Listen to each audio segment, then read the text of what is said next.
Publisher's Note.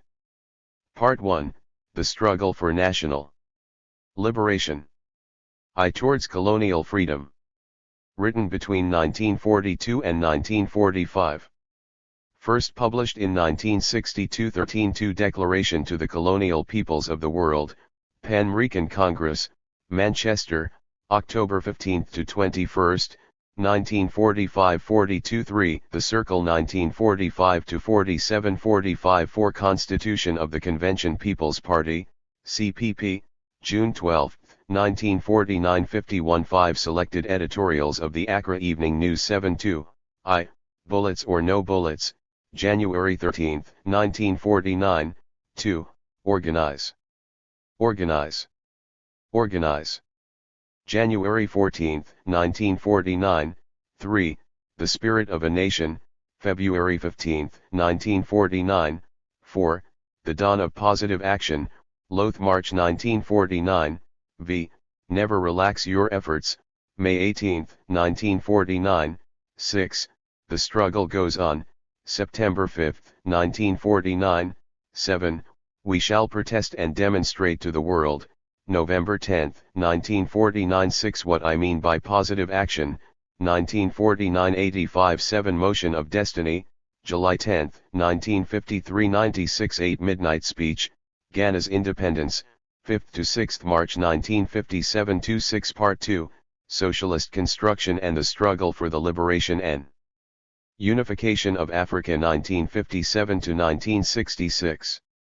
10. Agenda and Call to Independence, All-American People's Conference, Accra, December 1958. 132. Declaration of Principles, Sunniquellie Conference, July 1959. 135. 12. Speech at the Ceremonial Lighting of the Flame of American Freedom, Accra, July 1, 1960. 142. 13. Secret Agreement signed by Patrice Lumumba and Kwame Nkrumah in Accra, August 8, 1960. 145. 14. Extracts from Dawn Broadcast, April 8, 1961. 151. 15. Politicization of the Masses.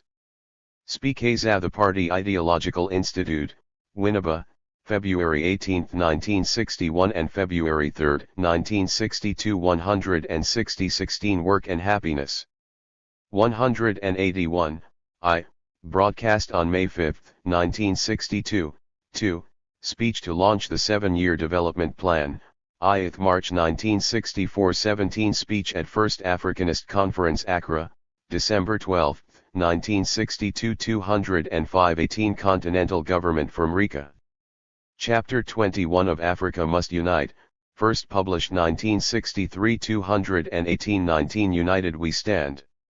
Speeches at the Conference of American Heads of State and Governments in Addis Ababa, May 1963. 229. 20. Charter of the Organization of American Unity, OAU, signed in Addis Ababa in 25 May 1963, and addressed to the National Assembly of Ghana on the occasion of the ratification of the Charter, June 21, 1963. 249. 21. Proposals for a Union Government of America.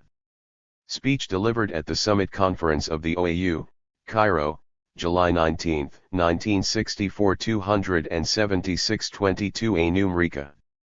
Speech at opening of the Summit Conference of the OAU, Accra, October 21, 1965. 298. 23. Extracts from Neocolonialism, The Last Stage of Imperialism, first published in 1965. 310. 24. One Man, One Vote, Call for Action in Rhodesia. Address to the National Assembly, November 25, 1965. 2. Ghana breaks diplomatic relations with Britain. Address to the National Assembly, December 16, 1965. 341. 6. 25. Sessional Address, Ghana National Assembly, February 1, 1966. 368. Part 3, Class Struggle, and the Armed Phase of the African Revolution. Introduction. 389. 26. Voice from Conakry. The first broadcast to the people of Ghana on Radio Guinea's Voice of the Revolution, March 6, 1966. 391. 27 The Big Lie. Chapter 5 of Dark Days in Ghana, first published in 1967 394. 28 Ghana, The Way Out. Statement to the People of Ghana, 1968 414. 29 The Spectre of Black Power, 1968 421. 30 The Struggle Continues, 429, Message to the Black People of Britain, 1968, 2, Mrika Day Special Message, 1968. 31 Two Myths, 435, The Myth of the Third World, 2, Mrican Socialism Revisited, 1968. 32 Extracts from Books 1 and 2 of the Handbook of Revolutionary Warfare, first published in 1967 446. 33 Extracts from Class Struggle in Africa, first published in 1974 88 Conclusion 519. This book, published posthumously, was compiled during the last 2 years of the author's life. It was begun in response to many requests for a single volume which would contain key documents, some of them previously unpublished, relating to the development and consistency of Kwame Nkrumah's political thought, and which would at the same time illustrate landmarks in his career as a leading theorist and activist of the Mrican Revolution. Many of the introductory passages to the documents, especially those in the last half of Part 2, and the general introduction to Part 3, were written when the illness which finally overcame him was far advanced, and when he was in considerable pain. The conclusion to the book was dictated by him in October 1971, in a clinic in Bucharest, Romania, where he was receiving medical treatment. Kwame Nkrumah of Mrika died in Bucharest 6 months later, on the 27th of April 1972. He died far from his beloved Mrika, and fighting to the last to recover his health so that he might continue to serve the people of Mrika and the cause which filled his whole life, the ending of all forms of exploitation and oppression, and the building of a world in which all may live in dignity and peace. From the foreword to the 1962 edition of Towards Colonial Freedom in 1942, when I was a student in the United States of America, I was so revolted by the ruthless colonial exploitation and political oppression of the people of Mrika that I knew no peace. The matter exercised my mind to such a degree that I decided to put down my thoughts in writing and to dilate on the results of some of my research concerning the subject of colonialism and imperialism. My studies at that time, however, left me little time to devote to this work, and it was not until I arrived in London in 1945 and came face to face with the colonial question, experiencing firsthand the determination of worker and student bodies fighting and agitating for colonial freedom in the very heart of a country that possessed a vast colonial empire, that I was stimulated to complete this booklet. It was not really surprising that in spite of much effort on my part, I was unable to find anybody who would undertake to publish my work at that time. I managed to get a few copies printed privately, and these in turn were copied by mimeograph and other means, and distributed to those actively engaged in the freedom movement of Africa. 13. But it was not until 1962 that the work was published in London. It was printed exactly as it was originally written. No changes or corrections were made, and nothing was added or taken from it. The views I expressed then are precisely the views I hold today concerning the nature of imperialism and colonialism. Furthermore, most of the points I made then have been bomb out to the letter, and confirmed by subsequent developments in Africa and Asia. There is, however, one matter on which my views have been expanded, and that is regarding African unification. When Towards Colonial Freedom was written, my ideas on African unity, important even as I considered them at that time, were limited to West African unity as a first step. Since I have had the opportunity of putting my ideas to work, and in the intensification of neocolonialism, I lay even greater stress on the vital importance to Africa's survival of a political unification of the entire African continent. Regional groupings, especially when based purely on economic cooperation, in areas which are already dominated by neocolonialist interests, retard rather than promote the unification process. We have read articles, papers, pamphlets, and books on the subject and are weary of the platitudes of their authors and distortion of facts. We have written as we see the facts and are indebted to no one but our own conscience quickened by the rich revolutionary heritage of historical epochs. The point of view maintained in this pamphlet stands in an uncompromising opposition to all colonial policies. It exposes the inherent contradictions between colonial labor and capital investments in the colonies, between 2. The financial monopolist combines and the imperialist powers in their unquenchable thirst for colonies and the national aspirations of the colonial peoples, and between the stated policies of the colonial governments and the practical application of these policies in the colonial areas. Those who formulate the colonial issue in accordance with the false point of view of colonial powers, who are deluded by the feudal promises of preparing colonial peoples for self-government, who feel that their imperialist oppressors are rational and moral and will relinquish their possessions if only confronted with the truth of the injustice of colonialism, are tragically mistaken. Imperialism knows no law beyond its own interests. London, October, 1947.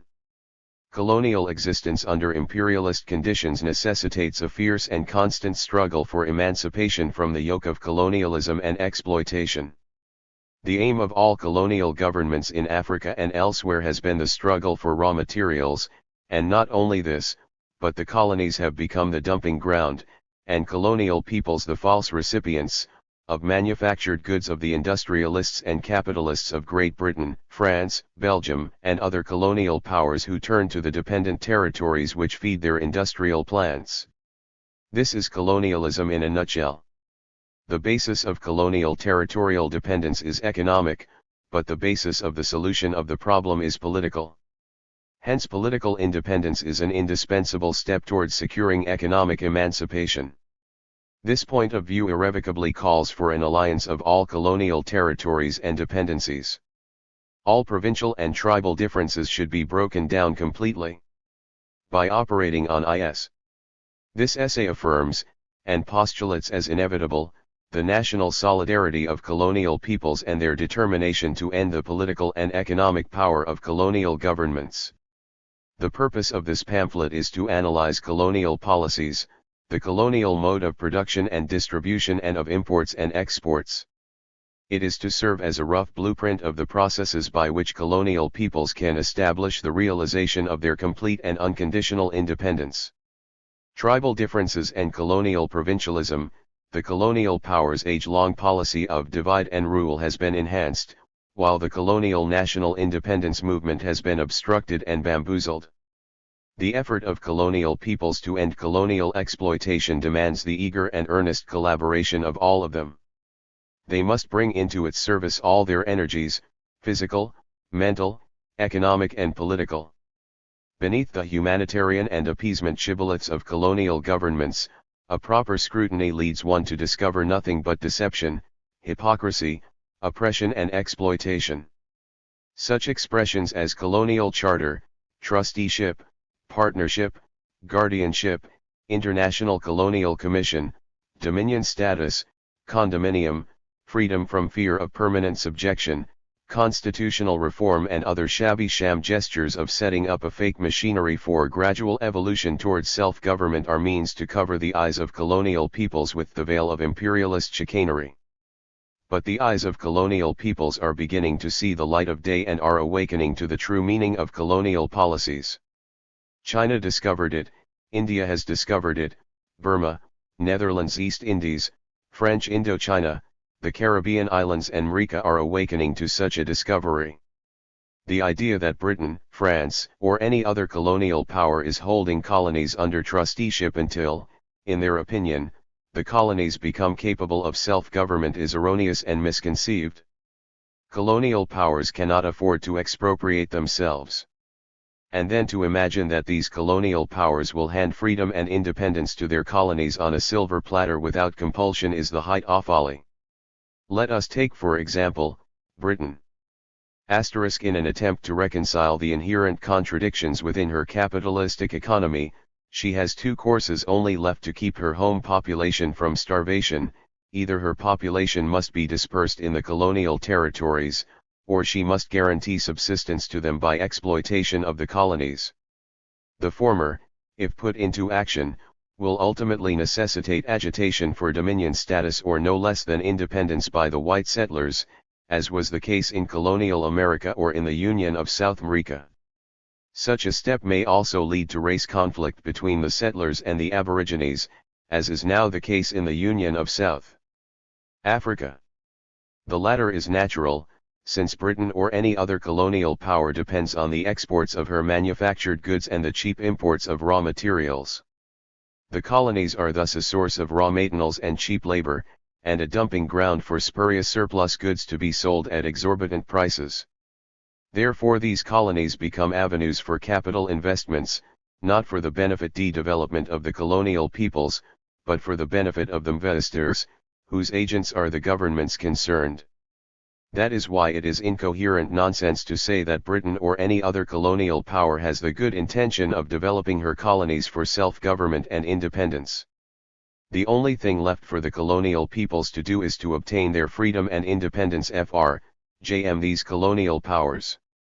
Whatever camouflage colonial governments may decide upon, be it in the form of appeasements cloaked in constitutional reforms or the pan-Americanism of Jan Smuts, there is only one road, the road of the national liberation movement, to colonial independence. It cannot come through delegations, gifts, charity, paternalism, grants, concessions, proclamations, charters or reformism, but only through the complete change of the colonial system, a united effort to unscramble the whole colonial egg of the last 100 years, a complete break of the colonial dependencies from their mother countries and the establishment of their complete independence. I have made constant reference to Britain and her relation to her African colonies not because she is an isolated case but because she is the greatest colonial power of modern times. Although I have concentrated on colonial Africa, the thesis of the pamphlet applies to colonial areas everywhere. 16. The basic driving force today is economic, and economics are at the root of other types of imperialism. However, there have been three fundamental doctrines in the philosophical analysis of imperialism: a. the doctrine of exploitation, b. the doctrine of trusteeship or. This plan proposes to group the various colonial territories of the several powers in Africa into loose geographical regions. Each group of territories would be covered by a central regional council on which would sit representatives of the various powers possessing colonies in that respective zone. In addition to these, there will be also representatives of other powers having only strategic commercial interests in that area, sitting in that council. Behind Jan Smut's regional plan, condominium, is a conscious drive for wider markets for the output of raw commodity interests which the war had inaugurated and expanded in the colonial areas. It is a subterfuge attempt to give assistance to the annexationist powers to exploit Africa on a wider scale. It offers ample opportunities for colonial annexations for which the anachronistic mandate system has already paved the way. 17. Partnership, to use its contemporary counterpart, and c. the doctrine of assimilation. The exponents of these doctrines believe implicitly and explicitly in the right of stronger peoples to exploit weaker ones to develop world resources, and civilize backward peoples against their will. In general, imperialism is the policy which aims at creating, organizing, and maintaining an empire. In other words, it is a state, vast in size, composed of various distinct national units, and subject to a single, centralized power or authority. This is the conception of empire, diverse peoples brought together by force under a common power. It goes back to the idea of Alexander the Great with his Greco-Asiatic Empire. He conquered the then known world, and sat down and wept because he had no more territory to conquer. The imperialism of Julius Caesar needs no comment here. Modern imperialism, however, must be distinguished from that of the ancients exemplified by Caesar and Alexander the Great. Neither the Norman conquest nor the annexations of Frederick the Great, nor the expansions of the American pioneers into the Western plains can be called imperialism, but the annexation of one nation or state by another and the application of a superior technological strength by one nation for the subjugation and the economic exploitation of a people or another nation constitutes outright imperialism. Colonialism is, therefore, the policy by which the mother country, the colonial power, binds her colonies to herself by political ties with the primary object of promoting her own economic advantages. Such a system depends on the opportunities offered by the natural resources of the colonies and the uses for them suggested by the dominant economic objectives of the colonial power. Under the influence of national aggressive self-consciousness and the belief that in trade and commerce one nation should gain at the expense of the other, and the further belief that exports must exceed imports in value, each colonial power pursues a policy of strict monopoly of colonial trade, and the building up of national power. The basic notion, that of strict political and economic control, governs the colonial policies of Britain, France, Belgium, and other modern colonial powers. The dominant reasons for the quest for colonies and particularly the penetration into Africa by European capitalist powers were stated by Jules Ferry, the master of imperialistic logic, in a statement made by him in 1885 in the Chamber of Deputies while speaking in defense of the colonial policy of the government of France, of which he was then the premier. Ferry said, "The nations of Europe desire colonies for the following three purposes: I. In order that they may have access to the raw materials of the colonies; 2. In order to have markets for sale of the manufactured goods of the home country; and 3. As a field for the investment of surplus capital." Albert Sarraut, Colonial Secretary of State for France in 1923, at the École Coloniale, Paris, said, "What is the use of painting the truth? At the start, colonization was not an act of civilization, was not a desire to civilize. It was an act of force motivated by interests. An episode in the vital competition which, from man to man, from group to group, has gone on ever increasing. The people who set out for taking and making of colonies in distant continents are thinking primarily only of themselves, and are working only for their own power, and conquering for their own profits." Sarraut concluded his speech with these words, and thus exposed the falsehood of the white man's burden, and the mission civilisatrice policy in colonization. The origin of colonization is nothing else than enterprise of individual interests, a one-sided and egotistical imposition of the strong upon the weak. Such is the phenomenon of European capitalist aggressiveness, one which has been rightly termed colonial imperialism. Our best illustration is the scramble for Africa, which began when the economic insufficiency of Great Britain, France, Germany, Spain, Portugal, Belgium, and Italy impelled their political leaders to look beyond the seas for markets and storehouses of wealth and resources in order to consolidate their individual states and guarantee their economic security. In 1881 France extended her colonial sway over Tunis and, the year following, Britain secured control over Egypt. In 1884 the first German colony was established at Nkrumah Bay in southwest Africa. The occupation of Togoland and Cameroons in West Africa followed. The spectacular advent of Germany as a colonial power provoked the jealousy of France. A French force was dispatched to seize the unoccupied territory between the Cameroons and the Portuguese colony of Angola. This became the French Congo. In 1894 the tricolor was raised over Timbuktu, Dahomey, and the Ivory Coast. The whole of the western Sudan was soon under French occupation. In 1885 a protectorate was established over Madagascar. Then ensued the Anglo-French colonial jealousy which culminated in a crisis in 1898 when the occupation of the Sudanese port of Fashoda threatened to upset Britain's colonial annexations within that area. France withdrew and the eastern Sudan came under the control of Britain. France then began to make advance towards the conquest of Morocco. Such action contravened the intention of Germany. A dispute between France and Germany arose which resulted in the calling of a conference of the colonial powers at Algeria, in 195, which left Morocco open to the penetration of all the other nations.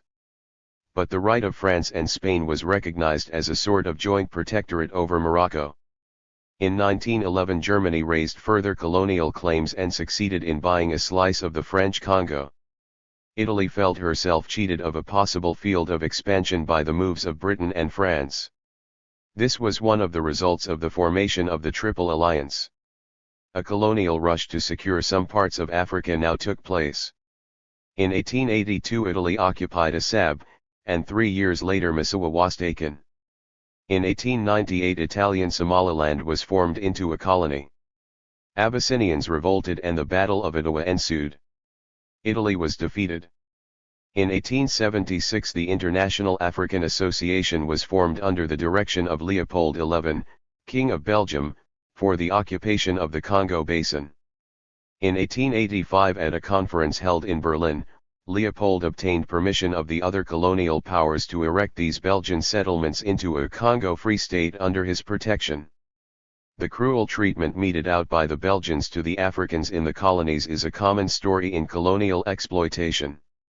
Thus Africa became not only the market for European goods but a field for capital investments. As British, German, French, and European industry was organized, the products were divided between the entrepreneur and the capitalists, who got salaries and dividends at the expense of the African laborer. The bankers of the European colonial powers had surplus capital to invest in competition with one another. To protect these investments they reduced the colonies to exploited subject status. It was circumstances like this that led to the rebellion of Egypt under Arabi Pasha.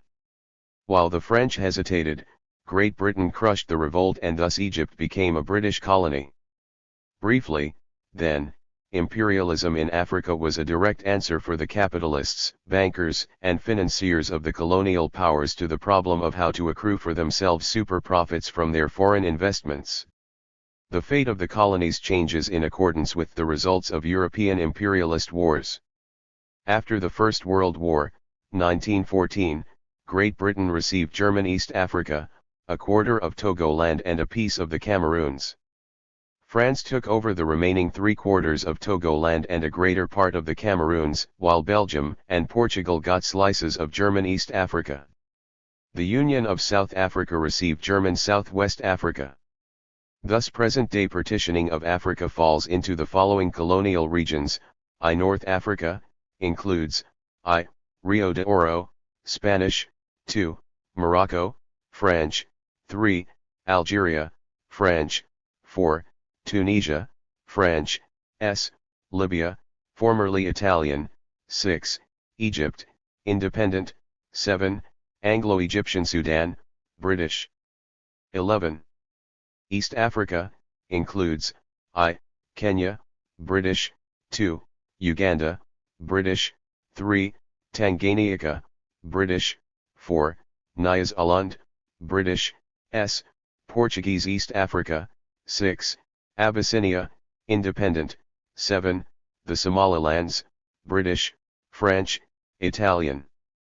Ill. South Africa * includes, I. The Union of South Africa, European rule, and the mandated territories of Southwest Africa. 4. West Africa, includes, I. Senegal, French, 2.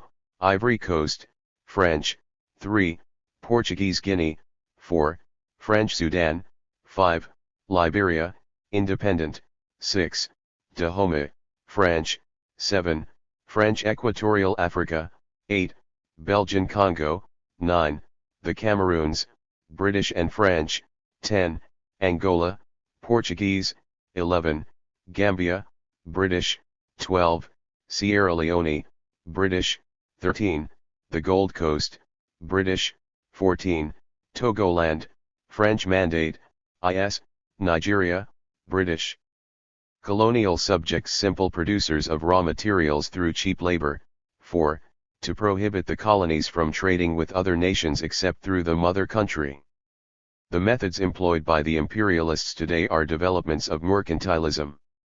Colonial economics may be traced through 3 main phases corresponding to its history: the mercantile period, the free trade period, and the period of economic imperialism, all being respectively dominated by merchant capital, industrial capital, and finance capital. We are here mainly concerned with the last phase, economic imperialism with its dominance of finance capital. The most searching and penetrating analysis of economic imperialism has been given by Marx and Lenin. According to the Marx-Lenin point of view, economic imperialism is not only the natural stage in the development of the capitalist system, but its highest stage in which the inner contradictions and inconsistencies of the system foreshadow its doom and demolition. The Marxist-Leninist position may be stated thus: in the capitalist system of production, labor is treated as a commodity to be bought and sold in the market like any other commodity. As such, it figures in the capitalist producer's calculations merely as one production cost among others. But since the system is a competitive system, the capitalist producer is compelled to keep wages down in order to keep the margin of profit high. Here it becomes obvious that the economic philosophy of high wages, even though it may operate well in special industries whose circumstances favor a combination of high wages with low wage costs per unit of production, cannot under capitalism be applied to industry as a whole. This means that under the capitalist system of production a point is soon reached where wages appear a necessary evil even to the capitalist producer, who now realizes that the incomes distributed as wages form the body of the market for what he wants to sell. And since competition and the necessity of profit determine the outlook of capitalism, it cannot raise incomes up to the limits of productive capacity. The capitalist producer, in seeking profit by limiting his wage bill, impedes his own effort to find buyers for the increasing volume of his production. This dilemma becomes even more confounded by the introduction of combines and monopolies due to the fact that these combines and monopolies continue to compete with other combines and monopolies producing similar commodities in other countries. Thus, complete elimination of competition from the capitalist system of production is not only a contradiction but an impossibility. Since we feel that mercantilism, as an aspect of imperialism, is the basis of colonial economics, a brief history of the term is essential here. Mercantilism is a term applied to the economic policy which had its inception in Europe just at the close of the Middle Ages.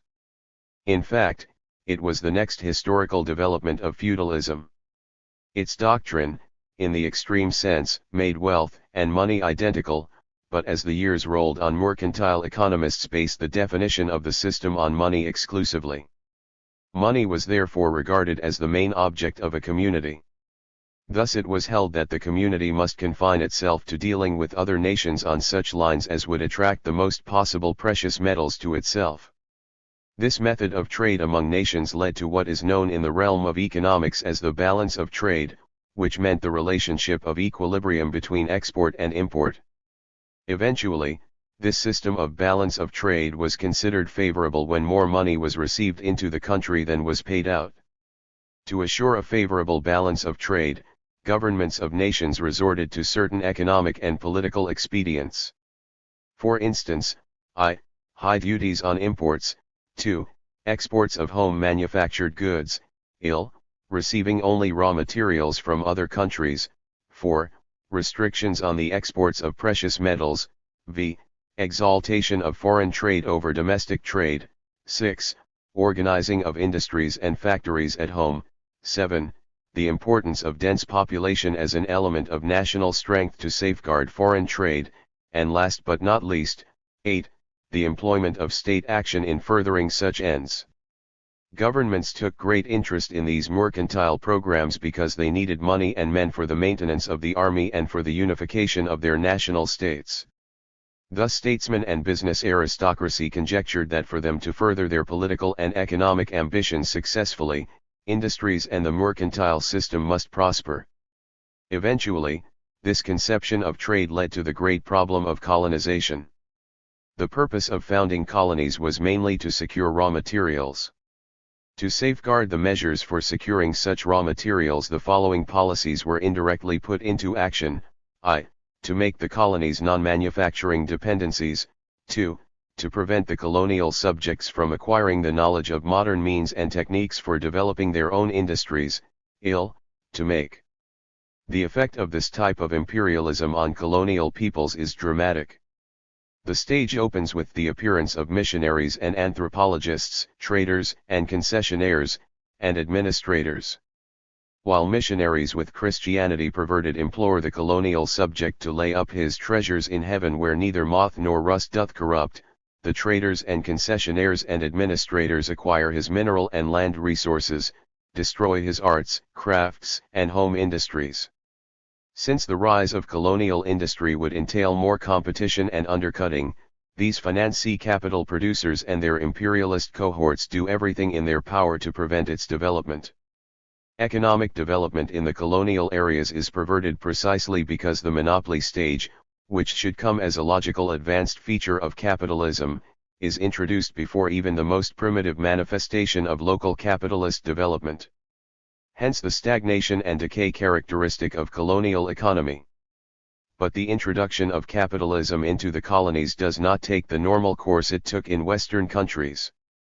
Free competition does not exist, and monopoly control of all resources of the colonies demonstrates the perversion of finance capitalism. It is canalized to suit the monopolist combines and investors. The finance capitalist and investor find the easiest and richest profits not from establishing industry in the colonies, which would compete with home industries and necessitate a drastic rise in wages and a high standard of living in order to create a purchasing power formidable enough to render increased production possible, but by exhausting the natural and mineral resources of the colonies, and by considering their human resources just as another commodity to be used and thrown away.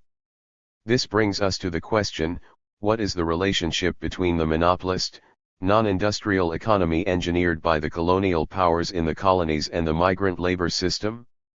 Briefly and precisely, it is this, that the concentration of large bodies of colonial laborers in constant contact with realities of the most repressive and degrading conditions of life, leads to the creation of a class-conscious working class which is in a position to defend itself against its oppressors. At all costs the finance capitalist must prevent the formation of such a class-conscious group in order to prevent his destruction.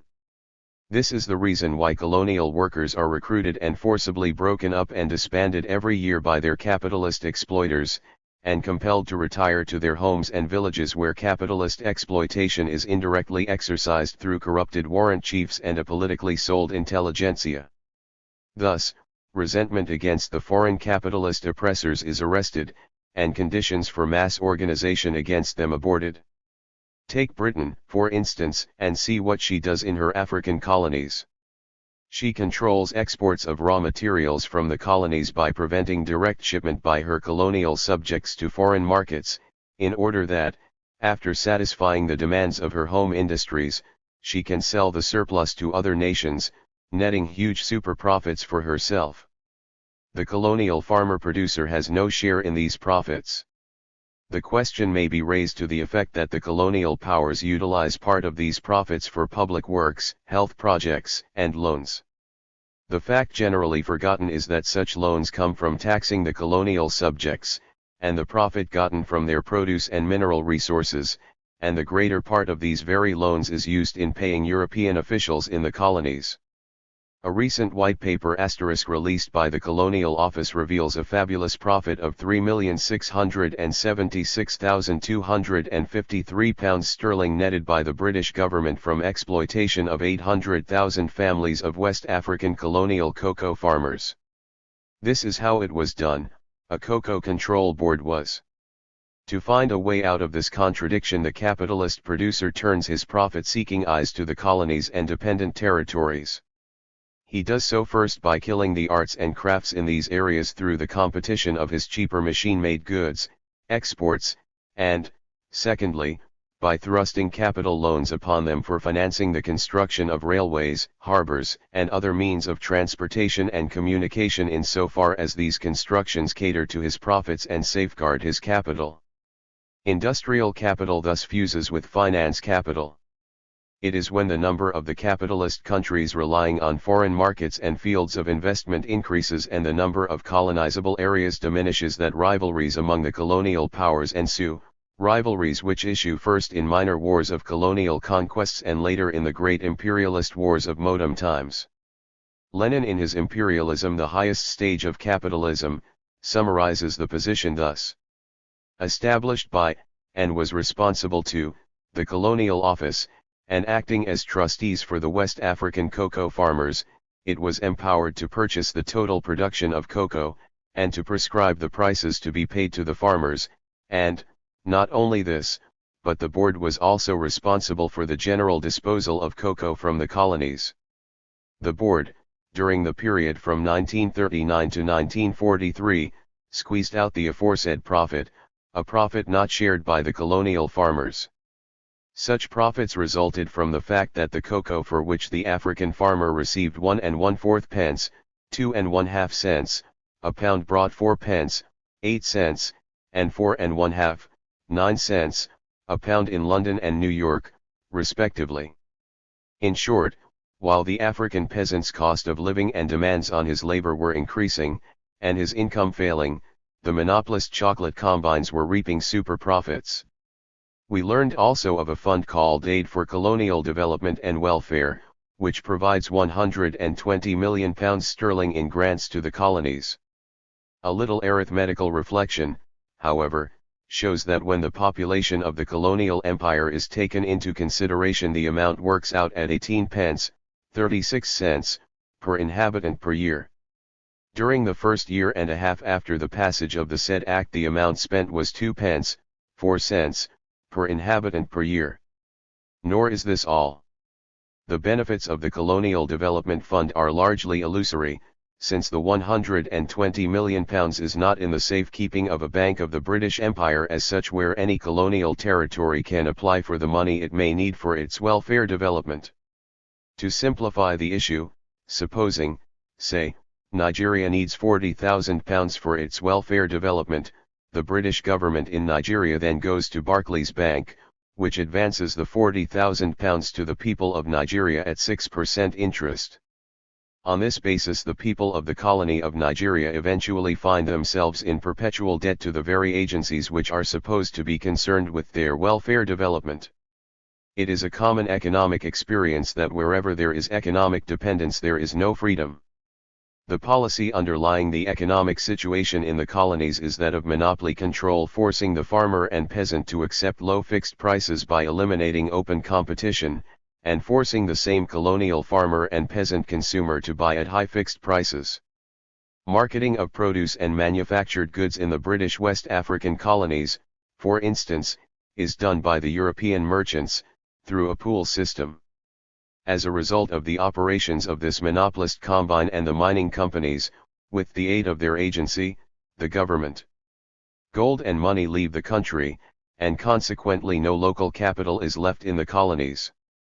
Industrial and commercial aspirations and growth on the part of the colonial subjects is thus arrested, wages drop, and the colonial subject finds it impossible to acquire capital of any sort for any business enterprise, and worse than this, whether as a wage earner or as a peasant, he is always in debt due to the fact that when he buys the manufactured goods he loses, and when he sells his produce he loses, and the colonial government sees that he remains in perpetual debt by further taxing him. The colonial subject is thus economically strangled by his very trustees, who are supposed to prepare him for self-government. Furthermore, the colonial subject cannot go into any form of business and succeed because the wholesale prices charged by the monopolist combines leave him no margin of profits.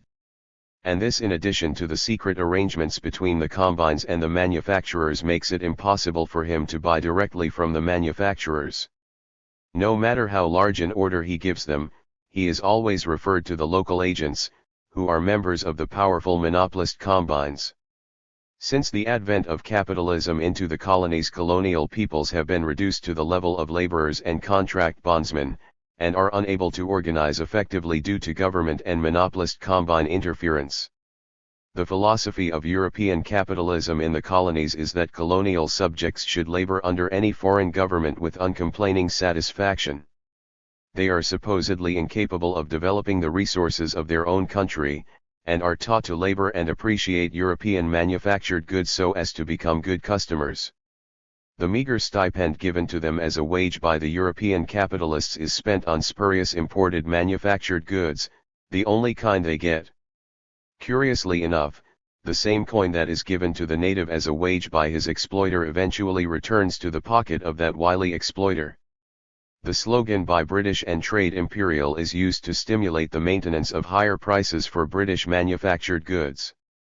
Preferential tariff, higher customs duties and low quotas, are applied on foreign manufactured goods. However, American goods are given much higher quotas than Japanese manufactured goods. In spite of the preferential duty, the Japanese continued to produce cheaper goods and to export them to British colonies. In order to freeze the importation of cheaper-priced Japanese goods, the local governments of the British colonies, agents of British monopolist African land tenure system in favor of their own. For while agriculture, in its rude and infant stage, is primarily the affair of the African clan or tribe, the mining and large plantations are entirely in the hands of the suzerain power itself or of foreign industries and capitalists. The land question, like any other colonial question, is handled by the colonial powers in such a way as to yield maximum profits for their mining and plantation investments. In order to confiscate the land of colonial subjects, certain devices are used. We enumerate the following, using British land confiscating tactics as a typical example. 1. Britain, by certain legal enactments, has secured direct and indirect ownership, control, and possession of the land of colonies and protectorates. The Foreign Jurisdiction Act of 1890 is a good example of these legal enactments. This act contains the declaration that however the powers of the Crown might have been acquired, whether by treaty, grant, usage, or other lawful means, its jurisdiction is as ample as if it had been derived from the cession or conquest of territory.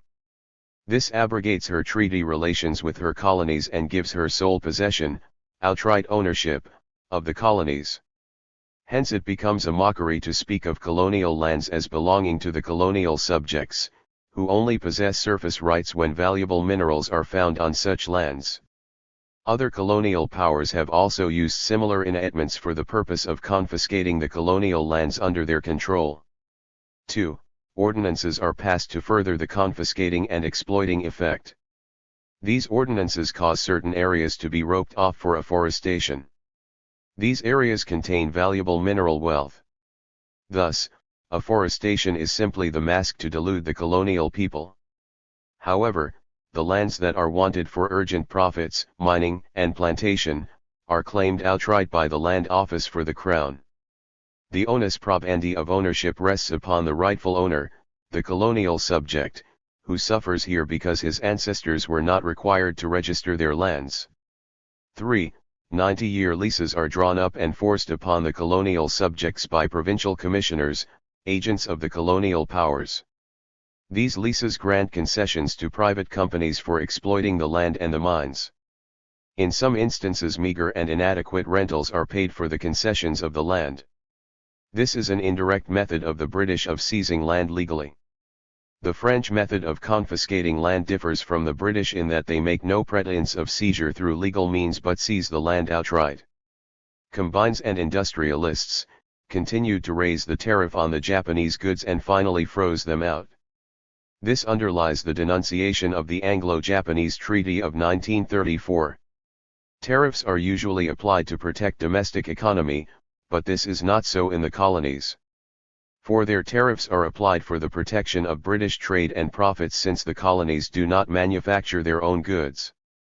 The same preferential tariff that protects the imports of British manufactured goods also protects the produce and raw materials of the colonies, exports, against shipment to foreign countries except through British agencies. This is done to ensure much higher prices and therefore huge profits for the combines and companies. This is what we term the two-way fixed price system, basic in colonial economics. The object of this system is to buy cheap raw materials and labor from the colonies and to sell high-priced manufactured goods back to the colonies. It is the colonial peasants who suffer most considerably from this evil system. This again goes to prove that as long as colonial powers are able to keep the colonies under this economic system, importing only manufactured goods and exporting only raw materials and produce, colonial subjects will not progress to any notable extent and will always remain poverty-stricken with a subnormal standard of living. That is one of the reasons why we maintain that the only solution to the colonial problem is the complete eradication of the entire economic system of colonialism, by colonial peoples, through their gaining political independence. Political freedom will open the way for the attainment of economic and social improvement and advancement. It must be otherwise under foreign rule. The alienation to Europeans of enormous tracts of land which were once available for African use, and the consequent rise of an alien absentee land interest, a class of European settlers and concessionaires, intent on raising the money value of their holdings and on acquiring political ascendancy as a means to that end, is the basic trend in the colonial land question. The African is robbed of most of his lands, through legal extortion and forced concession. In the West African colonies, for example, where there is no personal private ownership of land, for all land belongs to some clan or tribe, the personal ownership of land always develops whenever colonial powers have disregarded the. Under these systems it is impossible to vote the government out of office. In reality the legislative power rests basically with the parliaments of the mother countries. In Great Britain this is justified by so-called royal prerogative, which allows the king to enact legislation for the colonial possessions. These systems also deliberately prevent and curb any aspirations towards independence on the part of the colonial peoples. In fact, such administrative systems are not only the embodiment of colonial chaos and political confusion but definitely nullify the ideas of true democracy. Although colonial rules have drawn distinction between a colony and a protectorate, there is practically no difference of any legal validity between them in the international position.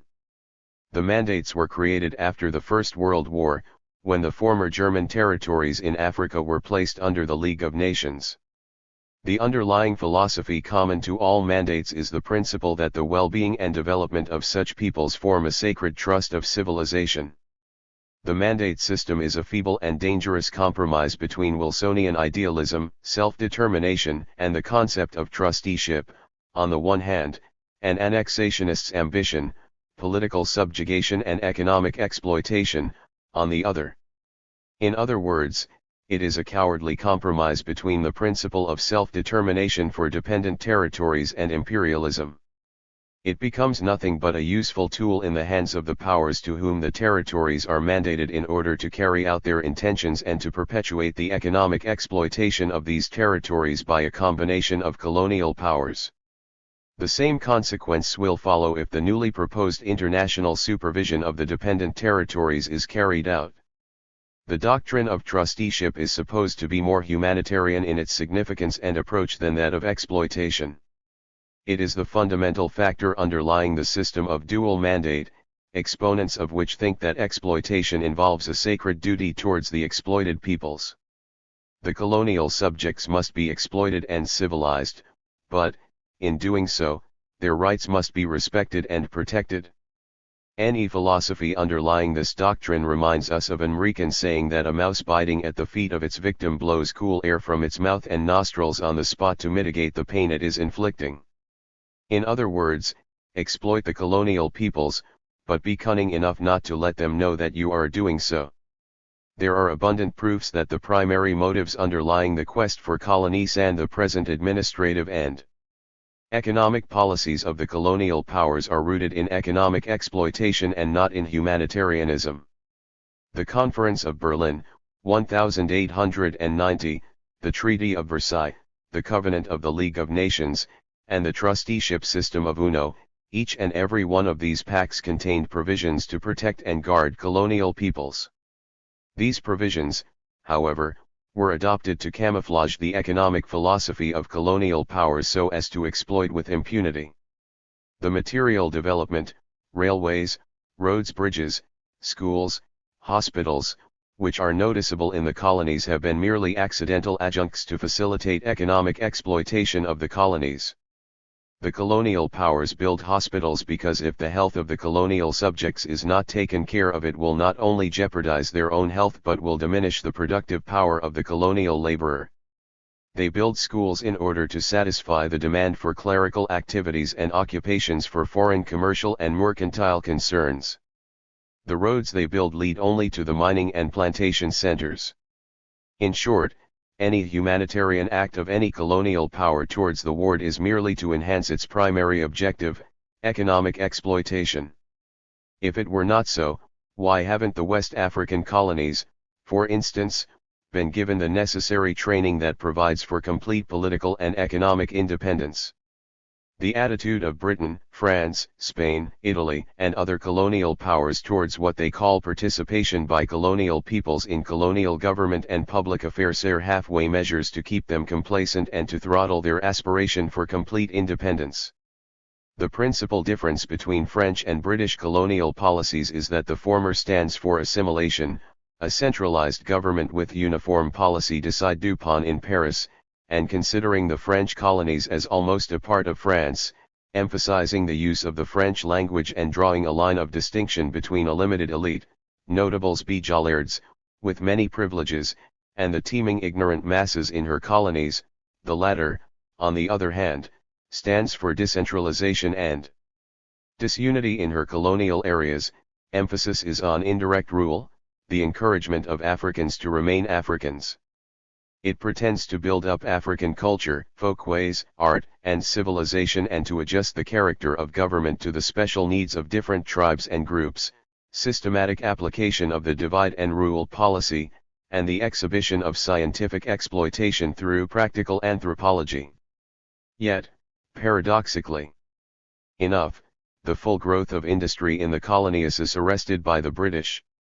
Taking into account all of the arguments in favor of these colonial policies and the fact that the actual conditions in the Colorado DIES are not in harmony with the stated theories of colonial rule, and because such harmony is impossible, it will not be incorrect to say that democracy, self-determination, independence and self-government are incompatible with the doctrines of trusteeship, partnership, and assimilation. Indirect rule, native administration policies, social projects, agricultural planning, facilities for full participation in government, condominium, regionalism, and dominion status merely serve as means to one end, the perpetuation of foreign rule upon colonial peoples and the economic exploitation of their material resources and manpower for the benefit of the so-called mother countries. We therefore repeat that only the united movement of the colonial people, determined to assert its right to independence, can compel any colonial power to lay down its white man's burden, which rests heavily upon the shoulders of the so-called backward peoples, who have been subjugated, humiliated, robbed, and degraded to the level of cattle. In the foregoing pages we have given the picture of the colonial situation as it exists and have demonstrated and exposed the contradictions between theories and practices of colonial rule. But before we make any suggestion as to what must be done for the liberation of the colonies, we want to point out briefly the futility in the points of view advanced by some colonial and non-colonial writers in reference to the freedom and independence of the West African colonies. They speak of internal self-government and gradual evolution to membership of the British Commonwealth. The stubborn fact these people fail to realize is that the imperialist governments stand for politica one and economic domination, no matter under what mask, democracy or what not, and therefore will never give colonial subjects equal status with other dominions such as the Union of South Africa, Australia, New Zealand, and Canada within the British Commonwealth of Nations. They forget that the British dominions are all in league with the financial oligarchy of Great Britain for the exploitation of the colonies, and utterly fail to see the intimate connections between political domination and economic exploitation. They apparently ignore the fact that such steps as they propose in asking for gradual withdrawal of the political administration are in effect asking the mother country to expropriate herself. Isn't economic exploitation the driving force and basic principle of colonization? Dominion status carries with it certain political as well as economic advantages which the mother country is determined to deny the colonial dependencies.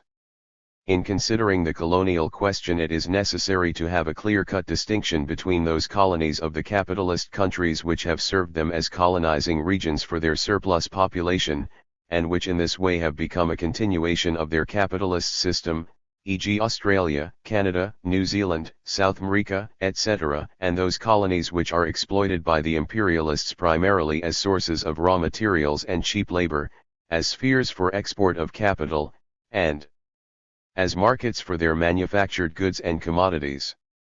Are colonial apologists and social democratic reformists, who advocate self-government and dominion status as the solution to the colonial problem, fail to realize that this distinction has not only a historic but also a great economic, social, and political significance. They fail to grasp the essential point, that capitalist development reproduces among the population of the imperialist countries the class structure of the metropolis, i.e. the imperial center or mother country, while the indigenous native population of the colonial territories are either exploited, subjugated, or exterminated. In the dominions, not only do the capitalists present the colonial extension of the capitalism and imperialism of the mother countries, but their colonial interests, directly or indirectly, coincide. That is why the term self-government, dominion status, or what the French imperialists now call autonomy, are nothing but blinds and limitations in the way of the struggle of the national liberation movement in the colonies towards self-determination and complete national independence. The reasons advanced for becoming members of the British Commonwealth of Nations, and remaining as such, is that if colonial subjects sever connections with their mother country, they will not have enough protection to ward off other European aggressor nations. The situation is rather the reverse. For instance, whenever Britain is at war, she has to call upon her colonies and dominions and other foreign powers to help defend herself.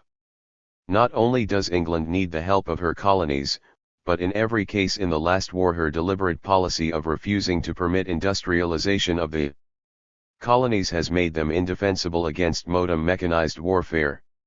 Needless to call attention here as to how France depends upon her colonial troops for defense. The point of emphasis here is that, if left alone, the colonies are able to forge the weapons of defense which they are prevented from making in order to defend themselves successfully.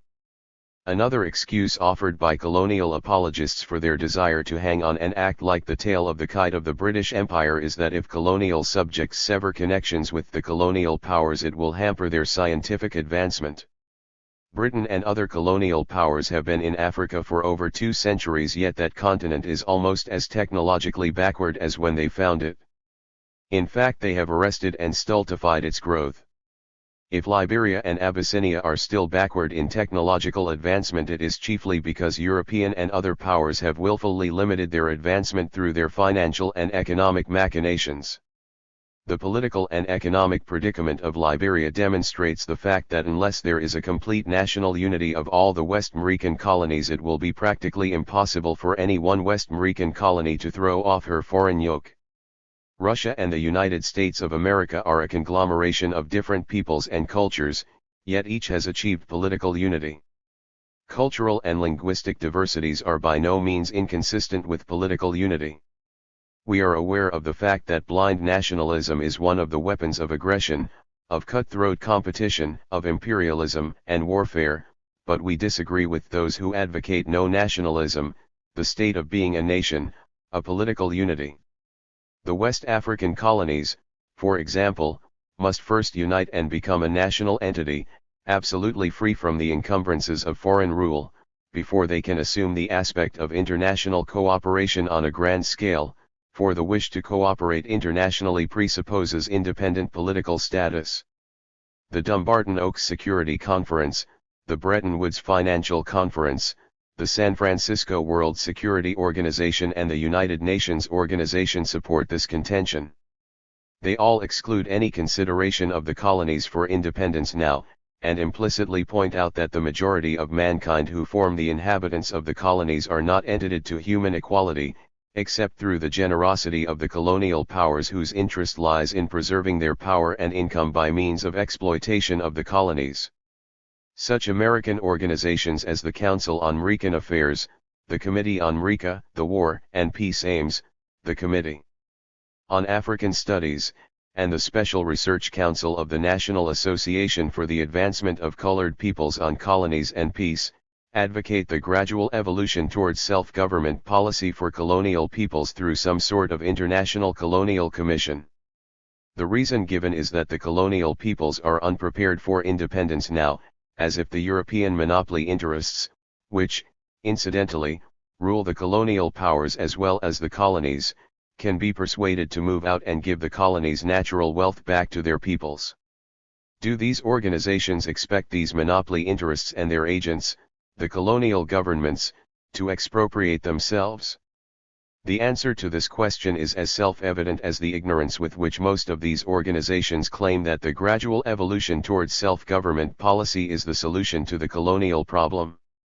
Nevertheless, we understand their point of view, to the extent that they reject the colonial system and favor internal self-government, but we feel that they do not go far enough and express the fundamental aspirations of the masses of colonial peoples. Let us remind our apologists of this occurrence.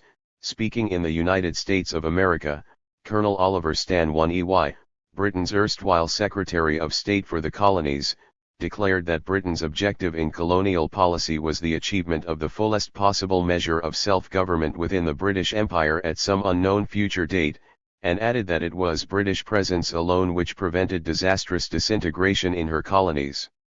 We grant Colonel Stanton EY this fact in a way. But it is the same supposedly altruistic British presence that in 1929 mowed down by machine gun fire poor defenseless Nigerian women for peacefully and harmlessly protesting against excessive taxation, the counterpart of India's Amritsar.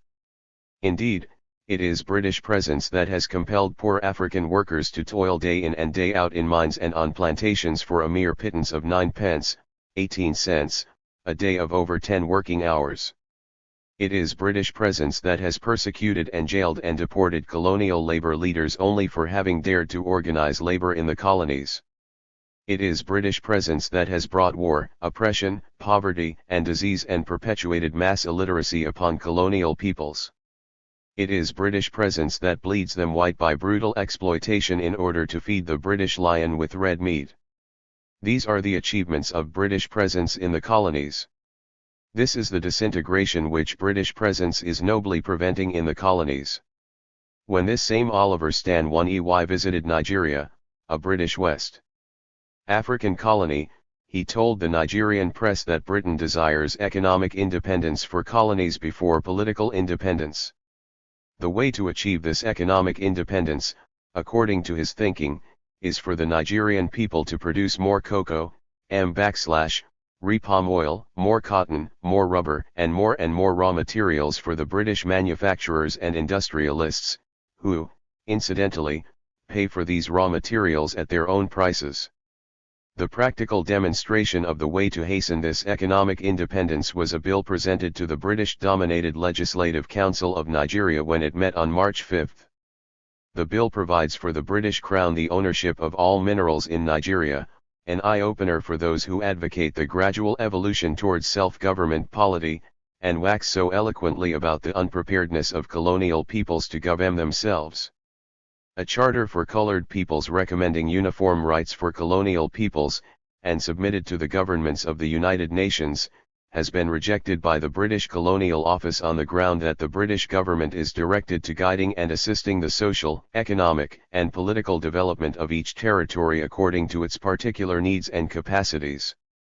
What an astonishing hypocrisy! Of course, uniform rights does not suit the British or Anglo-Saxon taste of inferior status for colonial peoples. It is often alleged that colonial peoples are not ripe for independence. The facts of history not only contradict this allegation but repudiate it. The imperialist contention of unreadiness for self-government is a blind, because the British imperialists are not taking serious steps to prepare the colonies for self-government. The direction is not towards self-government but towards Britain's economic self-aggrandizement. Under the colonial powers' tutelage the colonies will never be ripe for self-government. The reason is quite obvious.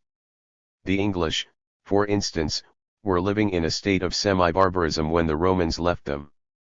But today it is a different story altogether.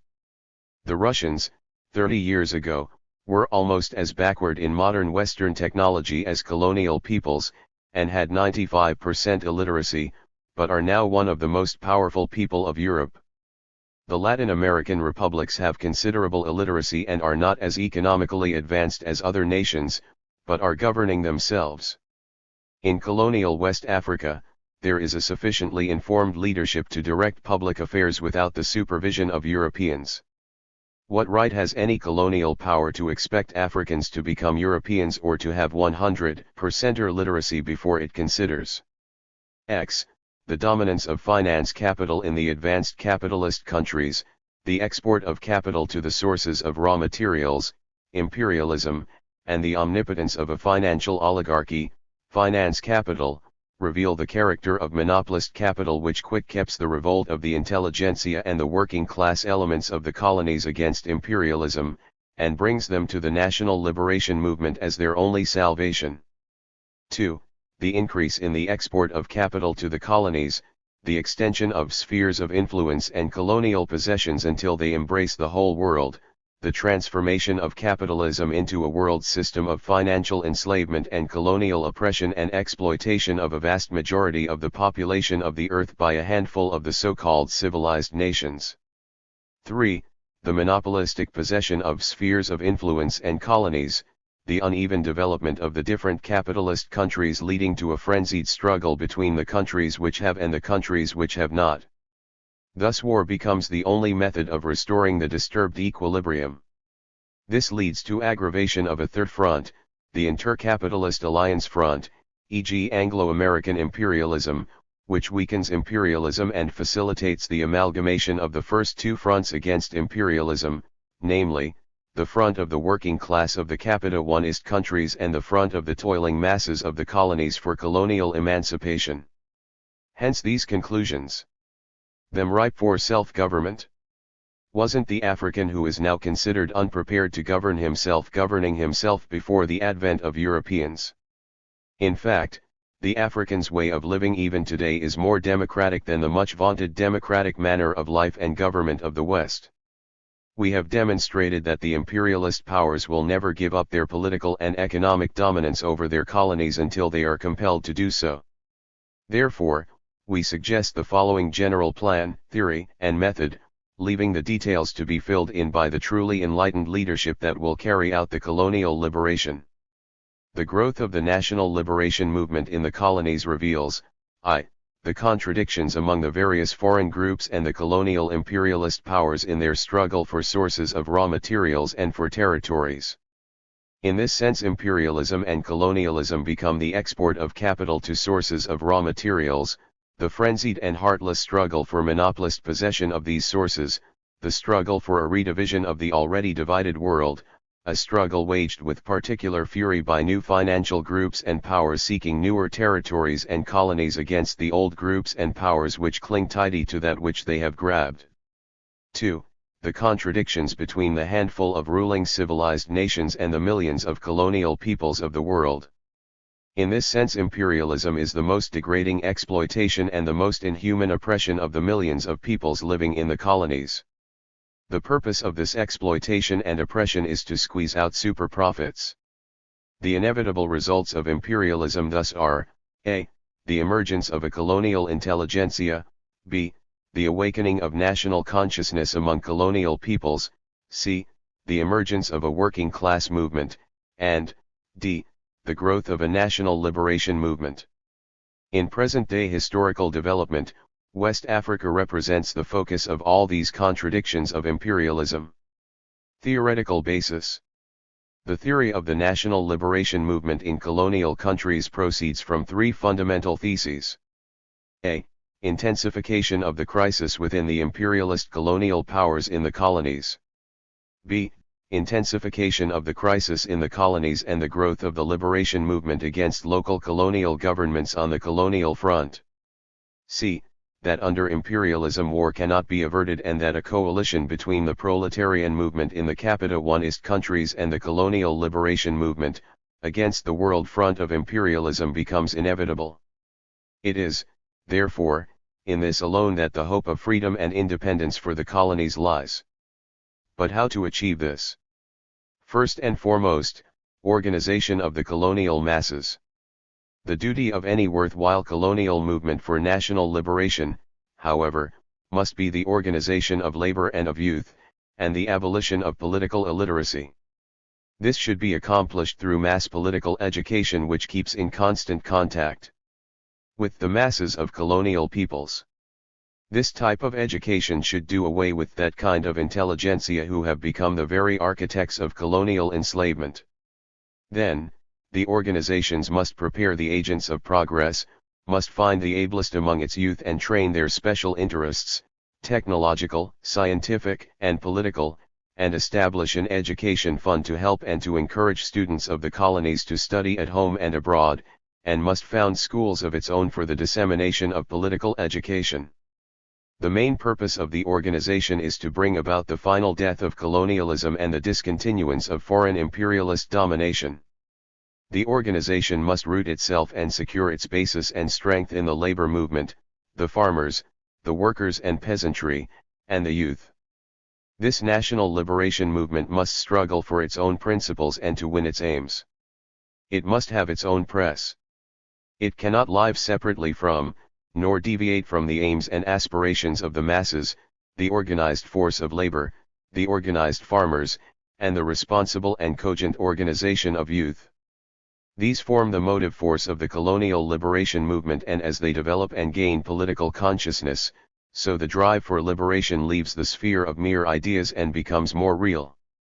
The peoples of the colonies know precisely what they want. They wish to be free and independent, to be able to feel themselves on an equal with all other peoples, and to work out their own destiny without outside interference, and to be unrestricted to attain an advancement that will put them on a par with other technically advanced nations of the world. Outside interference does not help to develop their country. It impedes and stifles and crushes not only economic progress, but the spirit and indigenous enterprise of the peoples themselves. The future development of the people of West Africa and of other colonial peoples can only take place under conditions of political freedom that will assure ample latitude for the formation and execution of economic plans and social legislation, as are now imperative for any truly civilized country, that will be truly beneficial to the people and that will be supported and approved by the people themselves. Such conditions cannot exist under alien governments, and the people will certainly not prosper under colonialism and imperialism. We therefore advance the following program, confident that it will meet with the enthusiastic support and approval of the great masses of colonial peoples, because it puts into concrete form what are their already expressed or instinctive desires. I. Political freedom, i.e. complete and absolute independence from the control of any foreign government. 2. Democratic freedom, i.e. freedom from political tyranny and the establishment of a democracy in which sovereignty is vested in the broad masses of the people. 3. Social reconstruction, i.e. freedom from poverty and economic exploitation and the improvement of social and economic conditions of the people so that they will be able to find better means of achieving livelihood and asserting their right to human life and happiness. Thus the goal of the national liberation movement is the realization of complete and unconditional independence, and the building of a society of peoples in which the free development of each is the condition for the free development of all. Peoples of the colonies, unite, the working men of all countries are behind you. 2. The Congress was held under the joint chairmanship of Dr. W. E. Du Bois, an Afro-American scholar and one of the founders of the National Association for the Advancement of Colored Peoples, and Dr. Peter Milliot, a doctor of medicine from Guyana. 2 declarations were addressed to the imperial powers, one written by Du Bois, and the other by myself. Both asserted the right and the determination of colonial peoples to be free, and condemned capitalism. Colonial peoples were urged to organize into political parties, trade unions, cooperatives, and so on, in order to achieve their political freedom, and thereby to make possible economic improvement for the masses. After the Congress, a working committee was set up with Du Bois as chairman and myself as general secretary, to organize the implementation of the program agreed in Manchester. The Congress headquarters was to be in London. Soon, colonial liberation movements were underway in Africa. But it was not until after Ghana's independence in 1957 that Pan-Africanism moved to Africa, its real home, and Pan-African conferences were held for the first time on the soil of a liberated African state. When I arrived in England in 1945, after 10 years of work and study in the USA, the first person I met was George Padmar, a West Indian journalist. He was then busily engaged, together with T.R. Makanan and Peter Abrahams, in preparing for the Pan-African Congress due to be held in Manchester in October of that year. Within a week I had become joint secretary with Padmar of the organization committee. We worked long hours making arrangements for the Congress, and sending letters to various organizations throughout the world, explaining its purpose. There had been 4 previous Pan-African Congresses. These were attended mainly by intellectual and other bourgeois elements of African descent living either in the USA or the Caribbean. The first Pan-African Congress was held in Paris in 1919. The second and third were held in London in 1921 and 1923 respectively. The fourth took place in New York in 1927. The fifth Pan-African Congress was different. For the first time there was strong worker and student participation, and most of the over 200 delegates who attended came from Africa. They represented reawakening African political consciousness, and it was no surprise when the Congress adopted socialism as its political philosophy. 42. Declaration to the Colonial Peoples of the World. We believe in the rights of all peoples to govern themselves. We affirm the right of all colonial peoples to control their own destiny. All colonies must be free from foreign imperialist control, whether political or economic. The peoples of the colonies must have the 43. Right to elect their own government, a government without restrictions from a foreign power. We say to the peoples of the colonies that they must strive for these ends by all means at their disposal. The object of imperialist powers is to exploit. By granting the right to the colonial peoples to govern themselves, they are defeating that objective. Therefore, the struggle for political power by colonial and subject peoples is the first step towards, and the necessary prerequisite to, complete social, economic and political emancipation. The Fifth Pan-African Congress, therefore, calls on the workers and farmers of the colonies to organize effectively. Colonial workers must be in the front lines of the battle against imperialism. This Fifth Pan-African Congress calls on the intellectuals and professional classes of the colonies to awaken to their responsibilities. The long night is over. By fighting for trade union rights, the right to form cooperatives, freedom of the press, assembly, demonstration, and strike, freedom to print and read the literature which is necessary for the education of the masses, you will be using the only means by which your liberties will be won and maintained. Today there is only one road to effective action, the organization of the masses. 3. It was one thing to meet in open Congress, and to make declarations and to pass resolutions. But if the Fifth Pan-African Congress of 1945 was to have any more meaning than the previous 4, it had to be followed up by practical measures to implement the policies and decisions agreed upon. Already it was clear from the discussions and speeches of African delegates representing working-class interests in Africa that there was a new militancy among colonial peoples, and an impatience to get on with the practical business of national liberation. The next step was to set up organizational machinery as a basis for mass participation in the national liberation struggle, and equally important, to train cadres for a vanguard political party. We formed in London, a West African National Secretariat.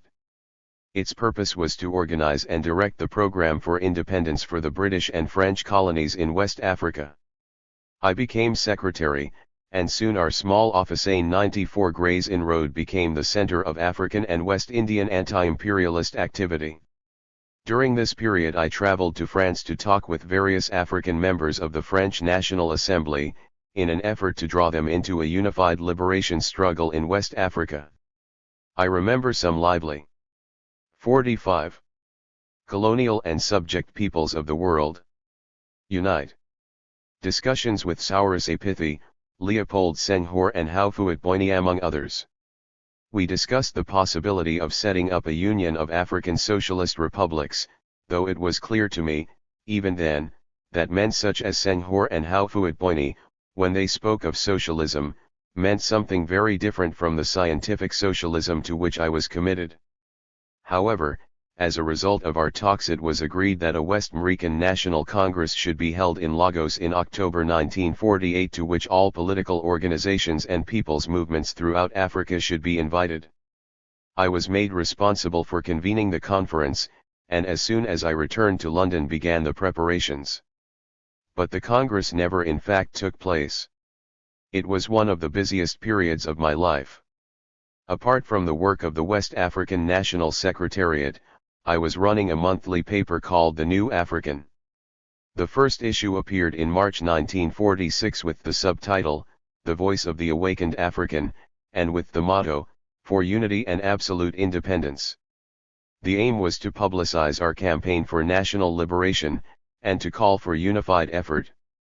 But the paper, though each edition was quickly sold out almost as soon as it appeared, had to close down for lack of funds. Perhaps a more effective practical step was the setting up of an organization known as the Circle. This came about as a result of the regular meetings of groups of students and others who supported the West African National Secretariat. The need was felt for a vanguard group, a political cadre, to train for revolutionary work in any part of the African continent. I was made chairman of the Circle. One of our first tasks was to draw up a document known as the Circle, which stated our aims and prescribed conduct. Membership cost 7 guineas, and only those who were ideologically sound, and were 4-6 dedicated to the liberation struggle were admitted. We met regularly, and organized and planned. Always, in our discussions there were 2 points of emphasis.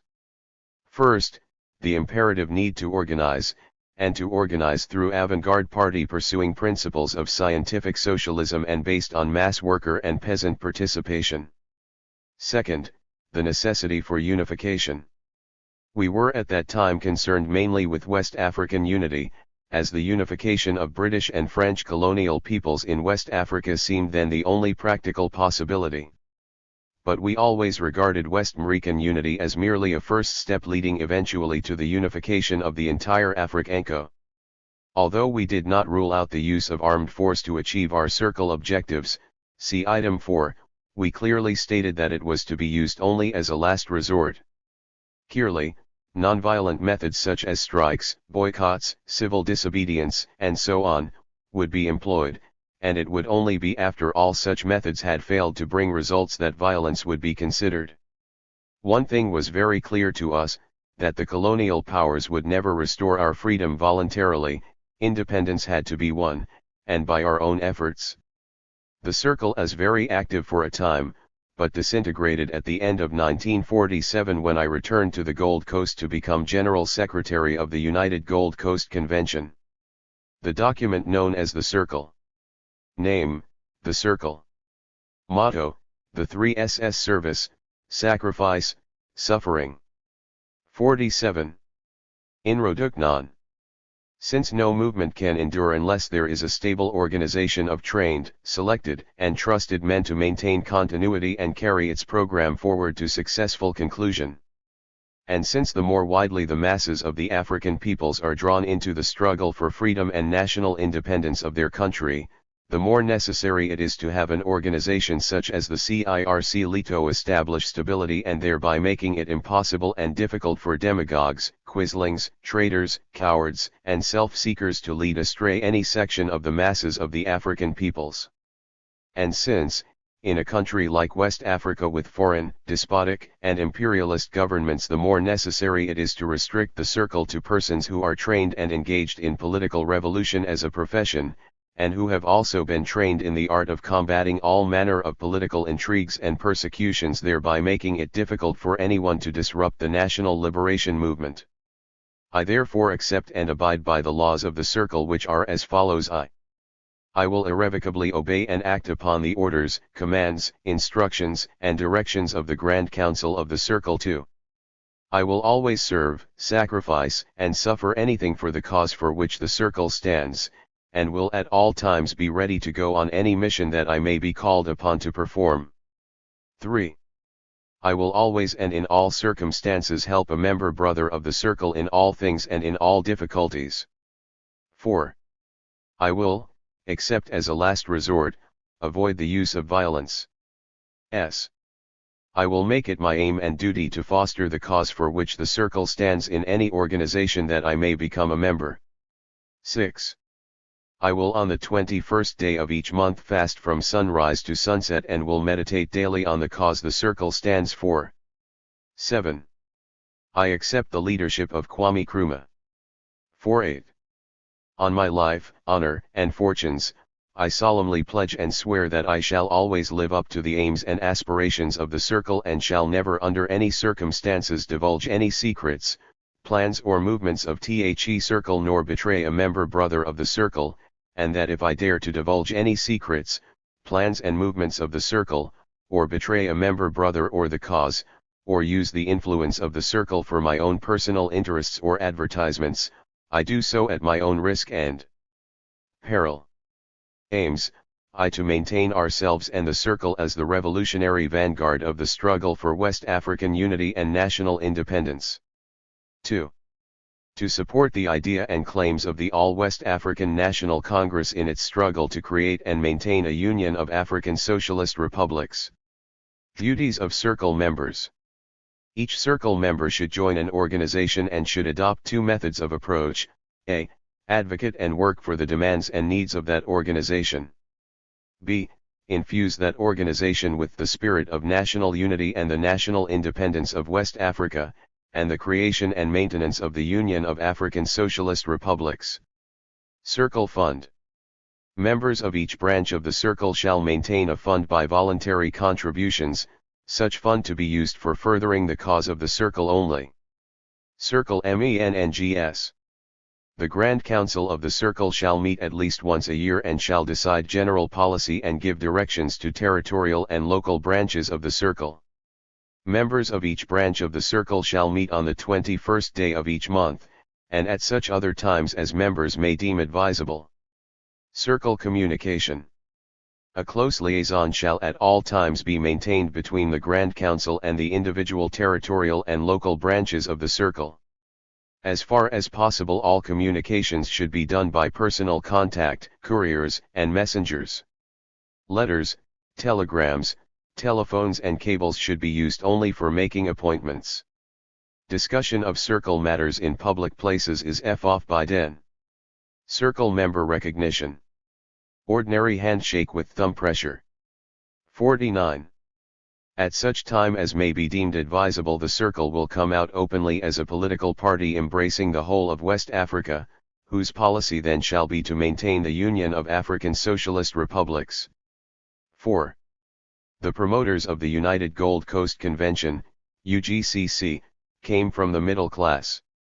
They were lawyers, doctors, academics, and indigenous businessmen, with little or no contact with the masses.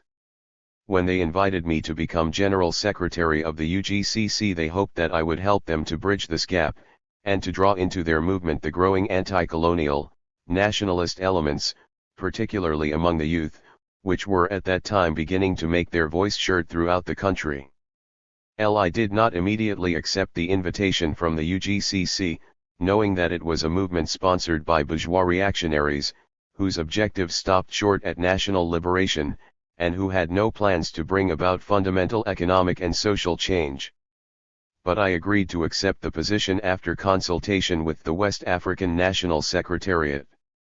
The time had come to get to grips with imperialism on the soil of Africa, and by working for the UGCC I would at least be actively engaged in the national liberation struggle to end colonial rule.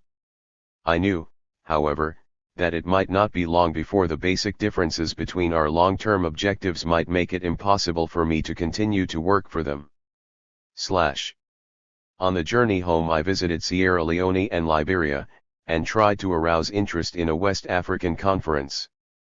But already my thoughts were concentrating more and on the development of the political struggle within the Gold Coast.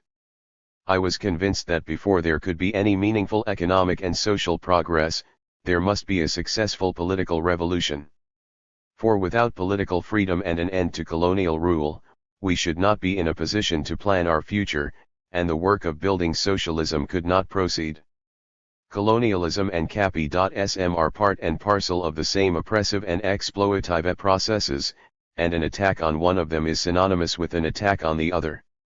During the governorship of Sir Alan Burns, 1941–47, various political reforms had been introduced as a result of pressure from the growing political consciousness of the Gold Coast intelligentsia.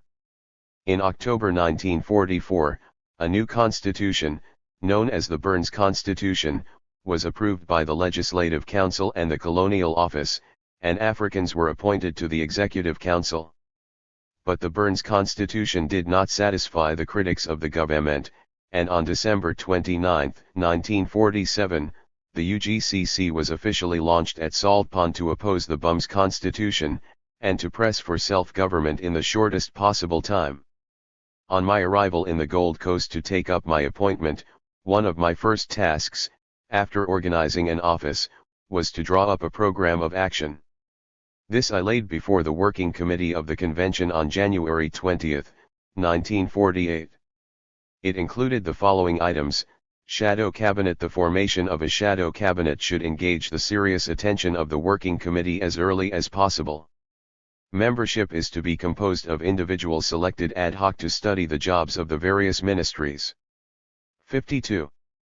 That would be decided upon in advance for the country when we achieve our independence.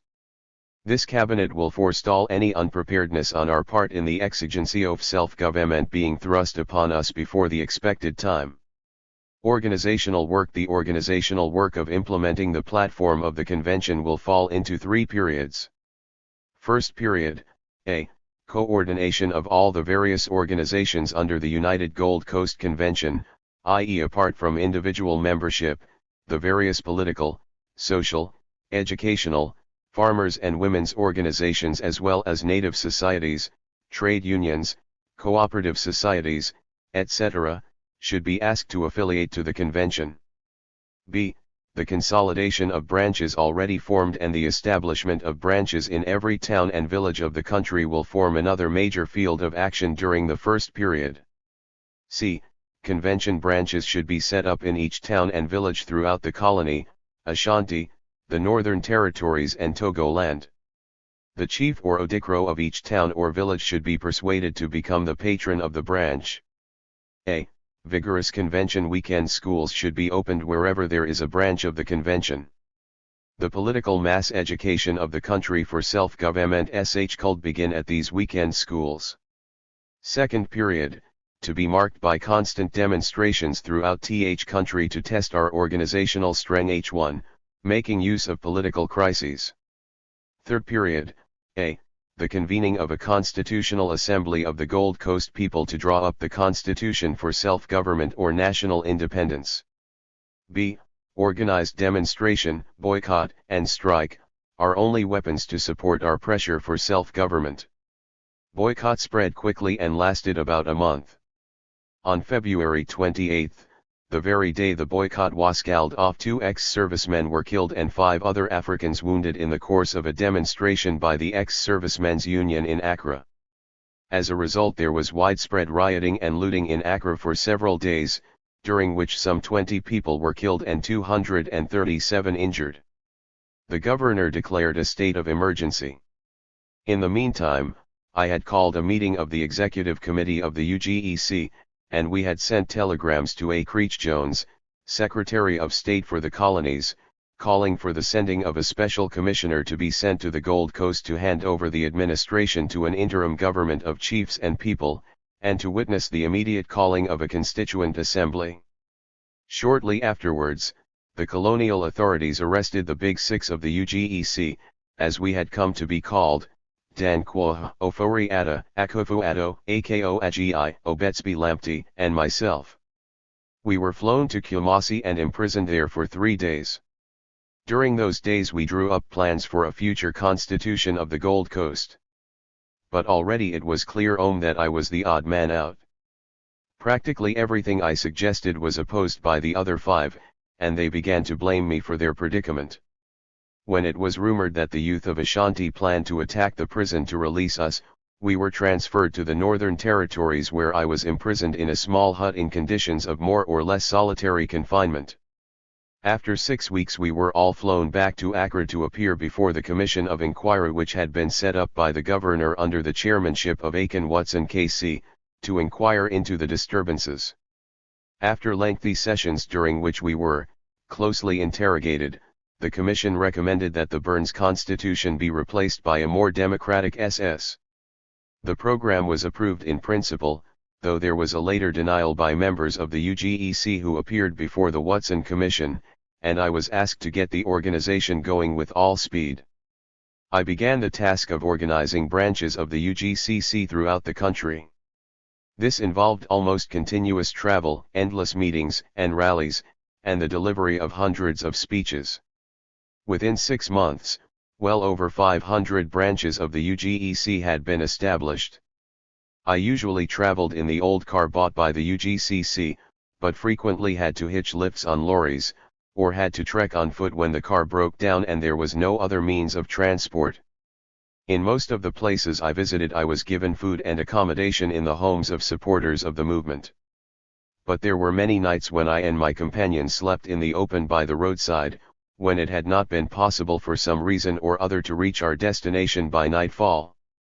It was during this time that I became acutely aware of the already deep-seated feeling of frustration and discontent among the people, and began to become confident that all this latent unrest could be organized into a genuine grassroots movement for self-government as a necessary preliminary for basic economic improvement. A countrywide boycott of European and Syrian merchants had been called by a sub-chief of the GA state, NII kwame, in an attempt to force foreign shopkeepers to reduce the high prices of their goods. The S4 Constitution, and that a working committee should be set up to draft it. In its published report, the Commission stated that, it is significant that, although from his evidence, it must be plain that Mr. Nkrumah has not really departed one jot from his avowed aim for a union of West African Soviet Socialist republics, the Convention has not so far taken any steps to dissociate themselves from him.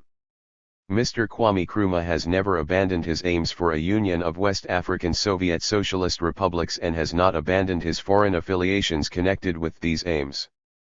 It is of interest to note that the word Soviet was inserted by the commissioners, and was not included in the Circle document. In December 1948, as a result of the Watson Commission, a committee known as the Kissi Constitutional Committee was set up under the chairmanship of Mr. Justice Kissi to draw up a new constitution. There were 40 members, all nominated by the governor, and among them not one member of the working people of the country. It was evident to me that further effort was necessary if the true aspirations of the people were to be satisfied. Returning to my work as General Secretary of the UGCC, relations between myself and the Working Committee worsened. The committee objected to my founding the Ghana College to accommodate those students from various colleges and secondary schools who had gone on strike and had been expelled when we were arrested and banished to the Northern Territories. They also objected to the formation of the Youth Study Group, which was later embodied in a nationalist youth movement with the Ashanti Youth Association and the Ghana Youth Associa 56. Shin of C. Kondi, and known as the Committee on Youth Organization, CO. They further objected to the steps I was taking to establish a newspaper in order to publicize our policies to the rank and file of the people. The inevitable split was imminent. Early in June 1949, during a special conference in Tarkwa of the CO, it was decided that we should break away from the UGCC and form our own political party quite separate from it, and that the party should be called the Convention People's Party, CPP. It was to be a mass-based, disciplined party pursuing policies of scientific socialism. Its immediate task was to obtain self-government now. There was to be no tribalism or racialism within the CPP. Everyone would be free to express their views, but once a majority decision was taken, such a decision had to be loyally executed, even by those who might have opposed the decision. This we considered and proclaimed to be the truest form of democratic centralism, decisions freely arrived at, and loyally executed. The CPP was launched in Accra on Sunday, June 12, 1949, before a crowd of about 60,000 people. In my speech I declared, The time has arrived when a definite line of action must be taken if we are going to save our country from continued imperialist exploitation and oppression. In order to prevent further wrangling between the CO, who are ready for action, and the Working Committee of the UGCC, who are out to suppress this progressive youth organization, the CO has decided on a line of action that will be consistent with the political aspirations of the chiefs and the people of the country. I am happy to be able to tell you that the CO, owing to the present political tension, has decided to transform itself. 57. Into a fully fledged political party with the object of promoting the fight for full self-government now. After my speech, and still standing on the platform, I asked for pen and paper, and using somebody's back as a support, I wrote out my official resignation from the UGCC and then read it to the people. 6. To promote the political, social, and economic emancipation of the people, more particularly of those who depend directly upon their own exertions by hand or by brain for the means of life. Constitution of the Convention. People's Party, see pages. Motto, forward ever, backward never. International, to work with other nationalist democratic and socialist movements in Africa and other continents, with a view to abolishing imperialism, colonialism, racialism, tribalism, and all forms of national and racial oppression and economic inequality among nations, races and peoples, and to support all action for world peace. N. To support the demand for a West American Federation and of Pan-Africanism by promoting unity of action among the peoples of America and of African descent. MJ, MBER's HIP. There shall be two classes of membership. I. Individual. N. Affiliated. I. Individual membership. Any person who is of the age of IS or above and who accepts the objects, policy, program, and discipline of the party shall be eligible for membership provided that a. He or she does not support imperialism, colonialism, tribalism, and racialism. b.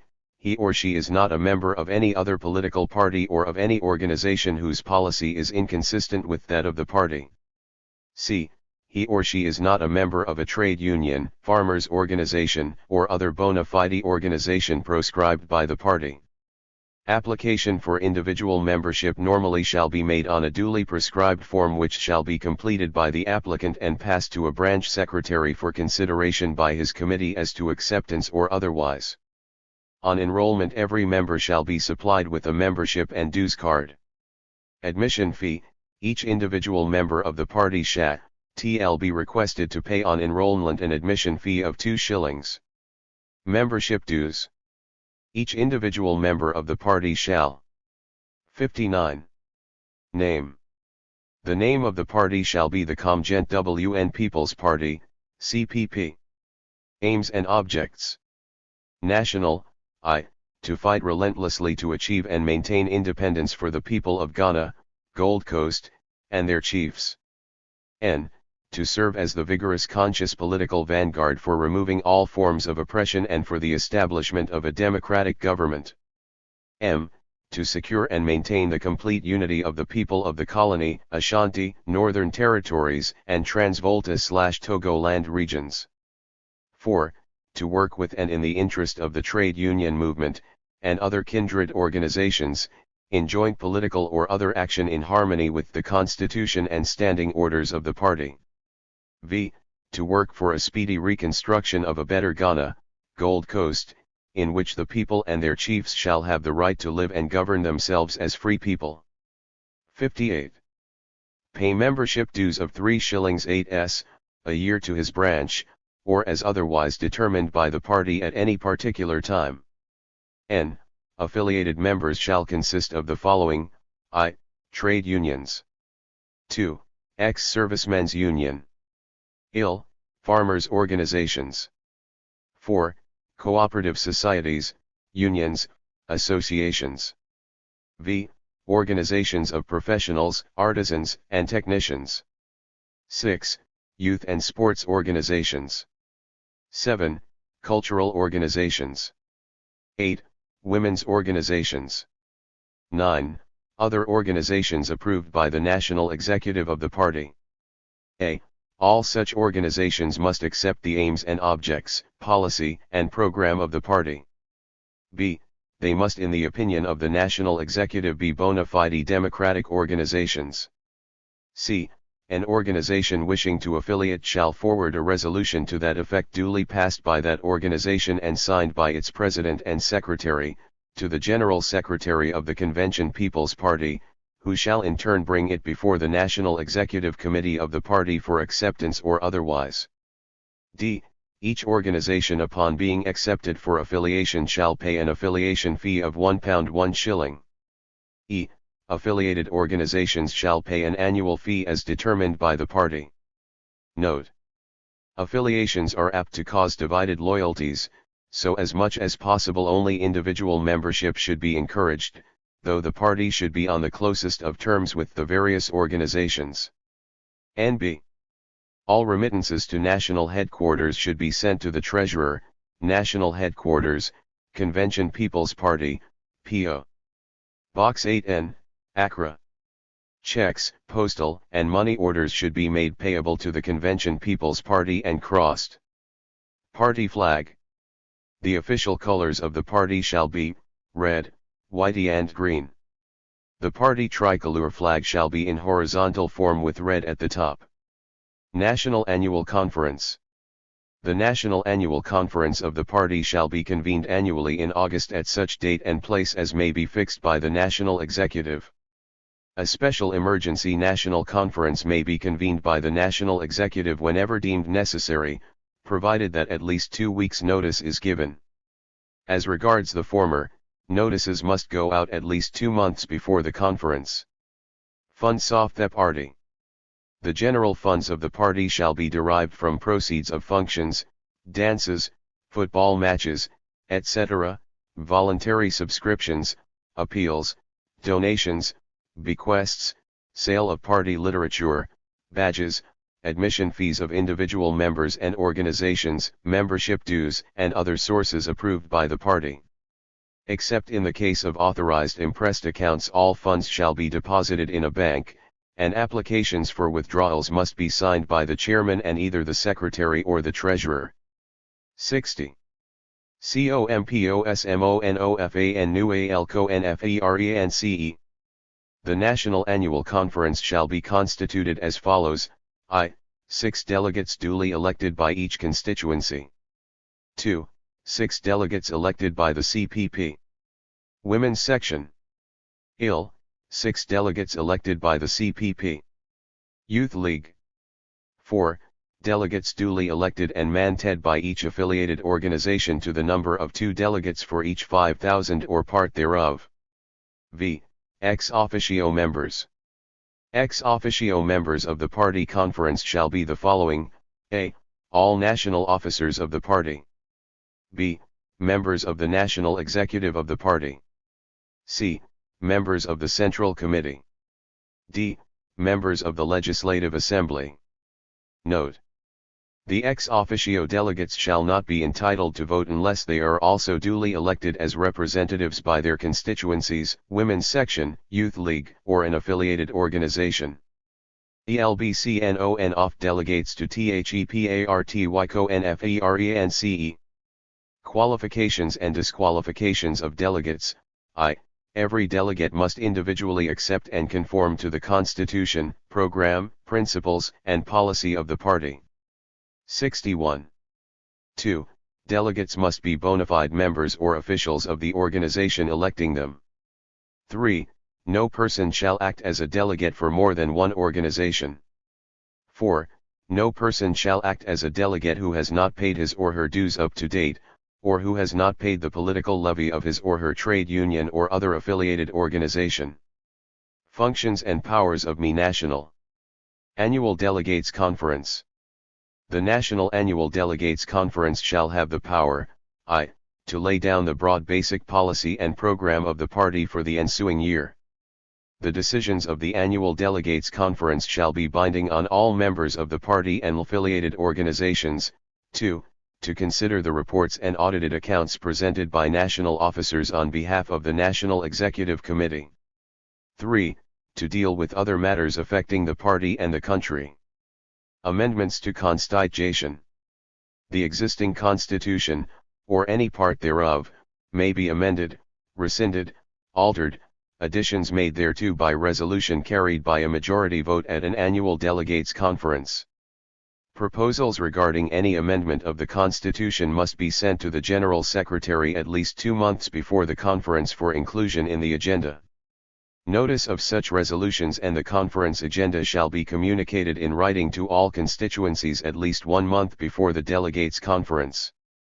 Only party organizations, branch, constituency, regional or affiliated organizations and not individual members shall send resolutions for determination at the annual delegates' conference. All members of the National Executive Committee have voting rights. The chairman, and in his absence the deputy chairman, shall preside at meetings of the National Executive Committee. In absence of both, a member shall be elected at the meeting to preside. National Executive Committee. Composition. The National Executive Committee shall be composed of I. Chairman. 2. National Officers. 3. Chairman of Standing, Finance, and Staff Committee. 4. Secretary of Standing, Finance, and Staff Committee. V. Members of Central Committee. 6. One representative elected by each constituency at the annual constituency conference. 62. Duties of me National Execon v Co MMITTJ, b. I. To carry out the policy and program of the party as laid down by the annual delegates conference. 2. To help organize regional councils, constituencies, and branches and to guide and supervise their work. 3. To enforce the Constitution, rules, regulations, st orders and bylaws of the party and to take any action it deems necessary for such purpose, whether by way of disaffiliation of an affiliated organization, dissolution or suspension of a branch of the party, suspension or expulsion of an individual member of the party.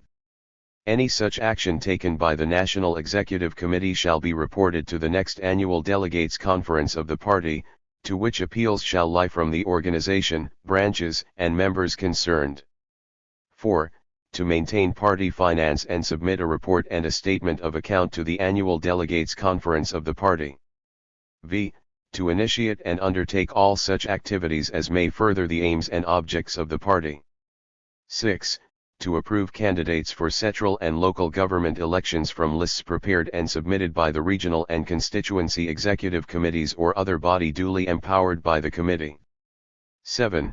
The National Executive Committee shall delegate powers to the Central Committee to set up specialized DP::RTMCNTS and other advisory bodies at the National Secretariat to carry out the aims and objects of the party. 8. Any vacancy occurring in the National Executive Committee during the course of the year shall be filled as provided in the Constitution. 9.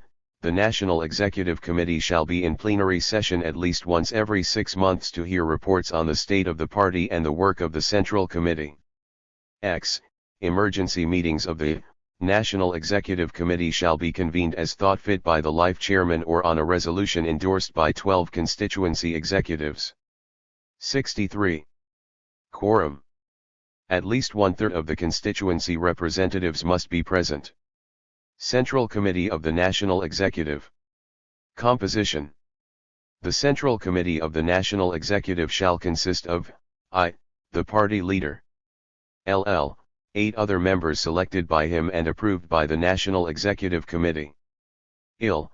Other special members also approved by the National Executive Committee. Functions. I. The Central Committee shall act as the Directorate of the National Executive in seeing that the decisions and policies of the National Executive are duly executed. H. To supervise the administrative machinery of the party at all levels national, regional and branch executives and to take such measures as it deems necessary to enforce decisions and the program of the party as laid down by the National Executive. IL. The members of the Central Committee shall normally reside at the capital and shall meet in permanent session at least once a week or if emergency arises from day to day to review major trends, formulate tactics and strategy for the guidance of the National Executive, and in the event of emergency to assume full responsibility of safeguarding the basic program of the party, its secondary and defense, and report to National Executive. 4.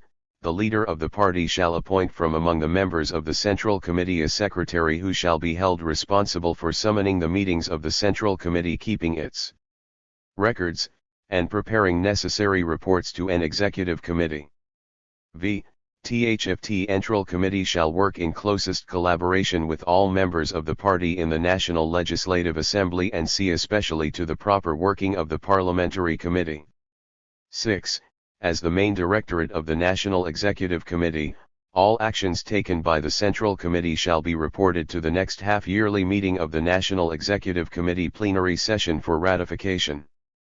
Discipline.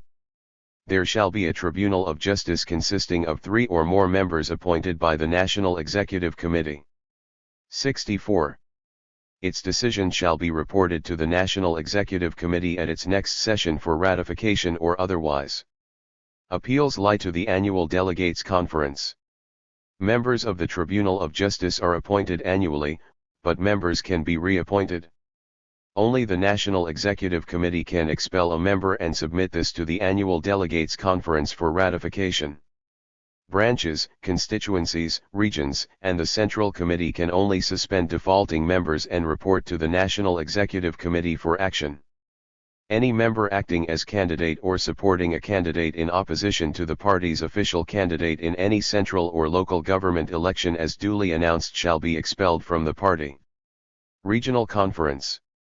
A regional conference shall be convened annually by the Regional Committee or on the instructions of the National Secretariat. A special regional conference shall be convened by the Regional Committee on the instructions of the National Executive Committee through the Secretariat at National Headquarters, ACA, or on the demand of at least 1/3 of the constituencies of the party in the region. The regional conference shall consist of 2 representatives from each constituency within the region. Regional officers. The regional officers shall be as follows. I. Regional Chairman, elected at the annual conference. LL. Regional Vice Chairman, elected at the annual conference. IL. Regional Treasurer, elected at the annual conference. These officers are elected for 1 year, but can be re-elected. 4. Regional Propaganda Secretary. V. Regional Secretary. 6. Other regional officers. These officers are appointed by the National Executive Committee as full-time officers.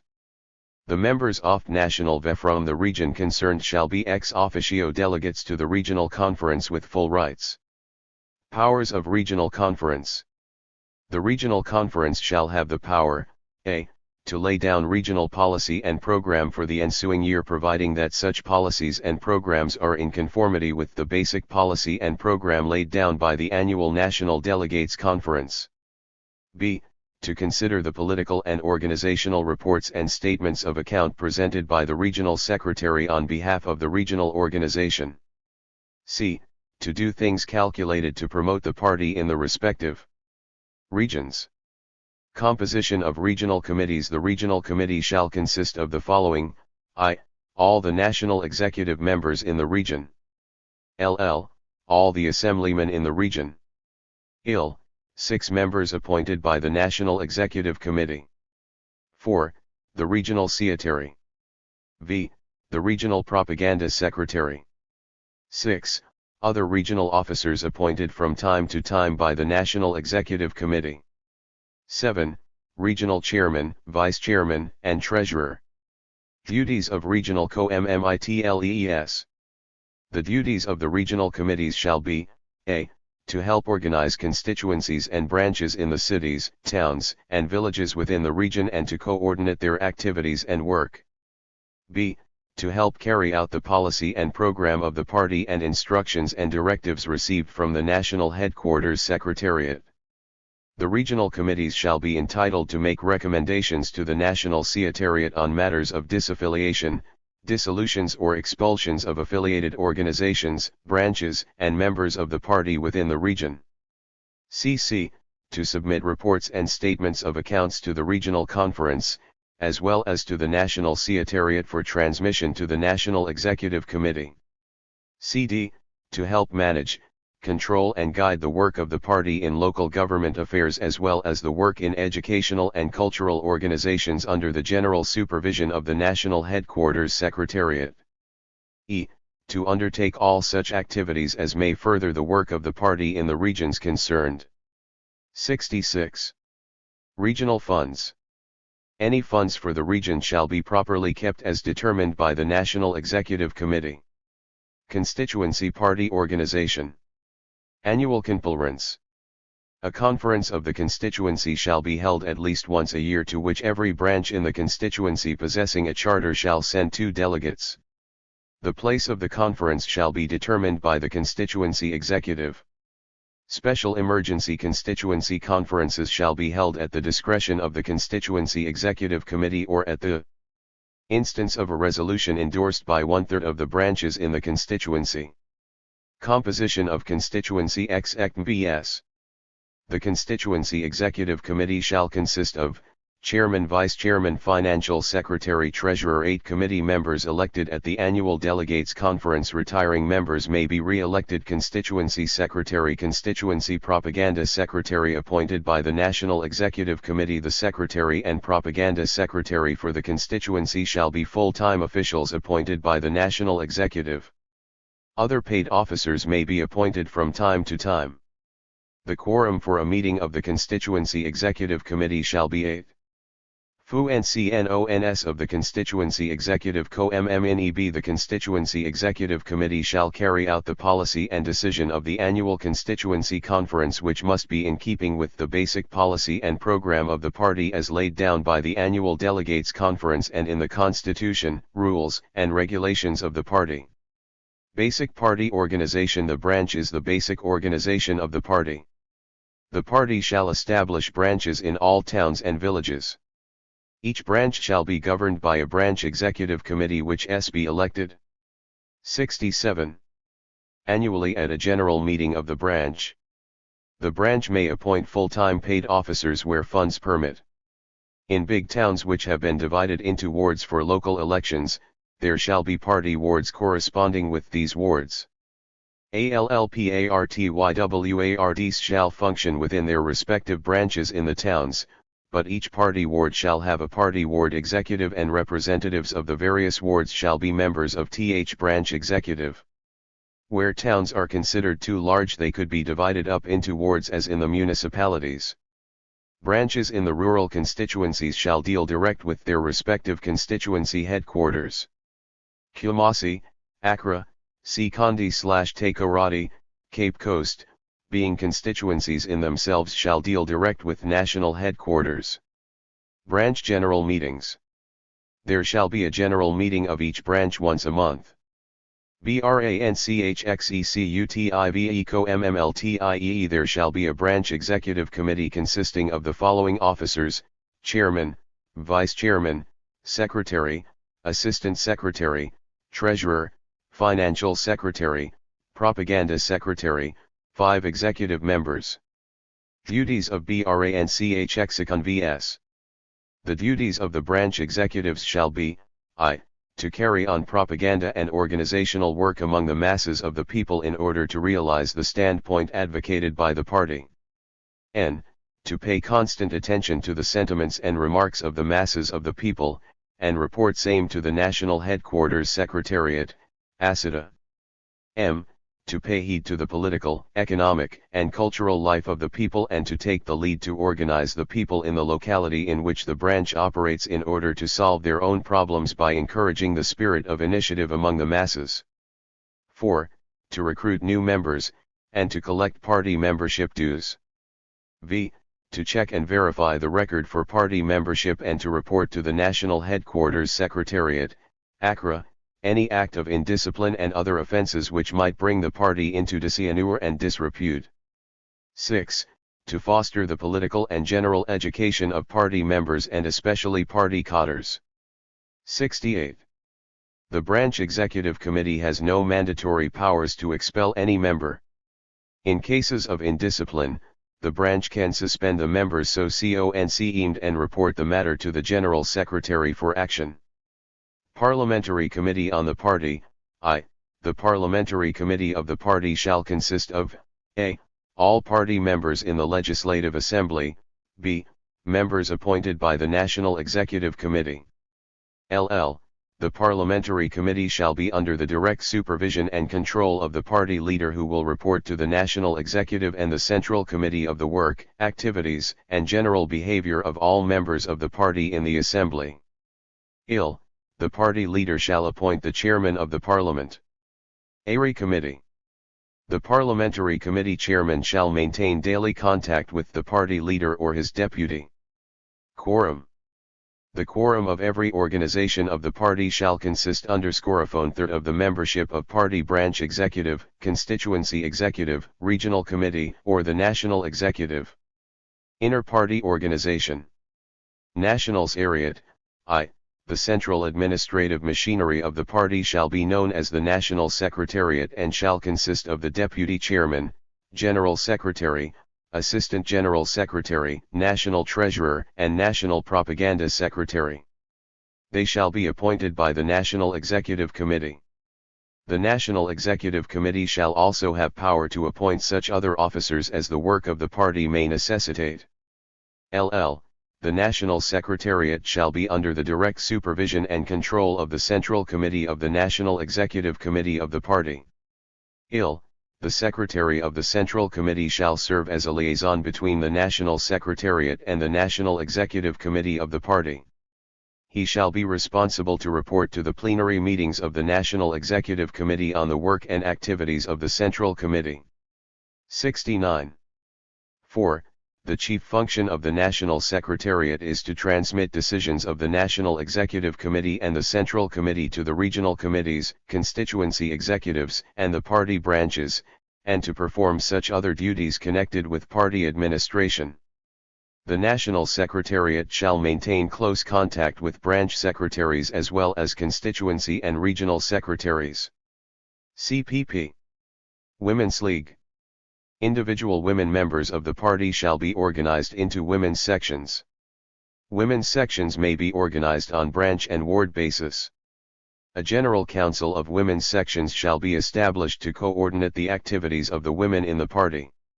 Leaders appointed by each women's branch or ward shall be responsible for the coordination of work amongst women in the branch or ward. There shall be no separate status of women in the party. A woman who becomes an individual member of the party becomes thereby a member of the women's section of her branch. Women may join the party through the women's sections. The women's section shall hold rallies, dances, picnics and other social functions throughout the year. A special Ghana Women's Day shall be observed once a year at Easter. Each party branch shall have a women's section to cater for the special interests of women, but the women's section shall be part and parcel of the branch. There shall be only one executive committee for each branch, including the women's section. CPP. Youth League. The youth of the country, aged 15 to 30 years, shall be organized into the CPP. Youth League. The Central Committee shall appoint a member to serve on the Party Youth League Executive, and each branch of the party shall also appoint a member of the local branch to serve on the Branch Youth League Executive. Publications. The party shall publish its own literature, periodicals, magazines, pamphlets, books, etc., as and when they shall be deemed desirable. PARTYMANLPES2. The National Executive Committee of the party shall decide which items from the party program shall be included in the manifesto. 7 degrees. Which shall be issued by the National Executive Committee prior to every general or local government election. Party Nationalides.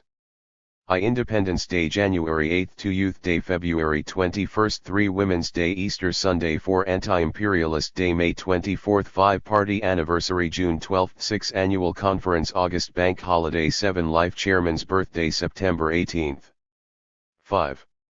In 1948 I bought by installments a Cropper printing machine which an Accra printer allowed me to install in his printing office. With the help of an assistant editor and 4 men to operate the machine, the first edition of my paper, the Accra Evening News, appeared on September 3, 1948, the same day that the UGCC Working Committee relieved me of my post of General Secretary.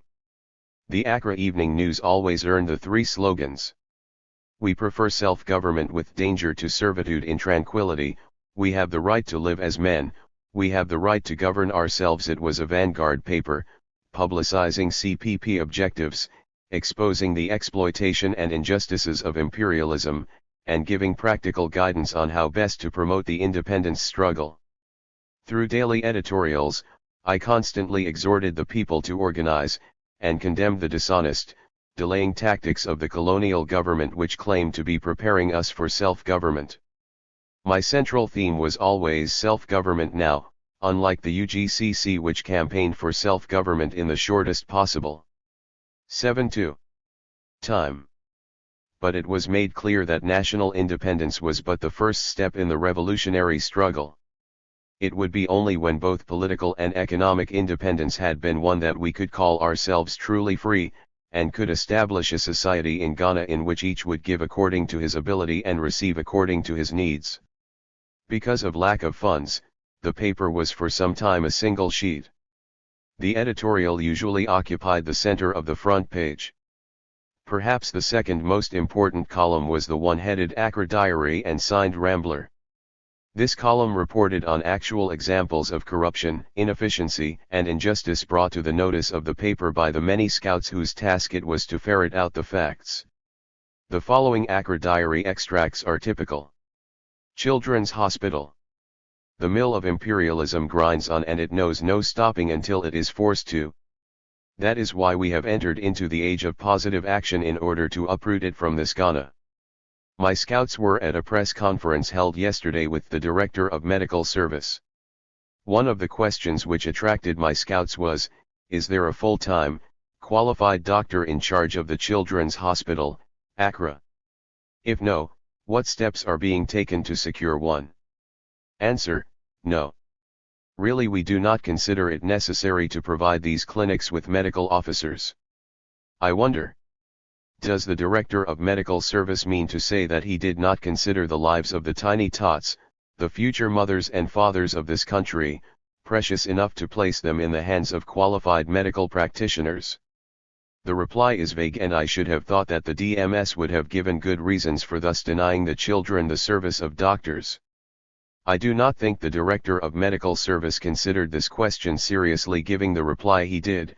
For if it was not nice to provide these clinics with medical officers, why did they consider it necessary to provide the Kumasi clinic with a medical officer? 73. The people who pay for the upkeep of these clinics demand that the present lady in charge, not being a qualified doctor, should be made to give way to a qualified doctor. We demand this with every seriousness. Public disapproval alone should have given the lady in charge the inkling that the people of this country do not want her to take charge of this clinic. She will do well to resign. Accra Evening NFJJS, Loth March, 1949. The Manager, AFTJIES Corporation. My scouts have just brought the information that you dismissed one of your drivers last week for alleged attempt to give a lift to another workman. I am informed that the truck was not even in motion before you took up the charge of dismissal against him. Anyway, I understand the Airways Workers Union has taken up the matter seriously and has lodged preliminary protests against this arbitrary step. So better get your old chappie back so that he can go back to work. These lapses do call for understanding between workers and employers. Accra Evening NFJJS, November 9, 1949. Anticipated him. The head press, as it then was immediately taken over by the heel press, which continued to publish the same newspaper under a new name, the Ghana Evening News. Right from the start I had always used the name Ghana instead of the Gold Coast, and so, by the time we gained our independence, the people already thought of themselves as Ghanaians. The Accra Evening News carried no commercial advertisements. Although always hard-pressed for money, we refused to accept them in order to preserve the paper's independence. The only advertisements were for CPP meetings and rallies, and other functions connected with the liberation struggle. Owing to lack of space, the paper contained mainly local news. There was a daily CPP newsletter, and public announcements, prominence being given to party business. The paper proved to be such a success that in January 1949 I established the Morning Telegraph in Sekondi, and in December the same year the Daily Mail in Cape Coast. After the reactionary seizure of power in Ghana by a clique of army and police officers in February 24, 1966, the Evening News, which I had founded, and which had since 1948 expressed African revolutionary aspirations, was closed down as part of the senseless campaign to try to obliterate all trace of my work. There was no person, business, or organization too powerful to escape the attention of Rambler and his scouts. The identity of Rambler remained a close-kept secret, but I, as editor of the paper, became involved in many libel actions brought by discredited and angry victims of Rambler. At one time, claims against me amounted to around £10,000. All the claimants were civil servants, and included the Commissioner of Police. Supporters managed to collect enough money to settle the claim of the Commissioner of Police and a few others who insisted on immediate payment. The rest were paid off over a period of time. I learned later, that some of the people who had filed libel actions had been urged to do so by certain government officials who hoped to put an end to my political work, and to force the Accra Evening News to close. At a later stage, Dan Quah sued the paper for libel for an article written about the Kibi ritual murder case. He was awarded damages, and not content with this, bought the rights of the paper. But we had 74 editorials from the Accra Evening News. Editorial 13th January 1949. Bullets or no bullets. It is interesting to note the number of British troops being poured into this country as if a pitched battle is soon to be expected here. 75. Or as if the Third World War is in the offing. Apart from the movements of troops, our scouts have reponed the nocturnal comings and goings of planes under suspicious circumstances. Moreover, frequent reports have it that arms are being distributed to the European element in this country. Further, the other day there was news about some illegal parcel containing pistols which a European gentleman had ordered through the post. How amusing these reports are! With the present political upsurge among the masses of the people for full self-government, the British government is maneuvering feverishly to delay what must eventually come to pass. Moreover, the military preparations in this country apparently imply that the government cannot fool the people any longer and is therefore prepared to use force to quell the people's legitimate demand for political freedom. But this will fail, for more than ever before the Gold Coast is determined to get self-government this year. We have no arms, but we have tremendous weapons at our disposal which neither steel nor bullets can vanquish. We are giving the British government here every opportunity to live up to that sense of democratic fair play which they have been preaching to the world. Nothing can prevent us from restoring our political freedom this year. The amazing thing about the disposition of British troops in this country is that all the world knows that Britain is in financial and economic difficulties unparalleled in her history, and instead of keeping her youth at home to work in the factories, in the mines and on the land to produce more food and wealth for her needs, imperialist Britain is rather sending out the bower of her youth to waste away their lives in indolence and useless parades just to keep a watch on Africans whose only sin consists in their demand to govern themselves in their own land. Britain never shall be slaves, yet imperialist Britain wants to enslave others. Colonization is nothing but slavery, and no nation that oppresses another nation can itself be free. Bullets or no bullets, British troops or no British troops, there is nothing that can deter us from our determined march towards the goal of complete self-government and independence. Editorial 14th January 1949. Organize. Organize. Organize, 1I. What the people of this country demand now more than else is full self-government. We have every right to manage or mismanage our own affairs in this country. In order to restore self-government, we must unite, and in order to unite, we must organize. We must organize as never before, for organization decides everything. Time and again, we have preached unity and organization, and we shall not be tired of preaching these until self-government has been fully realized. We must organize in order to make an effective demand for the control of our own affairs, so that we can be in a position to remedy the innumerable economic and social ills which mar life in this country and reduce us to miserable specimens of humanity. We must organize in order to be able to break down the chains of imperialism. The agents of our so-called trustees are busy, their DCS and pros are working to upset our indigenous democratic system of government and to delay the fruition of our legitimate political aspiration. Since unity is the vital issue in our present political struggle, we must be organized consciously to attain that goal. Let individuals, men and women, join any of the political organizations, farmers' unions, trade unions, cooperative societies, youth movements. No section of the people of this country's old be left unorganized.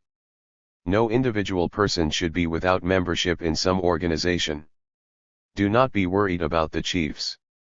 As Kwame Nkrumah has been saying, if we are well organized and strong, our chiefs shall know where to stand. Do not be unduly concerned about them, they are with us. They all know what we are suffering. Do not be worried too by the presence of the vicious pro-foreign government activities of some of our own Africans, the Quislings, the Stooges and their fellow travelers. They are few and will eventually bow to the organizational strength of the people of this country. There is nothing which imperialist governments respect more than this. The strength of the organized masses is invincible. Fellow Ghanaians, the issue is clear, we demand self-government now or never. Floriat Ghana. Nor gold can buy, we shall succeed in removing all oppressive rule from this country of ours. The spirit of a nation when a people who have smarted under a foreign rule suddenly wake up to the indignities of such a rule and begin to assert their national and inherent right to be free, then they have reached that stage of their political development when no amount of oppressive laws and intimidation can keep them down. Invariably, it is through a prolonged and sometimes bitter struggle that they gain their freedom. History is replete with instances of the struggle for freedom of oppressed peoples the world over. Those who by design or chance find themselves the masters of other people either of their own race or not, and use an oppressive hand over their subjects may as well look into history to find out what has been the lessons and verdicts of history, what sooner or later happened to their overlordship. When the spirit of the oppressed people revolts against its oppressors, that revolt continues until freedom is achieved. It carries in its wake a force which it is dangerous to suppress. When the American colonies smarted under the domination of their British cousins and were unable by peaceful and constitutional methods to convince them that they too were men and had the right to be free and govern themselves, the American War of Independence was declared. When India found her continuance under British rule an indignity that belittled her nationality, and was unable by peaceful and constitutional means to obtain her freedom, Gandhi appeared on the scene with weapons of non-cooperation and civil disobedience movement. When Burma was unable any longer to endure British domination after she had only a few short years previously at the risk of national life fought and defeated a worse enemy, she, under the youthful leaders of Burma, evolved the new method of youth organization and dynamic activity that led to her freedom and independence. Today, we the people of Ghana, find ourselves following in the wake of these erstwhile oppressed peoples and demanding to be set free. The more we demand to be free, the more the oppressors seem to be tightening their hold on us. The day of deliverance is now at hand, we tarry but a while. We have not the arms with which to fight as the Americans did, but we have moral and spiritual forces at our disposal which outnumber all physical weapons, and with those forces which no arms can conquer. 7/8. The dawn of positive action. On Sunday, March 6, 1949, this country, pursuing her relentless and adamant struggle for self-government, was ushered into a new political era, the era of positive action. It had become evident that after a year of intense platform agitation, unless we organized our potential strength into a monstrous and gigantic force capable of dealing a knockout blow to the forces of imperialism, all the evil machinations of which imperialists are capable would be used by them to entrench themselves for an indefinite period of more disgraceful exploitation of this country of ours. It is clear that unless this is done, platform talks would avail us but little. The Committee of Youth Organization, the youth movement within the convention, has laid down a program, which they are passing on to the anxiously waiting people of this country. The Kisi Constitutional Committee has given abundant evidence by their dilatory and delaying tactics that we cannot completely rely on them to produce the constitution the people of this country demand. When the Watson Commission was here, they held sittings from 8 a.m. to 12 and from 3 to 6 p.m. and finished work within the shortest possible time. Why cannot the Kisi Committee do the same? It would therefore be folly on the part of the people of this country to relax their efforts at organizing. We must adopt a definite political action program, whilst the committee continues to sit. We would recommend, making generous allowance for all the delaying, the following timetable. By May, the committee's recommendations should be ready for handing in at Christiansborg Castle. They would have had 4 months to make it. By July, it should be in Downing Street or Whitehall, London. By September, it should be back in Accra for the chiefs and the people of this country to accept or reject. Whilst we are waiting for the committee to produce THCLR 79 recommendations, we shall not allow ourselves to be caught napping, or we cannot wisely continue to be talking all the time. We must get ready for action if action becomes necessary for procuring the self-government we uncompromisingly demand. We must organize and plan to uproot imperialism this year from our midst if it will not respect our demand and hand over honorably. The period of politics of words is getting to its end. We enter into a new period of political struggle, the period of positive action. Editorial May 18, 1949. Never relax your efforts. Yes, we must continue to blame the imperialists and indict them before the bar of public and world opinion, as we pointed out in the editorial of yesterday's issue, because the imperialists are the prime cause of all our troubles, political, social and economic. The pity is that our own people allow themselves to be used as imperialist agents to suppress, exploit, and dominate us to the ruin of the whole country. It is in this respect that we can echo the words of Shakespeare: "The fault, dear Brutus, is not in our stars, but in ourselves that we are underlings." As long as we continue to live under a foreign power, this power will always use the means at its disposal to divide and rule us. A favored group has been created with a vested interest in the present order of things, and therefore look on the national liberation movement with contempt and annoyance. Subtly and viciously, the imperialists try to set people against chiefs, chiefs against people, people against people, and leaders against leaders. Another serious setback to the national liberation movement is the wicked and diabolical tactic of the imperialists in getting our leaders busy, working for them. Some may call it learning the art of government, but it is really getting these leaders occupied so as to deprive them of the time for organizing and educating their own people for the art of government and satisfying their wants. The history of colonial liberation movement shows that the first essential thing is organization. Some may say unity, but unity presupposes organization. At least, there must be an organization to unify the country. One person cannot do it, a few leaders cannot do it, but when the masses and the leaders share common ideals and purposes, they can come together in an organization, regardless of tribal and other differences, to fight for a cause. Leaders may come and go, they may rise and fall, but the people live on forever, and they can only be joined together by an organization that is active and virile and doing the things for which it was established. The role of an organization, especially in the colonial struggle, is of paramount importance, for victimization, bribery, and corruption, defaulting of leaders and other vicissitudes are strewn in the way of such movements. These test the stamina of leaders, these test the preparedness of the people for emancipation from age-long imperialist bondage, and both leaders and followers are to be wary of the imperialists even when they offer gifts. One thing we must bear in mind is that imperialism never gives way until it cannot help it. Even when imperialism appears to give way, it tries to sabotage it by the back door. What is happening in the Gold Coast today is an ample justification of this point. Therefore, countrymen, don't live on promises and don't live on rumors about something good turning up, for the enemy is sly and vicious and always waiting for an opportunity to disinter our efforts to attain our SG this year. Let us therefore never relax our efforts until we have ACFUALLY secured our self-government. Editorial September 5, 1949. The struggle goes on. The struggle moves on inexorably and relentlessly to its inevitable and logical conclusion, and the next few months will decide the fate of Ghana for generations to come. This is the time for mighty decisions and brave deeds. The greater the danger, the greater share of honor, and with the backing and support of the masses and chiefs who share the same ideals and aspirations as we do, we shall not fight in vain. 1. I'm greatest LSSG 3 weighty decisions await us.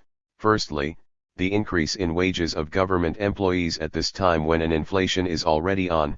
Secondly, the government prohibition on civil servants from taking 81 part in politics and, finally, the acceptance or rejection of the Kissy report by the chiefs and people of this country. 1. Announcement that Finance Committee, consisting of Africans with a European chairman, has sanctioned the pay increase. Show decals no despondency. It is one of the evils we are fighting against, this accursed system of nominations. It does not matter who is on such a committee, as long as we remain under the Crown Colony system, such committees will always produce such shameful and unreasonable results. With regard to civil servants and politics, the showdown will come very speedily. The government has set October 1st next as the dateline after which no civil servant can be a member of a political party. 1. We hope that the government will have the courage to check up and enforce such a measure. 1. Isn't it fine for the top-ranking civil servants to play high politics and at the same time prevent others from doing so? It is hypocrisy to preach virtue and practice vice. Money can't buy us. Today, the police are joining or forming unions to safeguard their rights or promote their professional interests. Tomorrow they are granted pay increases. Today, civil servants are prevented from joining political parties. Tomorrow they are granted pay increases. But, let the imperialists make no mistake, they cannot be saved by these clever maneuvers. Their end shall surely come, and that very speedily. The publication of the Kissy report will decide the whole issue between us and our foreign oppressive overlords. The imperialists can give us all the money in the world, but we must have back our freedom. Therefore, whatever we do, we must bear in mind that it is self-government we are after, and we must subordinate every other thing to getting it. Sin pi preko. Let every flouting of the will of the public be an incentive to redouble our efforts to liquidate imperialism from Ghana with all speed. Let us organize solidly to act effectively against imperialist attempts to prolong our enslavement. Let us decide, once and for all, to rid ourselves from the shackles of imperialism. Long live the forward march of the people of Ghana towards their true and just inheritance. We shall protest and demonstrate.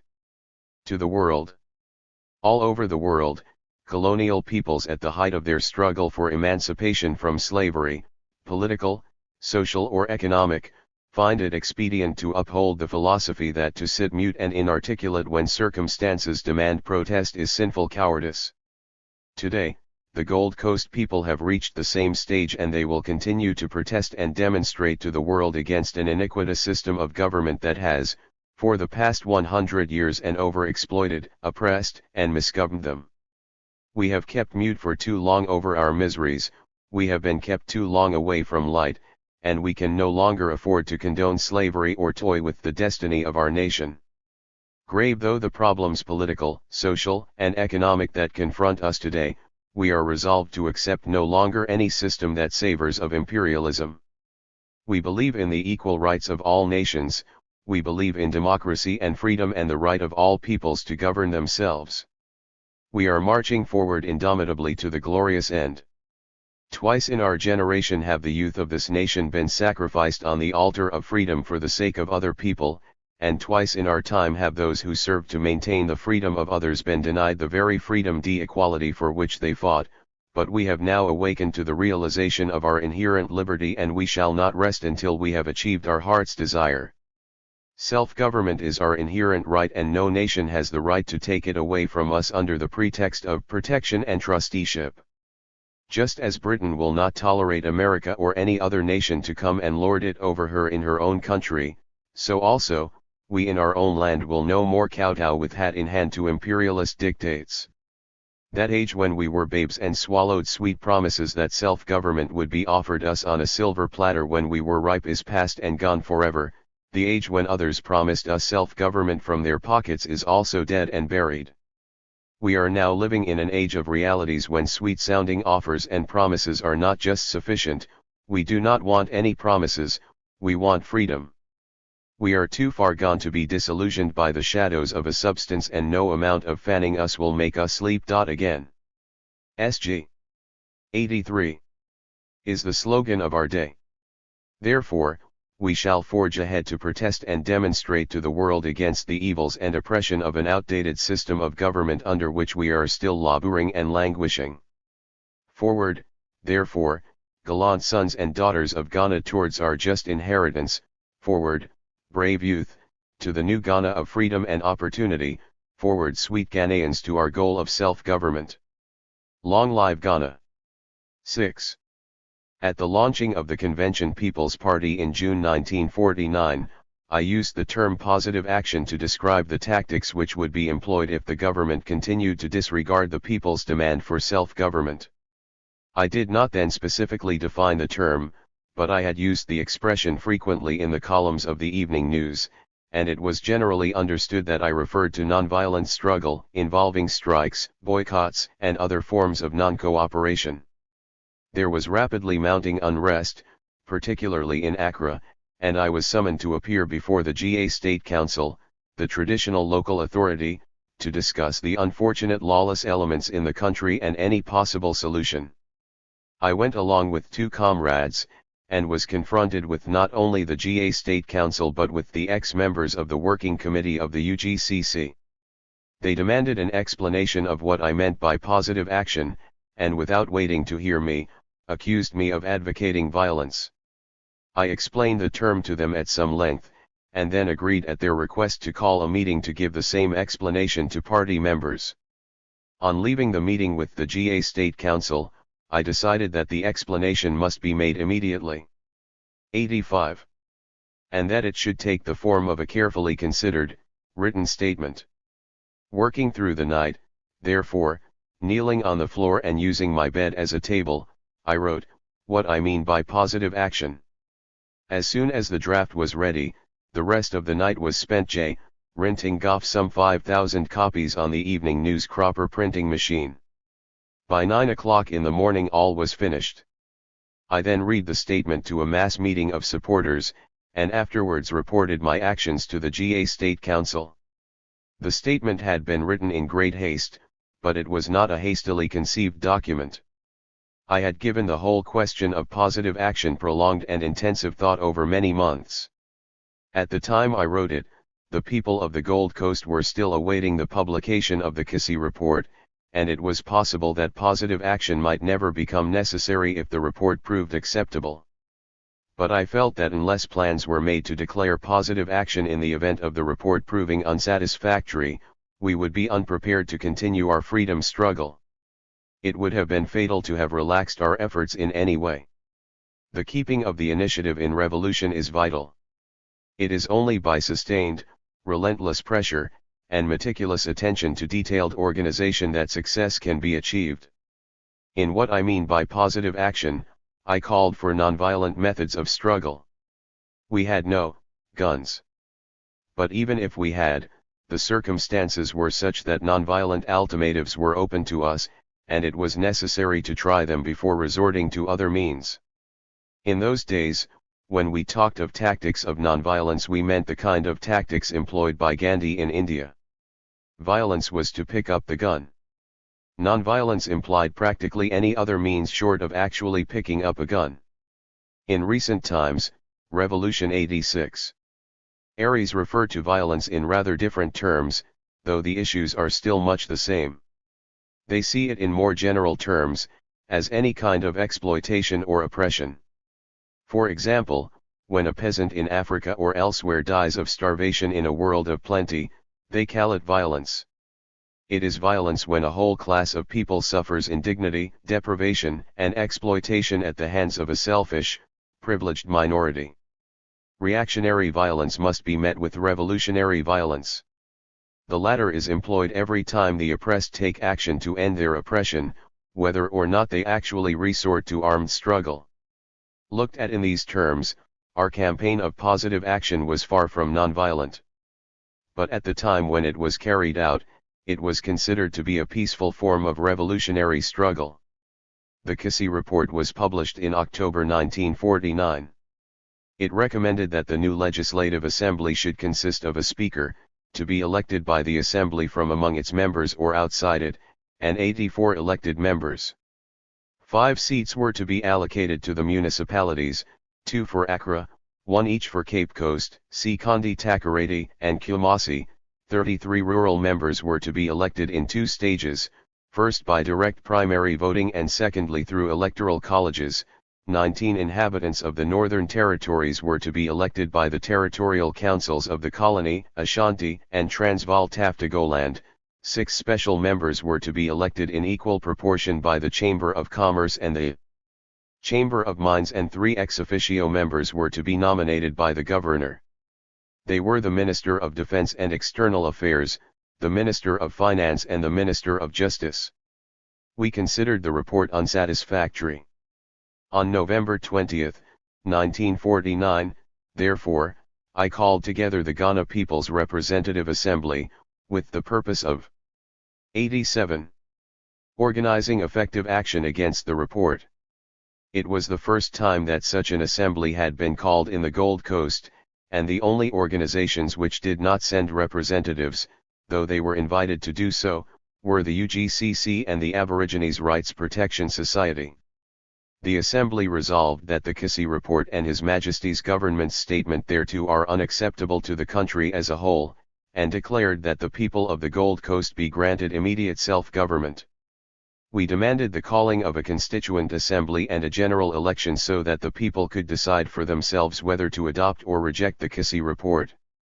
In addition, a memorandum was drawn up outlining the structure of central and local government which should form the basis for the new constitution. The chiefs at Dodowa did not accept the views of the assembly. However, I called a meeting of the executive committee of the CPP, and it was agreed that I should inform the governor, in a letter, that if the administration ignored the legitimate aspirations of the people embodied in the amendments to the Kissy Committee's report by the People's Representative Assembly, then the CPP would embark on a campaign of positive action. At a rally in Accra I proclaimed a time limit of 2 weeks for the British government to call a constituent assembly, after which if nothing happened there would be a call for positive action. There followed the arrest of editors of newspapers which I had founded, and I was summoned to appear in court on a charge of contempt for an article which appeared in the Sekondi Morning Telegraph. I was faced with a fine of £300 or 4 months' imprisonment. The fine was paid by the people of Accra and various party members, and I was able to continue my work. I 88. Toured the country, addressing rallies, organizing and preparing the people for positive action.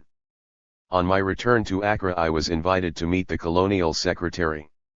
He whammed me against calling for positive action, saying that it would bring chaos and disorder, and that if anyone was killed or hurt I would be held personally responsible. During the next few days there were further exchanges between the Executive Committee and the Colonial Secretary, but no progress was made. In an attempt to confuse the people, it was announced over the radio that positive action had been abandoned, and I had quickly to correct this misinformation by calling a mass meeting in the Accra Arena. On January 8, 1950, after a further request by the Colonial Secretary to postpone positive action, I called another meeting at the arena, and it was then that I proclaimed the start of positive action. I called for a general strike to begin at midnight. Only hospital workers, the police, and those employed on maintaining essential public services such as water conservancy, were to be exempt. I immediately traveled to Cape Coast, Sekondi, and Tarkwa, and in each of these places called for positive action. On my return to Accra on Loth January, some of the initial enthusiasm for positive action seemed to have evaporated, probably as a result of the intensive efforts made over the radio by the administration encouraging people to go back to work. A few of the stores were beginning to open. The following day, therefore, at one of the biggest rallies ever to be held in the arena, I spoke for about 2 hours, and afterwards the atmosphere was so tense in Accra that the governor declared a state of emergency and imposed a curfew. Public meetings were forbidden. The evening news office was raided and closed down, and the same action was taken against my other newspapers. Party leaders in Sekondi and Kumasi were arrested. At the height of the Positive Action campaign, when the whole of the economic life of the country had been brought to a standstill, I together with leaders of the ex-servicemen and the trade unions were invited to appear before the Joint Provincial Council of Chiefs, to try to work out a peaceful settlement with the government. The ex-servicemen were arrested before they arrived at Dodawa. The TUC representatives were forewarned and did not go. But I and 3 comrades managed to get through to attend the meeting. Once again, I put before the council the findings of the Ghana People's Representative Assembly and declared that positive action would continue unless the demands were met. It was quite obvious that the Joint Provisional Council of Chiefs and the government were in league in attempting to deny the people's legitimate demands. One by one, party leaders were arrested, and homes and offices ransacked by the police. On the night of January 21 our party headquarters were raided again, and most of my comrades arrested. If I had been present at the time I also would have been taken, but I had left to visit a party member in Labadi, where I stayed the night. The following day, when I returned to party headquarters I found the police waiting for me, and I was arrested and taken to James Ford Prison. I was in due course charged with inciting people to take part in an illegal strike under the terms of positive action, in an attempt to coerce the government of the Gold Coast. I was sentenced to 2 years imprisonment, and condemned to another year's imprisonment, making 3 years in all, for publishing a so-called seditious article in the Cape Coast Daily Mail. The campaign for positive action had not succeeded in bringing down the government, but it had shaken it to its very foundations, and it never recovered. The hitherto omnipotent colonial administration had been 90. Confronted for the first time by organized people's power, and its rottenness and inherent weaknesses had been exposed. There is no surer way to learn the art of revolution than to practice it. The experience of shared effort and suffering engenders a political awareness that no amount of armchair theorizing can evolve. The people had seen with their own eyes the economic life of the Gold Coast brought to a halt by unified people's effort in the form of a general strike. Never again would they accept that it was hopeless to attempt to attack a seemingly mighty power structure as that represented by the colonial administration. The paper tiger had been exposed, and this was the essential first step in its destruction.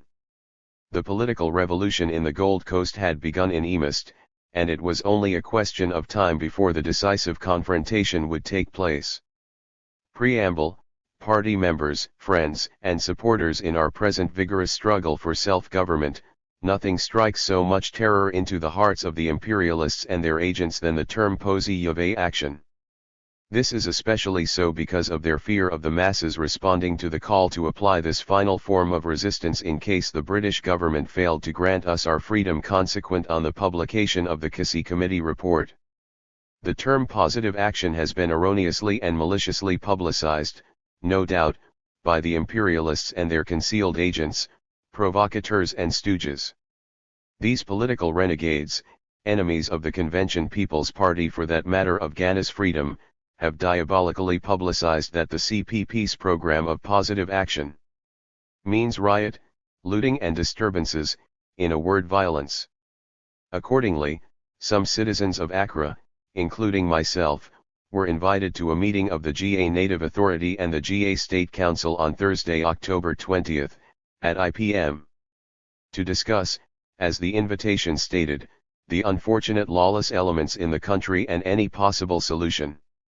At that meeting, I had the unique opportunity of explaining what positive action means to the satisfaction of the GA Native Authority and the GA State Council, and the meeting concluded with a recommendation by them that I should call a meeting to explain to the members of the Convention People's Party as I did to them, What I mean by positive action in order to disabuse the minds of those who are going about misinterpreting the positive action program of the Convention People's Party.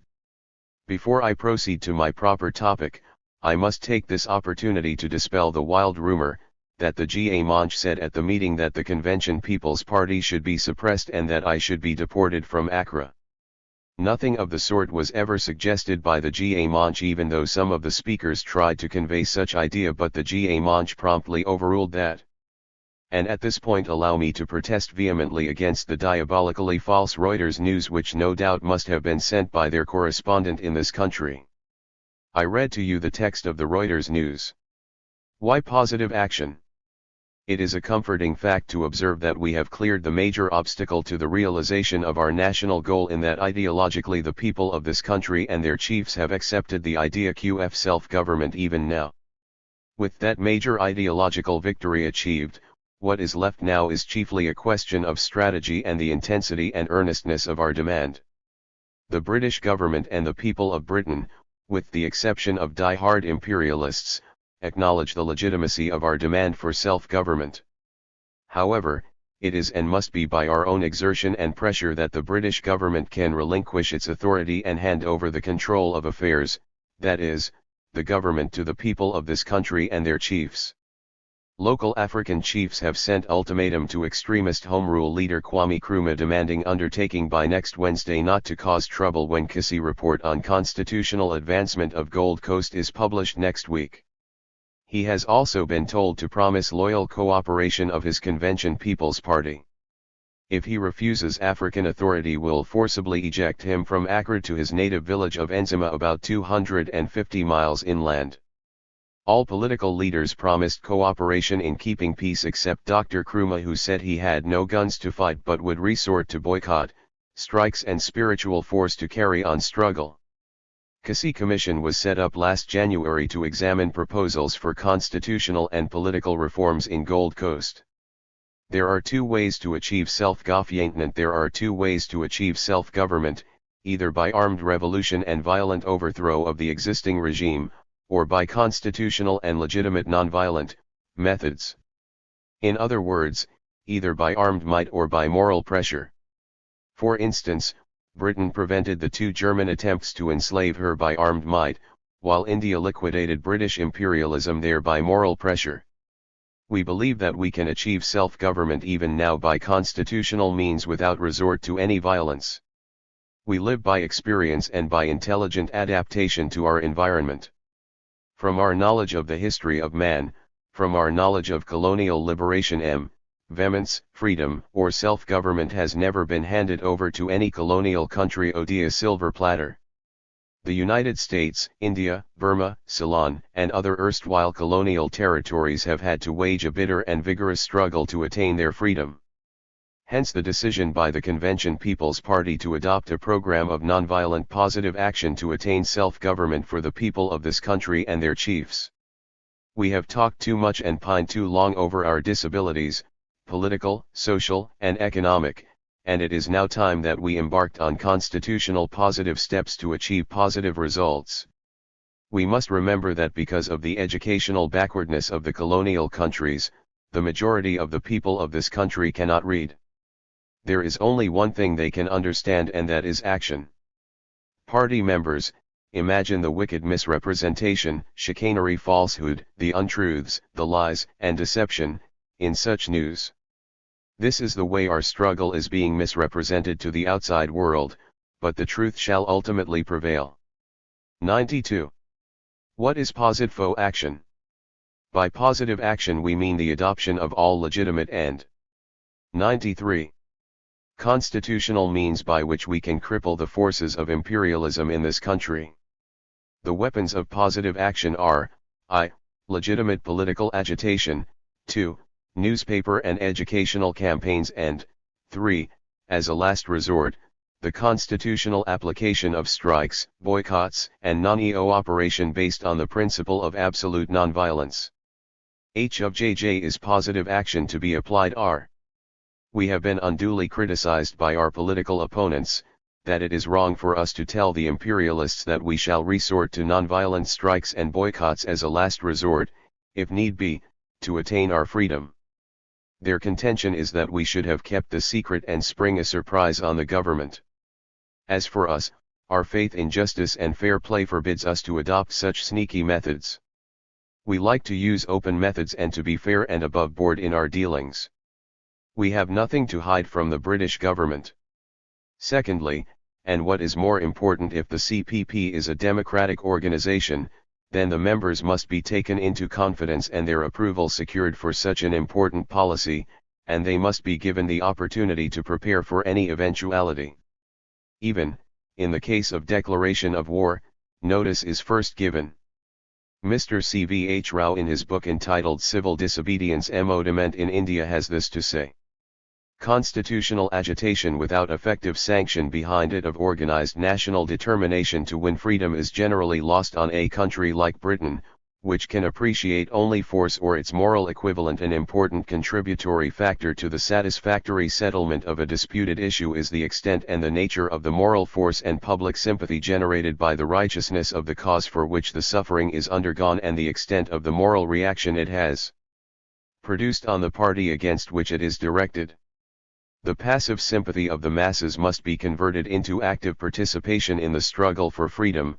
There must also be created a widespread political consciousness and a sense of national self-respect. These can only be achieved when the mass of the people understand the issue. These are not the days when people follow leaders blindly. When to call positive action into play.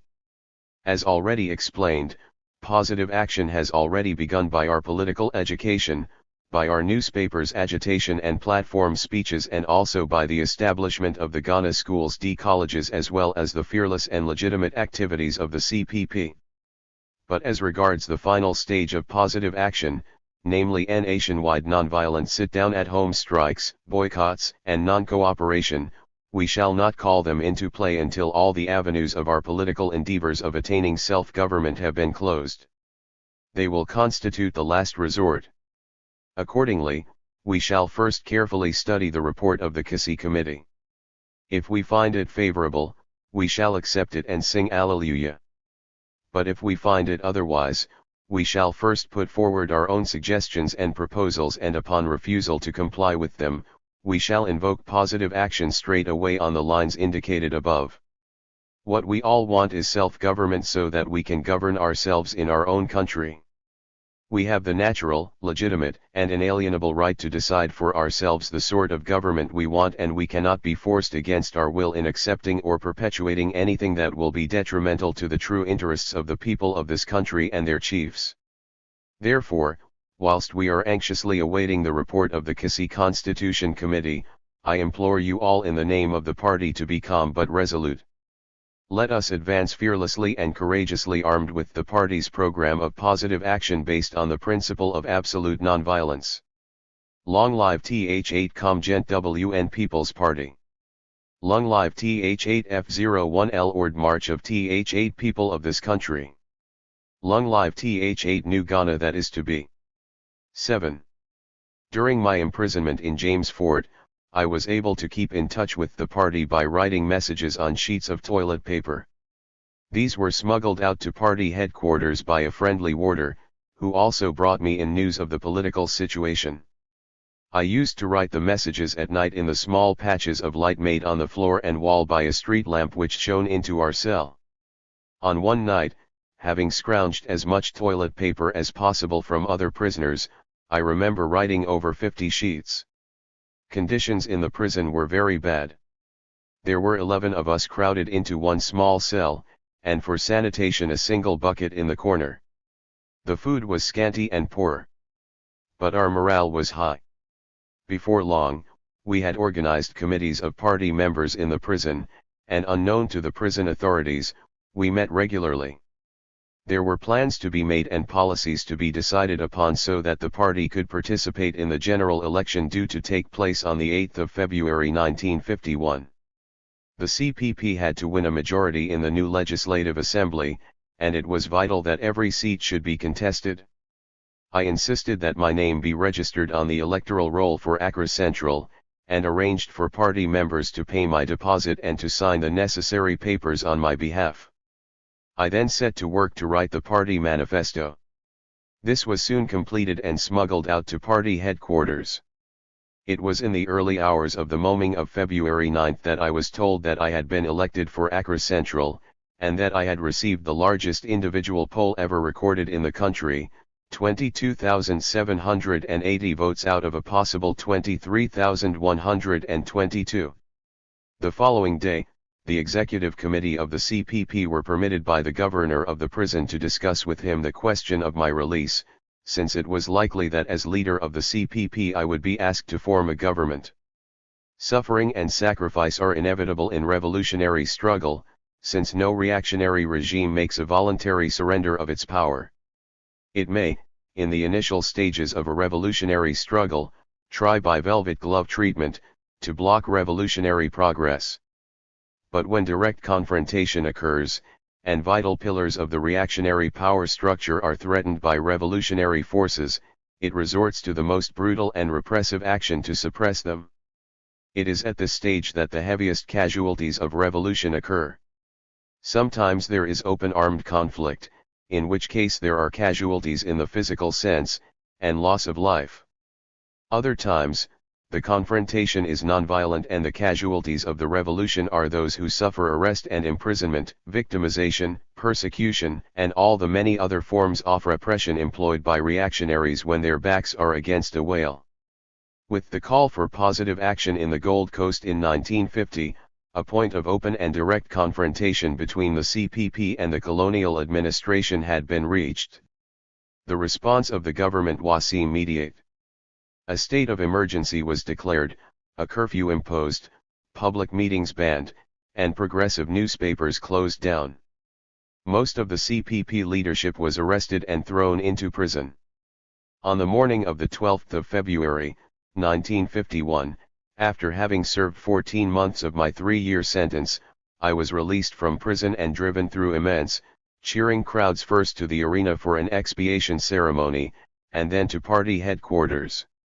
The next day the governor invited me to form a government, for the CPP had 134 out of a possible 38 elected seats in the municipal and rural areas, and the party had also a majority in the assembly over the nominated candidates. A meeting of the Central Committee was convened, and a government was formed. As leader of the majority party in the assembly, I became leader of government business. It was going to be difficult to work under the conditions of the Kisi Constitution, but I at once made it clear that we intended to go ahead with our campaign for full self-government. Our sweeping victory at the polls was our mandate, and nothing would stand in our way. We did not rule out the possibility of further positive action if colonial officialdom obstructed our purpose. The die is cast, I said in an address to CPP members of the Assembly. The exploited and oppressed people of colonial Africa and elsewhere are looking up to us for hope and inspiration. Progressive people in Britain and elsewhere are also solidly behind us. The torch of the liberation movement has been lifted up in Ghana for the whole of West Africa, and it will blaze a trail of freedom for other oppressed territories. The decision to continue the struggle for national liberation by constitutional means was taken simply because it was considered to be the method most likely to succeed in the circumstances of the time. For the sole criterion in deciding upon what form a revolutionary struggle should take at a particular time is the revolutionary objective, and how best to achieve it. If the CPP had contracted out of the procedure of parliamentary government which the colonial power had foisted upon us. 98. The progress towards national liberation could not have gone ahead at that time, and the political revolution would have been immeasurably delayed. By participating in the general election of 1951, and winning it, the party was able to demand my release from prison before even half my sentence had been served, and the CPP was able to form a government and proceed with the practical business of carrying out its revolutionary objectives. We therefore decided, for as long as it suited our purpose, to make use of the parliamentary procedures which the colonial administration had always practiced and which it could not therefore condemn or refuse to recognize. On the 5th of March 1952 the governor told the Assembly that the colonial Secretary of State had announced in the British House of Commons a change the Kisi Constitution, removing the office of Leader of Government Business, and providing for the establishment of the office of Prime Minister. Henceforth, the governor was to consult the Prime Minister before submitting to the Assembly the names of persons he proposed for appointment as representative members of the Executive Council and before allocating them portfolios. Some 2 weeks later, on the 21st of March, the Assembly approved my appointment as Prime Minister. Clearly further constitutional changes were necessary, and I began to initiate steps for the replacement of the 3 ex officio ministers by representative ministers, and to plan the reform of the Legislative Assembly. The latter contained 3 ex officio members, 6 special members, and 75 other members. Of the 56 members representing the colony, Ashanti, and southern Togoland, 18, or 1/3, represented the chiefs and traditional authorities, and were elected not by universal adult suffrage, but by the Joint Provincial Council, the Ashanti-Man Council, and the Transvolta Southern Togoland Electoral College. Obviously, this state of affairs could be tolerated no longer. 99. After exhaustive discussions and consultations throughout the country, a government white paper on constitutional reform was published. Shortly afterwards, I called an emergency delegates conference of the CPP, and told them that the party national executive had decided to call on the delegates conference to recommend that the government of the Gold Coast make representations to the Queen in Council, through the Secretary of State for the Colonies, that the chiefs and people of the Gold Coast demand immediate self-government, and that an Act of Independence be simultaneously passed by the United Kingdom Parliament and the Gold Coast Legislative Assembly, declaring the Gold Coast to be, under the new name of Ghana, a sovereign and independent state. A motion on constitutional reform was moved in the Legislative Assembly on July 10, 1953. It is this motion which has become popularly known as the Motion of Destiny. The motion was passed unanimously. The Kisii Constitution had been amended, but it was still necessary to call a general election to give effect to the changes, and by a further CPP victory at the polls to bring the final pressure to bear on the British government to force the ending of colonial rule in the Gold Coast. Our employment of the colonial power's own parliamentary procedures was bringing results, and justifying the party's constitutional tactics at that stage of the revolutionary struggle. The government to request that Her Majesty's government, as soon as the necessary constitutional and administrative arrangements for independence are made, should introduce an Act of Independence into the United Kingdom Parliament declaring the Gold Coast a sovereign and independent state within the Commonwealth, and further, that this Assembly do authorize the government to ask Her Majesty's government, without prejudice to the above request, to amend as a matter of urgency the Gold Coast Constitution, Order in Council 1950, in such a way as to provide inter alia that the Legislative Assembly shall be composed of members directly elected by secret ballot, and that all members of the Cabinet shall be members of the Assembly and directly responsible to it. Mr. Speaker, it is with great humility that I stand before my countrymen and before the representatives of Britain, to ask this House to give assent to this motion. In this solemn hour, I am deeply conscious of the grave implications of what we are about to consider, and, as the great honor of proposing this motion has fallen to my lot, I pray God to grant me the wisdom, strength, and endurance to do my duty as it should be done. We are called upon to exercise statesmanship of a high order, and I would repeat, if I may, my warning of October, that every idle or ill-considered word will militate against the cause which we all have at heart. It is, as Edmund Burke said, and I am quoting him here, our business carefully to cultivate in our minds, to rear to the most perfect vigor and maturity, every sort of generous and honest feeling that belongs to our nature. To bring the dispositions that are love lie in private life into the service and conduct of the Commonwealth, so to be patriots as not to forget we are gentlemen. At the outset, I would like to remind honorable members of a passage in the White Paper, that only after the Legislative Assembly debate will the proposals of this government take their final shape and be communicated to the United Kingdom government. Therefore, let your arguments be cogent and constructive. The range of this debate must be national, not regional, patriotic, not partisan, and I now ask that a spirit of cooperation and goodwill pervade this debate. It was Aristotle, the master who knows, who said, Loth July, 1953 Mr. Speaker, I beg to move that this Assembly in adopting the Government's White Paper on Constitutional Reform do authorize. 100. In practical matters the end is not mere speculative knowledge of what is to be done, but rather the doing of it. It is not. 101. Enough to know about virtue, then, but we must endeavor to possess it, and to use it. As with virtue, so with self-government, we must endeavor to possess it, and to use it. And the motion which I have prepared is the means to possess it. In seeking your mandate, I am asking you to give my government the power to bring to fruition the longing hopes, the ardent dreams, the fervent aspirations of the chiefs and people of our country. Throughout a century of alien rule our people have, with ever-increasing tendency, looked forward to that bright and glorious day when they shall regain their ancient heritage, and once more take their place rightly as free men in the world. Mr. Speaker, we have frequent examples to show that there comes a time in the history of all colonial peoples when they must, because of their will to throw off the hampering shackles of colonialism, boldly assert their God-given right to be free of a foreign ruler. Today we are here to claim this right to our independence. Mr. Speaker, the motion is in two parts.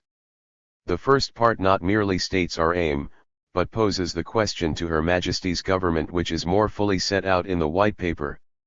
There is a general demand in the Gold Coast for self-government within the Commonwealth, and the United Kingdom government should be informed of this demand, and be requested to make a declaration recognizing the existence of this demand, and expressing Her Majesty's government's readiness to introduce an Act of Independence.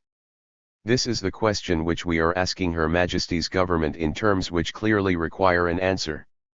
That is the first thing we want, a declaration. But, even more important, we want to possess our self-government, we want an Act of Independence. The second half of the motion sets out in a straightforward manner to obtain the authority of the House for the presentation to Her Majesty's government of the detailed proposals which we have made for immediate constitutional reform. We ask that these proposals may be considered on their merits and without prejudice to the request which has been made in the first half of the motion. We request that the composition of our Assembly may be so amended that all its members shall be directly elected by secret ballot.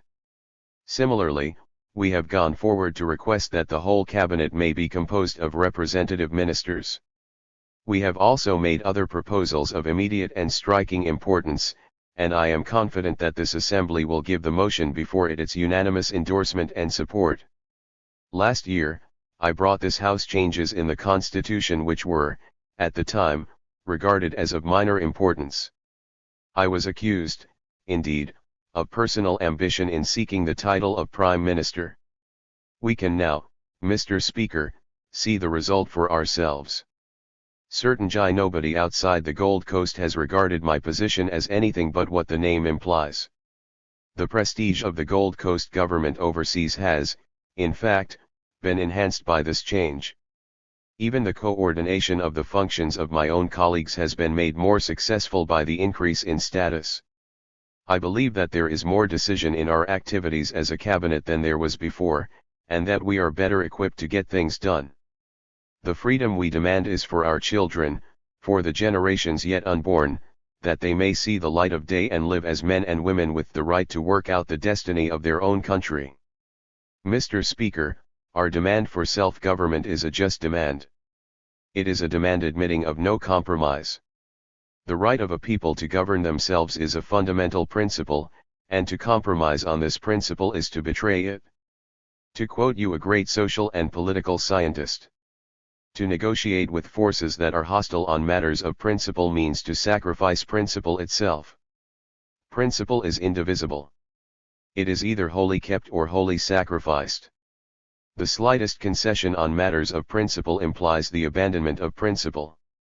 The right of a people to decide their own destiny, to make their way in freedom, is not to be measured by the yardstick of color or degree of social development. It is an inalienable right of peoples which they are powerless to exercise when forces, stronger than they themselves, by whatever means, for whatever reasons, take this right away from them. If there is to be a criterion of a people's preparedness for self-government, then I say it is their readiness to assume the responsibilities of ruling themselves. For who but a people themselves can say when they are prepared? How can others judge when that moment has arrived in the destiny of a subject people? What other gauge can there be? Mr. Speaker, never in the history of the world has an alien ruler granted self-rule to a people on a silver platter. Therefore, Mr. Speaker, I say that a people's readiness and willingness to assume the responsibilities of self-rule is the single criterion of their preparedness to undertake those responsibilities. I have described on a previous occasion in this House what were 1°3. The considerations which led me to agree to the participation of my party in the general election of 1951, and hence in the government of the Gold Coast under the terms of the 1950 Constitution Order in Council. In making that decision, I took on the task of proving to the world that we were prepared to perform our duties with responsibility, to set in motion the many reforms which our people needed, and to work from within the government and within the Assembly, that is, by constitutional means, for the immediate aim of self-government. We have only been in office, Mr. Speaker, for 2.5 years, and we have kept these objectives constantly in mind. Let there be no doubt that we are equally determined not to rest until we have gained them. We are encouraged in our efforts by the thought that in so acting we are showing that we are able to govern ourselves, and thereby we are putting an end to the myth that Africans are unable to manage their own affairs, even when given the opportunity. We can never rest satisfied with what we have so far achieved. The government certainly is not of that mind. Our country has proved that it is more than ready. For despite the legacies of a century of colonial rule, in the short space of time since your representative ministers assumed the responsibilities of office, we have addressed ourselves boldly to the task of laying sound economic and social foundations on which this beloved country of ours can raise a solid democratic society. The spirit of responsibility and enterprise which has animated our actions in the past 2 years will continue to guide us in the future, for we shall always act in the spirit of our PS motto, forward ever, backward never. For we know notwithstanding that the essence of politics is the realization of what is possible. Mr. Speaker, we have now come to the most important stage of our constitutional development. We can look back on these stages through which we have passed during these last few years. First, our discussions with the Secretary of State leading to the changes of last year, then the questions posed in the October statement, which were to be answered by all parties, groups, and councils interested in this great issue, the consultations with the territorial councils, with the political parties, with the Trades Union Congress. We have proceeded logically and carefully, and as I view it, the country has responded fully to my call. Every representation which we received, and there were many, has received my careful consideration. The talks which I had with the political parties and the Trades Union Congress, and the committees of the Assemblyman and Joint Provincial Councils, were frank and cordial. I had also received a special invitation to attend a meeting in Tamale with the Territorial Council, the traditional rulers and the members of the Legislative Assembly. Naturally I accepted the invitation, because it was clear that if I had not held discussions with the Northern Territories, the unity of the Gold Coast might have been endangered and our progress towards self-government might have been delayed. The reverse has been the case. We have adapted some of our proposals to meet Northern Territories' wishes, and have been able to set their minds at rest on several issues of the greatest importance to them and to the Gold Coast as a whole. Mr. Speaker, sir, the days of forgetting about our brothers in the North, and in the Trust Territory, are over. Criticisms have been leveled against the government for the secrecy with which these talks were surrounded, and I should like to tell the country why this was necessary. When we went to the talks, of course, the government members had some idea of the way their collective views on the representations were being formulated. We carefully explained, however, that our views were not finally decided and they would not be until we had had an opportunity of hearing any further views which these bodies might care to express in addition to their memoranda submitted. Having heard these views, we also sought an expression of opinion on specific problems which had occurred to us. But in order that our discussions could be of true value, frank and unreserved, I stated at an early stage that I should be grateful if the conversations could be regarded as strictly confidential. I am glad to place on record the value of the discussions which we held and the extent to which the undertaking which I was given was honored. I hope that the bodies which were consulted also feel that the discussions were worthwhile. Mr. Speaker, knowing full well, therefore, the will of the chiefs and people whom we represent, I am confident that with the support of this House, Her Majesty's government will freely accede to our legitimate and righteous demand to become a self-governing unit within the Commonwealth. I put my confidence in the willing acceptance of this demand by Her Majesty's government, because it is consistent with the declared policy of successive United Kingdom governments. Indeed, the final transition from the stage of responsible government as a colony to the independence of a sovereign state guiding its own policies, is the apotheosis of this same British policy in relation to its dependencies. Mr. Speaker, pray allow me to quote from Britain's own ministers. Mr. Creech Jones, as Colonial Secretary in the first post-war Labour government, stated that the central purpose of British colonial policy is simple. It is to guide the colonial territories to responsible self-government within the Commonwealth in conditions that ensure to the people conceived both a fair standard of living and freedom from oppression from any quarter. Again, on July 12, 1950, in the House of Commons, Mr. James Griffiths, Mr. Creech Jones' successor, reiterated this principle. The aim and purpose, he said, is to guide the colonial territories to responsible self-government within the Commonwealth and, to that end, to assist them to the utmost of our capacity and resources to establish those economic and social conditions upon which alone self-government can be soundly based. Last, I give you the words of Mr. Oliver Littleton, Colonial Secretary in Her Majesty's Conservative Government of today. We all aim at helping the colonial territories to attain self-government within the Commonwealth. Nor is this policy anything new in British colonial history. The right to self-government of colonial dependencies has its origin in the British North American Act of 1867, which conceded to the provinces of Canada complete self-rule. The independence of the other white dominions of Australia and New Zealand was followed by freedom for South Africa. And since the end of the Second World War, our colored brothers in Asia have achieved independence, and we are now proud to be able to acknowledge the sovereign states of India, Pakistan, Ceylon, and Burma. There is no conflict that I can see between our claim and the professed policy of all parties and governments of the United Kingdom. We have here in our country a stable society. Our economy is healthy, as good as any for a country of our size. In many respects, we are very much better off than many sovereign states. And our potentialities are large. Our people are fundamentally homogeneous, nor are we plagued with religious and tribal problems. And, above all, we have hardly any color bar. In fact, the whole democratic tradition of our society precludes the harem joke doctrine. The remnants of this doctrine are now an anachronism in our midst, and their days are numbered. Mr. Speaker, we have traveled long distances from the days when our fathers came under alien subjugation to the present time.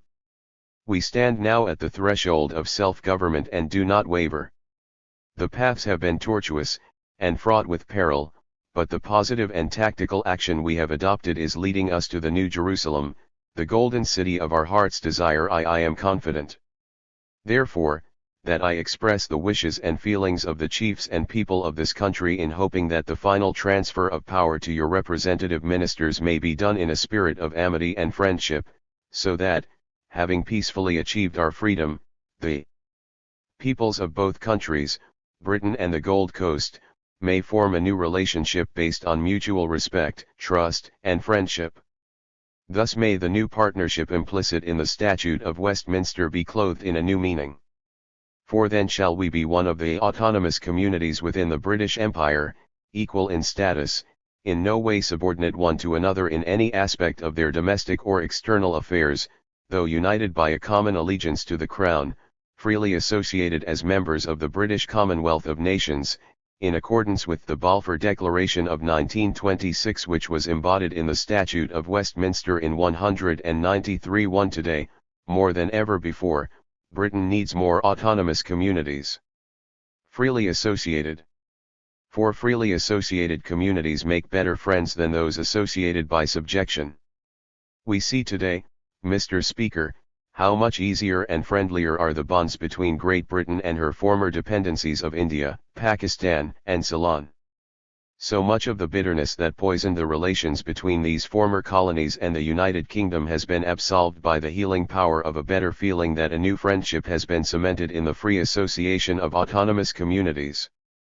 These, and other weighty reasons, allied with the avowed aim of British colonial policy, will, I am confident, inspire Britain to make manifest once more to a sick and weary world her duty to stand by her professed aim. A free and independent Gold Coast, taking its rightful place in peace and amity by the side of the other dominions, will provide a valid and effective sign that freedom can be achieved in a climate of goodwill and thereby accrue to the intrinsic strength of the Commonwealth. The old concepts of empire, of conquest, domination, and exploitation are fast dying in an awakening world. Among the colonial peoples, there is a vast, untapped reservoir of peace and goodwill towards Britain, would she but divest herself of the outmoded, moth-eaten trappings of 2 centuries ago, and present herself to her colonial peoples in a new and shining vestment and hand us the olive branch of peace and love, and give us a guiding hand in working out our own destinies. In the very early days of the Christian era, long before England had assumed any importance, long even before her people had united into a nation, our ancestors had attained a great empire, which lasted until the 11th century, when it fell before the attacks of the Moors of the north. At its height that empire stretched from Timbuktu to Bamako, and even as far as to the Atlantic. It is said that lawyers and scholars were much respected in that empire and that the inhabitants of Ghana wore garments of wool, cotton, silk, and velvet. There was trade in copper, gold, and textile fabrics, and jewels and weapons of gold and silver were carried. Thus may we take pride in the name of Ghana, not out of romanticism, but as an inspiration for the future. It is right and proper that we should know about our past. For just as the future moves from the present, so the present has emerged from the past. Nor need we be ashamed of our past. There was much in it of glory. What our ancestors achieved in the context of their contemporary society gives us confidence that we can create, out of that past, a glorious future, not in terms of war and military pomp, but in terms of social progress and of peace. For we repudiate war and violence. Our battles shall be against the old ideas that keep men trammeled in their own greed, against the crass stupidities that breed hatred, fear, and inhumanity. The heroes of our future will be those who can lead our people out of the stifling fog of disintegration through serfdom, into the valley of light where purpose, endeavor, and determination will create that brotherhood which Christ proclaimed 2,000 years ago, and about which so much is said, but so little done. Mr. Speaker, in calling up our past, it is meet, on an historic occasion such as this, to pay tribute to those ancestors of ours who laid our national traditions, and those others who opened the path which made it possible to reach today the great moment at which we stand. As with our enslaved brothers dragged from these shores to the United States and to the West Indies, throughout our tortuous history, we have not been docile under the heel of the conqueror. Having known by our own traditions and experience the essentiality of unity and of government, we constantly formed ourselves into cohesive blocks as a means of resistance against the alien forces within our borders. And so today we recall the birth of the Ashanti nation through Okomfo Anokye and Osei Tutu and the symbolism entrenched in the Golden Stool, the valiant wars against the British, the banishment of Nana Prempeh I to the Seychelles Islands, the temporary disintegration of the nation and its subsequent reunification. And so we come to the bond of 1884. Following trade with the early merchant adventurers who came to the Gold Coast, the first formal association of Britain with our country was effected by the famous bond of 1844, which accorded Britain trading rights in the country. But from these humble beginnings of trade and friendship, Britain assumed political control of this country. But our inalienable right still remains, as my friend, George Padmar, puts it in his recent book, The Gold Coast Revolution, and I quote, "When the Gold Coast Africans demand self-government today, they are, in consequence, merely asserting their birthright, which they never really surrendered to the British, who, disregarding their treaty obligations of 1844, gradually usurped full sovereignty over the country." Then the Fanti Confederation, the earliest manifestation of Gold Coast nationalism, occurred in 1868 when Fanti chiefs attempted to form the Fanti Confederation in order to defend themselves against the might of Ashanti and the incipient political encroachments of British merchants. It was also a union of the coastal states for mutual economic and social development. This was declared a dangerous conspiracy with the consequent arrest of its leaders.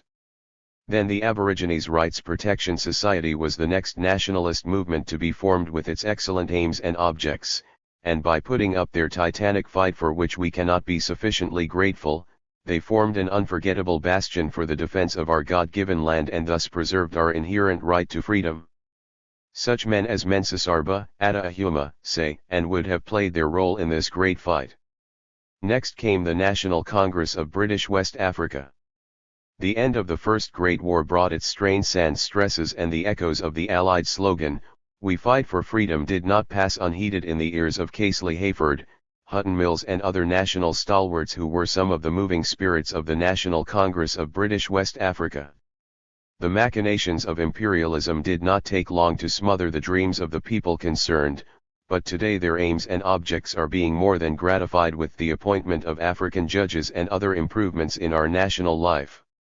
As with the case of the National Congress of British West Africa, the United Gold Coast Convention was organized at the end of the Second World War to give expression to the people's desire for better conditions. The British government, seeing the threat to its security here, arrested 6 members of the convention and detained them for several weeks until the Watson Commission came. The stand taken by the Trades Union Congress, the farmers, students, and women of the country, provides one of the most epic stories in our national struggle. In June 1949, the Convention People's Party with its uncompromising principles led the awakened masses to effectively demand their long-lost heritage. And today, the country moves steadily forward to its proud goal. Going back over the years to the establishment of constitutional development, we find that the first legislative council to govern the country was established in 1850. 38 years later, the first African, in the person of Onsarba, was admitted to that council. It was not until 1916 that the Clifford Constitution increased the number of Africans, which was 4 in 1910, to 6. But these were mainly councils of officials. The Gug-Siberg Constitution of 1925 increased the unofficial representation in the council almost to par with the officials.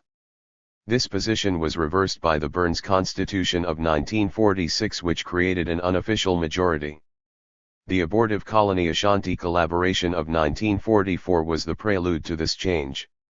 The Kissi Constitution of 1951 further democratized the basis of representation, and now, for the first time in our history, this government is proposing the establishment of a fully elected assembly with ministers directly responsible to it. We have experienced indirect rule, we have had to labor under the yoke of our own disunity, caused by the puffed-up pride of those who were lucky to enjoy better opportunities in life than their less fortunate brothers. We have experienced the slow and painful progress of constitutional changes by which, from councils on which Africans were either absent or merely nominated, this august house has evolved through the exercise by the enfranchised people of their democratic right to a voice in their own affairs, and in so doing they have shown their confidence in their own countrymen by placing on us the responsibility for our country's affairs. And so through the years, many have been laid to final rest from the stresses and dangers of the national struggle, and many, like our illustrious friends of the opposition, notwithstanding the fact that we may differ on many points, have also contributed a share to the totality of our struggle. And we hope that whatever our differences, we shall today become united in the demand for our country's freedom. As I said earlier, what we ask is not for ourselves on this side of the house, but for all the chiefs and people of this country, the right to live as free men in the comity of nations. Were not our ancestors ruling themselves before the white man came to these our shores? I have earlier made reference to the ancient history of our more distant forebears in Ghana. To assert that certain people are capable of ruling themselves while others are not ready, as the saying goes, smacks to me more of imperialism than of reason. Biologists of repute maintain that there is no such thing as a superior race. Men and women are as much products of their environment, geographic, climatic, ethnic, cultural, social, as of instincts and physical heredity. We are determined to change our environment, and we shall advance in like manner. According to the motto of the valiant Accra Evening News, we prefer self-government with danger to servitude in tranquility. Doubtless we shall make mistakes as have all other nations. We are human beings and hence fallible. But we can try also to learn from the mistakes of others so that we may avoid the deepest pitfalls into which they have fallen. Moreover, the mistakes we may make will be our own mistakes, and it will be our responsibility to put them right. As long as we are ruled by others we shall lay our mistakes at their door, and our sense of responsibility will remain dulled. Freedom brings responsibilities and our experience can be enriched only by the acceptance of these responsibilities. In the 2 years of our representative government, we have become most deeply conscious of the tasks which will devolve upon us with self-rule. But we do not shrink from them, rather are we more than ever anxious to take on the reins of full self-government. And this, Mr. Speaker, is the mood of the chiefs and people of this country at this time. On the fundamental choice between colonial status and self-government, we are unanimous.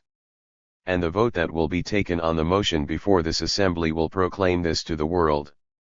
Honorable members, you are called, here and now, as a result of the relentless tide of history, by nemesis as it were, to a sacred charge, for you hold the destiny of our country in your hands. The eyes and ears of the world are upon you, our oppressed brothers throughout this vast continent of Africa and the New World are looking to you with desperate hope, as an inspiration to continue their grim fight against cruelties which we in this comber of Africa have never known, cruelties which are a disgrace to humanity, and to the civilization which the white man has set himself to teach us. At this time, history is being made. A colonial people in Africa has put forward the first definite claim for independence. An African. 3. Colonial people proclaim that they are ready to assume the stature of free men and to prove to the world that they are worthy of the trust. I know that you will not fail those who are listening for the mandate that you will give to your representative ministers. For we are ripe for freedom, and our people will not be denied. They are conscious that the right is theirs, and they know that freedom is not something that one people can bestow on another as a gift. They claim it as their own and none can keep it from them. And while yet we are making our claim for self-government, I want to emphasize, Mr. Speaker, that self-government is not an end in itself. It is a means to an end, to the building of the good life to the benefit of all, regardless of tribe, creed, color, or station in life. Our aim is to make this country a worthy place for all its citizens, a country that will be a shining light throughout the whole continent of Africa, giving inspiration far beyond its frontiers. And this we can do by dedicating ourselves to unselfish service to humanity. We must learn from the mistakes of others so that we may, in so far as we can, avoid a repetition of those tragedies which have overtaken other human societies. We must not follow blindly, but must endeavor to create. We must aspire to lead in the arts of peace. The foreign policy of our country must be dedicated to the service of peace and fellowship. We repudiate the evil doctrines of tribal chauvinism, racial prejudice, and national hatred. We repudiate these evil ideas because in creating that brotherhood to which we aspire, we hope to make a reality, within the bounds of our small country, of all the grandiose ideologies which are supposed to form the intangible bonds holding together the British Commonwealth of nations in which we hope to remain. We repudiate racial prejudice and national hatred, because we do not wish to be a disgrace to these high ideals. Her Majesty, Queen Elizabeth II has just been crowned barely 1 month ago. The memory is still fresh in our minds, the Queen herself has not forgotten the emotions called forth as she first felt the weight of the crown upon her head. The decorations in London streets are hardly down, the millions of words written about the coronation and its meaning will endure for centuries, the prayers from millions of lips are still fresh, the vows of dedication to duty which the Queen made are a symbol of the duties devolving on the Commonwealth. And so, we repudiate the evil doctrines which we know are promulgated and accepted elsewhere as the truth. To Britain this is the supreme testing moment in her African relations. When we turn our eyes to the sorry events in South, Central and East Africa, when we hear the dismal news about Kenya and Central African Federation, we are cheered by the more cordial relationship that exists between us and Britain. We are now asking her to allow that relationship to ripen into golden bonds of freedom, equality, and fraternity, by complying without delay to our request for self-government. We are sure that the British government will demonstrate its goodwill towards the people of the Gold Coast by granting us the self-government which we now so earnestly desire. We enjoin the people of Britain and all political parties to give our request their ardent support. The self-government which we demand, therefore, is the means by which we shall create the climate in which our people can develop their attributes and express their potentialities to the full. As long as we remain subject to an alien power, too much of our energy is diverted from constructive enterprise. Oppressive for breed frustration. Imperialism and colonialism are a twofold evil. This theme is expressed in the truism that no nation which oppresses another can itself be free. Thus we see that this evil not only wounds the people which is subject, but the dominant nation pays the price in a warping of their finer sensibilities through arrogance and greed. Imperialism and colonialism are a barrier to true friendship. For the short time since we Africans have had a bigger say in our affairs, the improved relations between us and the British have been most remarkable. Today there exists the basis of real friendship between us and His Excellency the Governor, Sir Charles Arden Clarke, and the ex officio Ministers of Defence and External Affairs, of Finance, and of Justice. I want to pay tribute to these men for their valuable cooperation in helping us to make a success of our political advance.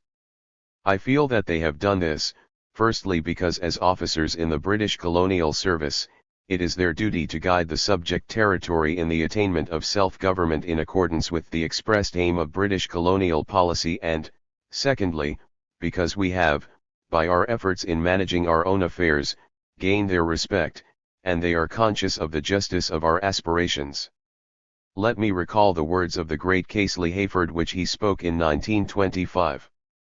It must be recognized that cooperation is the greatest word of the century.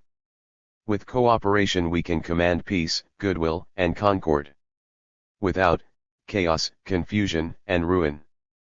But there can really be no cooperation between inferiors and superiors. Try as they may, there must come a time when the elements of superiority will seek to dictate, and the inferior ones will resent such dictation.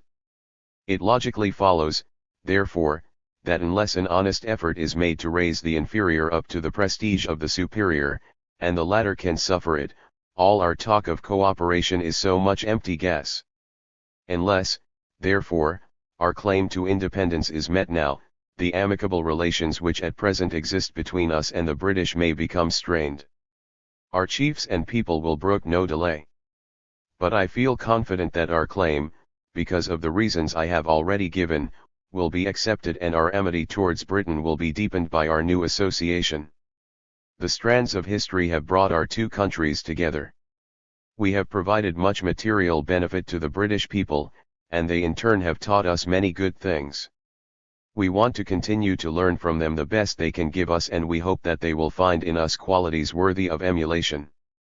In our daily lives, we may lack those material comforts regarded as essential by the standards of the modern world, because so much of our wealth is still locked up in our land, but we have the gifts of laughter and joy, a love of music, a lack of malice, an absence of the desire for vengeance for our wrongs, all things of intrinsic worth in a world sick of injustice, revenge, fear, and want. We feel that there is much the world can learn from those of us who belong to what we might term the pre-technological societies. These are values which we must not sacrifice unheedingly in pursuit of material progress. That is why we say that self-government is not an end in itself. We have to work hard to evolve new patterns, new social customs, new attitudes to life, so that while we seek the material, cultural and economic advancement of our country, while we raise their standards of life, we shall not sacrifice their fundamental happiness. That, I should say, Mr. Speaker, has been the greatest tragedy of Western society since the Industrial Revolution. In harnessing the forces of nature, man has become the slave of the machine, and of his own greed. If we repeat these mistakes and suffer the consequences which have overtaken those that made them, we shall have no excuse. This is a field of exploration for the young men and women now in our schools and colleges, for our sociologists and economists, for our doctors and our social welfare workers, for our engineers and town planners, for our scientists and our philosophers. Mr. Speaker, when we politicians have long passed away and been forgotten, it is upon their shoulders that will fall the responsibility of evolving new forms of social institutions, new economic instruments to help build in our rich and fertile country a society where men and women may live in peace, where hate, strife, envy and greed, shall have no place. Mr. Speaker, we can only meet the challenge of our age as a free people. Hence our demand for our freedom, for only free men can shape the destinies of their future. Mr. Speaker, honorable members, we have great tasks before us. I say, with all seriousness, that it is rarely that human beings have such an opportunity for service to their fellows. Mr. Speaker, for my part, I can only re-echo the words of a great man, man's dearest possession is life, and since it is given him to live but once, he must so live as not to be besmeared with the shame of a cowardly existence and trivial past, so live that dying he might say, all my life and all my strength were given to the finest cause in the world, the liberation of mankind. Mr. Speaker, now God be thanked, who has matched us with his hour. 8. The CPP government was prepared to recognize the NPP as an unofficial opposition, but within a few months the NPP and the remnants of various other parties which had at one time or another opposed the CPP, merged to form the National Liberation Movement, NLM. The NLM at once began to campaign for a federal form of government. The Ashanti Council, headed by the Asantehene, joined forces with the NLM, and drew support from certain sections of the Ashanti people opposed to the Cocoa Duty and Development Funds Amendment Bill, which was passed in August 1954. This bill fixed and guaranteed the price paid to cocoa farmers, and provided for the use of the funds from cocoa sales to expand the economy of the country as a whole. In general, the cocoa farmers welcomed the bill, but anti-CPP elements made use of it to attack the government by stirring up regional animosities. In particular, it was alleged that the government was spending too much on developing the coastal or colony region, and neglecting Ashanti, the main cocoa-producing region. Outbreaks of violence occurred in Ashanti. Hundreds of Ashanti CPP members were compelled to leave the region, and certain CPP chiefs were destooled. It was during this period of unrest that an attempt was made to assassinate me. A bomb exploded at my house in Accra, shaking it severely and shattering all the windows. I was at home at the time, and although the house was filled with people, fortunately no one was injured. Meantime, the opposition continued to agitate for another election, basing their campaign on the federation issue. 3 times the NLM turned down invitations to discuss the matter, and NLM members walked out of the assembly every time constitutional issues were raised.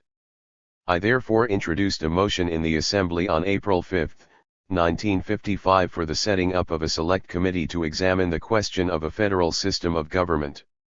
U7. Before the general election of June 1, 1954 took place, electoral and representational reforms were made to increase the membership of the Legislative Assembly and to make it more representative. The country was divided into 104 constituencies, and the CPP resolved to contest every seat. During the election campaign, it was necessary to expel 81 members from the party for putting themselves up as candidates against the official party candidates. Largely as a result of this, a new party, the Northern People's Party, NPP, was formed in the Northern Territories, and NPP candidates opposed CPP candidates in each of the constituencies of the North.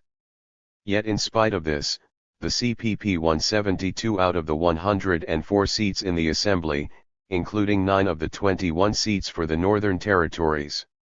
The remaining 20 seats were held by independents, though within 2 years, 7 independents joined the CPP, giving us a voting strength of 79 out of 104. The day after the election, I was invited to form a government.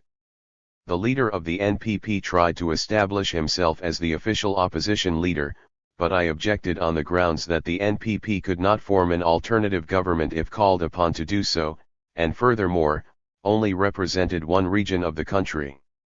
U6. But opposition members once more left the House, and would not participate in the work of the Select Committee. The Select Committee, after exhaustive examination of the pros and cons of federation, issued its report on July 26, 1955, in which it declared against a federal form of government, and recommended the establishment of regional councils to which the central government would delegate certain powers and functions.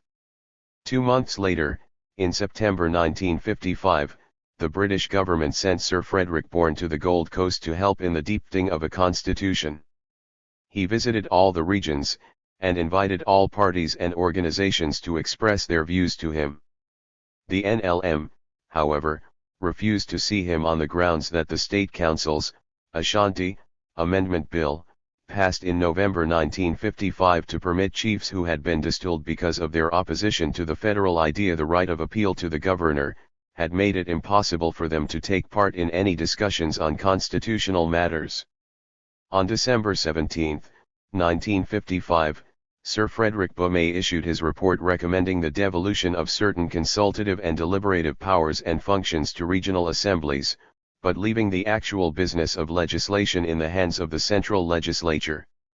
The British government still insisted that no firm date could be given for independence until a substantial majority of the people of the Gold Coast had shown that they wanted independence in the very near future, and had agreed upon a workable constitution.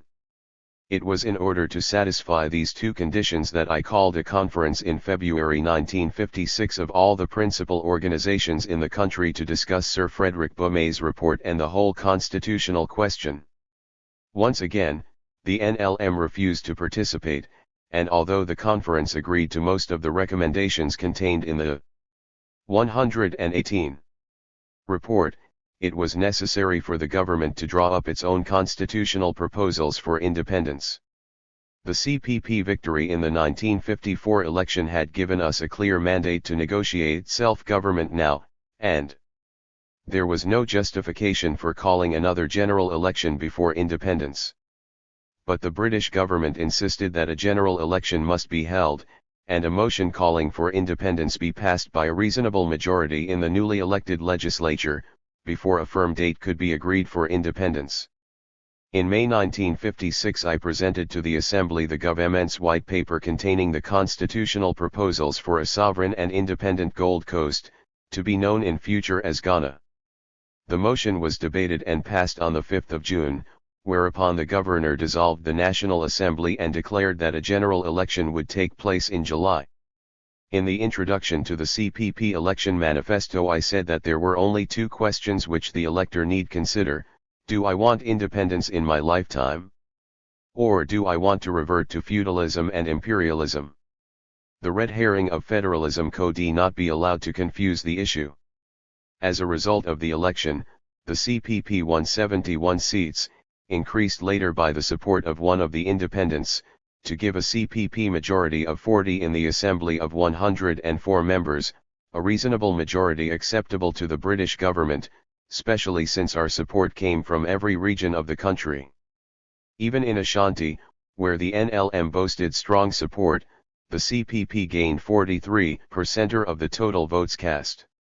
The NLM leadership, however, refused to accept the verdict of the people, declared once more in favor of a federal form of government, and announced that opposition members would not attend the assembly when the independence motion came before the House. After the independence motion was passed, by 7 to 119 votes to none, Dr. Bizia, official leader of the opposition, actually travelled to London to appeal to the British government not to grant independence. But on September 17 I was informed by the governor that the British government had at last, in response to our formal request for a firm date for independence, fixed on the 6th of March, 1957. At midnight on 5-6 March, 1957, a crowd estimated at 100,000 assembled on the Polo Ground in Accra to hear the official pronouncement of independence. The Union Jack was lowered, and the red, green, and gold flag of Ghana raised in its place to the cries of freedom, freedom, freedom.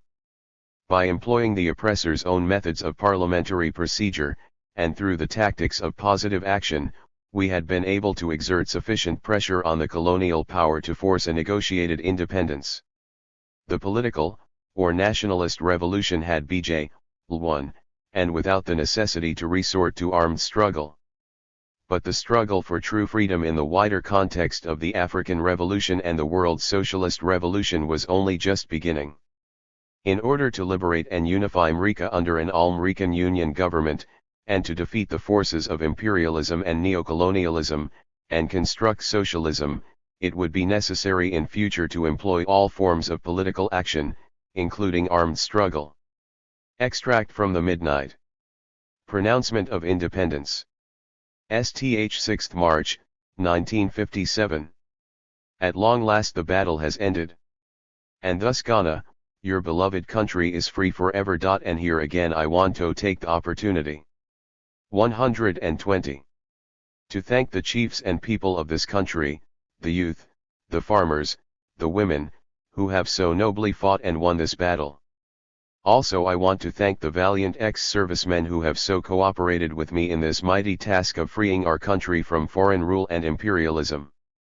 And as I pointed out at our party conference at Salt Pond, I made it quite clear that from now on, today, we must change our attitudes and our minds.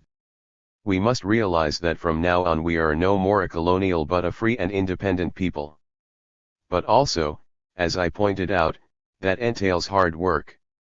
I am depending upon the millions of the country, the chiefs and people to help me to reshape the destiny of this country. We are going to see that we create our own African personality and identity. We again rededicate ourselves in the struggle to emancipate other countries in Africa, for our independence is meaningless unless it is linked up with the total/liberating of the African continent. Socialist construction, and the struggle for the liberation and unification of Africa. 9. 3 alternatives are open to African states: first, to unite and to save our continent; secondly, to continue in disunity and to disintegrate; or thirdly, to sell out and capitulate before the forces of imperialism and neocolonialism. As each year passes, our failure to unite strengthens our enemies and delays the fulfillment of the aspirations of our people. Long before 1957, I made it clear that the two major tasks to be undertaken after the ending of colonial rule in Ghana would be the vigorous prosecution of a Pan-African policy to advance the African Revolution, and at the same time the adoption of measures to construct socialism in Ghana. For political freedom is only the first step in the path towards full independence. It is a necessary prerequisite for economic and social progress in Africa, but is meaningless while any part of the continent remains unliberated, and while the masses are exploited by the forces, both domestic and foreign, of international monopoly finance. Pan-Africanism had to be reactivated on the soil of Africa, and it seemed that this could best be begun by the calling of a Conference of Independent African States, to be followed closely by an All-African Peoples. 12.5. Conference to discuss common problems and to organize tactics and strategy. Among the most pressing of common problems was the fact that by far the larger part of Africa was still unliberated. There were in fact only 8 independent African states in 1958 when I called the Conference of Independent African States. They were Ghana, Ethiopia, Libya, Tunisia, Morocco, Egypt, Liberia, and Sudan. Each of them was represented at the Accra Conference. The countries participating in the Conference of Independent African States, held in Accra in April 1958, agreed to coordinate their economic planning to take measures to develop and encourage trade among their countries, to exchange educational, cultural, and scientific information, to improve communications between the African states, to assist people still under colonial rule in their struggle to be free, and to provide training and educational facilities for them. It was decided that the 15th of April should be named Africa Freedom Day, to mark each year the onward progress of the liberation movement, and to symbolize the determination of the people of Africa to free themselves from foreign domination and exploitation. The Accra Conference of Independent African States was the first conference of its kind ever to be held, and it paved the way for a succession of other Pan-African conferences of various kinds. A process was begun of direct consultation between African states, a process which has continued ever since, and which was marked by the setting up of the Organization of African Unity, OAU, in 1963. But probably the most important single achievement of the conference was the adoption of the formula of one man, one vote, as an objective of the African Revolution. This gave the liberation movement direction and cohesion, and an impetus which was expressed shortly after the 126th conference ended, in riots in the Congo and risings in Nyasaland, Malawi. As a follow-up operation to the conference, I led a 15-man delegation to each of the countries which had taken part. The purpose was to cement contacts and to exchange views on African and international developments which had taken place since the Accra Conference. I was particularly anxious to discuss the question of how to speed up the actual process of liberation throughout Africa. For the independent states have a great responsibility to see to it that they consolidate their own states so that they become safe and strong base areas for the support of those fighting against colonialism, imperialism, and racial oppression. We traveled over 20,000 miles, going first to Ethiopia, then to Sudan, Libya, Tunisia, Morocco, Egypt, and returning to Ghana via Kano and Monrovia. At all the discussions I stressed that the struggle against imperialism, neocolonialism and racial oppression, and the task of building socialism, meant coming to grips with the forces of exploitation both at home and abroad. For Pan-Africanism and socialism are organically complementary, one cannot be achieved without the other. Extracts from Speech of Welcome. To representatives of Independent African States, Accra, April 15, 1958. This is a memorable gathering. It is the first time in history that representatives of independent sovereign states in Africa are meeting together with the aim of forging closer links of friendship, brotherhood, cooperation, and solidarity between them. As we look back into the history of our continent, we cannot 12-7. Escape the fact that we have for too long been the victims of foreign domination.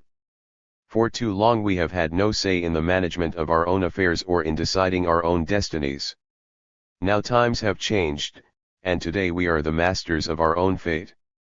This fact is evidenced in our meeting together here as independent sovereign states out of our own free will to speak our minds openly, to argue and discuss, to share our experiences, our aspirations, our dreams, and our hopes in the interests of Mother Africa. What is the purpose of this historic conference?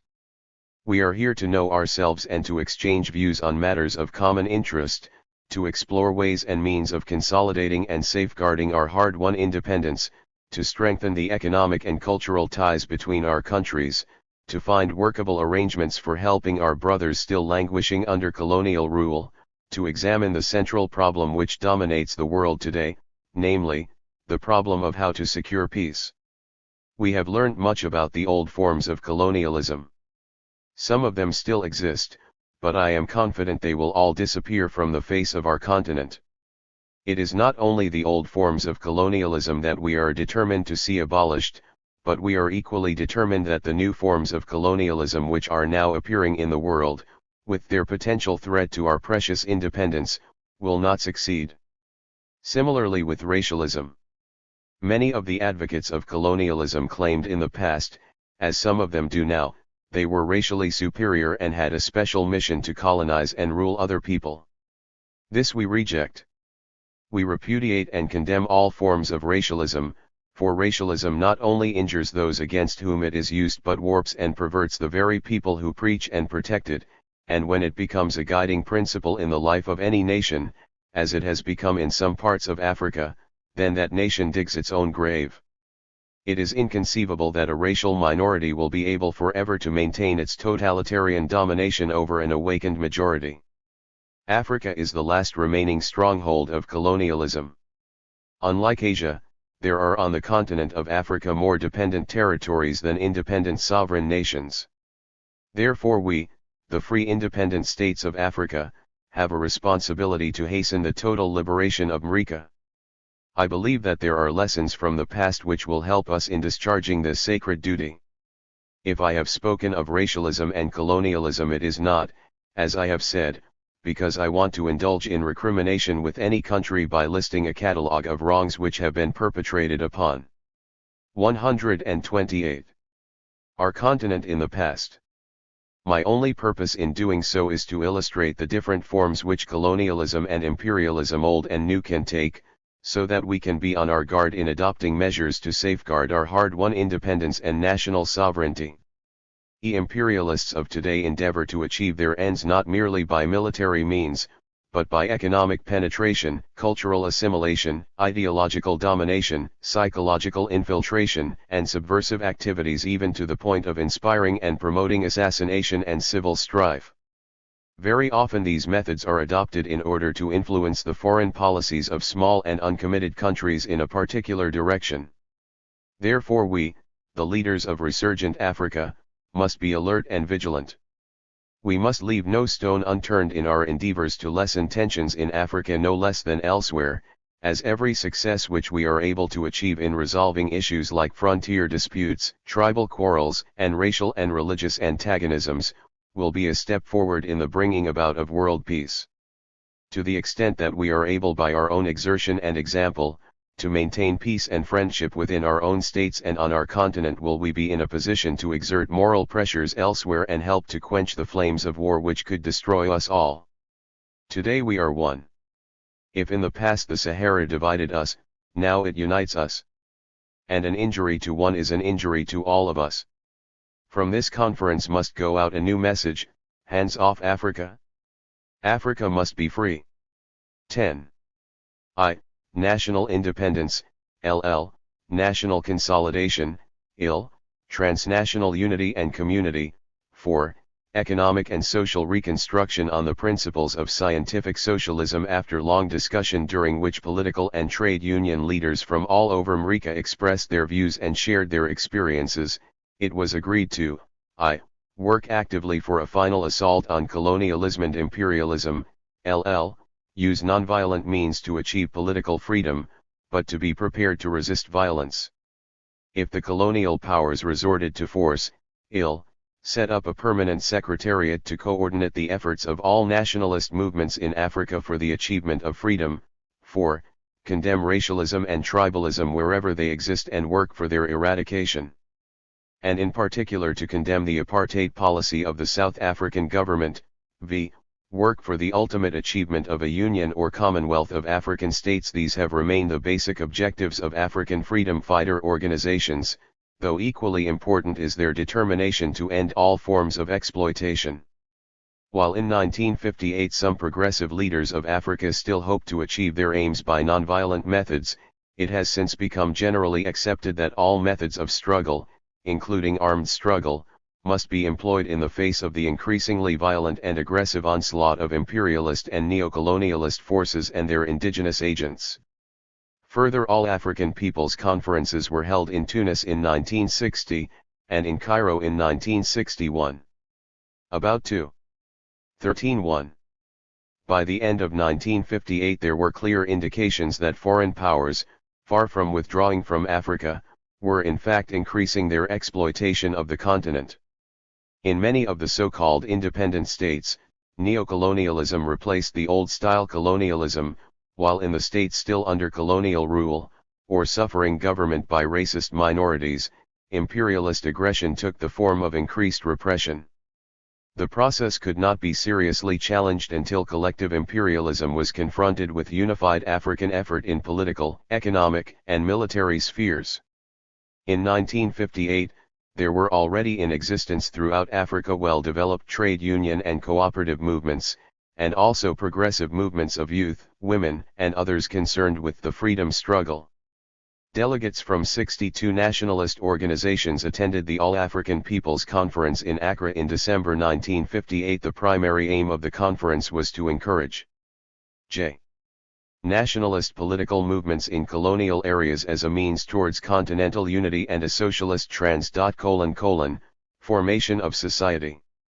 In my address inaugurating the conference, I spoke of the four main stages of Pan-Africanism, 13 degrees. Bulwark of colonialism will Mrika regain her lost freedom and take her rightful place among the comity of nations on an equal footing with others. This problem of divide and rule along tribal lines is an ever-pressing danger in the so-called multiracial territories of East and Central Africa, where our uncompromising demands must be: I land to the Mrikans. 2. Equal voting rights for all, regardless of race, tribe, color, or creed. 3. Implementation of the Universal Declaration of Human Rights of the United Nations. The conference will also examine the question of irredentism and discuss plans for the regrouping of independent Mrikan states on the basis of adjustment of existing artificial frontiers. 2. Amalgamation or federation of territories on a regional basis. 3. The progressive federation or confederation of geographical regional state groupings into an ultimate Pan-Mrikan Commonwealth of free, independent United States of Mrika. 100 delegates attended the latter, and it was at this conference that the dangers of neocolonialism were thoroughly examined. Among the resolutions passed were ones calling for the expulsion of South Africa from the United Nations Organization, and the dissolution of the Central African Federation. Provisional agenda of the All-African Peoples Conference.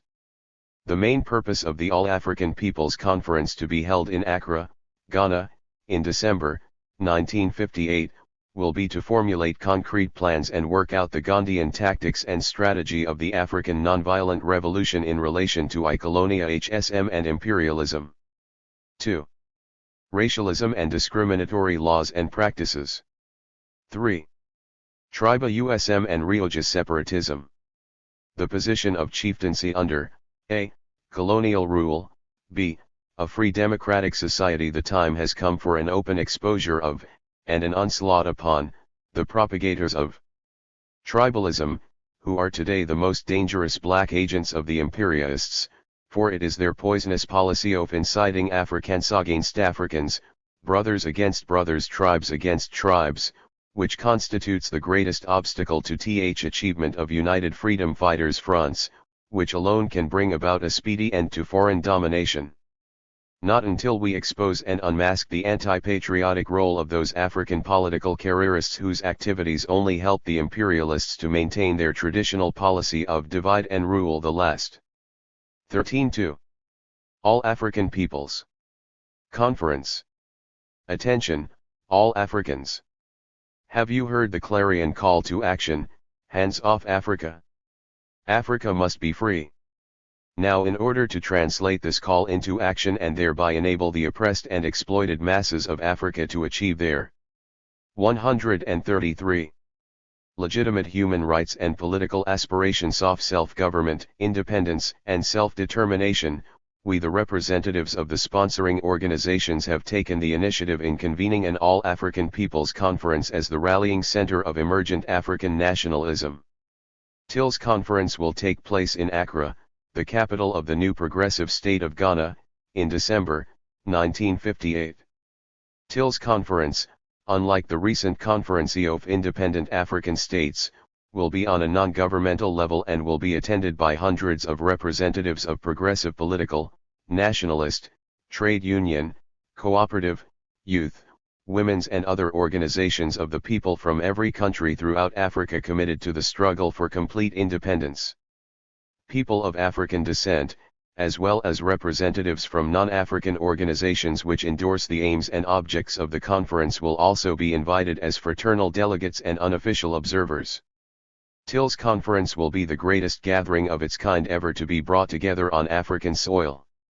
It will demonstrate the solidarity and fraternity which bind the awakening peoples of Africa, cutting across race, tribe, and the artificial frontiers which the imperialists have contrived in order to divide us and so maintain their evil system of colonialism, racial domination and tribal separatism. THIRD's conference will formulate and proclaim our African personality based on the philosophy of Pan-African socialism as the ideology of the African nonviolent revolution. 11. A first step towards the political unification of Mrika was taken on November 23, 1958 when Ghana and the Republic of Guinea united to form a nucleus or a union of Mrican states. It was arranged for resident ministers to be exchanged, who were recognized as members of both the governments of Ghana and Guinea, and it was their task to provide the practical day-to-day cooperation between the two countries. The Ghana-Guinea Union was an expression of the determination of President Sékou Touré and myself to start the unification process by setting up an embryo organization which other states could join as and when they wished. The following year, in July 1959, President Tubina of Liberia, President Sékou Touré and I met Idi Senkweli to discuss the whole question of Mrican liberation and unity. At the end of our talks we issued a declaration of principles explaining the nature of the organization we agreed to form, which was to be known as the Community of Independent Mrican States. The co-unity was not a political union of states, but an economic, culture and social organization designed to promote F/African while building up a free and prosperous Mrican community for the benefit of its peoples and the peoples of the world. 135. Henceforth our slogan shall be, Peoples of Africa, unite. You have nothing to lose but your chains. You have a continent to regain. You have freedom and human dignity to attain. And to the colonialists we say, hands off Africa. Africa must be free. And in the interest of international peace and security. However, Item 6 Clause CC of the declaration stated that a main objective of the community was to help accelerate the liberation of African states still subjected to domination. We agreed to submit the declaration to a conference of independent states and states which had fixed dates for their independence. The conference would discuss and work out a charter which would achieve the ultimate goal of unity between independent African states. The conference opened in Addis Ababa on the 14th of June 1960. Members confirmed the decisions of the Accra Conference of Independent African States, and adopted resolutions calling for greater cooperation between the states in the assistance being given to the liberation movement. But already it was becoming very clear that there were wide differences in the policies of the various independent states on the methods to be adopted in order to achieve the ultimate objective of a totally liberated and unified Africa. Some advocated a gradualist approach, emphasizing economic cooperation and regional and sub-regional organizations as a prelude to political association. The more progressive states, however, argued that imperialist and neocolonialist aggression made speedier progress essential, and that African unification based on an all-African Union government was the only possible framework within which the fullest development of Mrika could be achieved. In December 1960, when I met Sékou Touré and Modibo Keïta in Conakry, we decided that a special committee should meet in Accra from 13 to 18 January to draw up proposals for a Ghana-Guinea-Mali union. The groundwork having been prepared, the three of us met again in Accra from 27 to 29 April and agreed upon a charter for the Union of African States, UAS. As in the 136 case of the Ghana-Guinea Union, the organization was to form a nucleus for a Union of African States, and provision was made for the admission of other African states which might join at a later date. The following Article 3 of the Charter states the aims of the Union. The aims of the Union of Mrican States, UAS, are as follows: to strengthen and develop ties of friendship and fraternal cooperation between the member states politically, diplomatically, economically, and culturally, to pool their resources in order to consolidate their independence and safeguard their territorial integrity, to work jointly to achieve the complete liquidation of imperialism, colonialism, and neocolonialism in America and the building up of African unity, to harmonize the domestic and foreign policy of its members, so that their activities may prove more effective and contribute more worthily to safeguarding the peace of the world. The Charter provided for the holding of quarterly summit conferences in Accra, Bamako, and Conakry respectively. At the second conference of the UAS held in Bamako in June 1961, we issued a joint communiqué reaffirming our determination to continue to support the liberation struggle of the African people, particularly in Algeria, the Congo, and Angola. The Charter formally bringing into being the Union of African States formed by Ghana, Guinea, and Mali was published simultaneously in the three capitals, Accra, Conakry and Bamako, on the 1st of July 1961. In each of the early attempts at unification, in the Ghana, Guinea Union, at Sonakweli, and again in the 137 Ghana, Guinea, Mali Union, emphasis was placed on the need to give practical support to the liberation struggle.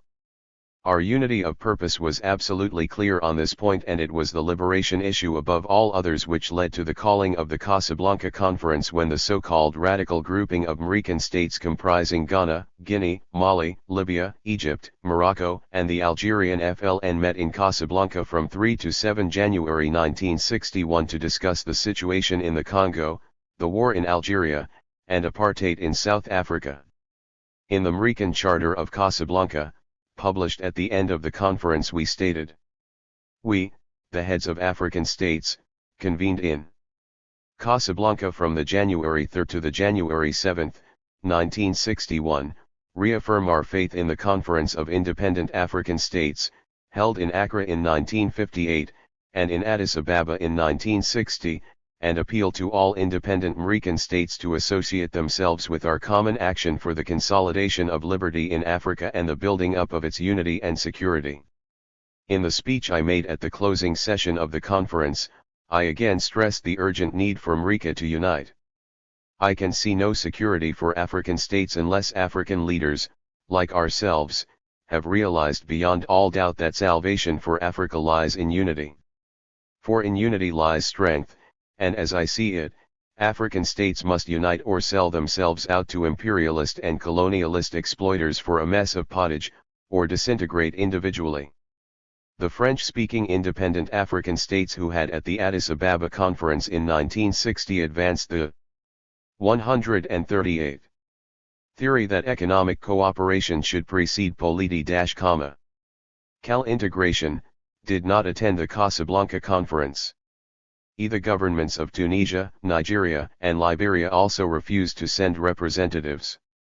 We agreed at Casablanca to set up an American Consultative Assembly as soon as conditions permit, a Heads of State Committee, Economic and Cultural Committees, and a joint African High Command. A protocol was signed in Cairo on 5 May 1961 by the foreign ministers of the Casablanca powers, putting into effect the organization provided for in the Charter. Parallel meetings of the heads of state the foreign ministers were also held in Cairo in August 1961. It was announced at the conclusion of the meetings that a Secretary General had been appointed for the group's permanent secretariat with headquarters in Bamako, and a commander of the Joint African High Command with headquarters in Accra. The group's Economic Committee later signed agreements on the following joint organizations: an Economic and Customs Union and an Economic Council. 2. An American Common Market in which customs barriers and import quotas would be progressively ended within a 5-year period. 3. An American Economic Development Bank with a capital of $30 million. 4. An American Payments Union to facilitate the settling of accounts between member states. A Postal and Telecommunications Union. 6. A joint shipping company. It was also decided that an agreement on economic and technical cooperation should be concluded between member states, that labor legislation in member 139 countries should be gradually coordinated, and that members should conduct a joint foreign policy. The group's cultural committee reached agreement designed to safeguard American values and to promote wider knowledge of the contribution of the American continent to human civilization. It decided that an Institute of African Studies be set up for this purpose. I do not think that I have ever attended a single meeting or conference between African states where I have not warned against the dangers of delaying unification. It is not practical politics in Africa today to work for any other goal. There is not an African state which is secure, or which is free to develop its resources to the full for the benefit of its own people. All are economically weak, and all are politically unstable. Unless we unite, there can be no progress, and the suffering of the African masses will continue. Declaration of Principles. Sonequeli Conference. The name of the organization shall be the Community of Independent African States. 2. Africans, like all other peoples, have the inherent right to independence and self-determination and to decide the form of government under which they wish to live. 3. Each state or federation, which is a member of the community, shall maintain its own national identity and constitutional structure. The community is being formed with a view to achieving unity among independent African states. It is not designed to prejudice the present or future international policies, relations, and obligations of the states involved. 140. For each member of the community accepts the principle that it shall not interfere in the internal affairs of any other member. Ca. The acts of states or federations which are members of the community, shall be determined in relation to the essential objectives which are freedom, independence, unity, the African personality as well as the interest of the African peoples. Cb. Each member state or federation shall, in its acts or policies, do nothing contrary to the spirit and objectives of the community. 6. Ca. The general policy of the community shall be to build up a free and prosperous African community for the benefit of its peoples and the peoples of the world and in the interest of international peace and security. B. This policy shall be based essentially on the maintenance of diplomatic, economic, and cultural relations, on the basis of equality and reciprocity, with all the states of the world which adopt a position compatible with African interests and African dignity. Cc. Its main objective will be to help other African territories, subjected to domination, with a view to accelerating the end of their non-independent status. 7. The community shall set up an economic council, a cultural council and a scientific and research council. 8. Membership of the community shall be open to all independent African states and federations, and any non-independent country of Africa shall have the right to join the community upon its attainment of independence. 9. The community shall have a flag. And an anthem to be agreed upon at a later date. 10. The motto of the community shall be, Independence and Unity. Signed, W.V.S. Tubman, President of the Republic of Liberia. C. Kauturi, President of the Republic of Guinea.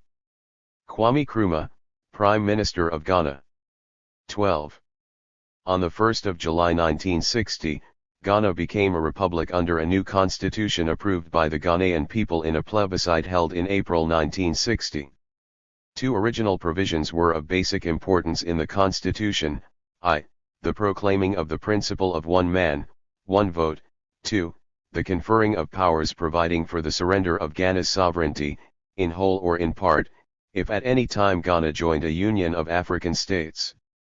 I was elected president in the same plebiscite. Here again, our Republican Constitution was unique in that, unlike other Republican constitutions, it provided that the president should be the executive head of government, and should represent the majority party in the National Assembly. In the event of disagreement between the president and the Assembly, the issue was to be decided by a general election. In the first instance, the president was to be elected by the will of the people expressed in the April plebiscite, but subsequently he was to be elected by the Assembly after each general election. Thus, full legislative power was vested in the Assembly, and the president had no power to make laws or provisions having 142. The force of law except under the authority of the Assembly. The provision concerning the possible surrender of Ghana's sovereignty on joining a union of African states caused quite a stir, since no constitution had ever before contained such a provision.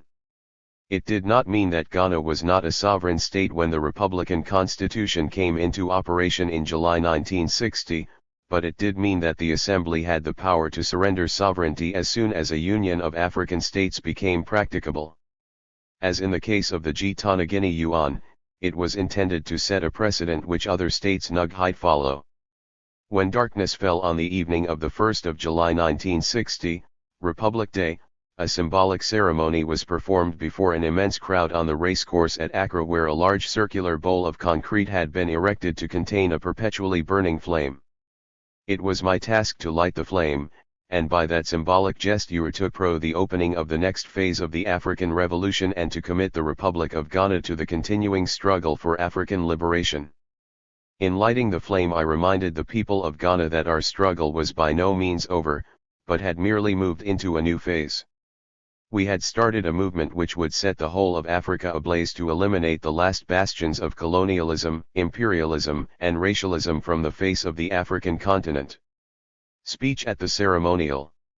Lighting of the flame of African freedom.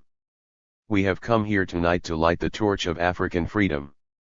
This flame which we are about to light will not only enshrine the spirit of the Republic of Ghana, but will also provide a symbol for the African freedom fighters of today and tomorrow. We shall draw inspiration from this perpetual flame for the struggle of African emancipation.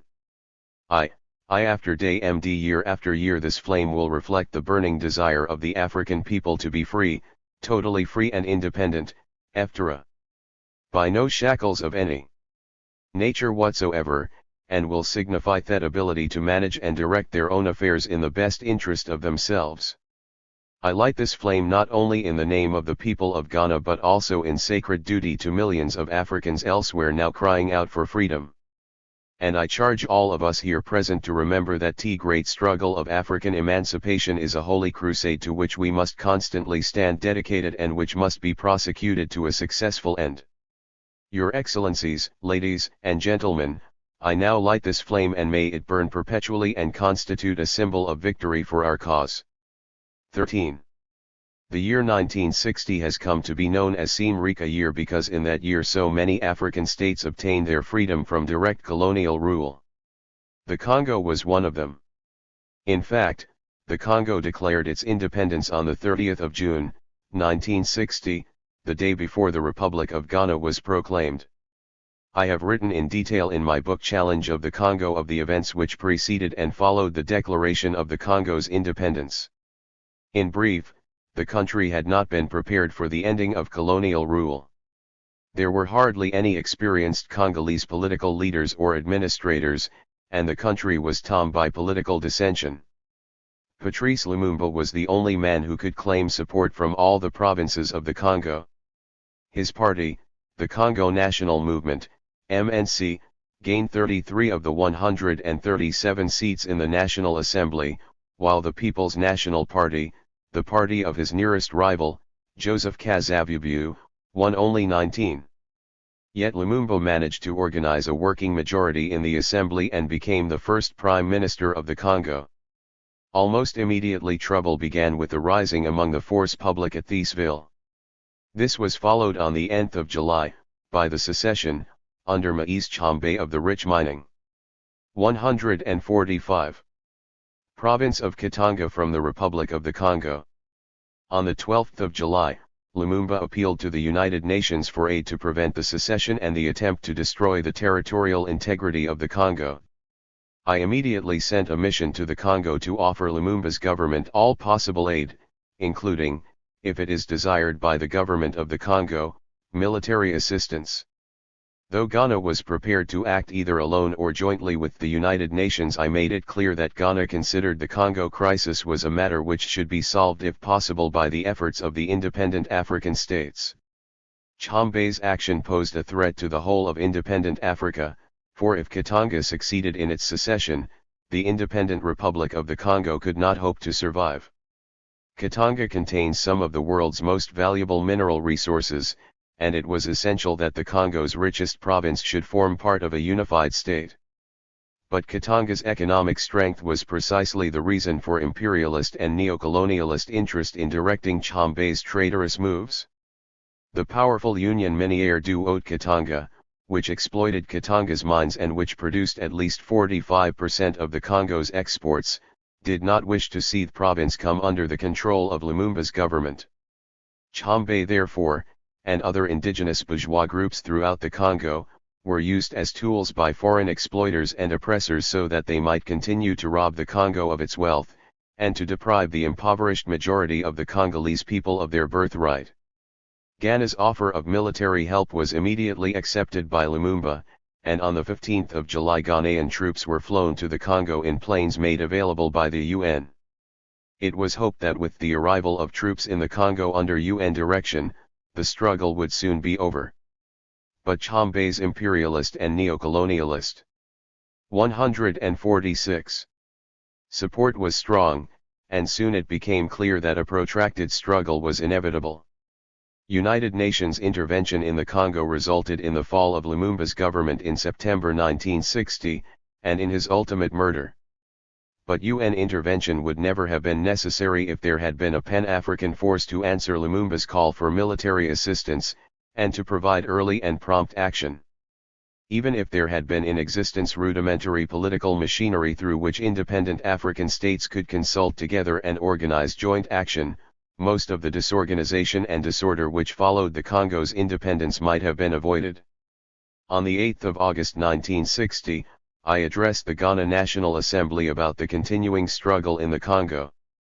The evil of balkanization, disunity, and secessions, is that the new Balkan states of Africa will not have the independence to shake off the economic shackles which result in Africa being a source of riches to the outside world, while grinding poverty continues at home. There is real danger that the colonial powers will grant a nominal type of political independence to individual small units so as to ensure that the same old colonial type of economic organization continues long after independence has been achieved. I concluded, this is a turning point in the history of Africa. If we allow the independence of the Congo to be compromised in any way by the imperialist and capitalist forces, we shall expose the sovereignty and independence of all Africa to grave risk. The struggle of the Congo is therefore our struggle. It is incumbent on 147 us to take our stand by our brothers in the Congo in the full knowledge that only Africa can fight for its destiny. In this struggle we shall not reject the assistance and support of our friends, but we will yield to no enemy, however strong. Belgian government to withdraw their troops from the Congo, contrary to the decision of the Security Council of the United Nations. They agreed, in conjunction with other independent African states, that in the event of the United Nations failing to effect a total and unconditional withdrawal of Belgian troops from the Congo as a whole, they will establish a combined high command of military forces to bring about a speedy withdrawal of these foreign troops from the Congo. They will also enlist the support of any other nation prepared to assist them in the achievement of the following objectives: I. Withdrawal of Belgian troops from Katanga and all other parts of the Republic of Congo. 2. Recognition of the sovereignty and territorial integrity of the Republic of the Congo. IL. Total and complete evacuation of the military bases in Kitona and Kamina. B. They agreed to issue invitations to an African Summit Conference of the Independent African States to be held in Leopoldville from the 25th to the August 30th, 1960. The secret agreement which follows, was signed the same day, August 8, 1960. It was never implemented, due to the breakdown of Lumumba's government in September, and his subsequent tragic murder at the hands of the puppets of imperialism and neocolonialism. On the 7th of August, 1960, Patrice Lumumba arrived in Accra after visiting the USA and various African countries to explain the desperate situation in the Congo, and to appeal for sufficient help to end Katanga's secession. The UN force in the Congo seemed to be ineffective, and although the Security Council had called on Belgium to withdraw its forces from the country, this had not been done. Lumumba spent the 7th and the 8th of August in Ghana at my invitation. It was his first visit to Ghana since 1958 when, as a leader of the national liberation struggle in the Congo, he attended the An African People's Conference in Accra. At the end of our talks we issued the following joint communiqué. On his return from a visit to the United States of America, His Excellency Mr. Patrice Lumumba, Prime Minister of the Congo, made a brief stop in Accra from the 7th to the 8th of August 1960 at the invitation of Osagyefo Dr. Kwame Nkrumah, President of the Republic of Ghana. In the course of the discussions, President Dr. Kwame Nkrumah and Prime Minister Lumumba reaffirmed their determination to work in the closest possible association with the other independent African states for the establishment of a Union of African States, with a view to liberating the whole continent of Africa from colonialism and imperialism. The two heads of government, a.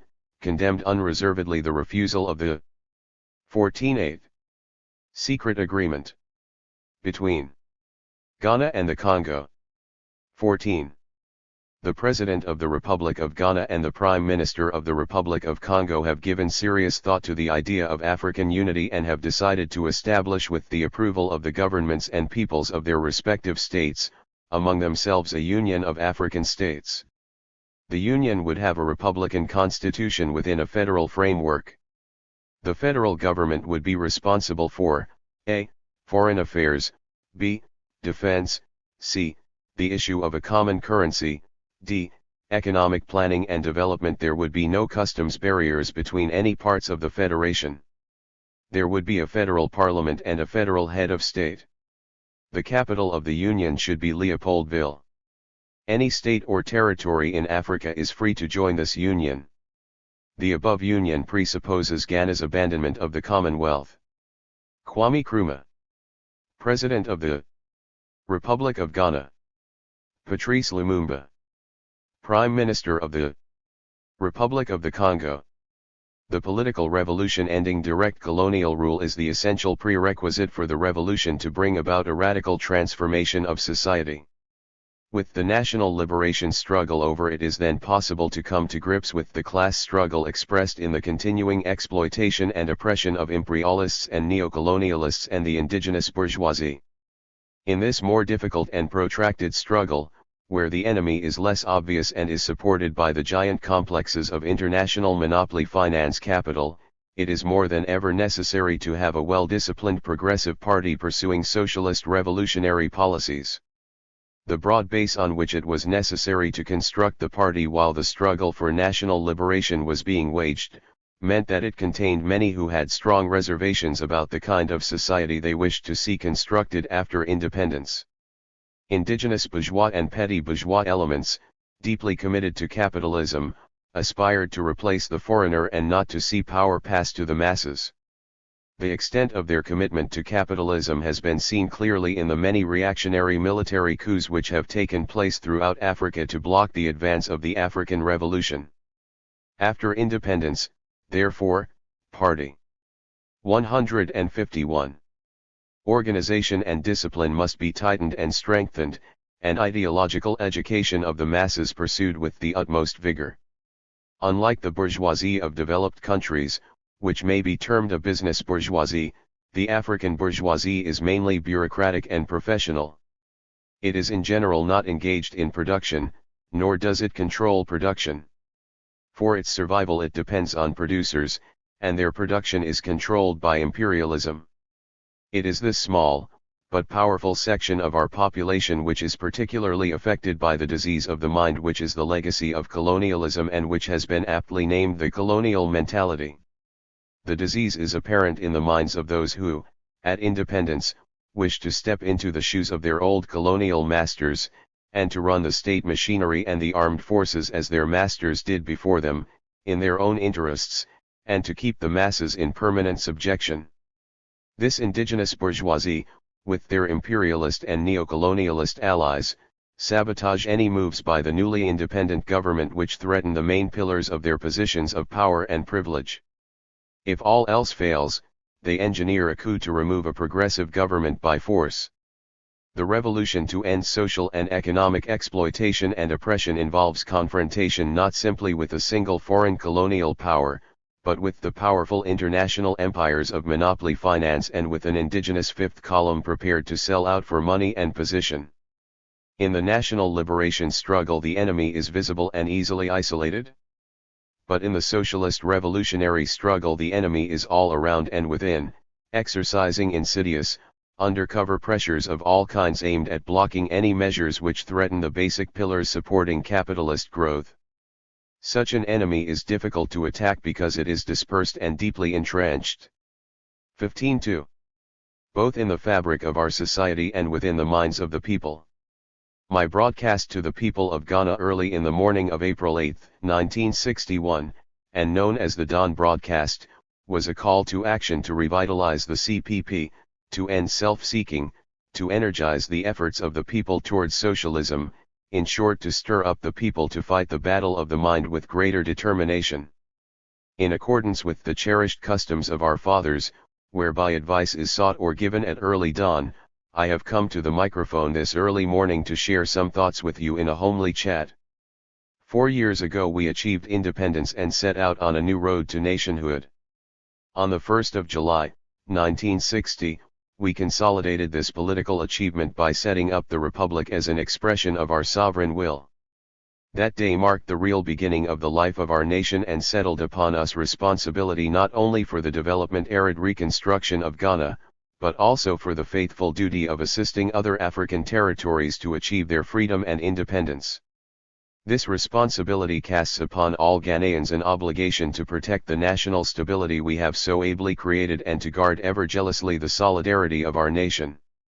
For this reason I have been rather unhappy about reports which I have received since my return from the United Kingdom, and this has led me to speak to you this morning, to examine the matters forming the subject of these reports, and to discuss them openly and sincerely.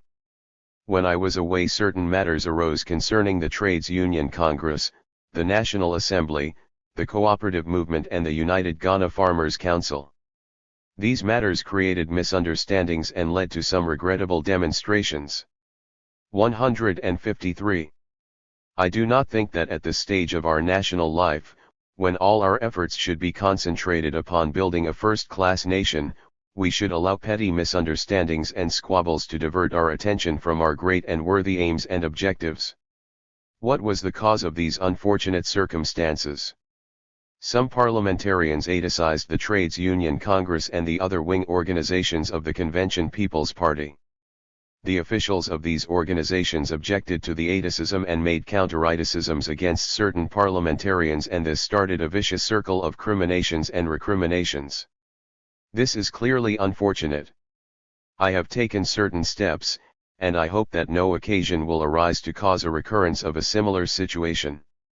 The Convention People's Party is a great brotherhood. Its strength is embedded in the unity of its membership, and since both sides to this unfortunate dispute are members of the Convention People's Party, I wish to examine the situation and look deeper for the causes of this incident.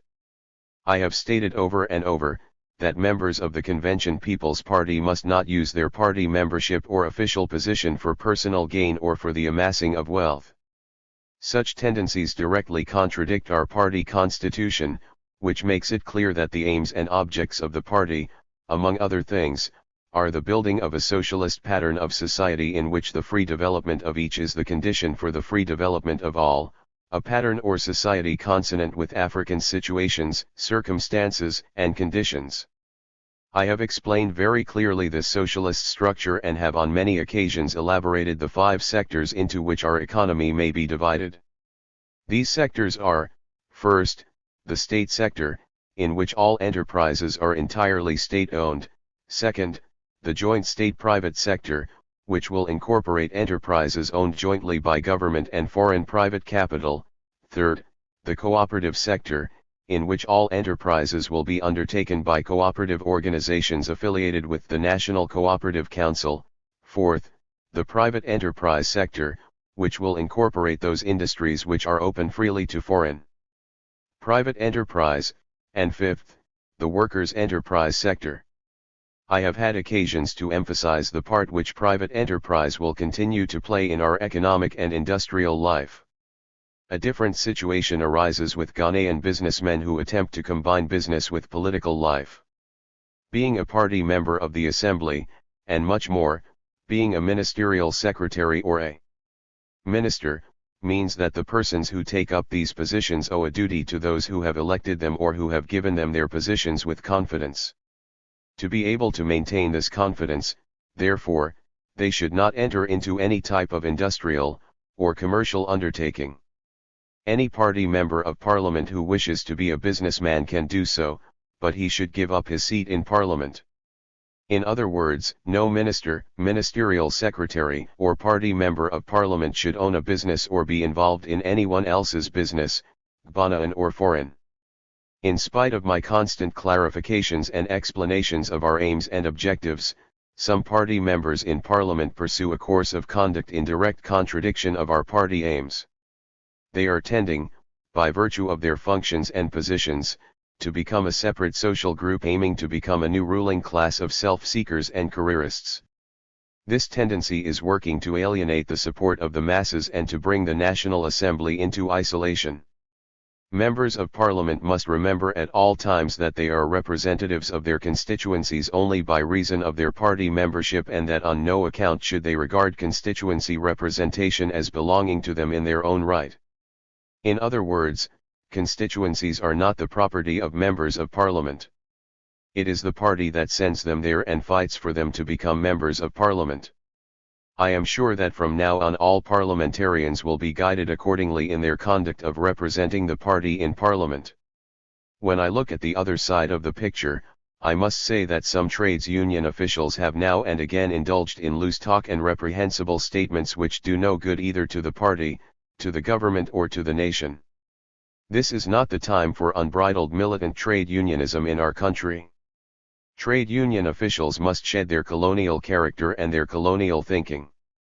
The approach of the Trades Union Congress to our national issues should be reasoned and constructive in accordance with our present circumstances.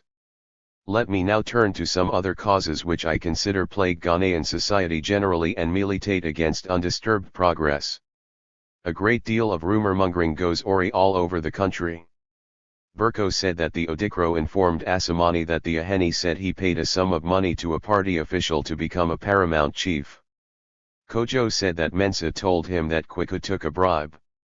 Abina stated that Ikwa said that BSI uses her relations with Kwiku to get contracts through the district commissioner with the support of the regional commissioner and the blessing of a minister in Accra. So, day after day, night after night, all types and manner of wild allegations and rumors are circulated, and they are always well sprinkled with, they say, wo see, /do see, aki.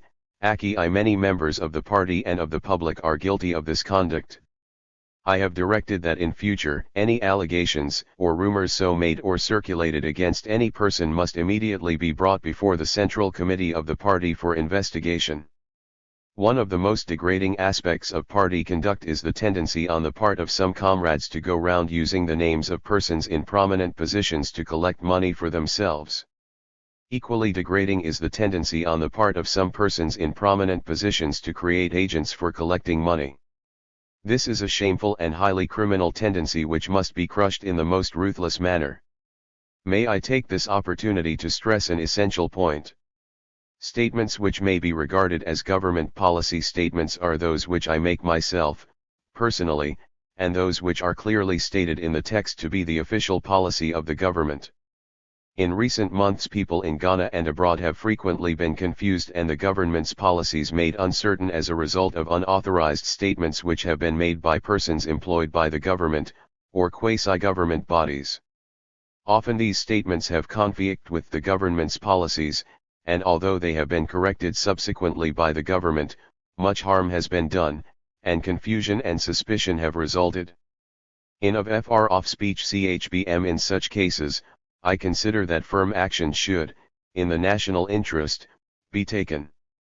Fr now on, therefore, no public statement affecting government policy will be made by any minister, ministerial secretary, member of a government corporation or institution, government official, or any other person employed by the government, unless that statement has first had presidential or cabinet approval. It is my intention to take strong disciplinary action against any individual who infringes this procedure. I am aware that the evil of patronage finds a good deal of place in our society. I consider that it is entirely wrong for persons placed in positions of eminence or authority to use the influence of office in patronizing others, in many cases wrong persons, for immoral favors. I am seeing to it that this evil shall be uprooted, no matter whose ox is gored.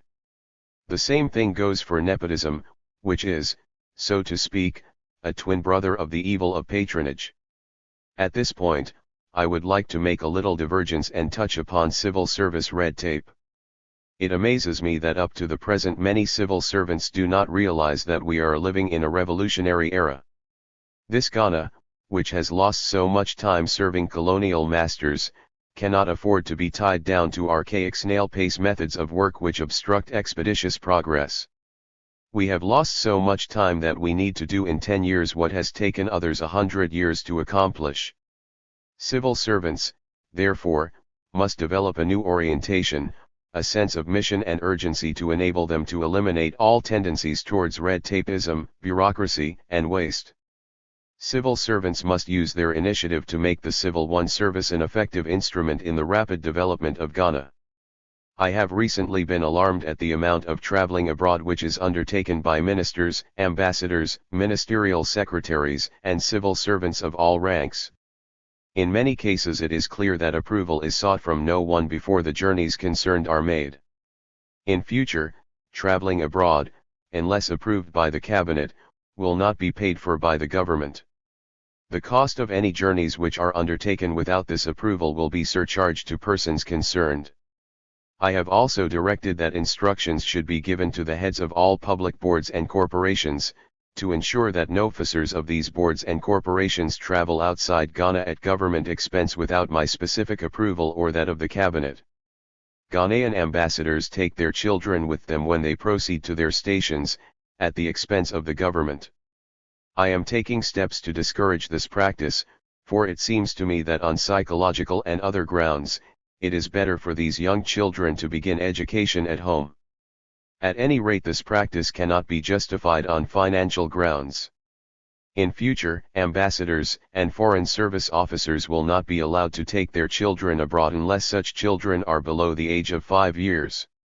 The procedure will apply equally to civil servants and other Ghanaian public functionaries serving abroad. Let me now come back to the party. It is most important to remember that the strength of the Convention People's Party derives from the masses of the people. These men and women include those whom I have constantly referred to as the unknown warriors, dedicated men and women who serve the party loyally and selflessly without hoping for reward. It is therefore natural for the masses to feel some resentment when they see comrades whom they have put into power and given the mandate to serve the country on their behalf, begin to forget themselves and indulge in ostentatious living. High party officials, ministers, ministerial secretaries, chairmen of statutory boards and corporations must forever bear this in mind. Some of us very easily forget that we ourselves have risen from amongst the masses. We must avoid any conduct that will breed antagonism and uneasy relations.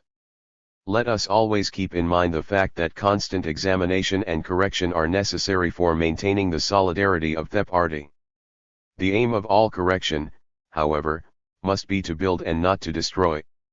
The Central Committee proposes to issue instructions shortly on the duties and rights of party members. Coming to the integral organizations of the party, I consider it essential to emphasize once more that the Trades Union Congress, the United Ghana Farmers Council, the National Cooperative Council and the National Council of Ghana Women, are integral parts of the Convention People's Party, and in order to correct certain existing anomalies, the Central Committee has decided that separate membership cards of the integral organizations shall be abolished forthwith. The membership card of the party will be the only qualification for membership within these organizations, namely, the Trades Union Congress, the United Ghana Farmers Council, the National Cooperative Council and the National Council of Ghana Women, and no other membership card other than that of the Convention People's Party shall be recognized by these bodies. In all regional headquarters, provision will be made for the Central Party and these integral organizations to be housed in one building. This is necessary for effective coordination and control. Also, The separate flags used by these organizations will be abolished and replaced by the flag of the Convention People's Party. At this stage, I wish to take the opportunity to refer to an internal matter of the Trades Union Congress. It has come to my notice that dues of 48 per month are being paid by some unions, whereas others pay 2s monthly as membership dues. I understand that this position is causing some irritation. I have therefore instructed, after consultation with the Trades Union Congress officials, that union dues shall remain at 28 per month. Finally, I wish to state that in considering remedial measures, I have found it necessary to direct that a limit be imposed on property acquisition by ministers, party officials, and ministerial secretaries in order to enable them to conform to the modest and simple way of life demanded by the ideals and principles of the Convention People's Party. Countrymen, our mission to Ghana and to Africa and the unique personality of our party as a vanguard of the African liberation movement impose upon us increasing responsibility, not only to set our own house in order, but also to set very high standards from which all who seek to emulate us shall draw devotion and inspiration in their own struggles. 15. The Party for the National Liberation Struggle was a further reason why it was impractical to embark on large-scale ideological education before independence. It was essential to include bourgeois nationalists in the national liberation movement, and in the interests of unity in the fight against the colonial power, ideological differences which might bring division within our ranks had to be avoided. All had to be concentrated on the winning of independence, and questions of ideology and the kind of society to be constructed after we had ended colonial rule were matters which could not be brought out into the open until after the political revolution had been won. As soon as independence had been achieved, however, it was necessary to get quickly down to the task of training cadres to educate the masses so that our socialist policies could be understood, and socialist instruction taken to the people. We aimed in Ghana to create a socialist society in which each would give according to his ability, and receive according to his needs. Party members called vanguard activists, drawn from the most politically educated section of the party, were Rec 11 light. They were to live and work among the people and to instruct them in the work and objectives of the party as the political and social expressions of the people. In order to provide a steady flow of ideologically sound cadres to carry on the work of politicization of the masses, it became necessary to establish an institution where training and instruction could be given. In addition, such an institution was needed as a center where party members from the Central Committee to local official level could undergo courses of study, and hold discussions on party organization and objectives. The Ideological Institute at Winneba was founded in February 1961 to provide ideological education for party members and for all from Africa and the world who RRF 161. During a struggle for national liberation where the colonial power is compelled to surrender as a result of sustained, overwhelming pressures of a nonviolent kind, and not because of military defeat, it is generally not possible to organize intensive ideological education of the masses while the struggle is actually in progress. This is because until the very day of surrender the colonial power governs the country and controls the information media and the educational system. The position is different in countries where armed struggle is the method adopted by the national liberation movement.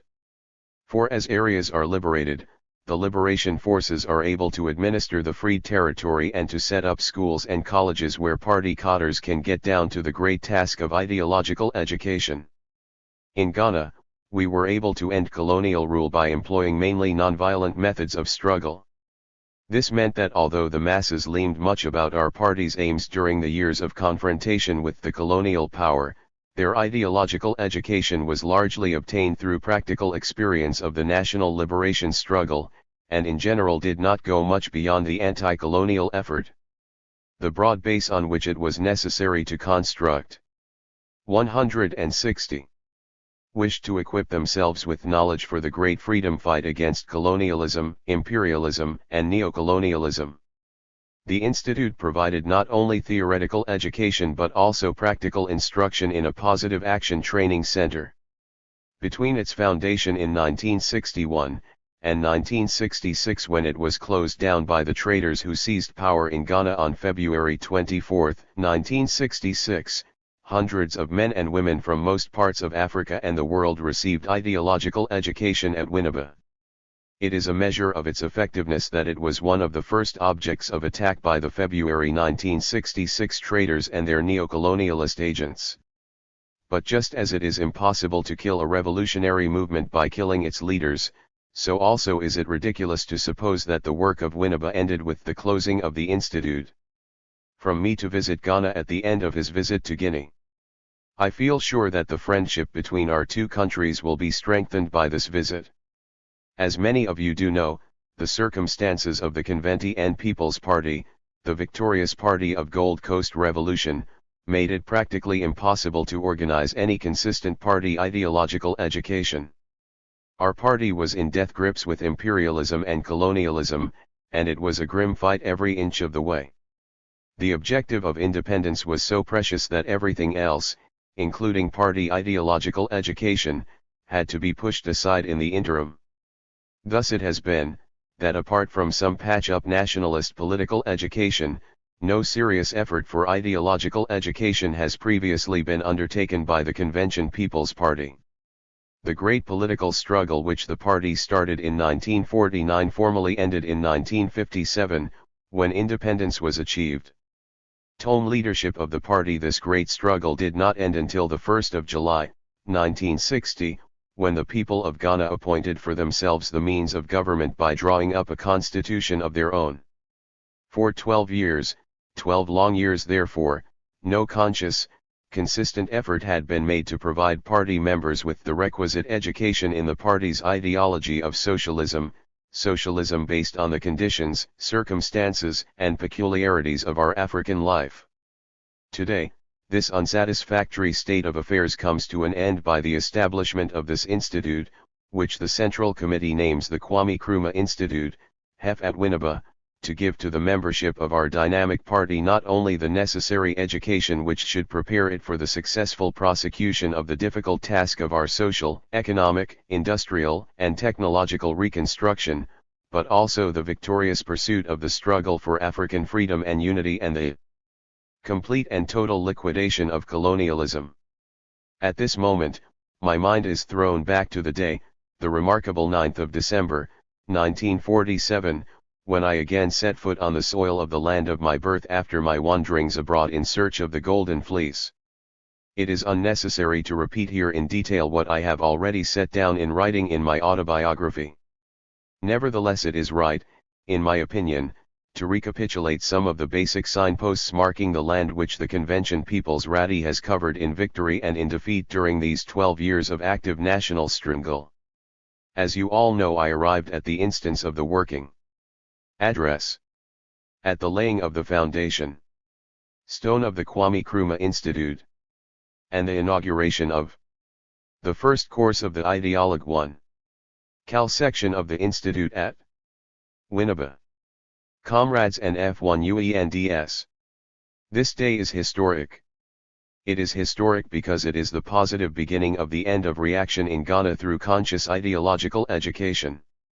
It is also historic for another reason. At this meeting of our party today, we have with us a distinguished visitor, one of the illustrious sons of the Union of Soviet Socialist Republics, Mr. Leonid Ilyich Brezhnev, President of the Presidium of the Union of Soviet Socialist Republics. The President accepted an invitation. 162. Committee of the United Gold Coast Convention and immediately plunged into organizational work absolutely essential for mobilizing our people against the weight of British imperial might in the Gold Coast. Then followed rapidly the 1948 boycott of goods, the cowardly shooting of ex-servicemen at OSU Crossroads, the disturbances and the detention of the men, including myself, who were supposed to have planned these national disorders. Comrades, these reminiscences are like tonic to my soul. I cast my eyes back across the field of struggle and see the historic landmarks telling the story of progress which has covered the trail of the Convention People's Party. I see myself before the Watson Commissioners. I see again the slackening in effort of the leaders of the United Gold Coast Convention. I formed the Committee on Youth Organization to ginger up activities of the United Gold Coast Convention. It evokes jealousies and misunderstandings. I am dismissed from my post. The masses rebel against the leadership of the convention. I stand at the reconciliation meeting at Salt Pond. Our ideas are poles apart. I resign. The youth breaks away from the movement. I form the Convention People's Party, on June 12, 1949. The Convention People's Party took up the struggle in real earnest. Then came the Kissy Committee and their half-hearted recommendations for constitutional reform with which the Convention People's Party violently disagreed. The party demanded self-government now, with the slogan "We prefer self-government with danger to servitude in tranquility," and pushed the backs of the imperialists against the wall. Persecution started and libel suits were filed against me for claims running into thousands of pounds. This was September, 1949. On January 8, 1950, I declared positive action, and was arrested on the 20th of January, 1950 tied, and thrown into prison, in accordance with the super-excellent tenets of colonial justice which colonialists invariably mete out to their colonial subjects who dare to question their right to oppress other people. Comrades, we have come a long way up the road since then. I can hear once again the singing of the masses in the evenings outside the prison walls. I can feel once more the violent throbbing of my heart as the blood of inspiration runs through my veins and steels my nerves for the tough struggle ahead. I can see how the party comrades toiled day and night to keep the party flag flying in those days of severe trial. Then followed the series of our party election victories, my release from prison on the February 12, 1951, and the formation of the first government of the Convention People's Party in 1951. Why do I recount these matters? Why am I reliving the tea? Why have I to remind the country of these historical facts?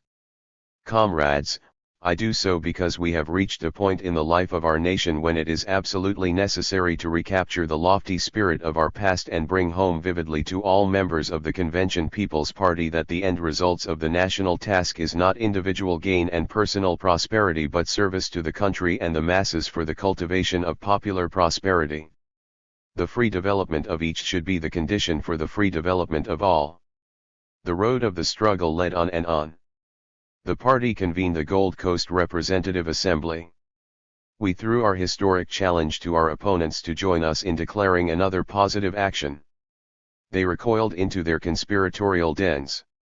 We went forward from one signpost to another until the loath of July, 1953, when I tabled the motion of destiny in the Legislative Assembly and called on Britain to hand over power to the people themselves. The sweeping victory of our party in the 1954 general elections followed. We were seated firmly in the saddle, moving steadily on to our goal. But the imperialists and colonialists were not sleeping. They worked fast with our opponents, and produced the National Liberation Movement, which set itself to wreck everything the nation had gained so far and bring back colonialism again upon the people.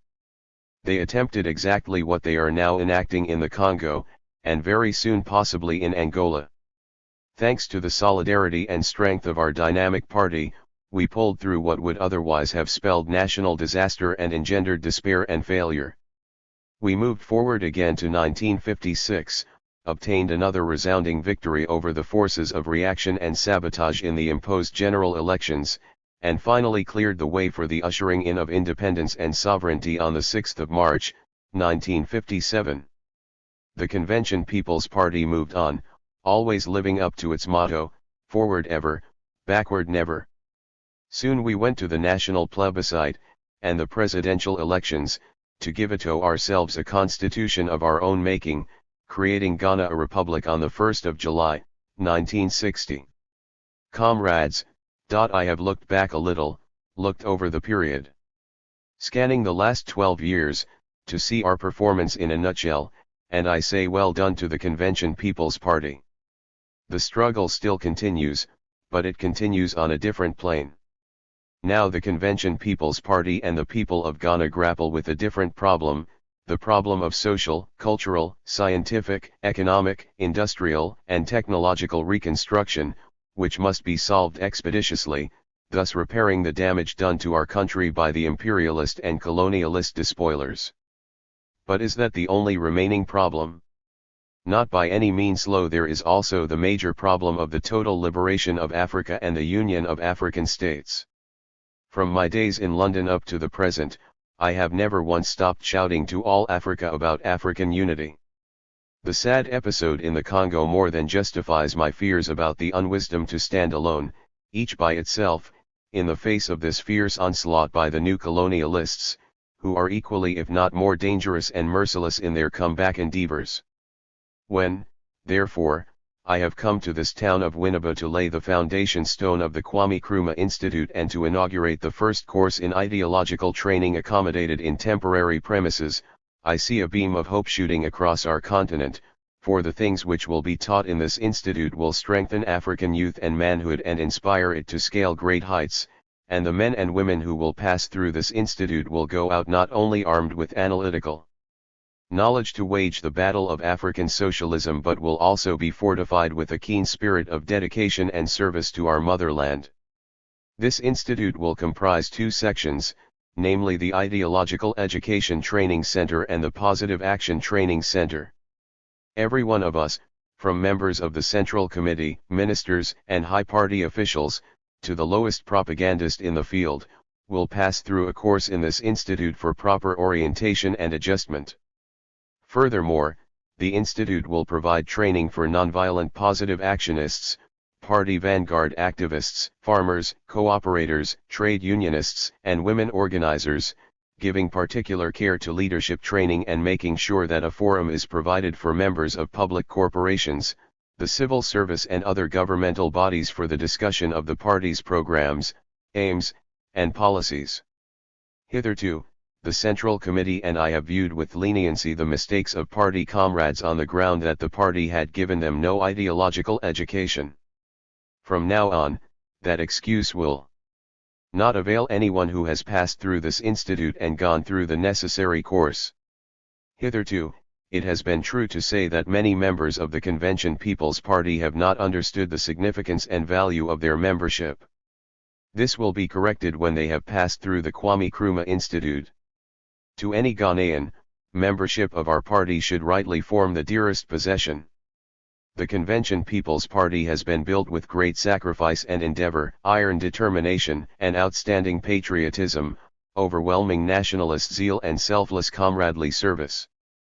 It is the people's own party, rigidly dedicated to the cause and welfare of the whole people of Ghana, and uncompromisingly devoted to a relentless fight against imperialism and colonialism found anywhere on the continent of Africa, or in the world, for that matter. No one can deny that the Convention People's Party is thus pitchforked by historical circumstances into the spearhead and vanguard of the gigantic struggle for the total liberation of Africa and the independence and unity of African states. Comrades, as you yourselves have seen, it is a great honor to belong to the fold of the Convention People's Party. But it is right to remind ourselves that this membership carries also a serious responsibility. Members of the party must be the first to set an example of all the highest qualities in the nation. We must excel in our field of work by working really hard.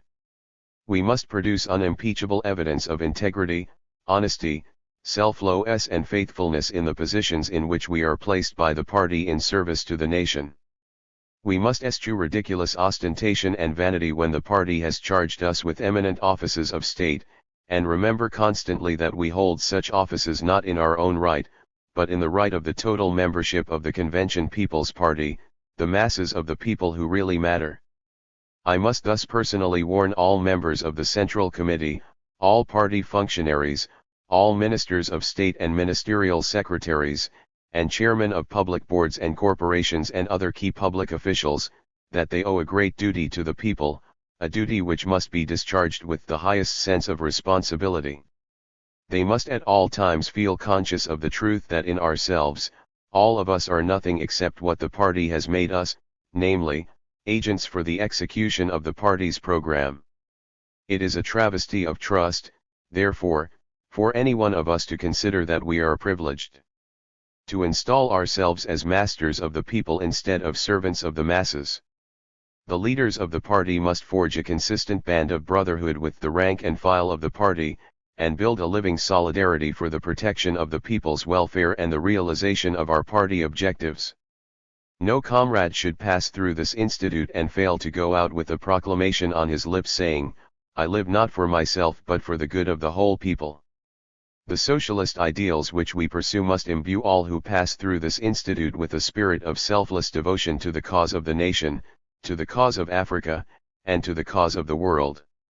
All members of the Convention People's Party who pass through this institute will have a great opportunity for broadening their political knowledge and ideological understanding. They will strengthen their qualities of loyalty and discipline, thereby increasing the overall discipline of the party and the deep affection and loyalty of the general membership. The structure of the Convention People's Party has been built up from our own experiences, conditions, environments, and concepts, entirely Ghanaian and African in outlook, and based on the Marxist socialist philosophy and worldview. Our party is likened to a tree, a huge and mighty tree with great branches sticking out everywhere. The trunk and the branches form the tree. It is a single unit, living a single life, and when it dies a single death.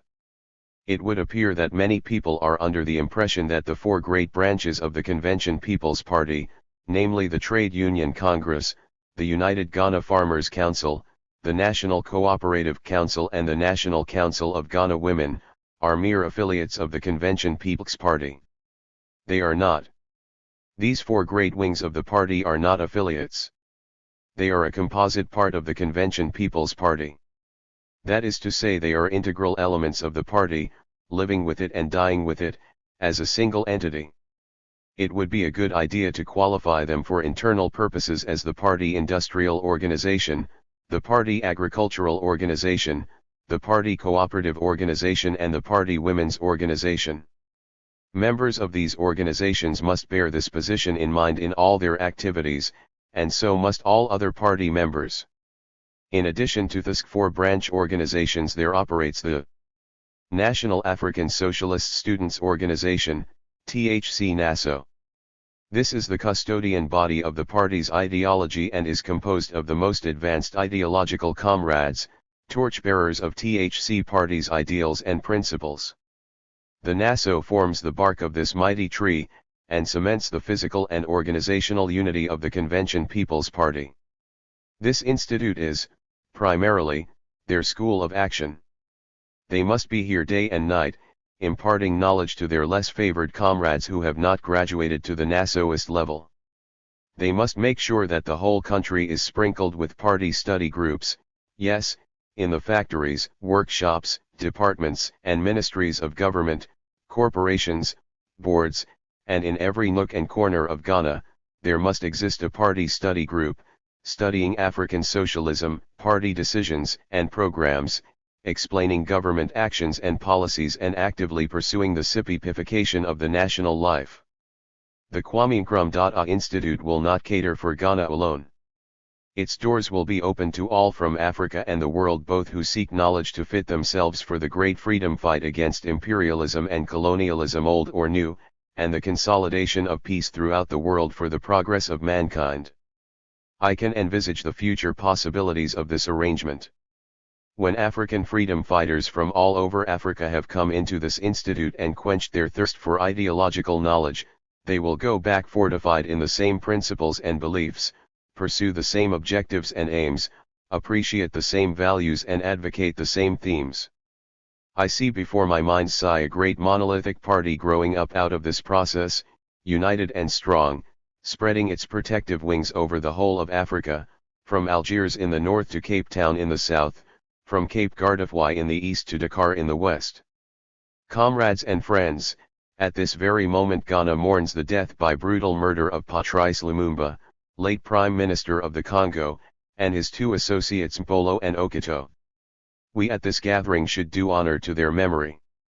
But before I call for the observance of a 2-minute silence, I wish to say this: up to today, the murderers of Premier Lumumba and his two associates Mpolo and Okito, have been clouded in mystery. The childish story of villagers killing these stalwart freedom fighters is the most absurd fabrication, that could emanate only from the diseased brains of Belgian colonialists and their puppet agents.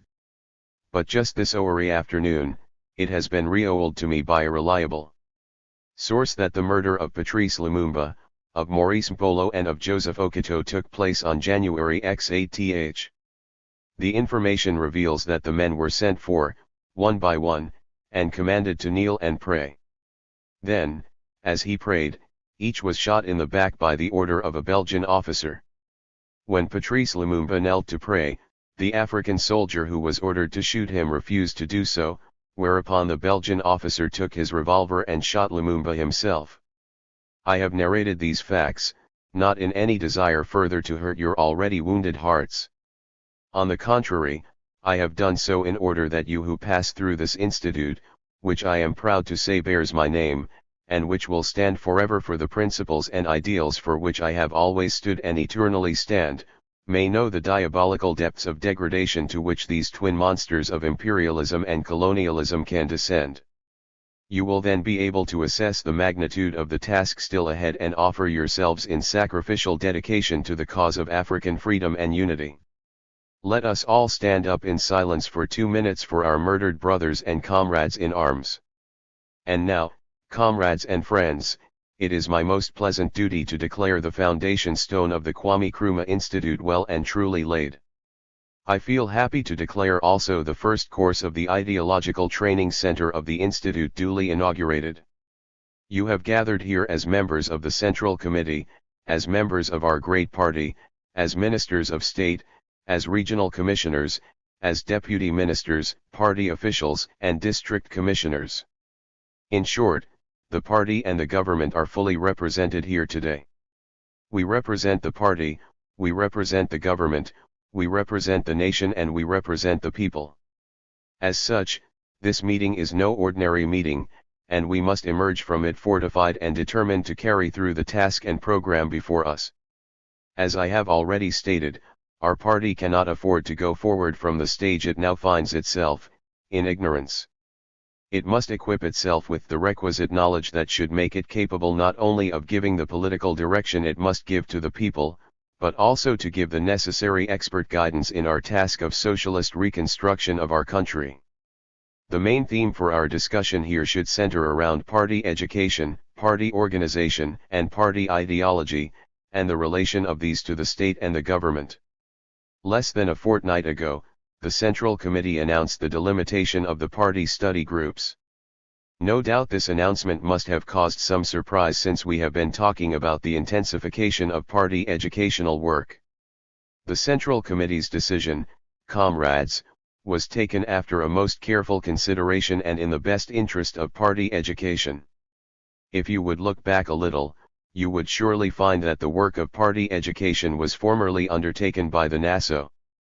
This was a body of socialist students in the PRD devoted to the ideals of socialism and engaged in the study of party affairs, including the party constitution. The NASO was most useful, but when the time came and it was considered that its work was done, the Central Committee transformed it into the party study groups. You will note that these metamorphoses and transformations are not concerned with aims and principles, but with tactics. Let us not forget that Marxism is not a dogma but a guide to action.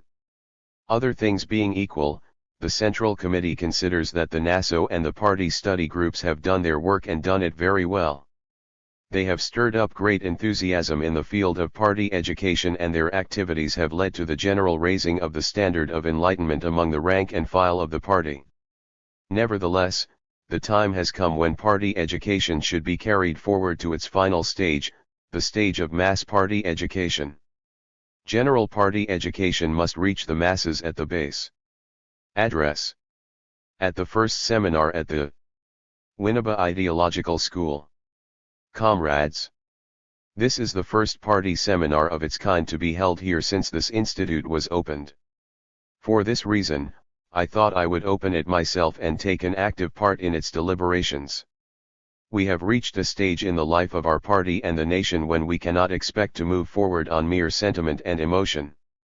If we expect to move forward, we have to face fact and reality. We must now go to the masses and give them help to understand the affairs of our great party and the nation by providing them with the necessary knowledge for thought and action. The party has defined a social purpose and it is committed to socialism and to the ideology of nkrumahism. And I take it to mean that when you talk of nkrumahism, you mean the name or term given to the consistent ideological policies followed and taught by Kwame Nkrumah. These are contained in his speeches, in his theoretical writings and stated ideas and principles. You also mean that nkrumahism, in order to be nkrumahistic, must be related to scientific socialism.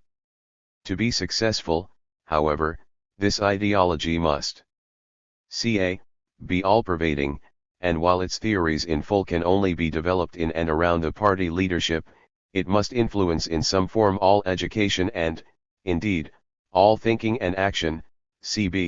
Be not only a statement of aims and principles, but must also provide the intellectual tools by which these aims are achieved, and must concentrate on all constructive thinking around achieving those aims, and, offer the ordinary man and woman some concrete, tangible and realizable hope of better life within his or her lifetime. With this ideology there should be a full-scale intellectual, educational and organizational attack on all aspects of colonialism, neocolonialism, and imperialism. These are not just mere words. They are concrete manifestations of a world outlook. Colonialism is that aspect of imperialism which in a territory with an alien government, that government controls the social, economic, and political life of the people it governs. Neocolonialism is the granting of political independence minus economic independence, that is to say, independence that makes a state politically free but dependent upon the colonial power economically. Imperialism is nothing but finance capital run wild in countries other than its own. Of these three, neocolonialism is the most dangerous not only to the African liberation movement as a whole, but also to the independence and unity of Africa. Without going into its philosophy, here are some of its techniques. A. To produce a small educated African elite as prospective rulers, whether or not they have the support of the masses. B.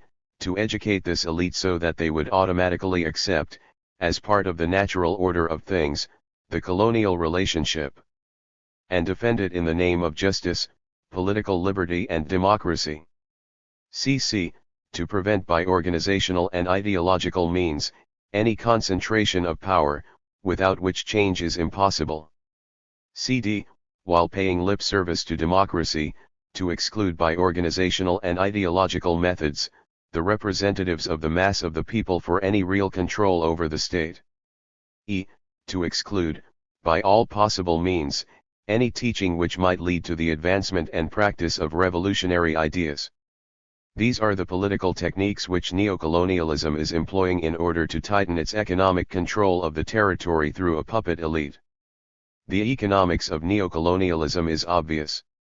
It gives fake aid to the newly independent country which makes that country virtually dependent economically on the colonial power. Thus it becomes a client state of the colonial power, serving as the producer of raw material, the price of which is determined by the colonial power. How do we proceed then? I would like to suggest this approach. The Secretariat of the Bureau of Party Education must now go to the people. It must go to the ward, town, and village branches as well as to the special branches created in the offices, shops, factories, state farms, corporations and other places of employment, carrying its work to our general membership. It must go to the primary schools through the young pioneers, it must go to the secondary schools, colleges, and universities. Here it is proper that we confine party study groups to secondary schools, colleges, and universities. In this connection, I suggest that education secretaries should be appointed wherever a party branch is established, and these should undertake party educational work in addition to their normal duties. Branch education secretaries must be taken in hand in a most serious manner by the Bureau of Party Education, so as to ensure that they understand thoroughly the tenets and basic principles of the party ideology. A proper plan of work and timetable should be formulated for this work, and tuition and discussion should be carried on both in the local languages and in English. Periodically a meeting of all branch secretaries and branch education secretaries should be held at Flagstaff House, or at such other place as may be decided, in order that they may be addressed by leading members in ideological education on appropriate subjects. This periodical meeting should take the place of the party study groups meetings at Flagstaff House.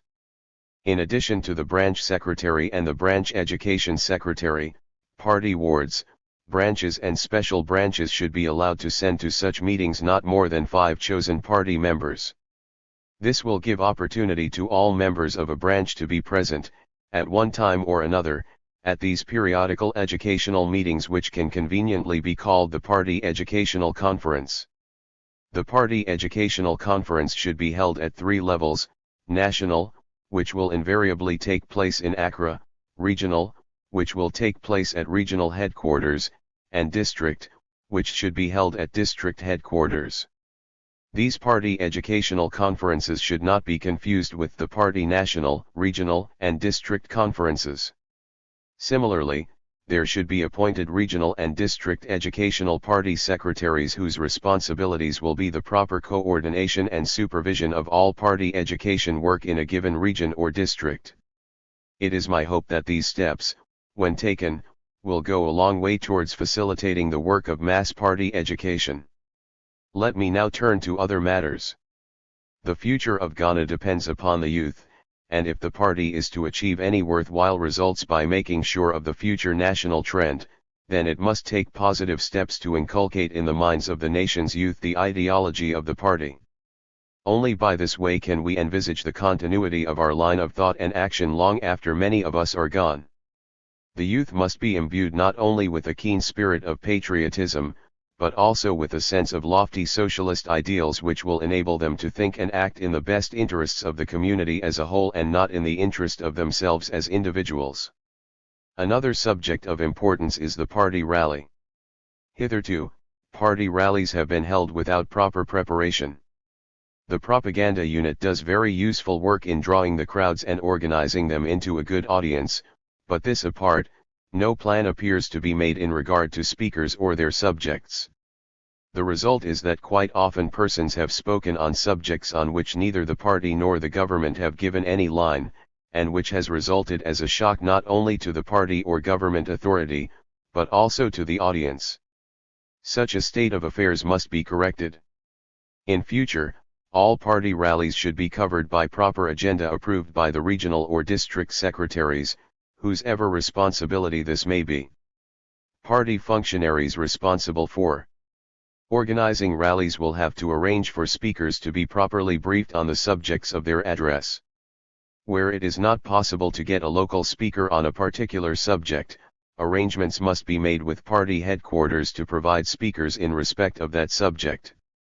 Regional commissioners and regional secretaries of the party will bear a special responsibility for directing the activities of the party in regard to rallies. In any case, the old-time say-anything sort of attitude, which has long characterized the speeches of comrades at party rallies, must have a new orientation. The masses nowadays have no applause for demagogues. They want to hear something useful and sensible, something to help them along in their daily life. They want to be told the actual facts of a situation. I now come to general party organization. We often talk of the integral parts of our great party, but not many of us find time to examine the real position as regards these various organizations comprising the party. The integral organizations which primarily combine to form the Convention People's Party consist of 1. The Trades Union Congress, 2. The United Ghana Farmers Council, 3. The National Council of Ghana Women, 4. The Ghana Young Pioneers, and 5. The Cooperative Movement. All these bodies have their various functions in the particular aspect of our national life in which they operate, but there is one strain running through all of them, which is basic and fundamental, namely, the membership of the Convention People's Party. Whatever they do, the character of the Convention People's Party must be clearly manifested for all to see. They all have a single guiding light, the guiding light of our party ideology. This light must constantly be kept bright and full of luster and must on no account be allowed to dim, for, As soon as this happens, we are bound to find ourselves in difficulties. Let all comrades remember, whether we be trade unionists, whether we be farmers, whether we be members of the Women's Council or of the Young Pioneers, that the dominant character which should take precedence in all that we do is the character of the membership of the Convention People's Party. This character is the guiding force of our Ghanaian life and existence and constitutes the bulwark against national treachery, intrigue, subversion and other un-Ghanaian activities. The next category of party organization includes the Workers' Brigade and the State Construction Workers, which also, indirectly but nonetheless effectively, bolster the party structure. Why shouldn't the workers of the state, who are composed mainly of the laborer group, be put into uniform? This would give them an added incentive to serve the state, a reason to feel proud of their service and a sense of belonging. They can be employed on various national jobs by the state construction corporations. This will eliminate the present element of idleness which takes place when a particular job is completed and the workers await the assignment of another job. The Asafa companies also, the members of which are almost all members of the party individually, will come within this category. They should be properly uniformed and perform their traditional role in a modem manner. Another group of workers whom we now call watchmen will have a new orientation and come under this category. And why shouldn't they also be dressed in a smart uniform and be renamed civil guards? All this will lead to one useful result: discipline. The whole nation from the president downwards will form one regiment of disciplined citizens. In this way, we shall move forward with great confidence, stepping ahead ever firmly with a keen sense of purpose and direction. All these organizations must form a solid forward movement with a new outlook, which must keep constant vigilance to make it impossible for anyone, whether from inside or from without, to compromise the independence of our country. I would now like to draw your attention to some matters to which I have had occasion to refer from time to time, namely, rumor-mongering, anonymous letter writing, deliberate manufacture of destructive stories about comrades, invidious whispering campaigns, loose talk, and character assassination. All these tend to obstruct the steady progress of our party and the nation. Day in and day out, my desk is literally flooded with hundreds of letters, mostly anonymous, sent in a spiteful campaign aimed at discrediting this or that individual. Those who do this sort of thing, if they are party members, are not worthy to hold party cards. Party members should not indulge in this practice. Sometimes the police have been able to unearth some of these enemies of the nation and have brought them to book, but by and large, this useless, demoralizing and unprofitable activity continues. And I wish to appeal to all comrades to keep their eyes and ears open wide so that we may effectively check this wicked practice. If a party member, or any other citizen, for that matter, discovers some malpractice or other wrong deeds being committed, then he should report on this in the proper manner and bring the matter to the notice of the proper authority. If you believe that what you write is the truth, then you should have no fear to sign your name.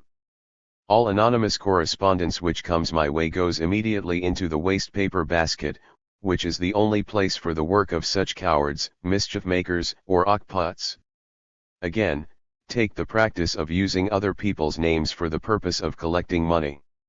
Some comrades make it their habit to go around the country in a bid to get rich quick by threatening people and collecting money from them in the names of party comrades. This is a most vicious and shameful practice and one that must be ruthlessly and severely punished when discovered. It is your responsibility to see that this is checked. Another malpractice which undermines the efficiency of our party work, is the manufacture of lying propaganda against men in key positions. This has the result of undermining the confidence of such persons in themselves and therefore of impairing their ability and efficiency, since they constantly live in fear. Conversely, some party members in high positions use their position to threaten and intimidate those whom they are trying to influence. These are very dangerous practices and make the party and the nation lose ground. Personally, I do not see why comrades in key positions should allow themselves to be affected by such talk, and equally, I do not understand why others should allow themselves to be threatened and intimidated by a lot of bragging and boasting. If a comrade's hands are clean, then surely he must have nothing to fear, no matter how many stories of dismissal and demotion are invented about him, or how frightening may be the threats hurled at him. A party member protects himself with his own integrity and honesty and by his efficiency. By doing so, and provided his hands are clean, he will maintain his confidence and carry on, knowing that his actions are above suspicion and that his character is unassailable. It is not necessary for me to dwell at length on the importance of honesty and service. The abuse of power through dishonesty is an abomination. The misuse of office for selfish ends is an aim against the party and the state, and therefore a greater abomination. The Convention People's Party is the servant of the people, and therefore, the men whom it puts into office and power must use that opportunity to serve the people, remembering at all times that selfless and loyal service is a reward in itself. I do not know of any greater satisfaction than honest and efficient service rendered to the people in the best interest of all the people. I should think that that is enough reward for the gratification of our inner self, but when we forget ourselves and think of office, wealth, and power as personal instruments meant to be used for the glorification of self and for the attainment of our individual purposes, then we falter in our charge and fail the party and the people. I think the life of our community must be organized right at its base, that is to say, at the village level. It is true that local government has been organized at the village level, but only by grouping a number of villages to form an administrative unit.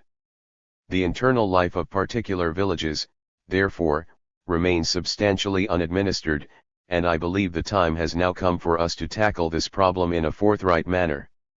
A solution can be found in the formation of village committees which will be granted governmental authority for the administration of the village. In this respect, a village committee can be made of the chairman of the village party branch, the secretary, and 5 other appointed members. The odikro of a particular village will become the president of the village committee in the same way as higher chiefs occupy the office of president of city and other councils for ceremonial purposes only. The real responsibility for the administration of a village will remain with the other members of the committee who, as I have said, will comprise the party representatives of the village. The party and the government will then be able to rest content that state administration goes down right to the town and village levels and makes the ordinary worker, farmer, and peasant a participant in the government of the country. The value of all the organizational wings of the party and the National Assembly is that they broaden the basis of support for the leadership. The party naturally must be the main basis from which the leadership draws its strength, and it is therefore important that support is mobilized from as many quarters as possible. The need for central leadership must permeate all the activities of the state. This involves not only those conducted through the classical apparatus, that is, the civil service, the judiciary, the armed forces, and the police, but also those conducted through the central banks, government boards, and corporations and, indeed, by the party itself. This seminar also gives me the opportunity to lay emphasis on the importance of human relations, and in this respect, I am addressing myself particularly to ministers, deputy ministers and all others in authority. It is vital that your relationship with those who serve under you is of the most harmonious kind. It is not enough to see that their official work is properly done. You must also take an interest in their personal lives, show sympathy for their difficulties and, where possible, offer help. The colonialist attitude of lording it over subordinates pays no dividends at all. The way to get results is to keep a man in the picture, take an interest in the job he is doing, correct him if he is wrong, praise him if he excels himself, let him feel that he is a vital part of the machinery, so that his self-respect and dignity are upheld. If, however, this personal approach fails on account of an arrogant or uncooperative attitude of the person concerned, then exercise no mercy.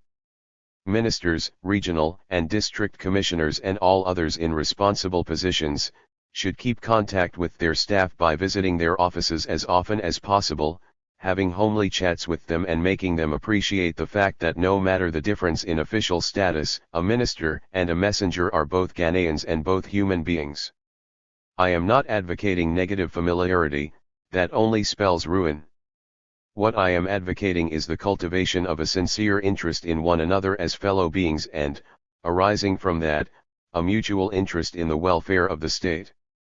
Nothing can be more disastrous both to the individual and to the state than a man who becomes so discouraged in his work and so negative in his attitude to life, that he carries out his duties like an automaton, disinterested.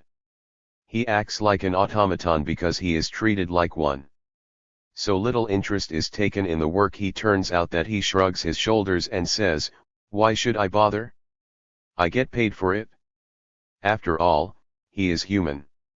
Ministers and all those holding responsible positions, should hold regular discussions with their secretaries and those working with them, and acquaint them with the problems of their ministries and with national problems, so that they become interested in the affairs of state, proud to be taken into the confidence of their superiors and keen to prove their worth. One subject which should occupy your attention during these discussions is the subject of the Ghanaian attitude to state property. Under the colonial regime, the people were made to feel so remote from the government and so divorced from it, that they grew up with the idea that the government and the people were two different entities. In those days, government property was treated with deliberate negligence, scant attention, or dishonesty. Unhappily, this attitude has, to a great extent, remained, and it is causing a good deal of harm to our society today. It must be clearly understood by everyone that the people and the government are one, and that property acquired by government is state property, is to say, property belonging to the people and property for which the people are responsible. So if a person is put in charge of a particular property that belongs to the state, that is to the people, he is guarding that property on behalf of ELF and the people who each have a stake in it. It is in his interest, therefore, to guard and preserve it with the greatest care and attention. This point cannot be too strongly emphasized, and I wish all of you here to do your utmost to instill into the minds of the people that stat operty belo to all of us individually and collectively, and that it is therefore incumbent upon us to do everything in our power to prot such property from unscrupulous persons who may astonish state property for their personal ends. Now that we are establishing state farms, state factories, state corporations and other organizations of state, in order to secure our economic future, neglect towards state property could spell disaster for the national economy. I hope that during your group discussions you will be able to formulate plans and programs which will strengthen the forward move of our party, avoiding any conflict between the party and the people. Let us always remember that the strength of the government depends upon the unity and solidarity of the party and its faithful and unflinching support of the masses, and that in the final analysis, the strength of the party depends upon the honesty, sincerity, and loyalty of the individual members who compose it. And now, comrades, I consider that I have spoken long enough to give you some idea of the work and task that this seminar hopes to achieve at this institute, and I must conclude to allow you to give active thought to the various subjects which I have spoken to you about. 16. The party's program of work and happiness, which was adopted in 1962, was designed to define clearly the lines of national development which were to be implemented by the 7-year development plan to be launched in March 1964. These, when completed, were to achieve the basic objectives of our policy: the building of a socialist state devoted to the welfare of the masses, and the turning of Ghana into a powerhouse of the African Revolution. The first and second 5-year development plans, 1951 to 1956 and 1959 to 1964, and the Consolidation Plan, 1957 to 1959, provided the basis for the modernization of agriculture and industrial development. Details of the plans and how they were implemented appear later in this book immediately after independence. While wishing to proceed on a socialist path of economic and social development, it was considered advisable, in view of the circumstances operating at the time, to pursue a shopping list approach, estimating how much we could afford, and allocating it to projects drawn up into a list according to priority.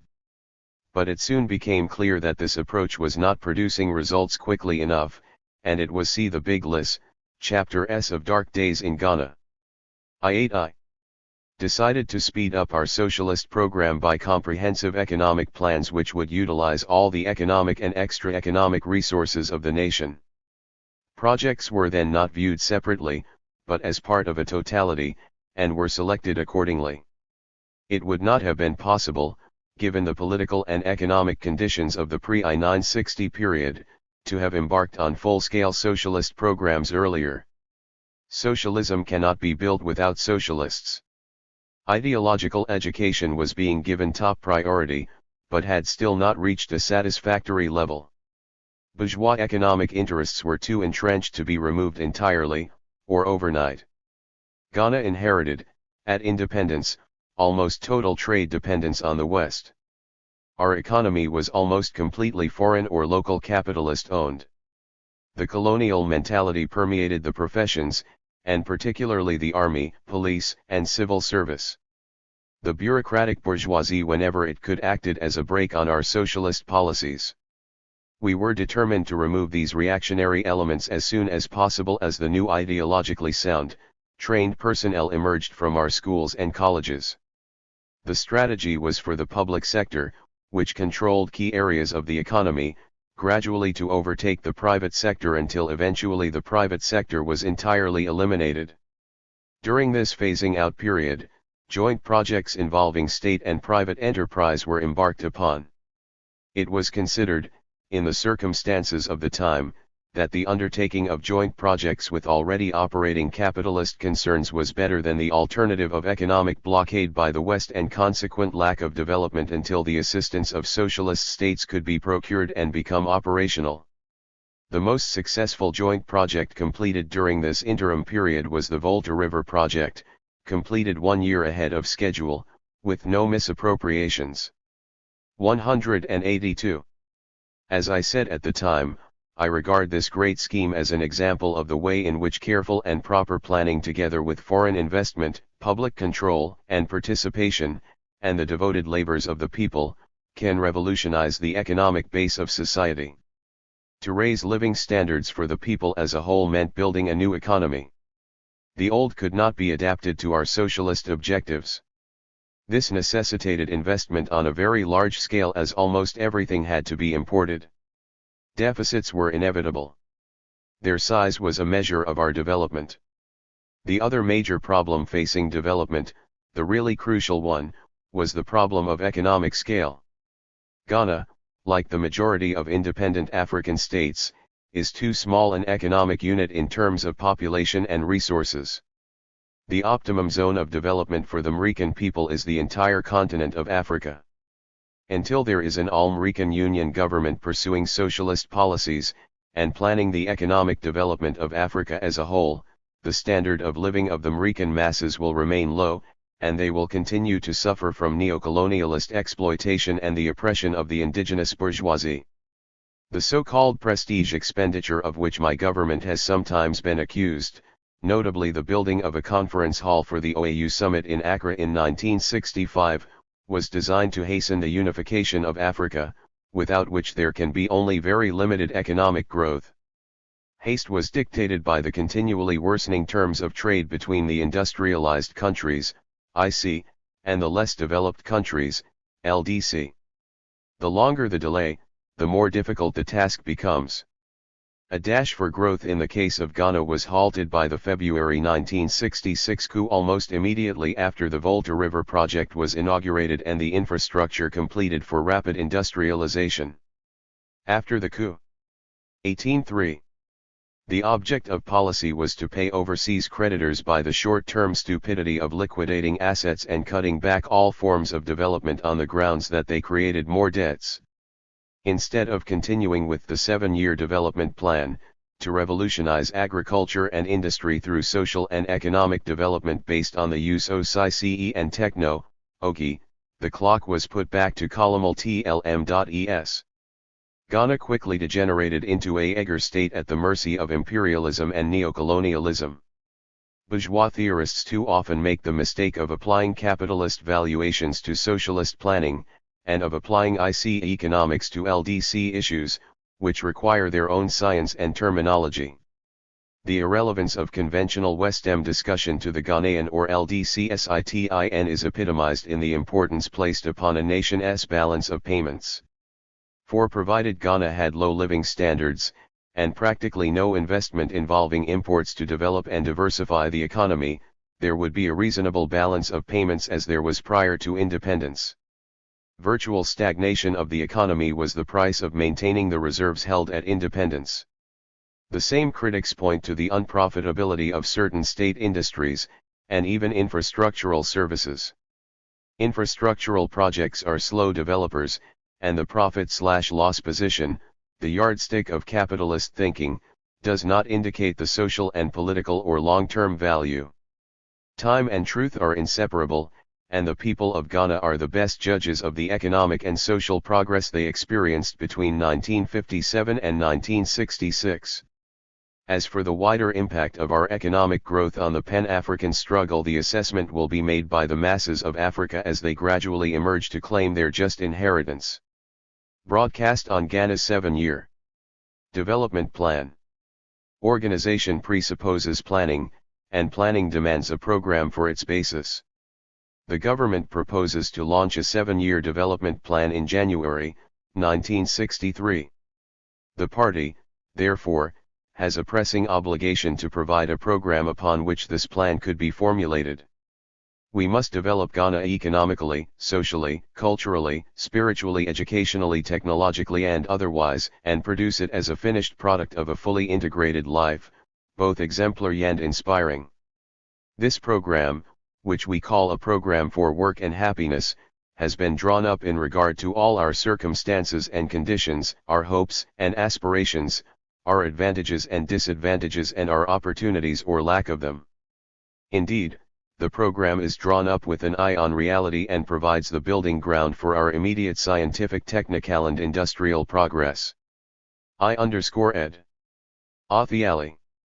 F. We have embarrel upon intensive SST reconstruct lon zero our country. Ghana inherited a colonial economy and similar disabilities in most other directions. We cannot rest content until we have demolished this miserable structure and raised in its place an edifice of economic stability, thus creating for ourselves a veritable paradise of abundance and satisfaction. Despite the ideological bankruptcy and moral collapse of a civilization in despair, we must go forward with our preparations for planned economic growth to supplant the poverty, ignorance, disease, illiteracy, and degradation left in their wake by discredited colonialism and decaying imperialism. In the program which I am today introducing to the country through this broadcast, the party has put forward many proposals. I want all of you to get copies of this program, to read and discuss it and to send us any observations or suggestions you may have about it. Tomorrow, the National Executive Committee of the party will meet to discuss the party program and officially present it to the nation. I feel sure that it will decide in favor of an immediate release of this program to the people. The party, however, will take no action on the program until the masses of the people have had the fullest opportunity of reviewing it. Remember that it is at the moment merely a draft program and only your approval will finalize it.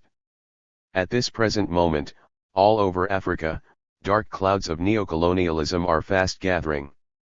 African states are becoming debtor nations, and client states day in and day out, owing to their adoption of unreal attitudes to world problems, saying no when they should have said yes, and yes when they should have said no.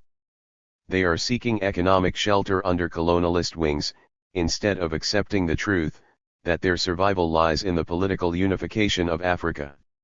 Countrymen, we must draw up a program of action and later plan details of this program for the benefit of the whole people. Such a program is the one that the party now brings to you, the people of Ghana, in the hope that you will approve it critically and help to make it a success. We have a rich heritage. Our natural resources are abundant and varied.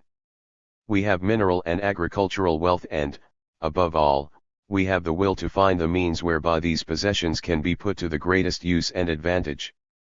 The party's program for work and happiness is a pointer to the way ahead, the way leading to a healthier, happier, and more prosperous life for us all. When you have examined and accepted this program, the government and the people will base on it and initiate our 7-year development plan, which will guide our action to prosperity.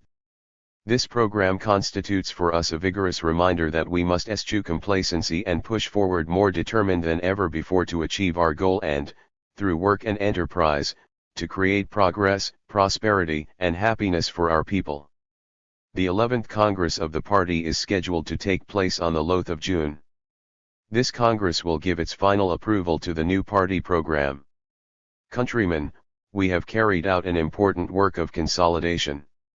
We have stabilized the national structure and established solid security. We have done all this and more within the past 10 years, and we now prepare to move forward to the next stage. We do so in the confident expectation that every one of us will do his duty and do it well. The national cause of socialist reconstruction demands sacrifice from us all. Each one of us must sacrifice a little for the total good of the whole people. This program for work and happiness is an expression of the evidence of the nation's creative ability, the certainty of the correctness of our party line and action, and the greatest single piece of testimony of our national confidence in the future. Ghana is our country which we must all help to build.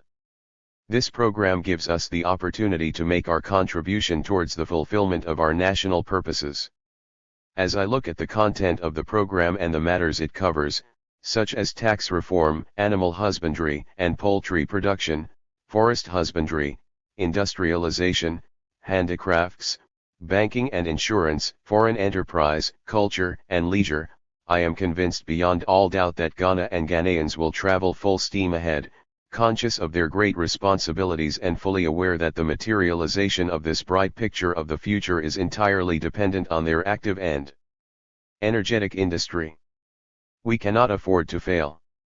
We cannot afford even to think of failure. But if there is one thing we in this great party have learned, it is that nothing has been achieved or will ever be achieved without unstinted effort and the determination to succeed. Nothing succeeds like success. So all of us must tighten our belts and plunge headfirst into the fight for the urgent socialist reconstruction about which we have talked so much. It is my sincere hope that each one of you will take an interest in this national exercise and make the party program for work and happiness a great success. And now, countrymen, I have been speaking to you about our party program. From this I turn to a subject of almost equal moment, because it affects what is to me of the greatest importance, namely, the maintenance of the Republic as by law established and the achievement of those aims which under our Constitution I have pledged myself as President to strive for. An emergent country which attempts to follow a policy of socialism at home and a policy abroad of positive non-alignment, is challenging many vested interests. It would have been the most criminal folly for us not to take note of the lessons of contemporary history. When you chose me as your President, I took an oath in which I swore that I would preserve and defend the Constitution and that one would do right to all manner of people according to law, without fear, or favor, affection or ill will.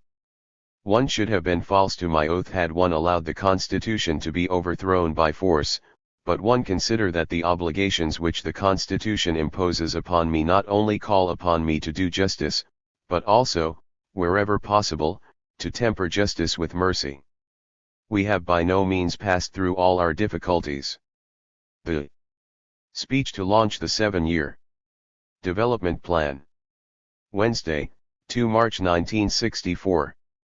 Mr. Speaker, members of the National Assembly, I have come here today to present to you, and to the people of Ghana, our 7-year development plan which, when completed, will bring Ghana to the threshold of a modern state based on a highly organized and efficient agricultural and industrial program. The main tasks of the plan are firstly to speed up the rate of growth of our national economy. Secondly, it is to enable us to embark upon the socialist transformation of our economy through the rapid development of the state and cooperative sectors. Thirdly, it is our aim, by this plan, to eradicate completely the colonial structure of our economy. On this occasion, let me take the opportunity here and now to thank all those experienced men and women, Ghanaians and non-Ghanaians, who have contributed so much to the preparation of this plan. Mr. Speaker, When the Convention People's Party came to power in 1951, the pace of development was so slow and confused that we decided to speed it up by attempting to implement in 5 years the program of reconstruction which was designed by the colonial administration to take place over a period of 10 years. That program was not a development plan. It was a collection of various individual petty projects that had to be built in preparation for future planning. At the conclusion of this program, it became necessary to pause for 2 years in order to consolidate our position. By the time we reached the stage of implementing the next phase of our program, it had already become quite clear to us that the only real solution to the reconstruction of Ghana lay, in the long run, in the adoption of a socialist and cooperative program for industry, and the mechanization and diversification of our agriculture. Our hopes in this regard lay in the Volta River project, about which I will have more to say later on. Mr. Speaker, this 7-year development plan which I now lay before you is therefore the first really integrated and comprehensive economic plan ever drawn up for Ghana's development after a thorough examination of our needs and resources. The plan is designed to give effect to the party's program of work and happiness which has already been accepted by the country. It also embodies a long view of the path which should lead to a self-sustaining economy, based on socialist production and distribution. An economy balanced between industry and agriculture, providing a sufficiency of food for the people, and supporting secondary industries based on the products of our agriculture. In other words, need for a preventive detention act still remains, but I believe that the time has come when the security situation has improved sufficiently to allow a number of detainees to be released. I have therefore ordered the immediate release of many of those at present under detention. The government had originally considered that anyone who had been previously detained and released, and who then again engages in subversive activities, should be liable to a maximum imprisonment of 20 years. On this matter, too, I consider that a gesture of reconciliation can be made. The maximum period of 5 years detention as provided in the existing law will be retained, but the Preventive Detention Act will be so amended as to provide that anyone released from detention who again indulges in subversion, shall be detained again up to the present maximum of 5 years, and may, in addition, lose all rights as a citizen. There remains also the question of those few citizens who have fled abroad. In 1 or 2 cases detention orders have been made against subversive individuals who have since fled the country, and in the event of such people returning to Ghana, these orders would be reviewed. But in most cases those who have fled from Ghana have done so because they had a bad conscience or else were frightened by some unscrupulous rumor monger.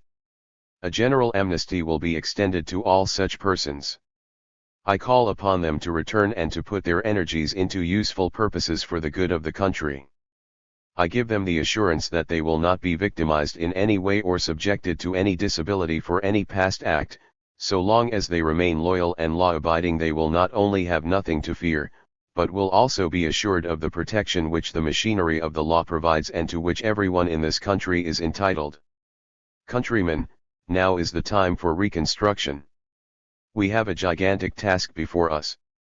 In solving our problems even those who in the past believed that they could gain their ends by subversion can now, if only they give up illegal methods, find their way back into useful and fruitful work. An economy founded securely on the basis of socialist production and distribution. Our aim, under this plan, is to build in Ghana a socialist state which accepts full responsibility for promoting the well-being of the masses.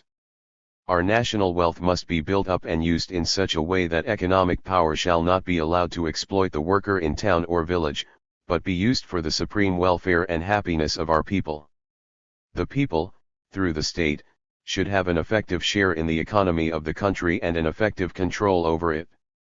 A socialist Ghana must also secure for every citizen, at the earliest possible date, an adequate level of education and nutrition and a satisfactory standard of clothing, housing, and leisure. The party has always proclaimed socialism as the objective of our social, industrial, and economic programs. Socialism, however, will continue to remain a slogan until industrialization is achieved. Socialism demands a very different kind of planning and economic structure from the type that was evolved by the colonial administration. This is why in 1961 we set up a planning commission and charged it with the responsibility for drawing up this development plan, which I present to you today as an installment in the process by which we hope to turn Ghana into the sort of country we envisage. A socialist state cannot come by itself, nor can it be established by the formulation of plans. Socialism has to be worked for and even sacrificed for. Socialism, which is aimed at the emancipation of the people from exploitation, has to be built by the people. It is the expression of the people whose government accepts responsibility for promoting their welfare to the fullest possible extent. Our youth from the primary schools, through the secondary schools to the universities and higher institutions of learning, should and must be taught and trained in the socialist philosophy. They must be taught to know the workings of neocolonialism and trained to recognize it wherever it may rear its head. They must not only know the trappings of colonialism and imperialism, but they must also be able to smell out the hideouts of neocolonialism. In this endeavor, we shall expect from each citizen a maximum contribution to the national economy according to his ability and training. It is only in proportion to the contribution which each of us makes to the work of the nation that we can expect to share in the material gains which the socialist development of the economy will make possible. Mr. Speaker, in order to accomplish our objectives, we have decided that the economy of Ghana will, for some time to come, remain a mixed economy in which a vigorous public and cooperative sector will operate along with the private sector. Let me make it clear that our socialist objectives demand that the public and cooperative sector of the productive economy should expand at the maximum possible rate, especially in those strategic areas of production upon which the economy of the country essentially depends. We are determined that the economic independence of Ghana shall be achieved and maintained so as to avoid the social antagonisms resulting from the unequal distribution of economic power. We are equally determined to ensure that the operation of a mixed economy leads to the socialist transformation we envisage, and not to the defeat of our socialist aims. It is essential, therefore, that we should remind ourselves at all times of the necessity, firstly, to promote to the maximum the development of the state and cooperative sectors, secondly, to regulate the pattern of state investment in order to give the highest priority to productive investment, and thirdly, to determine and direct the forms and conditions of foreign investment, in order to safeguard our socialist policy and national independence. In this way, we shall ensure that the growth rate of the public and cooperative sector of our economy will exceed the growth rate of the private sector, particularly in industry and agriculture. Mr. Speaker, as you know, we have already established many industrial projects and enterprises, as a means of securing our economic independence and assisting in the national control of the economy. I must make it clear that these state enterprises were not set up to lose money at the expense of the taxpayers. Like all business undertakings, they are expected to maintain themselves efficiently, and to show profits. Such profits should be sufficient to build up capital for further investment as well as to finance a large proportion of the public services which it is the responsibility of the state to provide. In every socialist country, state enterprises provide the bulk of state revenues, and we intend to follow the same pattern here.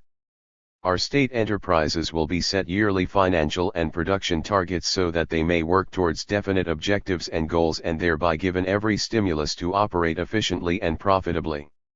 Hence, the managers of our state enterprises, and those in charge of our state organizations and apparatus should be men trained in management, honest and dedicated men, men with integrity, men who are incorruptible. When we have succeeded in establishing these principles, government will then be in a position to lower taxes progressively, to lessen steadily the burden of taxation on the people and eventually to abolish many of them, if not all of them. I have set up a state management committee to bring these ideas to life and to help in building up strong, well-managed, efficient and profitable state enterprises. I intend, however, that the state management committee shall do more than that. I want to ensure that the people of this country are fully informed of government's intentions and plans, particularly with regard to industrialization and agriculture. The people have every right to be fully informed in order that they may know what our objectives are, what progress we are making and how government funds are being spent in the interest of this country's economic development. I am convinced that with this knowledge will come that understanding which will give our people the necessary impetus to do all they can to help achieve our objectives for work and happiness and accelerated development. Mr. Speaker, foreign investment as the private sector of our industrial development can play an important role in our economy. It has a valuable contribution to make to our economy and to the attainment of certain specific objectives. Among these will be production of consumer goods, the local processing of Ghanaian raw material and the utilization of Ghana's natural resources in those lines of economic activity where a large volume of investment is required. We expect, however, that such investments will not be operated so as to exploit our people. On the contrary, we expect such enterprises to assist in the expansion of the economy of the country in line with our general objectives. Foreign investment enterprises will contribute personal initiative, managerial ability, and technical skills towards the development of the country. They will also further the growth of similar initiative, ability, technical skills, and habits of saving among Ghanaians. We welcome foreign investors in a spirit of partnership. They can earn their profits here, provided they leave us an agreed portion for promoting the welfare and happiness of our people as a whole as against the greedy ambitions of the few. From what we get out of this partnership, we hope to be able to expand the health services for our people, to feed and house them well, to give them more and better educational institutions and to see to it that they have a rising standard of living. This in a nutshell is what we expect from our socialist objectives. Mr. Speaker, in pursuing these objectives, we shall exert our efforts towards the maximum extension of the public sector within the productive economy. As I have said, within this framework we do not intend or desire to limit private investment. Our government has always insisted that the operations of all economic enterprises in Ghana should conform to the national economic objectives and be subject to the rules and regulations which are made in pursuance of our socialist policies. Our experience has been that foreign investors have been willing to invest in Ghana so long as the limits within which they can work are fair and clearly defined, and we shall continue to consult with them in order to ensure that cooperation is as full as possible. Ghana's economy, particularly at the present stage, has room for all the investment capital which is likely to be provided by foreign investors, by the central and local governments and by individual Ghanaians. In this respect, I believe that there are a considerable number of individual Ghanaians who are in a position materially to assist in finding the necessary capital for the 7-year development plan. One of the worst features of colonialism was that it produced an unbalanced economy in which there was little room for investment of the profits which were made by expatriate firms. In colonial days it was natural that profits made in Ghana should be invested abroad. Today the situation is entirely different. An investor who lays his money wisely in Ghana is likely to make a larger profit than if he invested it in a more developed country. Nevertheless, old habits of investment persist and there are a considerable number of Ghanaians who still maintain their savings in foreign investments and in property outside Ghana. Under our exchange control laws it is, of course, illegal for Ghanaians to have property abroad without having declared this to the appropriate authorities. This aspect of our law is not always understood. The government has therefore decided not to penalize any Ghanaian firm or individual who, within the next 3 months, repatriates foreign holdings of money to Ghana, or who declares ownership of foreign property.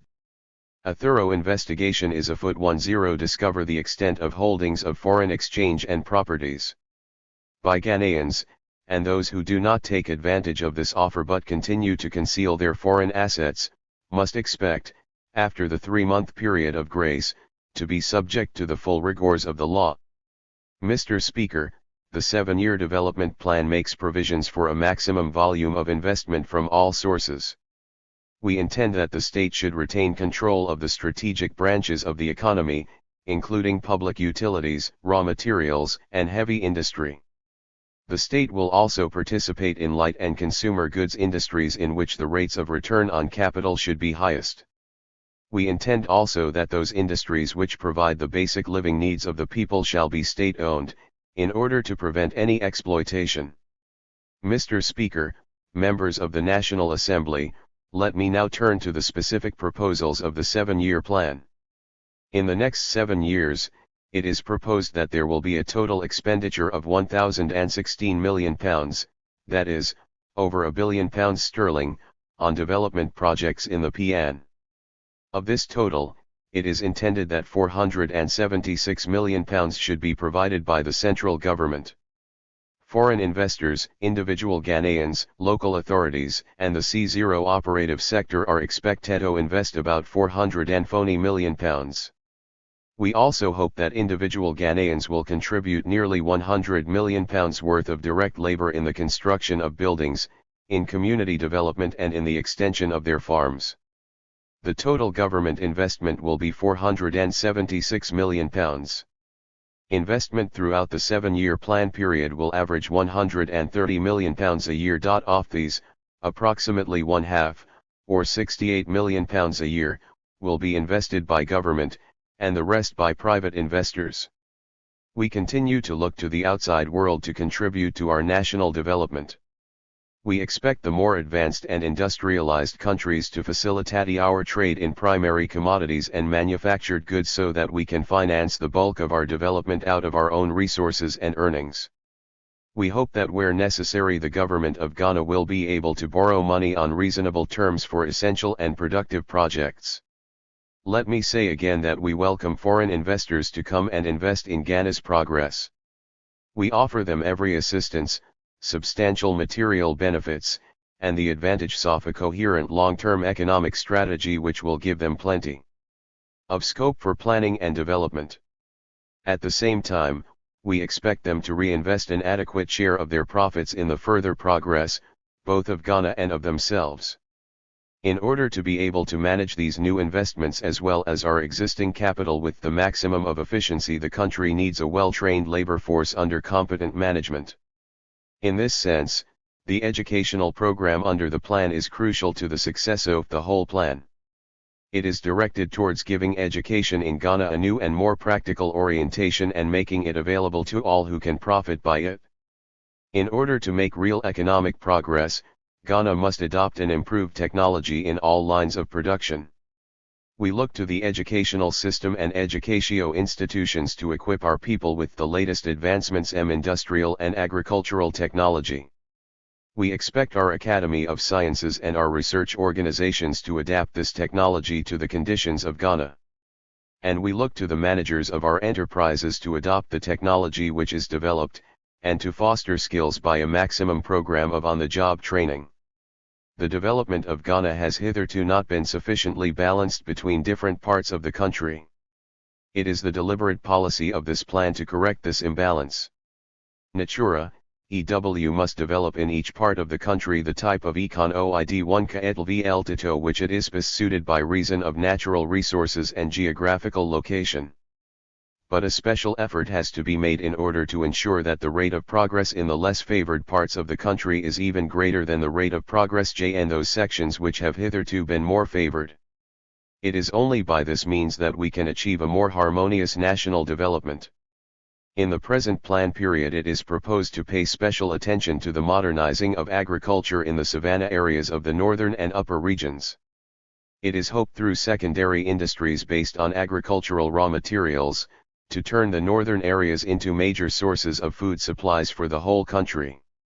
In this regard, the government has recognized the importance of irrigation and water conservation in the country, and has already initiated far-reaching plans for major schemes of irrigation and water conservation. Mr. Speaker, the backbone of Ghana's agriculture has always been its farmers who, particularly in recent years, have made a fine contribution to the economy and expressed their patriotism in a number of unselfish ways. The developments the government is proposing in the areas of state and cooperative farming will bring them a share of the local facilities they have so long been denied.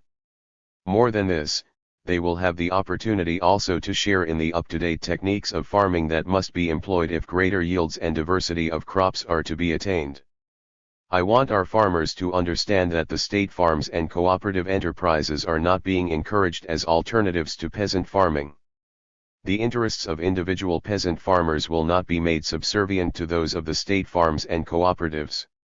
We need the efforts of our individual farmers more than ever, along with our state farms and cooperatives, if we are to achieve, at an increased pace, the agricultural targets we have set ourselves. We look to our individual peasant farmers for the enlargement of investment in our agriculture. Mr. Speaker, as I have stressed time and again, the revolution taking place in Ghana is chiefly a revolution of the workers and the tillers of the land. A vital phase of this revolution is the implementation of the 7-year development plan, which aims at the total expansion of all sections of our economy to raise the standard of living of the people of Ghana. I am happy that the workers have demonstrated their complete dedication to our revolutionary cause. Upon the attainment of independence, the party, as the conscious political vanguard of the trade union movement, worked with the trade unions and created a new and more effective structure of the Trades Union Congress. Government supported the desire of the workers for this new trade union structure. Thus, we were able to create in our labor and industrial laws conditions for resolving quickly and expeditiously the problems of our working population. Thus, also, the workers accepted the responsibility to contribute to the economic and social reconstruction of our economy. In the state sector of our economy, the workers employed in our state corporations will be afforded full and equal opportunities for participating in the planning and execution of our industrial projects. It is only in this way that the workers will closely identify themselves with the attainment of the economic and social objectives of our new society and will thus equate their own welfare with the prosperity of our country. Such new working relationships will enable the workers to acquire the sense of complete belonging and full participation, and they will no longer consider themselves as working for colonialist exploiters. I have given instructions that some of our state enterprises be handed over completely to the workers who will manage them for themselves on behalf of the state. The success of this 7-year development plan will only be attained if the enthusiasm of our workers is mobilized and they know the part they ought to play and are drawn into full consultation in the execution of our plan. I therefore call upon all workers, farmers, fishermen, and peasants of our country to accept this challenge and fulfill the hopes and aspirations of our people. Mr. Speaker, when I spoke at the opening of the Unilever soap factory at Tema on the August 24, 1963, I said, among other things, that in order to pay tribute to the importance of labor in the development of Ghana, the government has decided to institute a special order to be known as the Order of the Black Star of Labor.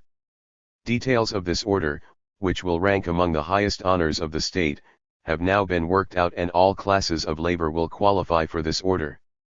It is my confident expectation that this award will provide an ample incentive to all workers, and that every worker of the nation will make it his ambition to qualify for the Tide of Worker of the Year and to become heroes and heroines of labor. Mr. Speaker, members of the National Assembly, I am happy to inform the House that on present estimates, it is confidently expected that the Volta River project will begin to generate electrical power by September 1965. On that date, we shall come to the end of one phase of our cherished goal and usher in the beginning of a new and more exciting endeavor to utilize the vast electric power which will be at the country's disposal for the enrichment of our economy and our people. Completion of the Volta project will enable us to develop the industrial potential of Ghana. Indeed, the possibilities for our agriculture and industry will be completely revolutionized. First and foremost, the Volta project will increase by nearly 500% the installed electrical capacity of the country. Nearly one-half of this new capacity will be taken up by the aluminium smelter in Tema. But there will be an ample reserve of power for other users, and Ghana will have liberated herself decisively from the possibility of power shortage becoming again a brake on the rate of economic progress. I would like in this context to point out the degree to which the Volta scheme fits into our chosen combination of a mixed economy with socialist and cooperative goals. A major part of the scheme is being financed by the Ghana government, but the American and British governments have joined in the financing of it, together with the World Bank, and we have had the most helpful and fruitful collaboration with American enterprise in the shape of the Kaiser Group of Industries.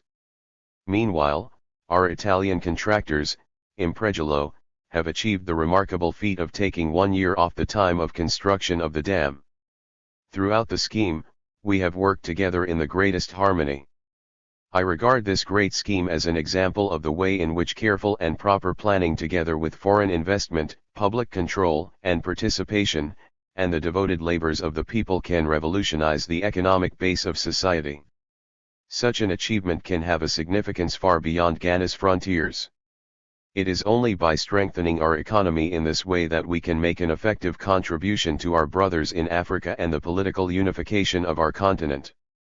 In this endeavor, the 7-year plan makes provision for the undertaking of joint enterprises in individual fields of industry and also for the harmonization of our total program of economic development with that of other African countries. The plan we are launching today relates to projects and developments which we wish to see take place in Ghana. It grieves me that we in Ghana, who so strongly advocate the unity of the African continent, should be forced to take so narrow a view of planning. I have advocated for closer union of Africa times without number. I have emphasized the need for a continental union government for Africa as the only solution to Africa's ills and problems. Since the Addis Ababa conference, it has been made abundantly clear that artificial borders which we inherited from the colonial powers should be made obsolete and unnecessary. While we wait for the setting up of a union government for Africa, we must begin immediately to harmonize our plans for Africa's total development. For example, I see no reason why the independent African states should not, with advantage to each other, join together in an economic union and draw up together a joint development plan which will give us greater scope and flexibility to our mutual advantage. By the same token, I see no reason why the independent African states should not have common shipping and airlines in the interest of improved services and economy. With such rationalization of our economic policies, we could have common objectives and thus eliminate unnecessary competition and frontier barriers and disputes. As every day passes, it is becoming clearer and clearer that it is only the establishment of a union government of Africa which can save our separate states not only from neocolonialism, but from imperialism itself. We in Ghana are determined to make our wholehearted contribution toward this objective.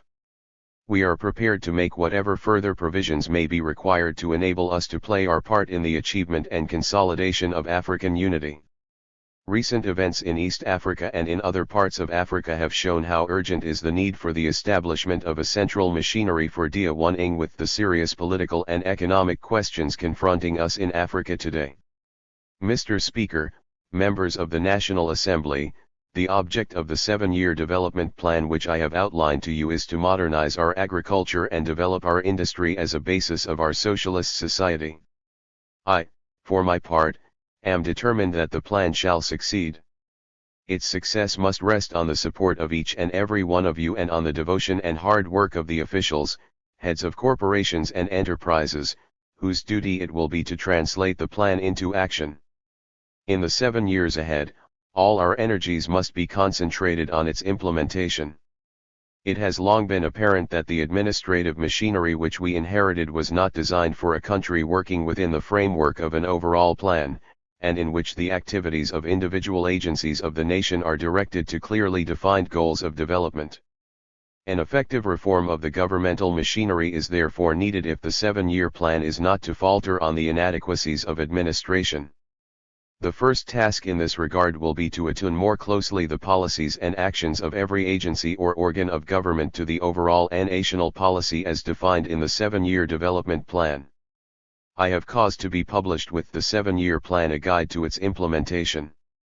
This guide should be studied most carefully by members of this House, by the party and government officials, managers of state enterprises, the farmers' organization, the Trades Union Congress and all those who will be concerned with the implementation of the plan.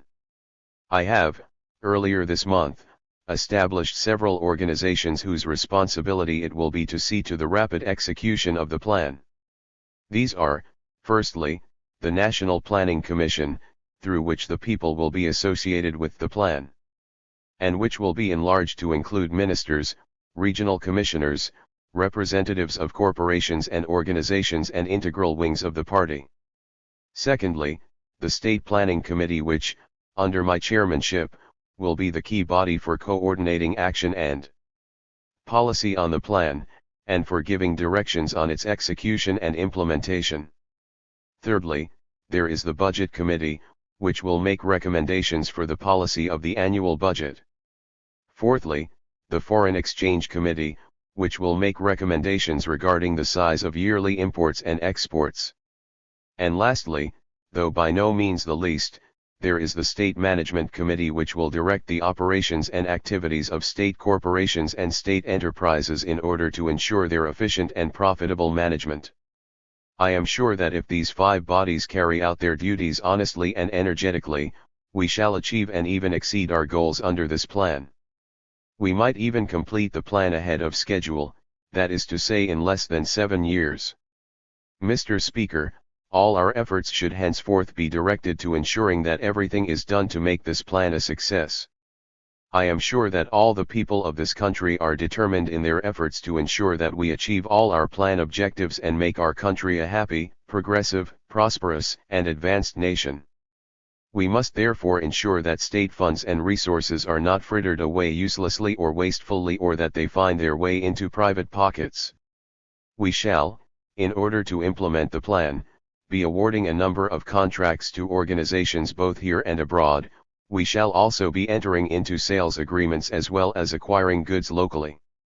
I intend that all contracts, whether for the construction of factories or offices, or for any purchase or sale, should be so safeguarded that our funds will be properly husbanded and utilized for Ghana's advancement and for the welfare and happiness of the people. In order that our resources are not wasted by corrupt practices, and in order to prevent any attempts at personal greed and aggrandizement at the expense of the people and the state, steps will be taken to ensure that no contractor shall offer or give or agree to give to any person in the service of the government of Ghana any gift or consideration of any kind as an inducement or reward for doing, or forbearing to do, or for having done any act in relation to the obtaining or execution of any contract for the government of Ghana, or for showing favor or disfavor to any person in relation to any other contract for the government of Ghana. We shall also see to it that no contractor shall enter into any contract with the government of Ghana in connection with which a commission has been paid or agreed to be paid by him or on his behalf, or to his knowledge, unless before the contract is made, particulars of any such commission and of the terms and conditions of any agreement for the payment thereof have been disclosed in writing to a special committee to be appointed by me to represent the government of Ghana. Any breach of these conditions shall entitle the government to determine any contract, and recover from the contractor the amount of any loss which may have resulted from such determination and the amount or value of any such gifts, consideration, or commission. I have therefore directed that every contract for the supply of goods and services or for the execution of any government project shall embody clauses to give effect to this decision. These conditions are being made in the interest of the taxpayer, who ultimately has to find the money to pay for these gifts and bribes. I want the world to know that we shall do everything to set our own house in order. I want all of us here in Ghana also to realize that nothing must be allowed to hamper our efforts to achieve our plan objectives, and that no individuals will be permitted to hamper that effort, to retard our advancement in any way, or to grow rich by corrupt practices. Those who have ears to hear, let them hear. The progress, welfare, and happiness of the masses is our supreme concern. Mr. Speaker, we know that the desire of people is to have enough to eat without spending too great a part of their income upon food. They want a reasonably comfortable place to sleep, they want light, a ready supply of water, education or the growing children and future generation, adequate medical care and welfare services. Our present plan will go a long way to fulfilling these very legitimate desires of the people. The Volta project will provide us with abundant light and water. In addition, a whole program of irrigation and water development is engaging our attention very seriously. Housing, too, is one of our main preoccupations. We are at this moment in the last stages of formulating large-scale housing projects, which we hope to have ready soon. A factory for prefabricated concrete units is now under construction and will come into production sometime this year. When these plans are completed, we shall be able to put up low-cost housing to meet the needs of our working people at the rate of about 200 houses a month. This should go a long way to offset the pressing housing problem.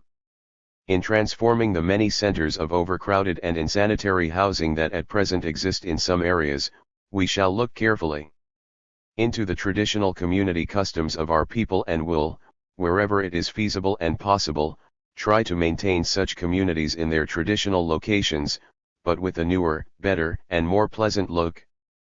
Mr. Speaker, we would be hampering our advance to socialism if we were to encourage the growth of Ghanaian private capitalism in our midst. This would, of course, be in antipathy to our economic and social objectives. There are some few among us who are seeking outlets for small enterprises. Such people we appreciate have initiative which it would be well to employ suitably in our socialist undertakings. There are some who have small capital savings which they consider they can profitably employ in business that will provide goods and services which are in public demand. Such small businessmen will be encouraged to operate enterprises provided they accept certain limitations as the government will find it necessary to impose as to the size of the enterprise and the number of persons to be employed in their undertakings. In this connection it is necessary to distinguish between two types of business which have grown up within recent years. The first is the type which it is the government's intention to encourage, that of the small businessman who employs his capital in an industry or trade with which he is familiar, and in so doing, fulfills a public need. The second type is very different. It consists of that class of Ghanaian businesses which are modeled on the old type of colonial exploitation. Individuals who can command capital use their money not in productive endeavor, but by the purchase and resale, at high prices, of such commodities as fish, salt, and other items of food and consumer goods which are in demand by the people. This type of business serves no social purpose, and steps will be taken to see that our banking resources are not used to provide credit for this type of business. Even more harmful to the economy is yet another type of enterprise in which some Ghanaians have been participating. This consists of setting up bogus agencies for foreign companies which are in fact nothing but organizations for distributing bribes and exerting improper pressures on behalf of foreign companies. It is the intention of the government to carry out a wholesale investigation into the activities of these firms. They can do incalculable harm to our economy and they must be ruthlessly suppressed. The initiative of Ghanaian businessmen will not be cramped, but we must take steps to see that it is channeled towards desirable social ends and is not expended in the exploitation of the community. The government will encourage Ghanaian businessmen to join with each other in cooperative forms of organization. In this way Ghanaian businessmen will be able to contribute actively in broadening the vitality of our economy and cohesion, and will be to a stronger form of organization than can be achieved through MDIVL dual small businesses. We must also discourage anything that can threaten our socialist construction. For this reason, no Ghanaian will be allowed to take up shares in any enterprise under foreign investment. On the contrary, we shall encourage our people with savings to invest in the state sector and cooperative undertakings. I know that among our Ghanaian businessmen, there are some who are ready and willing to turn their businesses into cooperative undertakings. Where well-run private enterprises are offered to and taken over by the state or cooperative undertakings, we hope that businessmen will outfit themselves as managers and administrators. In the same way, Mr. Speaker, I want to refer to money lending which, along with other problems, has been left to us by colonialism. I know that many of those who are carrying on this business of lending money at criminal rates of interest are non-Ghanaians. But, unhappily, not a few of our own people have joined the ranks of those who make quick and easy money out of the difficulties and misery of others.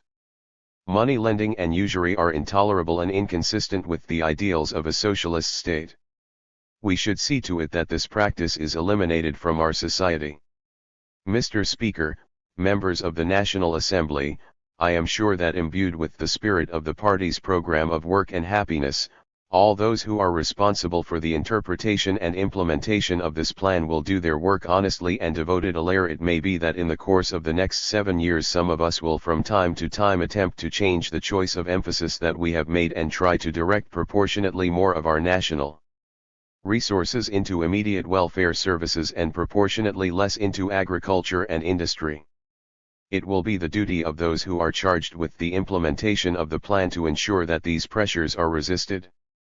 Otherwise we shall end up in the long run with an economy weak in its productive base and backward in its level of technology. This 7-year development plan can only be accounted a success if by 1970, the year in which we conclude the plan and the year in which we celebrate the 10th anniversary of our republic, we can truly say that the productive base of the economy has been revolutionized and that the level of technology and productivity in Ghana is approaching modern standards over an adequate area of the national economy. Mr. Speaker, members of the National Assembly, 1964, the year in which we launch the 7-year development plan, will be hailed as the turning point in the history of Ghana. In a little over a year from now, we shall be generating electricity from the Volta River project to feed our expanding factories throughout the country. The Kwame Nkrumah steel works in Tema will soon be completed. Tema Harbor itself is already being extended to meet the needs of our expanding economy, and in Tema a growing number of industrial projects are already in production and more are being established. In this connection I want to mention, particularly, the aluminium smelter which will produce aluminium for domestic consumption and export, the dry dock and ship repair yard, which will be one of the finest and biggest in Africa, and the Accra-Tema Freeway, which will provide fast and safe traveling between the capital and the port of Tema. I can already see, in my mind's eye, a picture of Ghana as it will be by the end of the plan period. I see a state with a strong and virile economy, its agriculture and industry buoyant and prosperous, an industrialized nation serving the needs of its people. Let us therefore, as from today, move forward together, united in devotion and determination, to give of our best in the execution and implementation of this 7-year plan. Mr. Speaker, members of the National Assembly, it gives me a great pleasure on this historic occasion, and in this House, to launch our 7-year development plan. 17. An important aspect of Pan-Africanism is the revival and development of the African personality, temporarily submerged during the colonial period.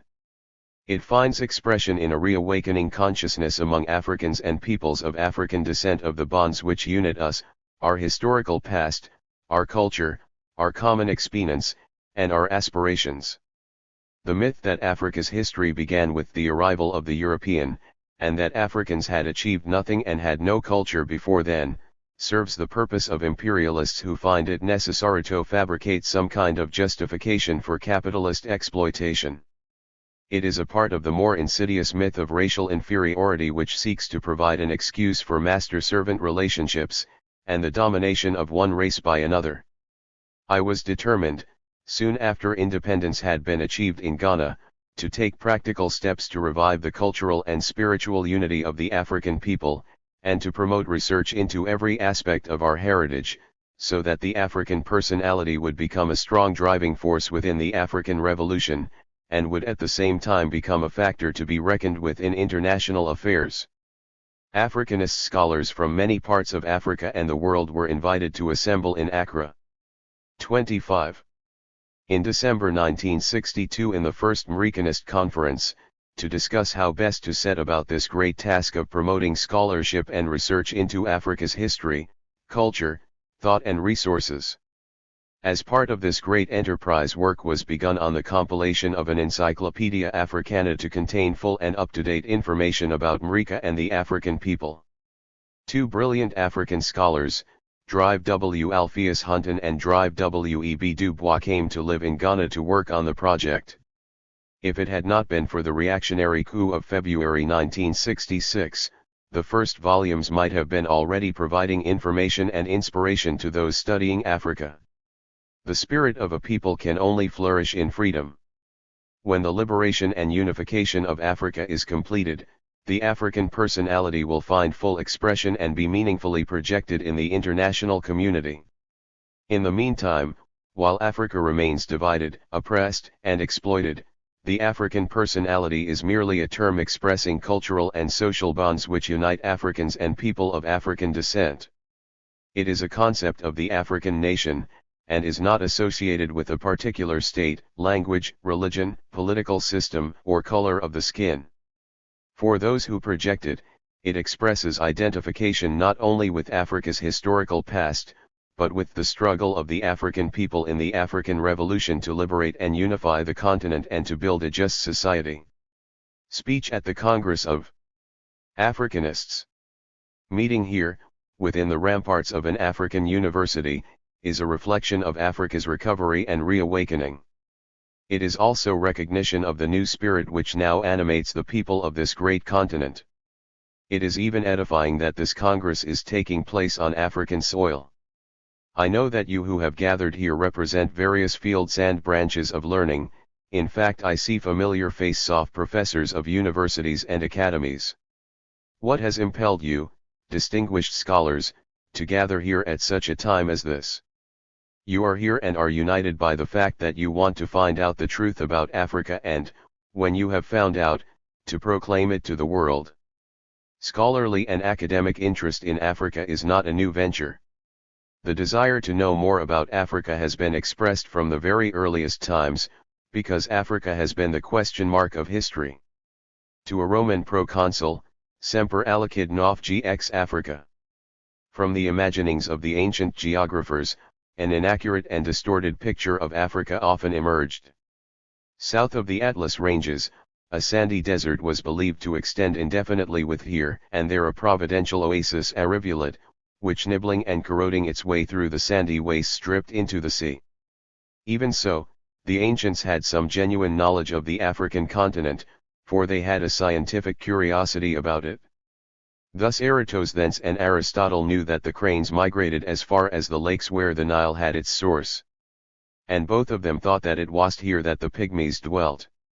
Among the travelers of the ancient world who tried to explore Africa, we may recall men like Strabo and Hanno of Carthage.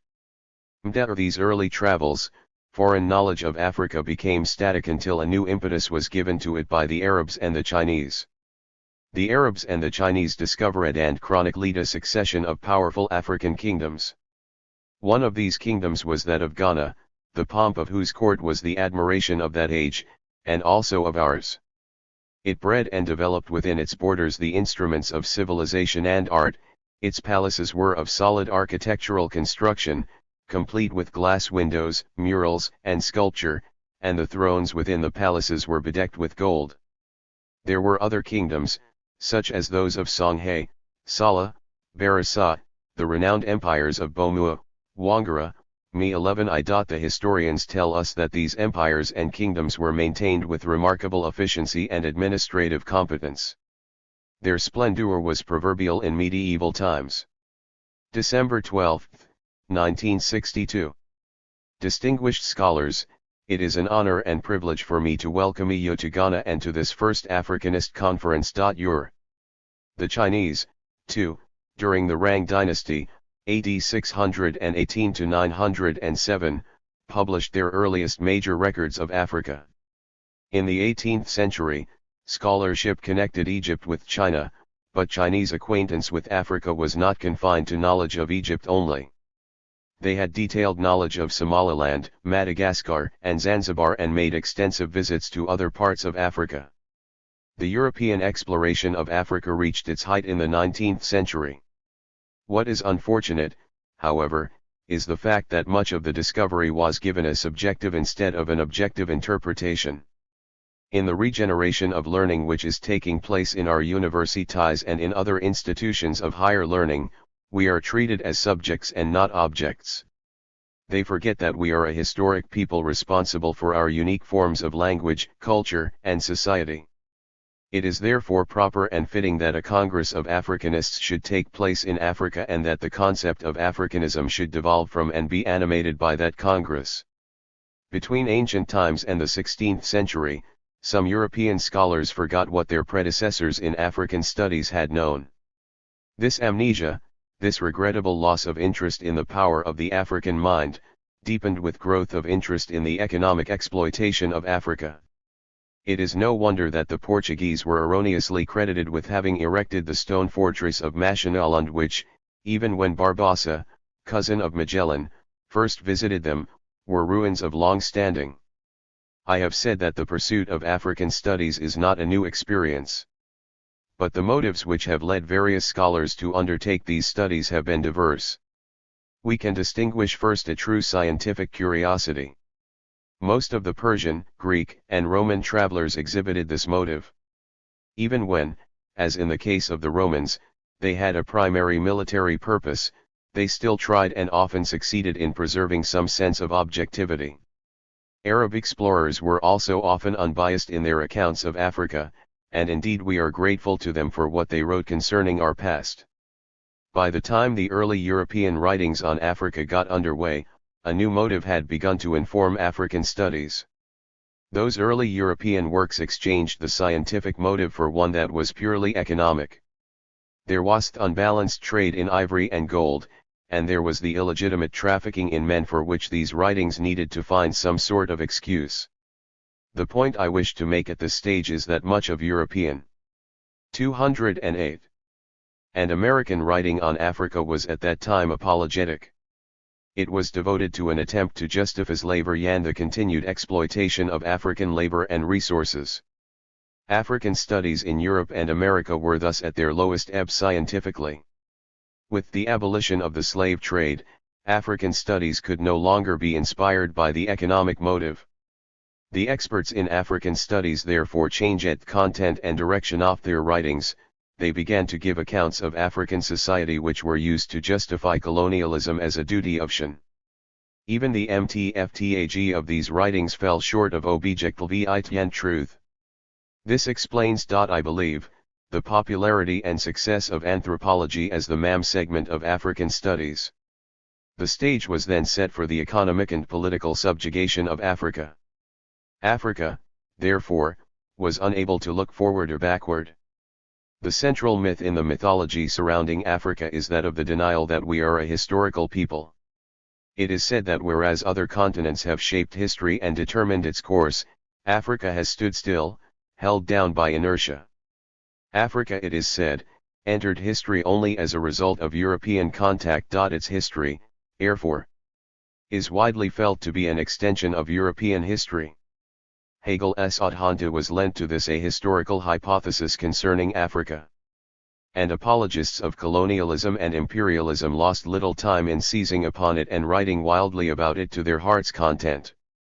To those who say that there is no documentary source for that period of African history which predates the European contact, modern research has a crushing answer.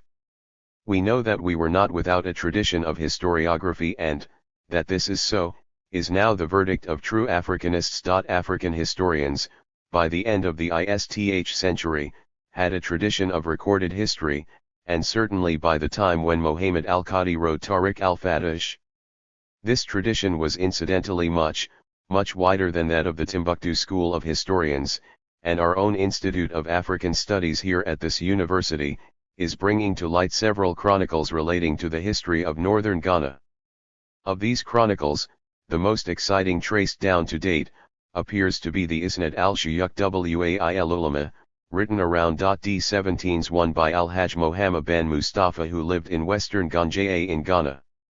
It gives details of the conversion of the dynasty in Is8s. A great deal of interesting work has been done and continues to be done in learned centers in Africa. In Nigeria, for example, Dr. Dyke has worked on politics and trade in the Niger Delta. Here, he reflects, like other Africanist scholars, a new African-centered approach to the study of the relations between the Delta states and Europe in the 19th century. In this connection, the collaboration of archaeologists, historians, and anthropologists, studying different aspects of the history, institutions, and culture of pre-colonial Africa, has produced beneficial results. A large collection of manuscripts and other evidence helping this adventure has now been made in many African centers of learning. At the University of Dakar, for example, I understand that a great deal has been collected in the way of documentary material relating to the history of the Western Sudan. In Mali, also, considerable work is being done on pre-colonial history, and the museum at Bamako has gathered a great deal of material both useful and fascinating.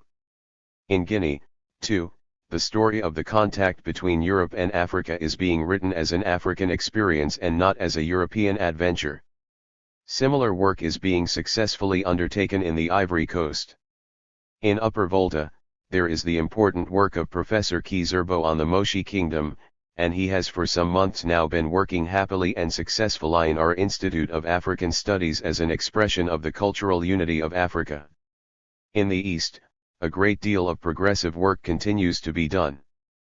Documents and inscriptions in Ege'ez and Amharic, in Swahili and Arabic, in Old Nubian and Meroitic, are being collected in order to make possible our authentic reinterpretation of our past. In Sudan, in Ethiopia, in Tanganyika, in Somalia, Kenya, Uganda, everywhere in Africa, there is purposeful effort to bring to light those means which alone will enable us to present our history as the his mthe African the his the ideology and principles behind them, the history of our sufferings, our triumphs. This Congress, among other things, is an attempt to share experience in this common endeavor. Many of these sources are documents, and documents written in African languages are coming to light. Thus, apart from Hausa, there are vast collections written in Fufulde, Kanuri, Nupe, and Dabani. These are mainly 18th century documents, but they reflect a tradition of learning which goes back to the medieval times. But our historical records do not consist alone in the facts which we committed in the Arabic script. Every society has methods of preserving facts about its past. And where a society has no literate traditions, it devises rigorous methods of oral recording. Scholars who have studied this phenomenon know this well. Historical recording in Eureka therefore rightly comprises the documents in Arabic and African languages on the one hand, and, on the other, the well-preserved and authentic records of oral tradition. Our inheritance of oral literature, of epic and lyric poetry, of stories de legends, praise songs and the chronicles of states, kings and dynasties preserved by palace officials is of intrinsic interest and merit, as it is of historical importance. The history of a nation is, unfortunately, too easily written as the history of its dominant class. If the history of a nation, of a people, cannot be found in the history of a class, how much less can the history of a continent be found in what is not even a part of it, Europe? And yet, this is precisely what many a European historian has done in the past. The history of Africa has with them been European-centered. Africa was an lithe space on which Europe swelled up. The African past way signared and dismissed in these tendentious works as not contributing to, or affecting the European expansion and presence in Africa.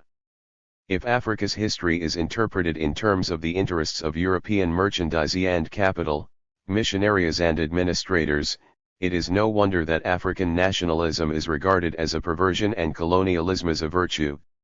You who are meeting here today in the First Congress of Africanists, are all representatives of various disciplines, and are determined to pool your immense knowledge of Africa for the progress of the African. Your efforts mark a renaissance of scientific curiosity in the study of African called be directed at an objective, impartial scrutiny and assessment of things African.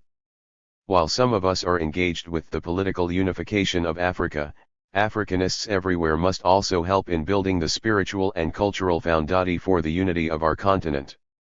In East Africa, in the Sudan, in Egypt, in Nigeria, here in Ghana and elsewhere, the earth is being dug up apace, this time, not for gold or diamonds only, or for bauxite and other mineral riches, but also for its rich information about our past, its testimony to our achievements and its refutation of the somber prophets of African history. Valuable pieces have already been unearthed, including evidence of the origin of man in Africa. We have made our contribution to the fund of human knowledge by extending the frontiers of art, culture, and spiritual values. Democracy, for instance, has always been for us not a matter of technique, but more important than technique, a matter of socialist goals and aims. It was, however, not only our socialist aims that were democratically inspired, but also the methods of their pursuit were socialist. If we have lost touch with what our forefathers discovered and knew, this has been due to the system of education to which we were introduced. This system of education prepared us for a subservient role to Europe and things European. It was directed at estranging us from our own cultures in order the more effectively to serve a new and alien interest. In rediscovering and revitalizing our cultural and spiritual heritage and values, African studies must help to redirect this new endeavor. The educational system which we devise today must equip us with the resources of a personality and a force strong enough to meet the intensities of the African presence and situation. Education must enable us to understand correctly the strains and stresses to which Africa is subjected, to appreciate objectively the changes taking place, and enable us to contribute fully in a truly African spirit for the benefit of all, and for the peace and progress of the world. African studies is not a kind of academic hermitage. It has warm connections with similar studies in other countries of the world. It should change its course from anthropology to sociology, for it is the latter which more than any other aspect creates the firmest basis for social policy. Your meeting here today as Africanists from various countries of the world, is truly historic. It emphasizes the idea that knowledge transcends political and national boundaries. It is incumbent upon all Africanist scholars, all over the world, to work for a complete emancipation of the mind from all forms of domination, control, and enslavement. I cannot leave you today without referring to the distinction achieved by a Zulu student, Isaka Seme, when he won the first prize of the Curtis Medal Orations at Columbia University on the 5th of April, 1906. Distinguished scholars, let me confess, with humility, that it is not my usual practice to quote others. On this occasion, however, I feel that I have a duty to place on record at this first Africanist Congress taking place here in Africa, the oration of Isaka Seme which, although made some 50 years ago, is still relevant to the postulates of our present situation in Africa. With your indulgence, distinguished scholars, please bear with me while I quote his oration in full. This is what he said. "One have chosen to speak to you on this occasion upon the regeneration of Africa. I am an African, and I set my pride in my race over against a hostile public opinion. Men have tried to compare races on the basis of some equality. In all the works of nature, equality, if by it we mean identity, is an impossible dream. Search the universe, you will find no two units alike. The scientists tell us there are no two cells, no two atoms, identical. Nature has bestowed upon each a peculiar individuality, and exclusive patent from the great giants of the forest to the tenderest blade. Catch in your hand, if you please, the gem flakes of snow. Each is a perfect gem, a new creation, it shines in its own glory, a work of art different from all of its aerial companions. Man, the crowning achievement of nature, defies analysis. He is a mystery through all ages and for all time. The races of mankind are composed of free and unique individuals. An attempt to compare them on the basis of equality can never be finally satisfactory. Each is self. My thesis stands on this truth, time has proved it. In all races genius is like a spark, which, concealed in the bosom of a flint, bursts forth at the summoning stroke. It may arise anywhere and in any race. One would ask you not to compare Africa to Europe or to any other continent. One make this request not from any fear that such comparison might bring humiliation upon Africa. The reason I have stated, a common standard is impossible. Come with me to the ancient capital of Egypt, Thebes, the city of 100 gates. The grandeur of its venerable ruins and the gigantic proportions of its architecture reduce to insignificance the boasted monuments of other nations. The pyramids of Egypt are structures to which the world presents nothing comparable. The mighty monuments seem to look with disdain on every other work of human art and to vie with nature herself. All the glory of Egypt belongs to Africa and her people. These monuments are the indestructible memorials of their great and original genius. It is not through Egypt alone that Africa claims such unrivaled historic achievements. I could have spoken of the pyramids of Ethiopia, which, though inferior in size to those of Egypt, far surpass them in architectural beauty, their sepulchres which evince the highest purity of taste, and of many prehistoric ruins in other parts of Africa. In such ruins Africa is like the golden sun, that, having sunk beneath the western horizon, still plays upon the world which he sustained and enlightened in his career. Justly, the world now demands, whither is fled the visionary gleam, where is it now, the glory and the dream? Oh, for that historian who, with the open pen of truth, will bring to Africa's claim the strength of written proof.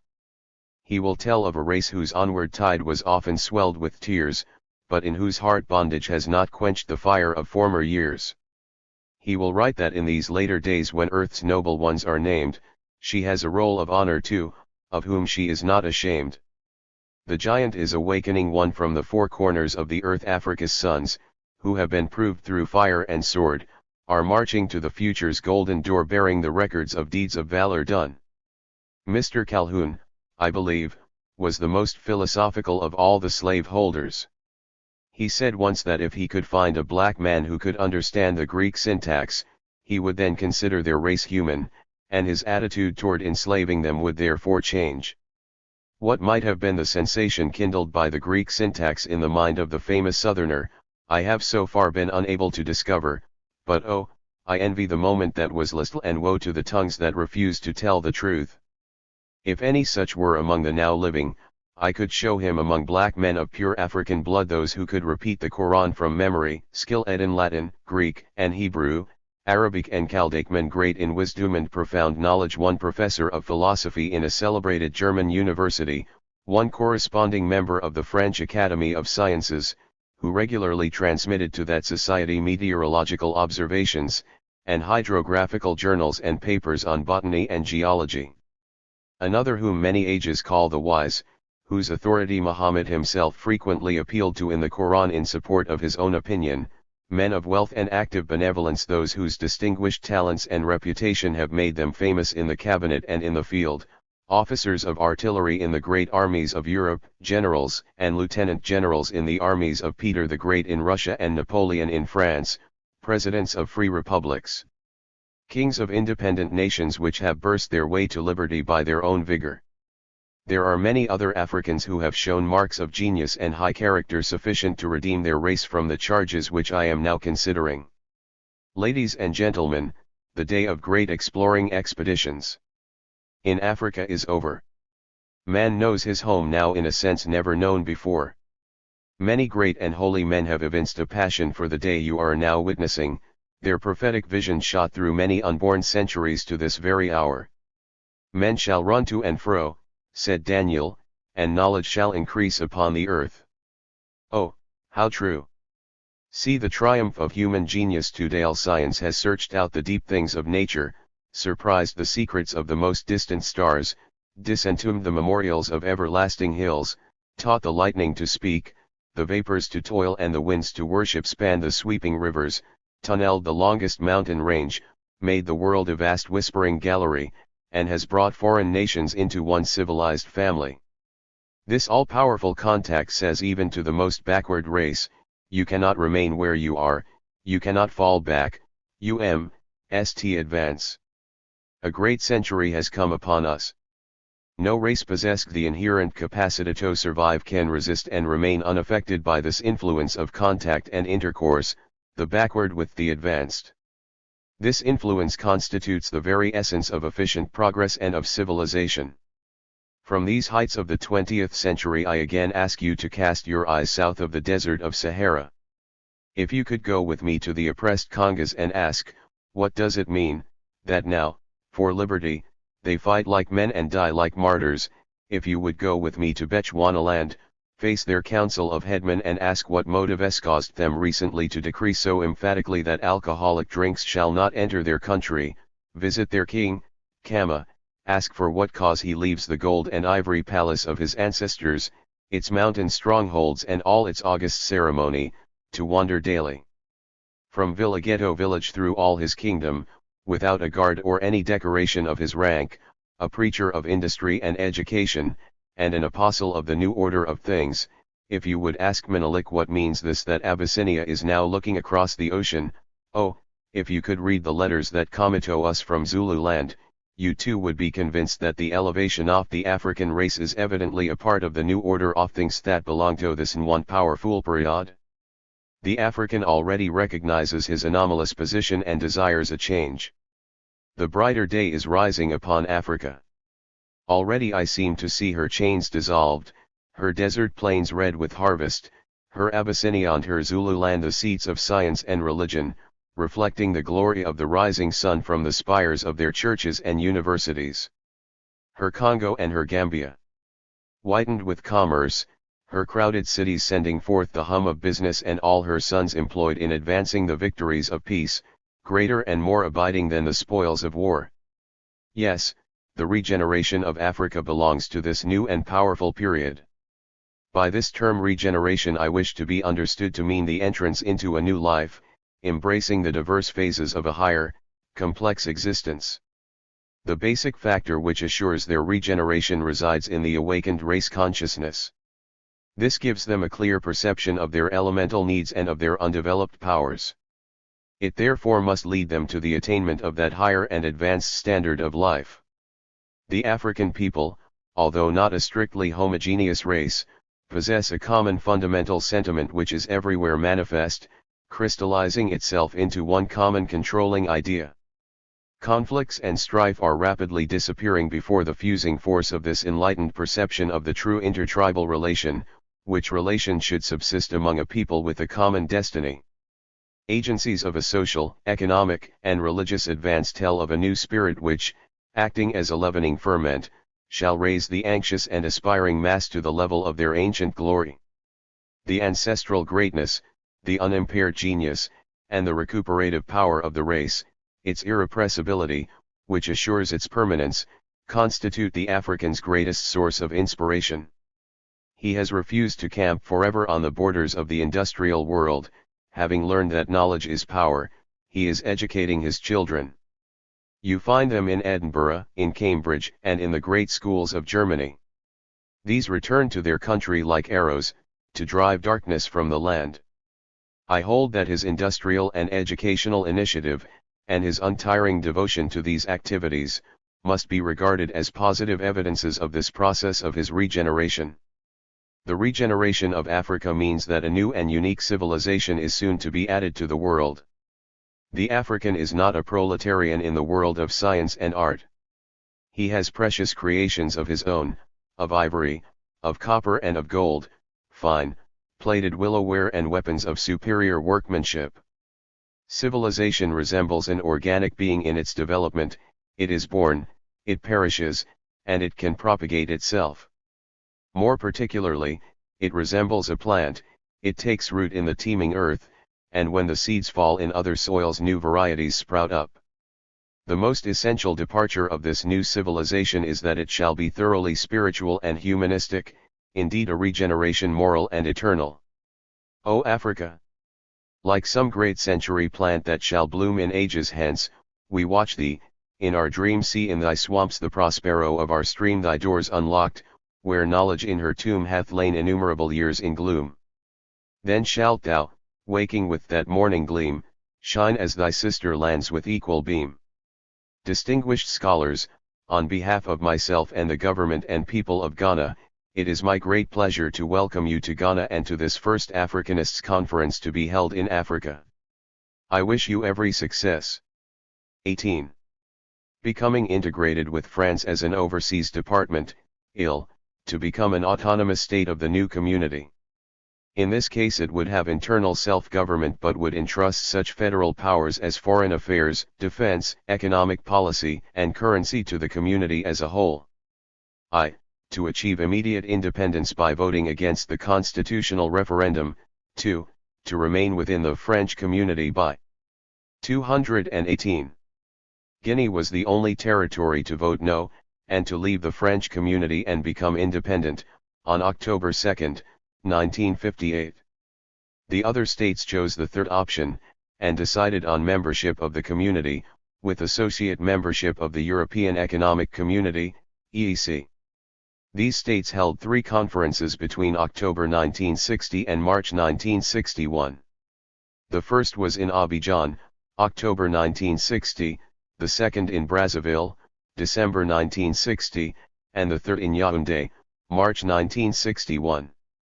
Of these, the Brazzaville Conference was the most significant, since it was attended by all the ex-French countries which were then independent, with the exception of Guinea and Mali.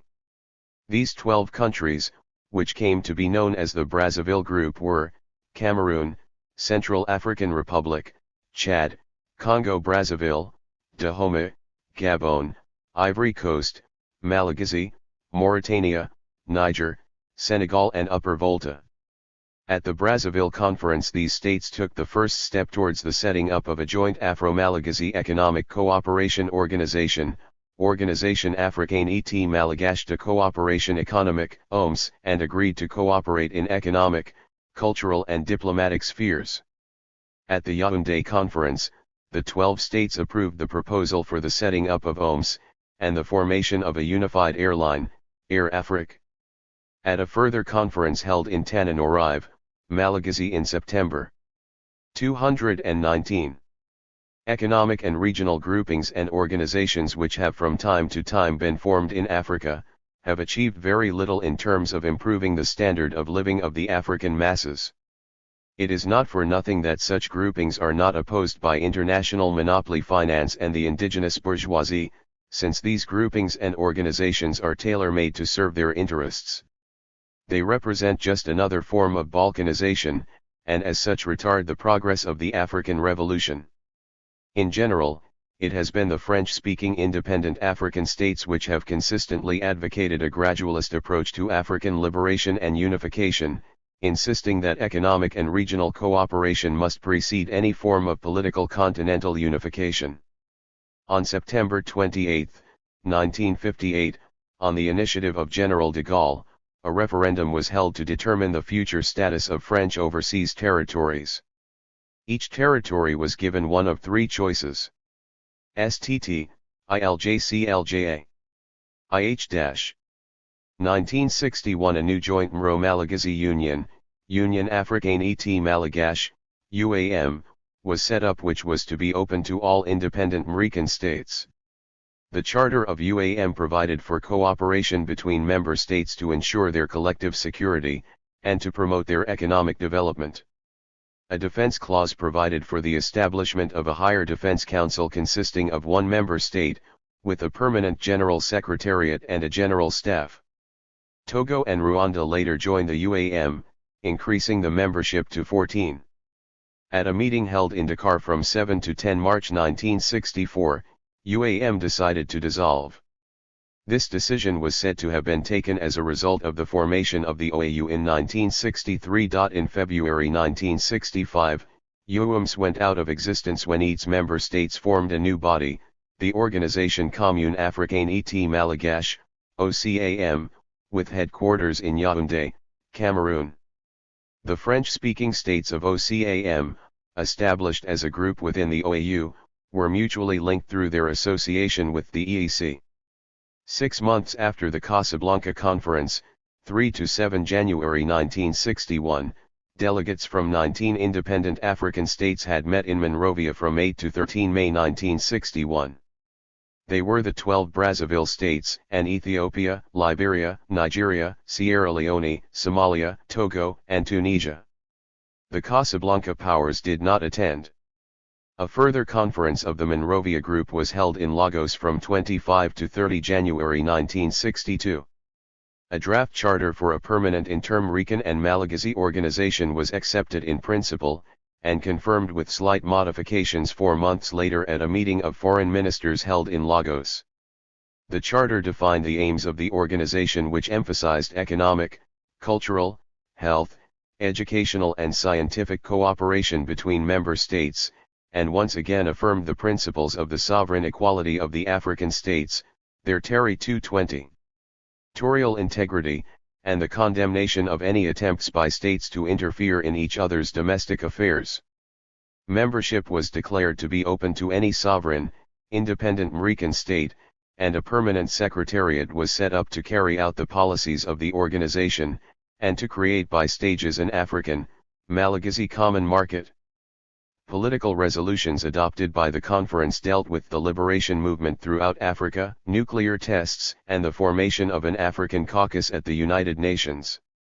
But in spite of the many conferences held in Mrika in the 50s and 60s, and the great number of high-sounding resolutions and declarations of intent agreed by the various regional, economic groupings, the economic and political condition of Africa has shown scant improvement. In fact, the plight of the African masses has deteriorated. Reactionary and puppet regimes continue, neocolonialism extends its grip, and political commentators refer openly to the reconquest of Africa. Furthermore, the people of Francophone Africa have not benefited to any significant degree from arrangements made with France and with the EEC. This is hardly surprising, since associate status was defined by the EEC countries without reference to Africa, and to suit their own and quite separate interests. The East African Community of Uganda, Kenya, and Tanzania, formed by a treaty signed in Kampala on December 1, 1967, is facing problems and difficulties similar to those of the regional economic groupings of West and Central Africa. The declared aim of the East African Community is to strengthen and regulate the industrial, commercial, and other relations of the partner states to the end that there shall be accelerated, harmonious and balanced development and sustained expansion of 221 economic activities, the benefits whereof shall be equitably shared. But already, political and economic nationalism is causing friction and rivalry, which prevents genuine economic integration. At the same time, different levels of development in the member states cause problems which can only be solved within the framework of unified political machinery. Full economic and social development in Mrika can only be accomplished within the optimum zone of development, which is the entire African continent, and under the direction of an all-African Union government pursuing policies of scientific socialism. Until then, the forces of reaction will continue to block progress which threatens the basic pillars of their positions of privilege. It was my hope when I wrote Africa Must Unite, that it might contribute to the African Revolution by setting down the case for total liberation and unification. The book was first published in 1963, just before the opening of the Conference of African Heads of State and Government held in Addis Ababa in May 1963. The following Chapter 21 sums up the argument of the book. Chapter 21. Continental Government. For Africa. We have seen, in the example of the United States, how the dynamic elements within society understood the need for unity and fought their bitter civil war to maintain the political union that was threatened by the reactionary forces. We have also seen, in the example of the Soviet Union, how the forging of continental unity along with the retention of national sovereignty by the federal states, has achieved a dynamism that has lifted a most backward society into a most powerful unit within a remarkably short space of time. From the examples before us, in Europe and the United States of America, it is therefore patent that we in Africa have the resources, present and potential, for creating the kind of society that we are anxious to build. It is calculated that by the end of the century the population of Mrika will probably exceed 500 millions. Our continent gives us the second largest land stretch in the world. The natural wealth of Africa is estimated to be greater than that of almost any other continent in the world. To draw the most from our existing and potential means for the achievement of abundance and a fine social order, we need to unify our efforts, our resources, our skills, and intentions. Europe, by way of contrast, must be a lesson to us all. Too busy hugging its exclusive nationalisms, it has descended, after centuries of wars interspersed with intervals of uneasy peace, into a state of confusion, simply because it failed to build a sound basis of political association and understanding. Only now, under the necessities of economic stringency and the threat of the new German industrial and military rehabilitation, is Europe trying, unsuccessfully, to find a modus operandi for containing the threat. It is deceptively hoped that the European community will perform this miracle. It has taken 2 world wars and the breakup of empires to press home the lesson, still only partly digested, that strength lies in unity. While we in Mrika, for whom the goal of unity is paramount, are striving to concert our efforts in this direction. The neocolonialists are straining every nerve to upset them by encouraging the formation of communities based on the languages of their former colonizers. We cannot allow ourselves to be so disorganized and divided. The fact that I speak English does not make me an Englishman. Similarly, the fact that some of us speak French or Portuguese does not make us Frenchmen or Portuguese. We are Americans first and last, and as Americans our best interests can only be served by uniting within an American community. Neither the Commonwealth nor a Franco-American community can be a substitute. To us, America with its islands is just one America. We reject the idea of any kind of partition. From Tangier or Cairo in the north to Cape Town in the south, from Cape Gardefeuille in the east to Cape Verde Islands in the west, America is one and indivisible. I know that when we speak of political union, our critics are quick to observe an attempt to impose leadership and to abrogate sovereignty. But we have seen from the many examples of union put forward, that equality of the states is jealously guarded in every single constitution and that sovereignty is maintained. There are differences in the powers allotted to the central government and those retained by the states, as well as in the functions of the executive, legislature, and judiciary.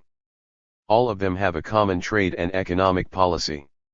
All of them are secular, in order that /re1IOGHTOT be dragged across many problems involved in Mamtam Kumti and seeking the greatest possible development. We in Africa who are pressing now for unity are deeply conscious of the validity of our purpose. We need the strength of our combined numbers and resources to protect ourselves from the very positive dangers of returning colonialism in disguised forms. We need it to combat the entrenched forces dividing our continent and still holding back millions of our brothers. We need it to secure total African liberation. We need it to carry forward our construction of a socio-economic system that will support the great mass of our steadily rising population at levels of life which will compare with those in the most advanced countries. But we cannot mobilize our present and potential resources without concerted effort. If we developed our potentialities in men and natural resources in separate isolated groups, our energies would soon be dissipated in the struggle to outbid one another. Economic friction among us would certainly lead to bitter political rivalry, such as for many years hampered the pace of growth and development in Europe. At present most of the independent African states are moving in directions which expose us to the dangers of imperialism and neocolonialism. We therefore need a common political basis for the integration of our policies in economic planning, defense, foreign and diplomatic relations. That basis for political action need not infringe the essential sovereignty of the separate African states. These states would continue to exercise independent authority, except in the fields defined and reserved for common action in the interests of the security and orderly development of the whole continent. In my view, therefore, a united Africa, that is, the political and economic unification of the African continent, should seek three objectives. Firstly, we should have an overall economic planning on a continental basis. This would increase the industrial and economic power of America. So long as we remain balkanized, regionally or territorially, we shall be at the mercy of colonialism and imperialism. The lesson of the South American republics is the strength and solidarity of the United States of America is there for all to see. The resources of Africa can be used to the best advantage and the maximum benefit to all only if they are set within an overall framework of a continentally planned development.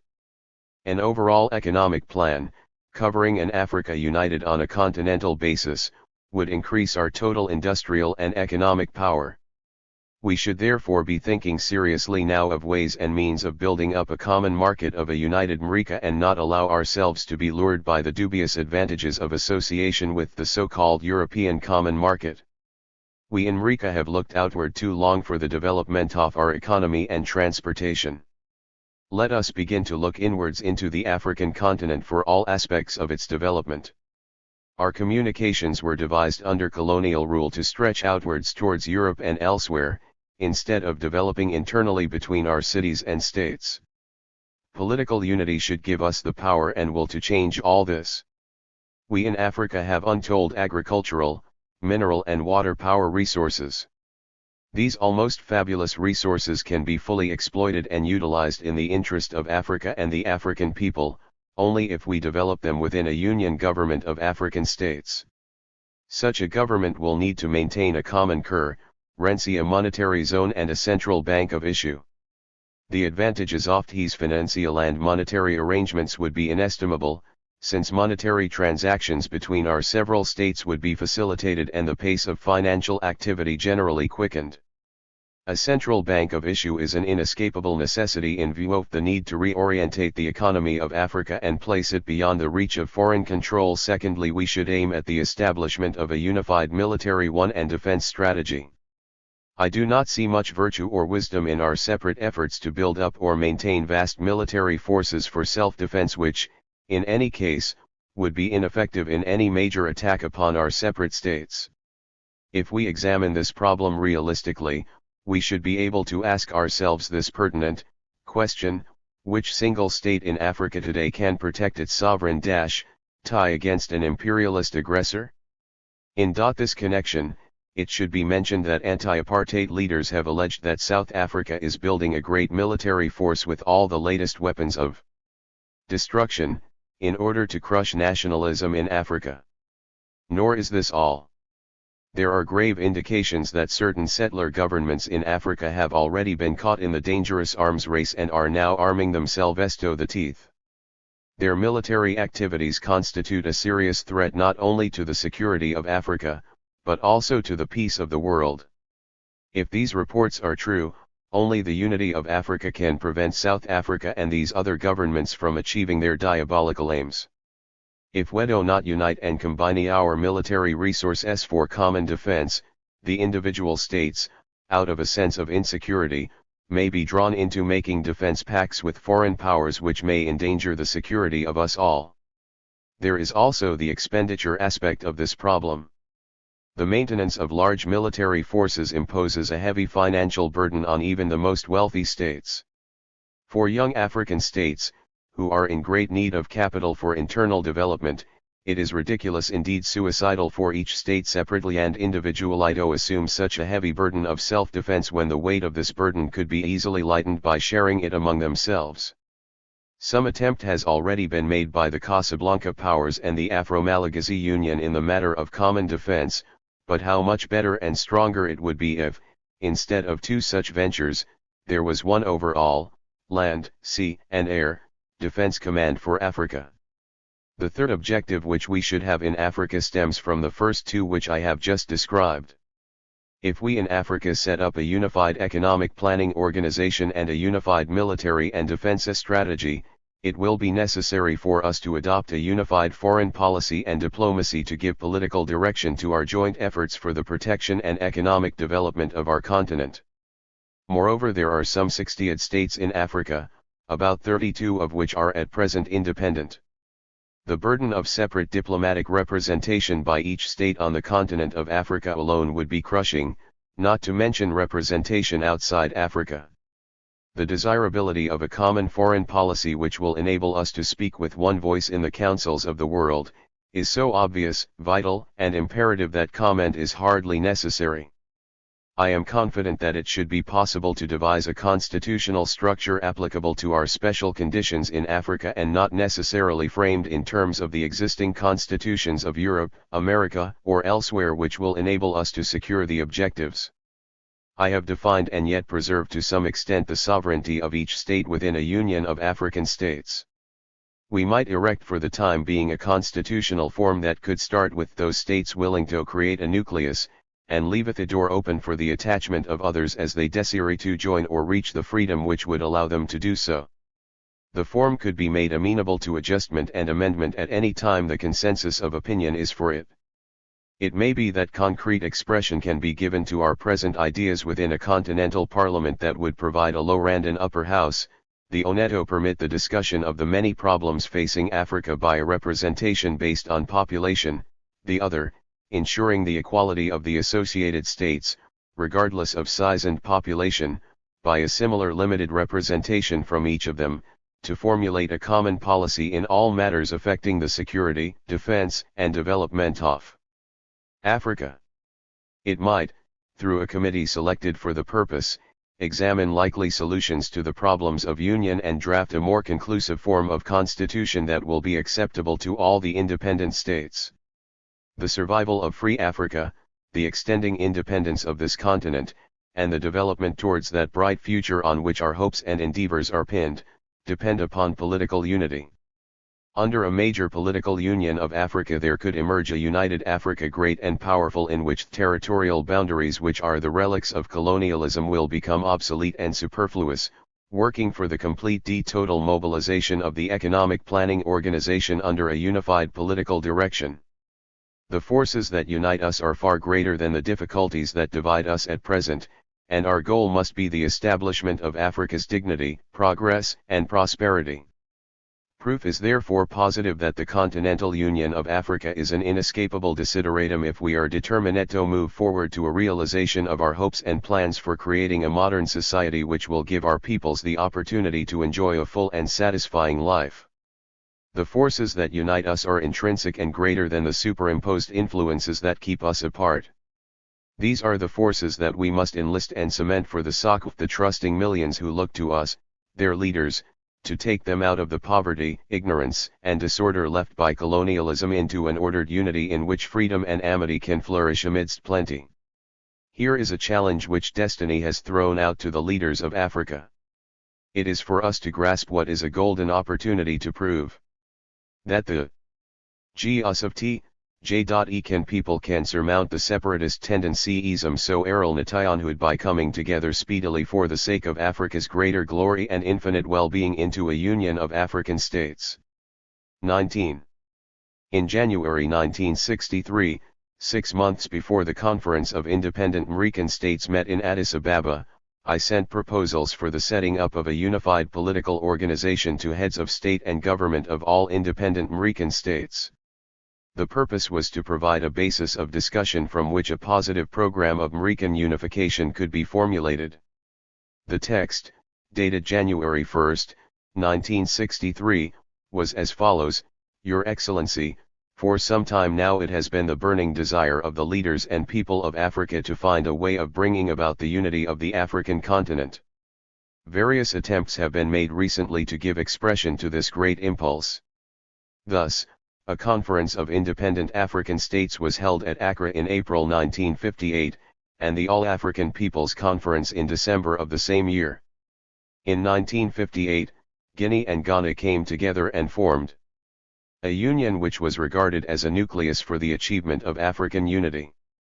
In an attempt to expand the basis of this nucleus, Guinea, Ghana, and Liberia met at Sonic 1 Line 1959, where further advances were made in the concept of African unity. Later, after the breakup of the Mali Federation, the Republic of Mali joined Guinea and Ghana to form a union, which was reconstituted into the Union of African States. A further step towards the consolidation of African unity was taken when Guinea, the United Arab Republic, Libya, Mali, Morocco, Algeria, and Ghana met at Casablanca in January 1961, to 229. Consider joint measures for dealing with the Congo problem and other dangers which threaten the freedom and independence of Africa. These efforts were calculated to stress the importance of political unity for dealing with the problems that confront the independent African states. Shortly afterwards, the Monrovia and Brazzaville conferences also took place. All these conferences, as indicated in their respective charters, were clear manifestations of the desire to achieve African unity, which is the goal to which all of us greatly aspire. Indeed, there is a general feeling throughout Africa today that development into separate political or economic groupings is unfortunate, since it tends, among other things, to a dispersal of energy, resources, and general interstate or interterritorial cooperative effort. We must therefore express concern not only about territorial balkanization but also regional balkanization of Africa. If we are to fulfill our purpose of achieving continental unity and avert foreign oppression, interference, and intimidation, We must all work together and devise a common political framework within which the existing independent African states and others soon to become independent can find free scope for development. For this reason, I am convinced that we the leaders and people of Africa have a duty, at this serious and critical moment in the history of our continent, to adopt concrete measures that can unite us all, states and territories of our continent, without necessarily involving changes in the territorial boundaries of the independent African states or in their national sovereignty. I hope that by this proposal we shall be able to steer clear of the superficial differences among us, which those who seek to dominate us in their interests have successfully emphasized and exaggerated in the past. I accordingly venture to put forward the following views for earnest and serious consideration. I am convinced that under such a proposal frontier disputes, economic difficulties, political disagreements among African states and neocolonialism, still hanging like the sword of Damocles over the independent African states, can all be resolved within the framework of a union government of African states. In a united Africa there would be no frontier claims between Ethiopia and Somalia, Zanzibar and Kenya, Guinea and Liberia, Mauritania and Mali, or between Togo and Ghana, because we would regard ourselves as one great continental family within a union of African states. There is no time to waste, for we must unite now or perish, since no single African state is large or powerful enough to stand on its own against the unbridled imperialist exploitation of her men and resources and the growing complexities of the modern world. There are some 60-odd states in Africa, about 32 of which are at present independent.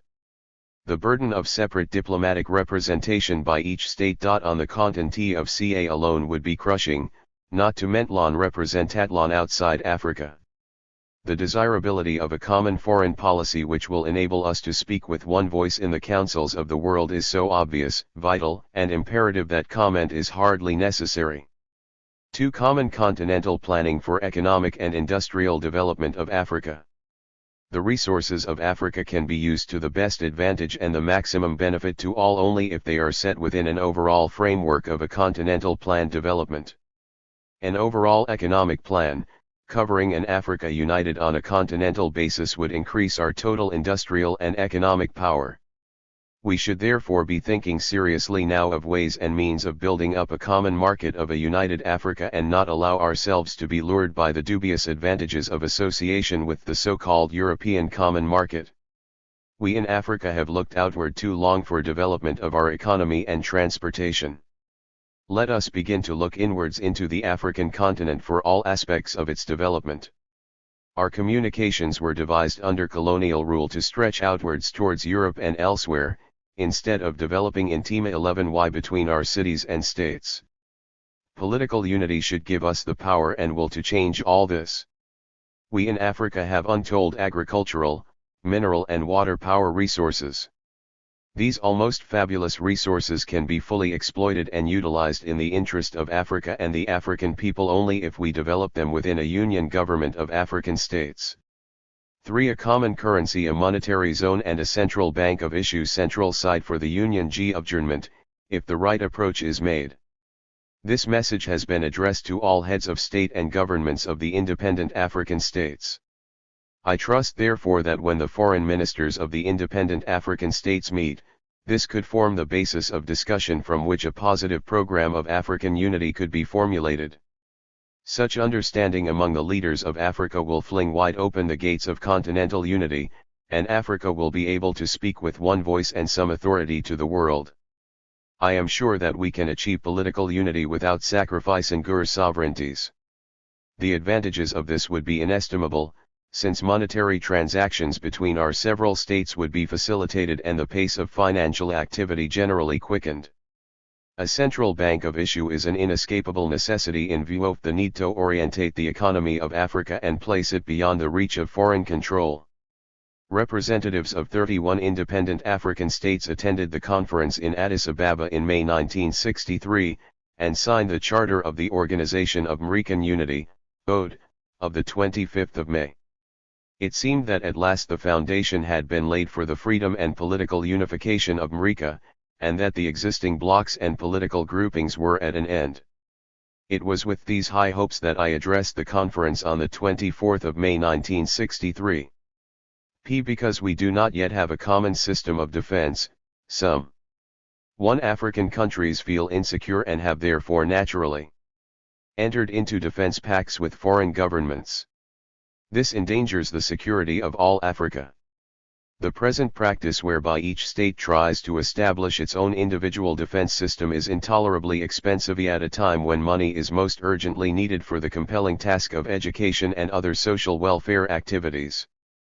Some attempt has already been made by the Casablanca powers and the Afro-Malagasy Union in the matter of common defense, but how much better and stronger it would be, if instead of 2 such ventures there were one overall, land, sea, and air, defense command for Africa. To implement the above proposal, a central political organization with its own constitution would have to be drawn up as a matter of urgency. It is suggested that this Union of African States should consist of an upper house and a lower house. Each state would have the right to send 2 representatives to the upper house, irrespective of the size and population of the state, while admission to the lower house would be secured on the basis of proportional representation in accordance with the population of each state. This proposal does not in any way interfere with the internal constitutional arrangements of any state. The overriding concern of the Union of African States would be to give political direction in regard to the implementations of the proposals mentioned above. From the standpoint of accessibility, the Central African Republic could provide the most. Address to the Conference of African Heads of State and Government. Your excellencies, colleagues, brothers and friends. I am happy to be here in Addis Ababa on this most historic occasion.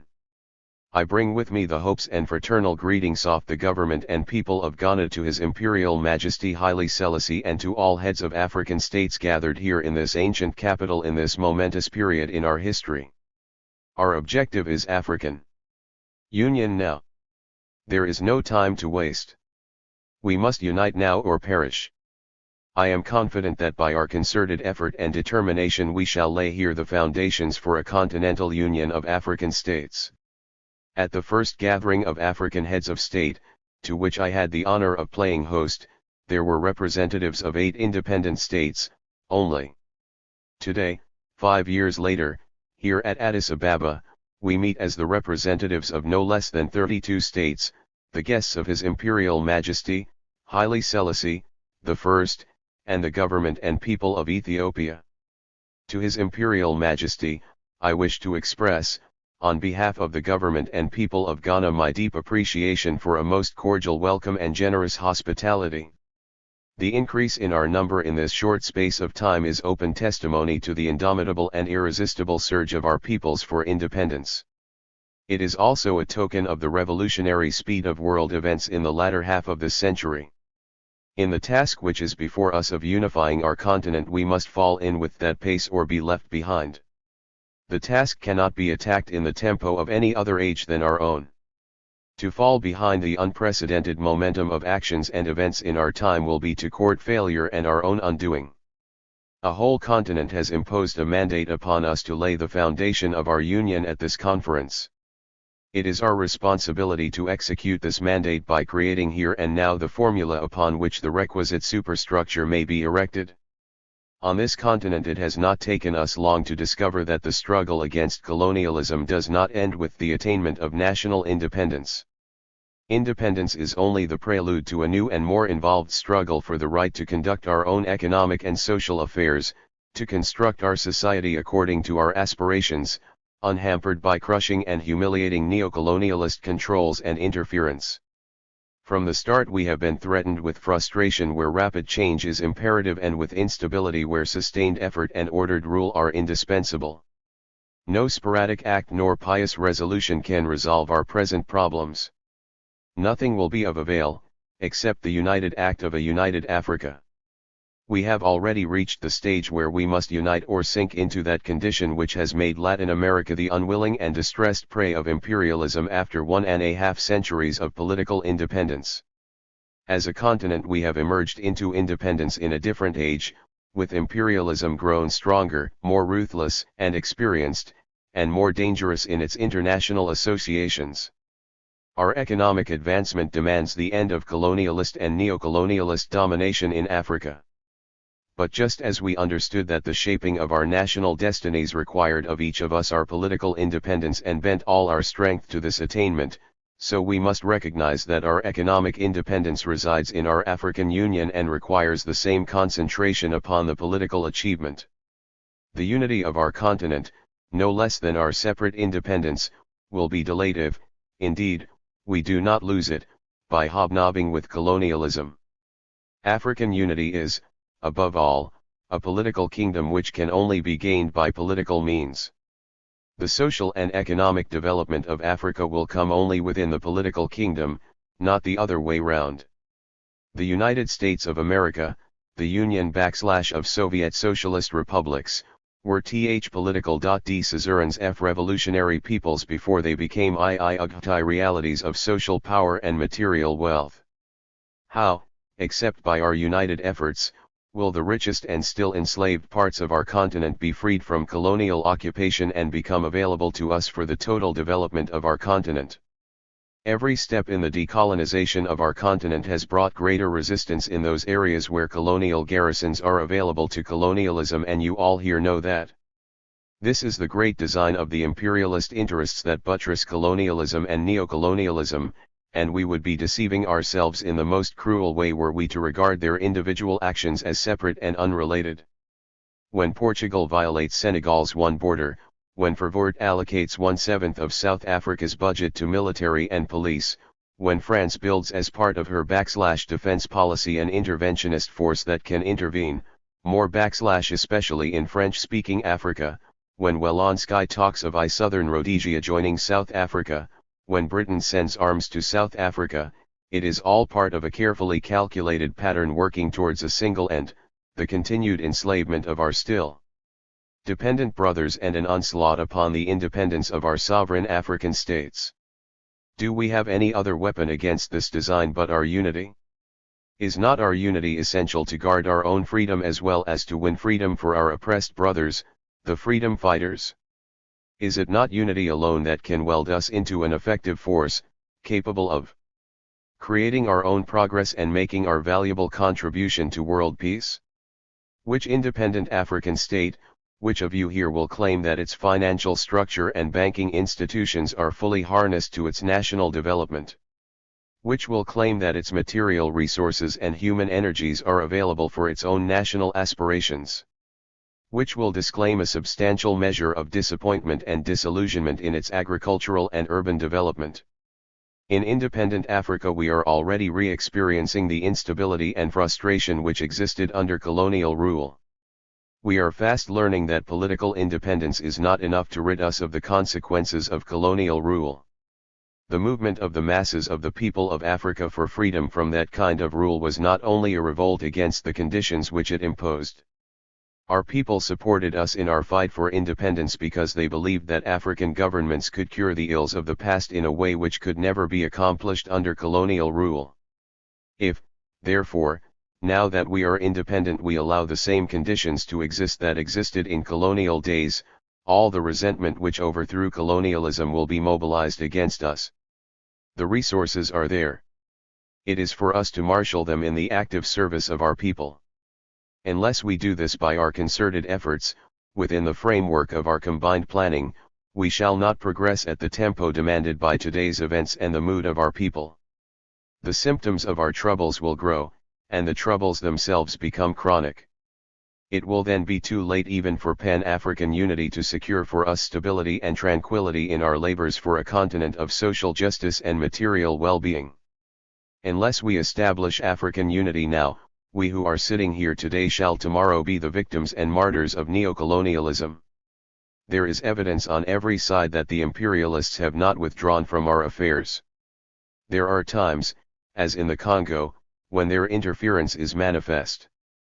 But generally it is covered up under the clothing of many agencies, which meddle in our domestic affairs, to foment dissension within our borders and to create an atmosphere of tension and political instability.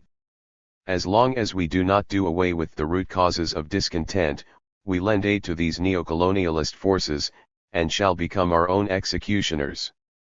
We cannot ignore the teachings of history. Our continent is probably the richest in the world for minerals and industrial and agricultural primary materials. From the Congo 23/6 alone, Western firms exported copper, rubber, cotton, and other goods to the value of $2,773 million in the 10 years between 1945 and 1955, and from South Africa, Western gold mining companies have drawn a profit, in the 6 years between 1947 to 1951, of $814 million. Our continent certainly exceeds all the others in potential hydroelectric power, which some experts assess as 42% of the world's total. What need is there for us to remain hewers of wood and drawers of water for the industrialized areas of the world? It is said, of course, that we have no capital, no industrial skill, no communications, and no internal markets, and that we cannot even agree among ourselves how best to utilize our resources for our own social needs. Yet all the stock exchanges in the world are preoccupied with Africa's gold, diamonds, uranium, platinum, copper, and iron ores. Our capital flows out in streams to irrigate the whole system of Western economy. 52% of the gold in Fort Knox at this moment, where the USA stores its bullion, is believed to have originated from our shores. Africa provides more than 60% of the world's gold. A great deal of the uranium for nuclear power, of copper for electronics, of titanium for supersonic projectiles, of iron and steel for heavy industries, of other minerals and raw materials for lighter industries, the basic economic might of the foreign powers, come from our continent. Experts have estimated that the Congo Basin alone can produce enough food crops to satisfy the requirements of nearly half the population of the whole world, and here we sit talking about regionalism, talking about gradualism, talking about step by step. Are you afraid to tackle the bull by the horn? For centuries Africa has been the milch cow of the Western world. Was it not our continent that helped the Western world to build up its accumulated wealth? It is true that we are now throwing off the yoke of colonialism as fast as we can, but our success in this direction is equally matched by an intense effort on the part of imperialism to continue the exploitation of our resources by creating divisions among us. When the colonies of the American continent sought to free themselves from imperialism in the 18th century, there was no threat of neo-colonialism in the sense in which we know it today in Africa. The American states were therefore free to form and fashion the unity which was best suited to their needs and to frame a constitution to hold their unity together without any form of interference from external sources. We, however, are having to grapple with outside interventions. How much more, then, do we need to come together in the African unity that alone can save us from the clutches of neocolonialism and imperialism? We have the resources. It was colonialism in the first place that prevented us from accumulating the effective capital, but we ourselves have failed to make full use of our power in independence to mobilize our resources for the most effective take-off into thoroughgoing economic and social development. We have been too busy nursing our separate states to understand fully the basic need of our union, rooted in common purpose, common planning, and common endeavor. A union that ignores these fundamental necessities will be but a sham. It is only by uniting our productive capacity and the resultant production that we can amass capital. And once we start, the momentum will increase. With capital controlled by our own banks, harnessed to our own true industrial and agricultural development, we shall make our advance. We shall accumulate machinery and establish steel works, iron foundries and factories. We shall link the various states of our continent with communications by land, sea, and air. We shall cable from one place to another, phone from one place to the other, and astound the world with our hydroelectric power. We shall drain marshes and swamps, clear infested areas, feed the undernourished, and rid our people of parasites and disease. It is within the possibility of science and technology to make even the Sahara bloom into a vast field with verdant vegetation for agricultural and industrial developments. We shall harness the radio, television, giant printing presses to lift our people from the dark recesses of illiteracy. A decade ago, these would have been visionary words, the fantasies of an idle dreamer. But this is the age in which science has transcended the limits of the material world, and technology has invaded the silences of nature. Time and space have been reduced to unimportant abstractions. Giant machines make roads, clear forests, dig dams, lay out aerodromes, monster trucks and planes distribute goods, huge laboratories manufacture drugs, complicated geological surveys are made, mighty power stations are built, colossal factories erected, all at an incredible speed. The world is no longer moving through bush paths or on camels and donkeys. We cannot afford to pace our needs, our development, our security, to the gait of camels and donkeys. We cannot afford not to cut down the overgrown bush of outmoded attitudes that obstruct our path to the modern open road of the widest and earliest. 238. Achievement of economic independence and the raising up of the lives of our people to the highest level. Even for other continents lacking the resources of Africa, this is the age that sees the end of human want. For us it is a simple matter of grasping with certainty our heritage by using the political might of unity. All we need to do is to develop with our united strength the enormous resources of our continent. A united Africa will provide a stable field of foreign investment, which will be encouraged as long as it does not behave inimically to our African interests. For such investment would add by its enterprises to the development of the continental national economy, employment and training of our people, and will be welcome to Africa. In dealing with a united Africa, investors will no longer have to weigh with concern the risks of negotiating with governments in one period which may not exist in the very next period. Instead of dealing or negotiating with so many separate states at a time, they will be dealing with one united government pursuing a harmonized continental policy. What is the alternative to this? If we falter at this stage, and let time pass for neocolonialism to consolidate its position on this continent, what will be the fate of our people who have put their trust in us? What will be the fate of our freedom fighters? What will be the fate of other African territories that are not yet free?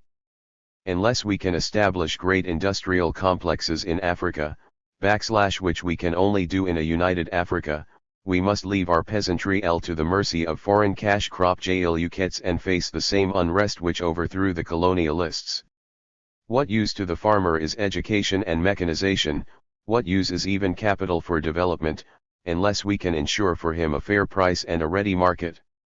What has the peasant, worker, and farmer gained from political independence, unless we can ensure for him a fair return for his labor and a higher standard of living? Unless we can establish great industrial complexes in Africa, what have the urban worker, and those peasants on overcrowded land gained from political independence?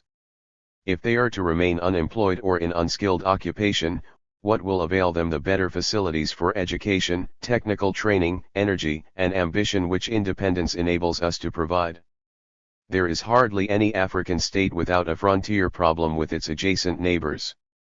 It would be futile for me to enumerate them because they are already so familiar to us all. But let me suggest to your excellencies that this fatal relic of colonialism will L. 239. 1. Drive us to war against one another as our unplanned and uncoordinated industrial development expands, just as happened in Europe. Unless we succeed in arresting the danger through mutual understanding on fundamental issues and through African unity, which will render existing boundaries obsolete and superfluous, we shall have fought in vain for independence. Only African unity can heal this festering sore of boundary disputes between our various states. Your Excellencies, the remedy for these ills is ready in our hands. It stares us in the face at every customs barrier, it shouts to us from every African heart. By creating a true political union of all the independent states of Africa, with executive powers for political direction, we can tackle hopefully every emergency, every enemy, and every complexity. This is not because we are a race of supermen. But because we have emerged in the age of science and technology in which poverty, ignorance, and disease are no longer the masters, but the retreating foes of mankind. We have emerged in the age of socialized planning, where production and distribution are not governed by chaos, greed and self-interest, but by social needs. Together with the rest of mankind, we have awakened from utopian dreams to pursue practical blueprints for progress and social justice. Above all, we have emerged at a time when a continental landmass like Africa with its population approaching 300 million are necessary to the economic capitalization and profitability of modern productive methods and techniques. Not one of us working singly and individually can successfully attain the fullest development. Certainly, in the circumstances, it will not be possible to give adequate assistance to sister states trying, against the most difficult conditions, to improve their economic and social structures. Only a united Africa functioning under a union government can forcefully mobilize the material and moral resources of our separate countries and apply them efficiently and energetically to bring a rapid change in the conditions of our people. P1 If we do not approach the problems in Africa with a common front and a common purpose, we shall be haggling and wrangling among ourselves until we are colonized again and become the tools of a far greater colonialism than we suffered hitherto. /1/I/0 Unite we must. Without necessarily sacrificing our sovereignties, T_1 big or small, we can here and now forge a political union based on defense, foreign affairs and diplomacy, and a common citizenship, an African currency, an African monetary zone and an African central bank. We must unite in order to achieve the full liberation of our continent. We need a common defense system with an African High Command to ensure the stability and security of Africa. We have been charged with this sacred task by our own people, and we cannot betray their trust by failing them.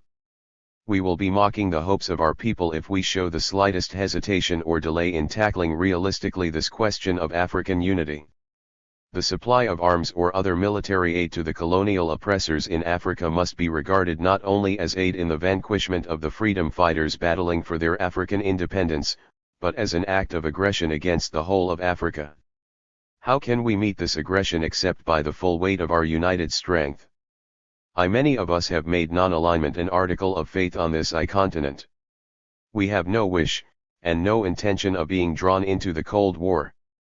But with the present weakness and insecurity of our states in the context of world politics, the search for bases and spheres of influence brings the Cold War into Africa with its danger of nuclear warfare. Africa should be declared a nuclear-free zone and freed from Cold War exigencies. But we cannot make this demand mandatory unless we support it from a position of strength to be found only in our unity. Instead, many independent African states are involved by military pacts with the former colonial powers. The stability and security which such devices seek to establish are illusory, for the metropolitan powers seize the opportunity to support their neocolonialist controls by direct military involvement. We have seen how the neocolonialists use their bases to entrench themselves and even to attack neighboring independent states. Such bases are centers of tension and potential danger spots of military conflict. They threaten the security not only of the country in which they are situated but of neighboring countries as well. How can we hope to make Africa a nuclear-free zone and independent of Cold War pressure with such military involvement on our continent? Only by counterbalancing a common defense force with a common desire for an Africa untrammeled by foreign dictation or military and nuclear presence. This will require an all-embracing African High Command, especially if the military pacts with the imperialists are to be renounced. It is the only way we can break these direct links between the colonialism of the past and the neocolonialism which disrupts us today. We do not want nor do we visualize an African High Command in the terms of the power politics that now rule a great part of the world, but as an essential and indispensable instrument for ensuring stability and security in Africa. We need unified economic planning for Africa. Until the economic power of Africa is in our hands, the masses can have no real concern and no real interest for safeguarding our security, for ensuring the stability of our regimes, and for bending their strength to the fulfillment of our ends. With our united resources, energies, and talents we have the means, as soon as we show the will, to transform the economic structures of our individual states from poverty to that of wealth, from inequality to the satisfaction of popular needs. Only on a continental basis shall we be able to plan the proper utilization of all our resources for the full development of our continent. How else will we retain our own capital for our development? How else will we establish an internal market for our own industries? By belonging to different economic zones, how will we break down the currency and trading barriers between African states, and how will the economically stronger amongst us be able to assist the weaker and less developed states? It is important to remember that independent financing and independent development cannot take place without an independent currency. A currency system that is backed by the resources of a foreign state is ipso facto subject to the trade and financial arrangements of that foreign country. Because we have so many customs and currency barriers as a result of being subject to the different currency systems of foreign powers, this has served to widen the gap between us in Africa. How, for example, can related communities and families trade with, and support one another successfully, if they find themselves divided by national boundaries and currency restrictions? The only alternative open to them in these circumstances is to use smuggled currency and enrich national and international racketeers and crooks who prey upon our financial and economic difficulties. No independent African state today by itself has a chance to follow an independent course of economic development, and many of us who have tried to do this have been almost ruined or have had to return to the fold of the former colonial rulers. This position will not change unless we have a unified policy working at the continental level.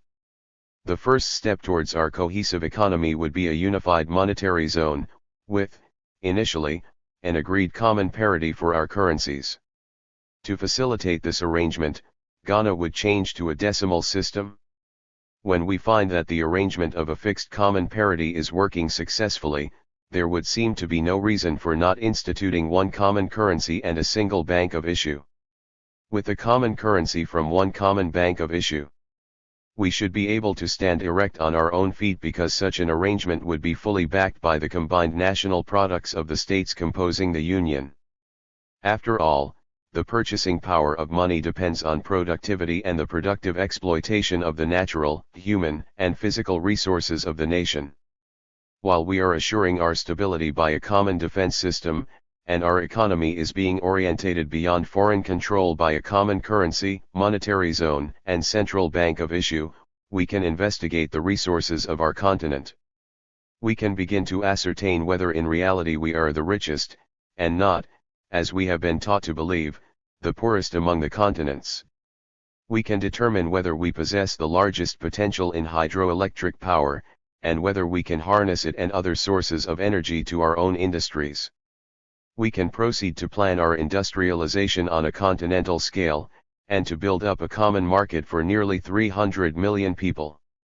Common continental planning for the industrial and agricultural development of Africa is a vital necessity. So many blessings flow from our unity, so many disasters must follow on our continued disunity, that our failure to unite today will not be attributed by posterity only to faulty reasoning and lack of courage, but to our capitulation before the forces of neocolonialism and imperialism. The hour of history which has brought us to this assembly is a revolutionary hour. It is the hour of decision. For the first time, the economic imperialism which menaces us is itself challenged by the irresistible will of our people. The masses of the people of Africa are crying for unity. The people of Africa call for the breaking down of the boundaries that keep them apart. They demand an end to the border disputes between sister African states, disputes that arise out of the artificial barriers raised by colonialism. It was colonialism's purpose that divided us. It was colonialism's purpose that left us with our border irredentism, that rejected our ethnic and cultural fusion. Our people call for unity so that they may not lose their patrimony in the perpetual service of neocolonialism. In their fervent push for unity, they understand that only its realization will give full meaning to their freedom and our African independence. It is this popular determination that must move us onto a union of independent African states. In delay lies danger to our well-being, to our very existence as free states. It has been suggested that our Approach to unity should be gradual, that it should go piecemeal. This point of view conceives of Africa as a static entity with frozen problems which can be eliminated one by one, and when all have been cleared then we can come together and say, now all is well. Let us now unite. This view takes no account of the impact of external pressures. Nor does it take cognizance of the danger that delay can deepen our isolations and exclusiveness, that it can ge our differences and set us drifting further and further apart, mto the net of neocolonialism, so that our union will become nothing but a fading hope, and the great design of Africa's full redemption will be lost, perhaps, forever. The view is also expressed that our difficulties can be resolved simply by a greater collaboration through cooperative association in our interterritorial relationships. This way of looking at our problem denies a proper conception of their interrelationship and mutuality. It denies faith in a future for African advancement in African independence. It betrays a sense of solution only in continued reliance upon external sources through bilateral agreements for economic and other forms of aid. The fact is that although we have been cooperating and associating with one another in various fields of common endeavor even before colonial times, this has not given us the continental identity and the political and economic force which would help us to deal effectively with the complicated problems confronting us in Africa today. As far as foreign aid is concerned, a united Africa would be in a more favorable position to attract assistance from foreign sources. There is the far more compelling advantage which this arrangement offers, in that aid will come from anywhere to a united Africa because our bargaining power would become infinitely greater. We shall no longer be dependent upon aid from restricted sources. We shall have the world to choose from. What are we looking for in Africa? Are we looking for charters, conceived in the light of the United Nations example? A type of United Nations organization whose decisions are framed on the basis of resolutions that in our experience have sometimes been ignored by member states? Where groupings are formed and pressures develop in accordance with the interest of the groups concerned? Or is it intended that Africa should be turned into a loose organization of states on the model of the Organization of American States, in which the weaker states within it can be at the mercy of the stronger or more powerful ones politically or economically, and all at the mercy of some powerful outside nation or group of nations? Is this the kind of association we want for ourselves in the united Africa we all speak of with such feeling and emotion? Your Excellencies, permit me to ask, is this the kind of framework we desire for our united Africa?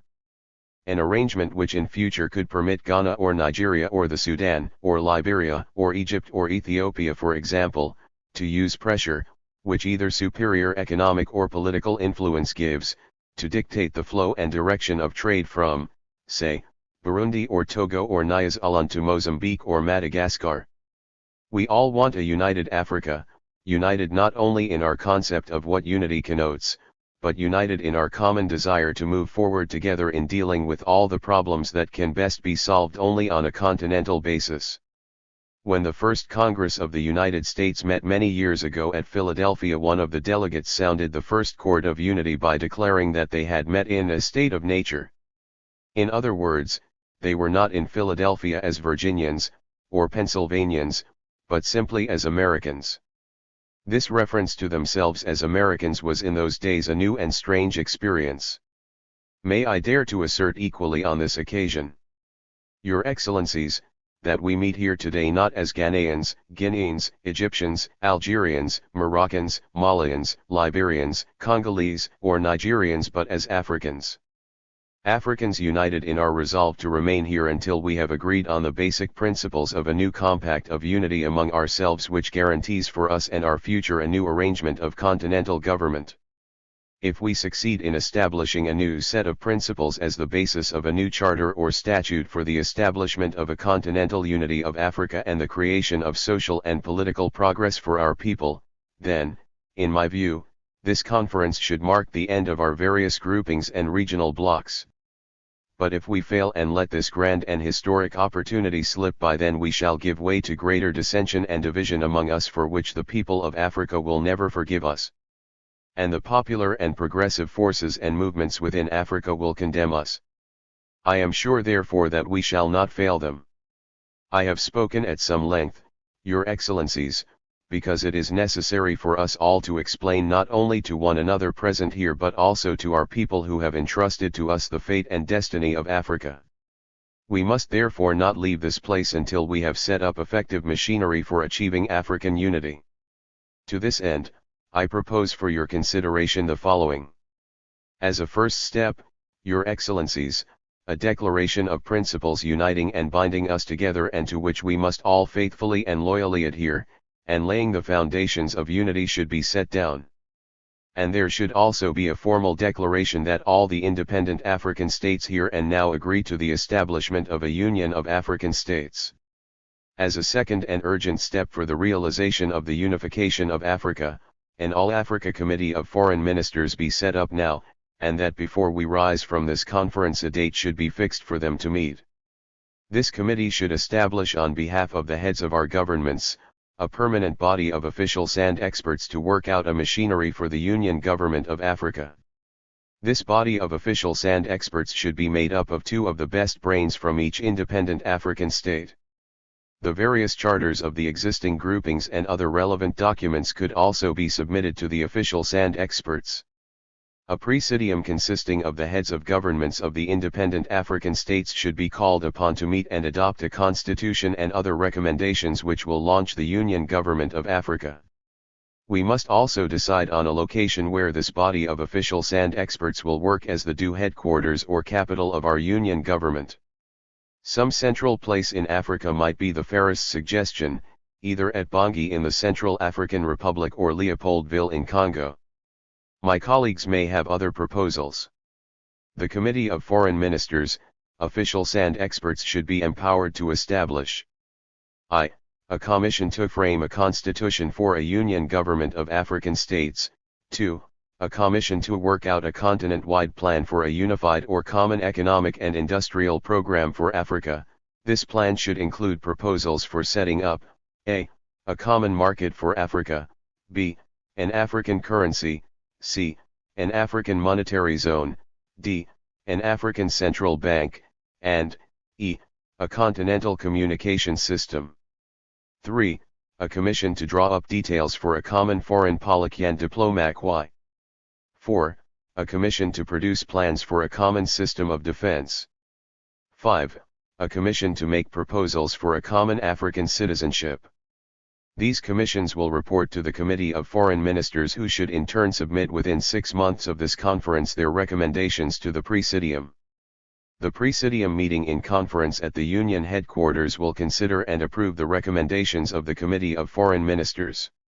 In order to provide funds immediately for the work of the permanent officials and experts of the headquarters of the Union, I suggest that a special committee be set up to work out a budget for this. Your Excellencies, with these steps, I submit, we shall be irrevocably committed to the road which will bring us to a Union Government for Africa. Only a united Africa with central political direction can successfully give effective material and moral support to our freedom fighters, in southern Rhodesia, Angola, Mozambique, Southwest Africa, Bechuanaland, Swaziland, Basutoland, Portuguese Guinea, etc., and of course South Africa. All Africa must be liberated now. It is therefore imperative for us here and now to establish a Liberation Bureau for African freedom fighters. The main object of this bureau, to which all governments should subscribe, should be to accelerate the emancipation of the rest of Africa still under colonial and racialist domination and oppression. It should be our joint responsibility to finance and support this bureau. On their successful attainment of independence, these territories will automatically join our Union of African States, and thus strengthen the fabric of Mother Africa. We shall leave here, having laid the foundation for our unity. Your Excellencies, nothing could be more fitting than that the unification of Africa should be born on the soil of the state which stood for centuries as the symbol of African independence. Let us return to our people of Africa not with empty hands and with high-sounding resolutions, but with the firm hope and assurance that at long last African unity has become a reality.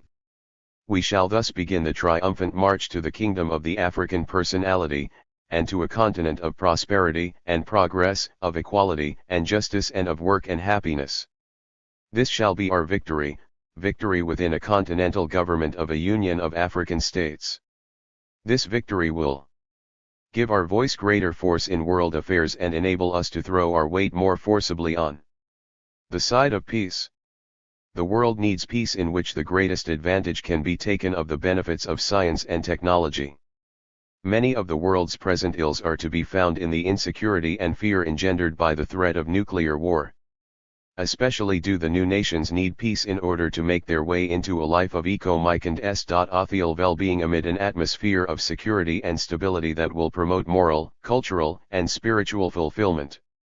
If we in Africa can achieve the example of a continent knit together in common policy and common purpose, we shall have made the finest possible contribution to that peace for which all men and women thirst today, and which will lift once and forever the deepening shadow of global destruction from mankind.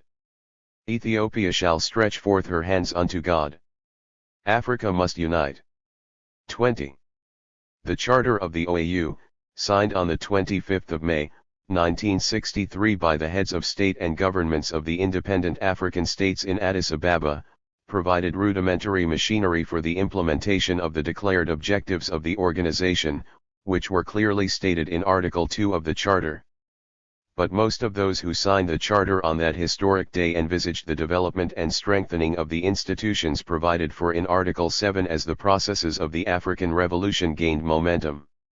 It was their intention to provide the framework through which could emerge effective and political direction which would make possible economic planning on a continental basis, and the full development of our resources.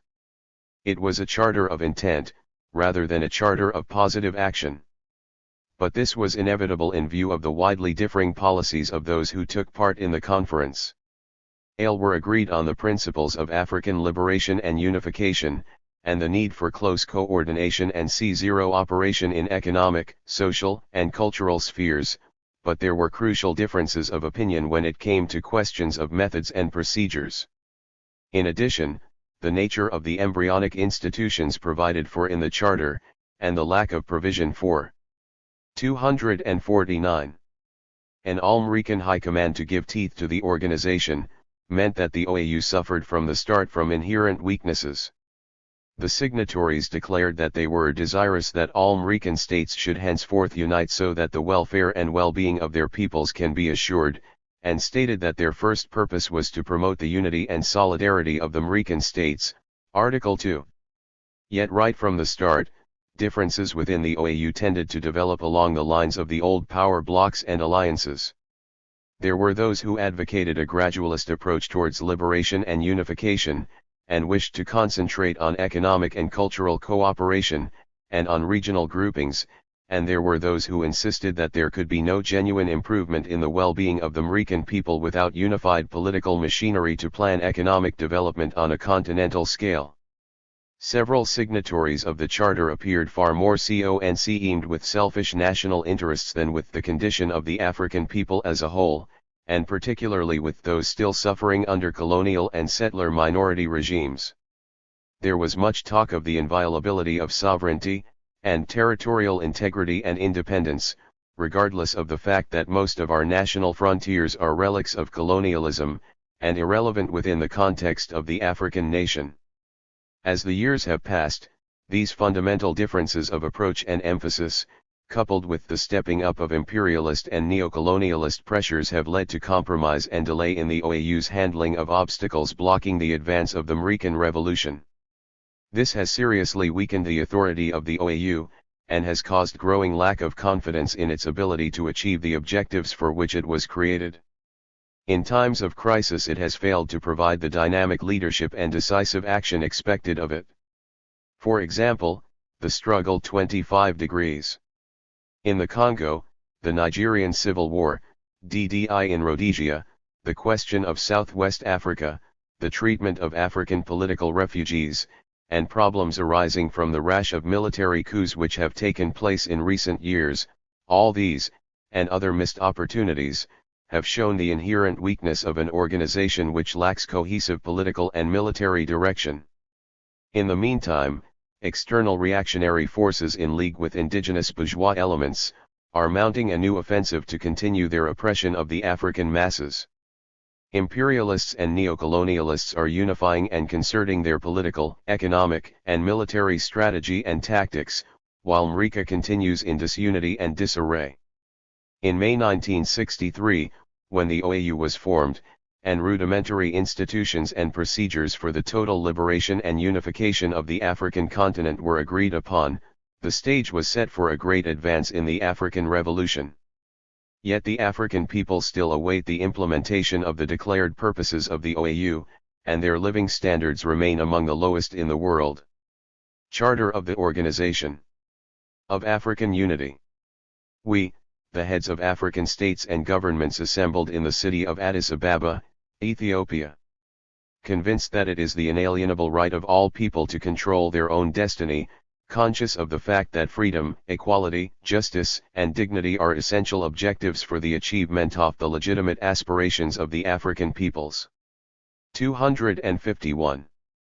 Conscious of our responsibility to harness the natural and human resources of our continent for the total advancement of our peoples in spheres of human endeavor, inspired by a common determination to promote understanding among our peoples and cooperation among our states in response to the aspirations of our peoples for brotherhood and solidarity, in a larger unity transcending ethnic and national differences, convinced that, in order to translate this determination into a dynamic force in the cause of human progress, conditions for peace and security must be established and maintained, determined to safeguard and consolidate the hard-won independence as well as the sovereignty and territorial integrity of our states, and to fight against neocolonialism in all its forms, dedicated to the general progress of Africa, persuaded that the Charter of the United Nations and the Universal Declaration of Human Rights, to the principles of which we reaffirm our adherence, provide a solid foundation for peaceful and positive cooperation among states, desirous that all African states should henceforth unite so that the welfare and well-being of the peoples can be assured, resolved to reinforce the links between our states by establishing and strengthening common institutions, have agreed to the present charter. Establishment. Article I. The high contracting parties do by the present charter establish an organization to be known as the Organization of African Unity. 2. The organization shall include the continental African states, Malagasy and other islands surrounding Africa. Purposes. Article 2. The organization shall have the following purposes: a. To promote the unity and solidarity of the African states. b. To coordinate and intensify their cooperation and efforts to achieve a better life for the peoples of Africa. c. To defend their sovereignty, their territorial integrity and independence. d.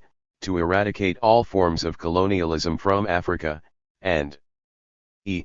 To promote international cooperation, having due regard to the Charter of the United Nations and the Universal Declaration of Human Rights.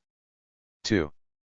To these ends, the member states shall coordinate and harmonize their general policies, especially in the following fields: a. Political and diplomatic cooperation, b. Economic cooperation, including transport and communications, c. Educational and cultural cooperation, d. Health, sanitation and nutritional cooperation, e. Scientific and technical cooperation, and f. Cooperation for defense and security. Principles. Article 3. The member states, in pursuit of the purposes stated in Article 2, solemnly affirm and declare their adherence to the following principles. The sovereign equality of all member states. 2. Non-interference in the internal affairs of states. 3. Respect for the sovereignty and territorial integrity of each state and for its inalienable right to independent existence. 4. Peaceful settlement of disputes by negotiation, mediation, conciliation or arbitration. 5. Unreserved condemnation, in all its forms, of political assassination as well as of subversive activities on the part of neighboring states or any other state. 6. Absolute dedication to the total emancipation of the African territories which are still dependent. 7. Affirmation of a policy of non-alignment with regard to all blocs. Membership. Article 4. Each independent sovereign African state shall be entitled to become a member of the organization. Rights and duties of member states. Article 5. All member states shall enjoy equal rights and have equal duties. Article 6. The member states pledge themselves to observe scrupulously the principles enumerated in Article 3 of the present Charter. Institutions. Article 7. The organization shall accomplish its purposes through the following principal institutions. I. The Assembly of Heads of State and Government. 2. The Council of Ministers. 3. The General Secretariat. 4. The Commission of Mediation, Conciliation, and Arbitration. The Assembly of Heads of State and Government. Article 8. The Assembly of Heads of State and Government shall be the supreme organ of the organization. It shall, subject to the provisions of this Charter, discuss matters of common concern to Africa with a view to coordinating and harmonizing the general policy of the organization. It may in addition review the structure, functions, and acts of all the organs and any specialized agencies which may be created in accordance with the present Charter. Article 9. The Assembly shall be composed of the heads of state and government or their duly accredited representatives, and it shall meet at least once a year. At the request of any member state and on approval by a 2/3 majority of the member states, the Assembly shall meet in extraordinary session. Article 10I. Each member state shall have one vote. 2. All resolutions shall be determined by a 2/3 majority of the members of the organization. 3. Questions of procedure shall require a simple majority. Whether or not a question is one of procedure shall be determined by a simple majority of all member states of the organization. 4. 2/3 of the total membership of the organization shall form a quorum at any meeting of the Assembly. Article 10. The Assembly shall have the power to determine its own rules of procedure. The Council of Ministers. Article 12. The Council of Ministers shall consist of foreign ministers or such other ministers as are designated by the governments of member states. 2. The Council of Ministers shall meet at least twice a year. When requested by any member state and approved by 2/3 of all member states, it shall meet in extraordinary session. Article 13I. The Council of Ministers shall be responsible to the Assembly of Heads of State and Government. It shall be entrusted with the responsibility of preparing conferences of the Assembly. 2. It shall take cognizance of any matter referred to it by the Assembly. It shall be entrusted with the implementation of the decision of the Assembly of Heads of State and Government. It shall coordinate inter-African cooperation in accordance with the instructions of the Assembly and in conformity with Article 2 of the present Charter. Article 14I. Each member state shall have one vote. 2. All resolutions shall be determined by a simple majority of the members of the Council of Ministers. 3. 2/3 of the total membership of the Council of Ministers shall form a quorum for any meeting of the Council. Article 15. The Council shall have the power to determine its own rules of procedure. General Secretariat. Article 16. There shall be an Administrative Secretary General of the organization, who shall be appointed by the Assembly of Heads of State and Government. The Administrative Secretary General shall direct the affairs of the Secretariat. Article 17. There shall be one or more Assistant Secretaries General of the organization, who shall be appointed by the Assembly of Heads of State and Government. Article 18. The functions and conditions of the services of the Secretary General, of the Assistant Secretaries General and other employees of the Secretariat shall be governed by the provisions of this Charter and the regulations approved by the Assembly of Heads of State and Government. In the performance of their duties. The Administrative Secretary General and the staff shall not seek or receive instructions from any government or from any other authority external to the organization. They shall refrain from any action which might reflect on their position as international officials responsible only to the organization. 2. Each member of the organization undertakes to respect the exclusive character of the responsibilities of the Administrative Secretary General and the staff and not to seek to influence them in the discharge of their responsibilities. Commission of Mediation, Conciliation, and Arbitration. Article 19. Member states pledge to settle all disputes among themselves by peaceful means and to this end decide to establish a Commission of Mediation, Conciliation and Arbitration, the composition of which and conditions of service shall be defined by a separate protocol to be approved by the Assembly of Heads of State and Government. Said protocol shall be regarded as forming an integral part of the present Charter. Specialized Commissions. Article 20. The Assembly shall establish such specialized commissions as it may deem necessary, including the following: I. Economic and Social Commission, 2. Educational and Cultural Commission, 3. Health, Sanitation, and Nutrition Commission, 4. Defense Commission, 5. Scientific, Technical and Research Commission. Article 21. Each specialized commission referred to in Article 20 shall be composed of the ministers concerned or other ministers or plenipotentiaries designated by the governments of the member states. Article 22. The functions of the specialized commissions shall be carried out in accordance with the provisions of the present Charter and of the regulations approved by the Council of Ministers. The Budget. Article 23. The budget of the organization prepared by the Administrative Secretary-General shall be approved by the Council of Ministers. The budget shall be provided by contributions from member states in accordance with the scale of assessment of the United Nations, provided, however, that no member state shall be assessed an amount exceeding 20% of the yearly regular budget of the organization. The member states agree to pay their respective contributions regularly. Signature and ratification of Charter. Article 24. This Charter shall be open for signature to all independent sovereign African states and shall be ratified by the signatory states in accordance with their respective constitutional processes. 2. The original instrument, done, if possible in African languages, in English and French, all texts being equally authentic, shall be deposited with the government of Ethiopia, which shall transmit certified copies thereof to all independent sovereign African states. 3. Instruments of ratification shall be deposited with the government of Ethiopia, which shall notify all signatories of each such deposit. Entry into force. Article 2. This Charter shall enter into force immediately upon receipt by the Government of Ethiopia of the instruments of ratification from 2/3 of the signatory states. Registration of the Charter. Article 26. This Charter shall, after due ratification, be registered with the Secretariat of the United Nations through the Government of Ethiopia in conformity with Article 102 of the Charter of the United Nations.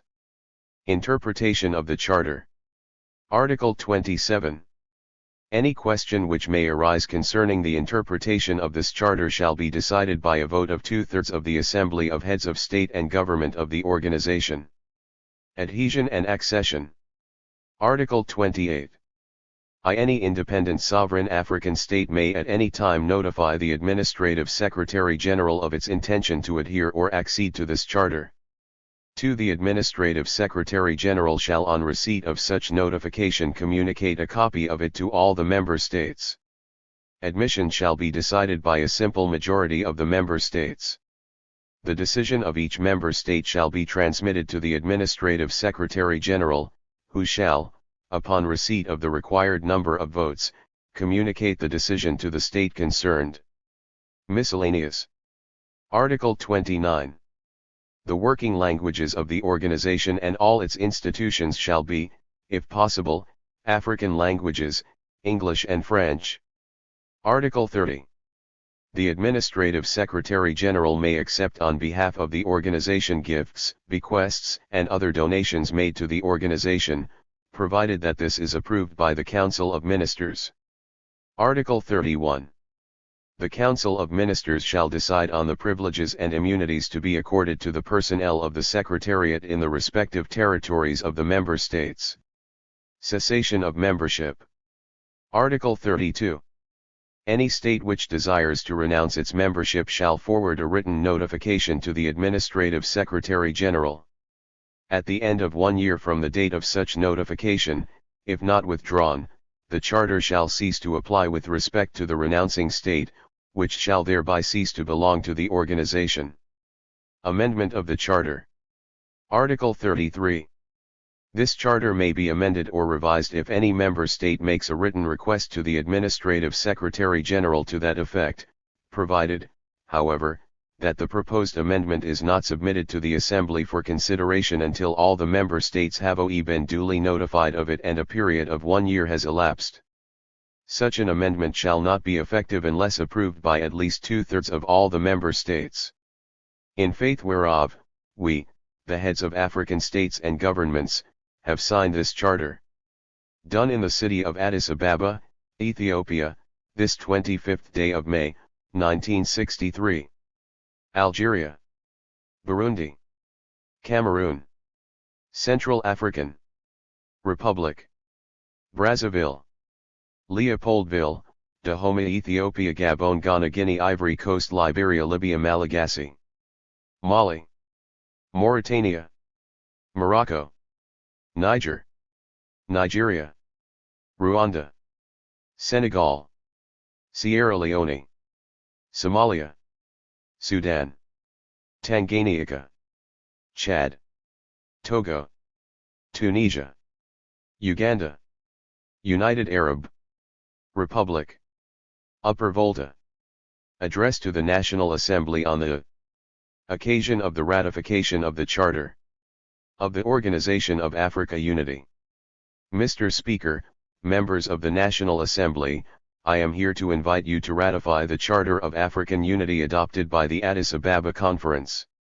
This meeting of the heads of state and government of the existing independent African states has rightly been acclaimed as the most momentous event in Africa's modern history. Addis Ababa will certainly be recorded as a crucial turning point in our struggle against the final bastions of colonialism in Africa and as the founding piece of continental African Union. The charter adopted at Addis Ababa enjoins us all to go forward in unity. This charter, the Charter of the Organization of African Unity, which I signed along with all the other heads of state and government of the independent African states, and which has been placed before the House for ratification, contains the will and determination of our countries to achieve the unity of our continent. The coming together on a basis of unity of all the independent African states has created a new factor in the fight against imperialism and its twin instruments of colonialism and neocolonialism. Our combined effort and our common strength are to be placed at the service of our brothers waging an all-out struggle against oppressive colonialism in all those parts of our continent still under alien domination. We have covenanted together to coordinate and harmonize our general policies in the sphere of our political, diplomatic, economic, educational, cultural, health, scientific and technical activities, as well as in the sphere of defense and security. These are wide enough areas of mutual cooperation that should lead us to a centralized continental union and give effective protection to our sovereign independence. The Charter of African Unity must be regarded as the last but one step on the road to a continental union. Its provisions certainly challenge foreign political and economic domination of our continent. The exploiters of Africa have grasped its implications. They realize that we are out to make ourselves masters in our own house and to drive out relentlessly from the length and breadth of our continent those forces which batten upon us and keep us in political and economic subjection. A provisional secretariat has been set up with a provisional headquarters at Addis Ababa. The secretariat is composed of the representatives of Ghana, Nigeria, Egypt, Ethiopia, Niger, and Uganda. One of the major decisions of the Addis Ababa Conference is the setting up of a coordinating committee with headquarters at Dar es Salaam in Tanganyika. This committee will be responsible for regulating the assistance from African states and for managing the special fund which is being created by contributions from all the independent African governments. This means that we must accept as our primary task the extension of independence to all territories of Africa. Apart from the sense of oneness and unity which impels us to go to the aid of our suffering compatriots in Angola, Mozambique, Southern Rhodesia, South Africa, and other parts of Africa still under colonial rule, we know that none of the independent African states is safe so long as a single colonial ruler remains on African soil. Freedom fighters will take renewed hope and determination from the knowledge that their struggle is identified with the continued independence of the existing African states and is to be directed. 260. within a total strategy. No longer will these FREDOM fighters have been in the vanguard of the American Revolution and the Colorado Mal liberation movement feel isolated from the mainstream of American independence and unity. I am indeed happy that the goal which we set ourselves at our independence has been brought nearer. We shall strive for it now, not alone, but with our brothers from all the independent American states. Speaking of the liberation and unity of our continent, I may mention that there are two main categories of freedom fighters: A, those fighting in colonial territories for the overthrow of exploitation and oppression by foreign government, and B, those who consider that they have a duty to fight in order to strengthen the independence of their countries where colonial rule has been overthrown, but where it is still necessary to create conditions for the welfare of the people and for the elimination of neocolonialist interference and influence. As long as conditions in these countries are such as to assist the maintenance of neocolonialism, discontent cannot be stifled or suppressed. The governments of such countries are AMCE, not only to their own states but also to the safety and security of our entire continent. The government of Ghana fully appreciates the right of any state to grant political asylum to such fighters under the accepted conventions of international law. It also appreciates that, unless conditions in their states change radically in the interest and welfare of the masses of the people, such freedom fighters cannot but resort to the use of constitutional, or even revolutionary, methods and activities aimed at securing a change of regime in their countries. Most of these nationalists have sought refuge in African countries, other than their own, as a result of their struggle against neocolonialism. We have quite a few of them in Ghana. There are others in other parts of Africa. We did not invite them here, but they naturally felt that they could enjoy sanctuary and given the necessary protection in Ghana, which has for the past 6 years since her attainment of independence and sovereignty played host to freedom fighters from all over the continent. The African Affairs Center in Accra is a symbol of this determination. These nationalists, some of whom were stalwart warriors in the struggle against colonialism, were received and accorded traditional American and Ghanaian hospitality not as criminals fleeing from justice, but as victims of persecution by the neocolonialists. 261. And their agents. But, Mr. Speaker, at the Addis Ababa Conference, all the signatories to the Charter of American Unity solemnly pledged themselves to fight colonialism, neocolonialism, and imperialism in all its forms. In order, therefore, to preserve the spirit of unity so happily engendered at Addis Ababa, I consider it essential that we should declare publicly the principles that must henceforth govern our granting of political asylum in Ghana to such refugees. These I set forth as follows: A. Ghanaians and the nationals of the independent African states are kinsmen and brothers and must be hospitable to one another. If, for any reason, such compatriots leave their territories, the bond of fraternity that exists between us and their people makes it incumbent on Ghana to grant them hospitality. B. However, such hospitality cannot continue unless they observe the following conditions: I. The government and the institutions which have been established by the will of the people in their respective territories, in accordance with the constitution freely chosen by them, must be respected. LL. They will be free to work in Ghana and come their living here, but in no case can the government of Ghana give them any material assistance, inasmuch as the independent African states now maintain a central fund for the granting of such assistance to freedom fighters. As long as the refugees remain in Ghana, they are forbidden to do anything whatsoever against the government and the institutions of their country. It is our earnest hope and belief that our own example in the creation of a socialist pattern of society, in which the free development of each is a condition for the free development of all, is bound to have a striking impact on regimes in Africa in which the wealth and resources of the people are concentrated in the hands of neocolonialists and their agents. Now, Mr. Speaker, members of the National Assembly, in order to complete the liberation of our continent, we must face the problem of South America and of Portuguese colonies in the continent. The arms which the Portuguese colonialists use in Angola and Mozambique, the bombs which they drop in Senegal, were not manufactured in Portugal, nor were they paid for by Portugal. 262. Portugal is the poorest state in Europe, and the average Ghanaian, as our statistics show, is now wealthier than the average citizen of Portugal. Portugal by herself could not for a year continue to maintain the vast military apparatus which she employs for the suppression of the people and the exploitation of the resources of large areas of the African continent. Ghana has no quarrel in principle with the various treaty arrangements which states outside Mrika make to secure their own defense, except where they impinge upon the sovereignty of independent African states and the desire of the colonial territories in Africa to accede to independence. No one in Ghana could justifiably question, for instance, the avowed purpose of the North Atlantic Treaty Organization as set out in the words of its preamble, which I quote to you. The parties of this treaty reaffirm their faith in the purposes and principles of the United Nations and their desire to live in peace with all peoples and all governments. They are determined to safeguard the freedom, common heritage, and civilization of their peoples, founded on the principles of democracy, individual liberty, and the rule of law. They seek to promote stability and well-being in the North Atlantic area. They are resolved to unite their efforts for collective defense for the preservation of peace and security.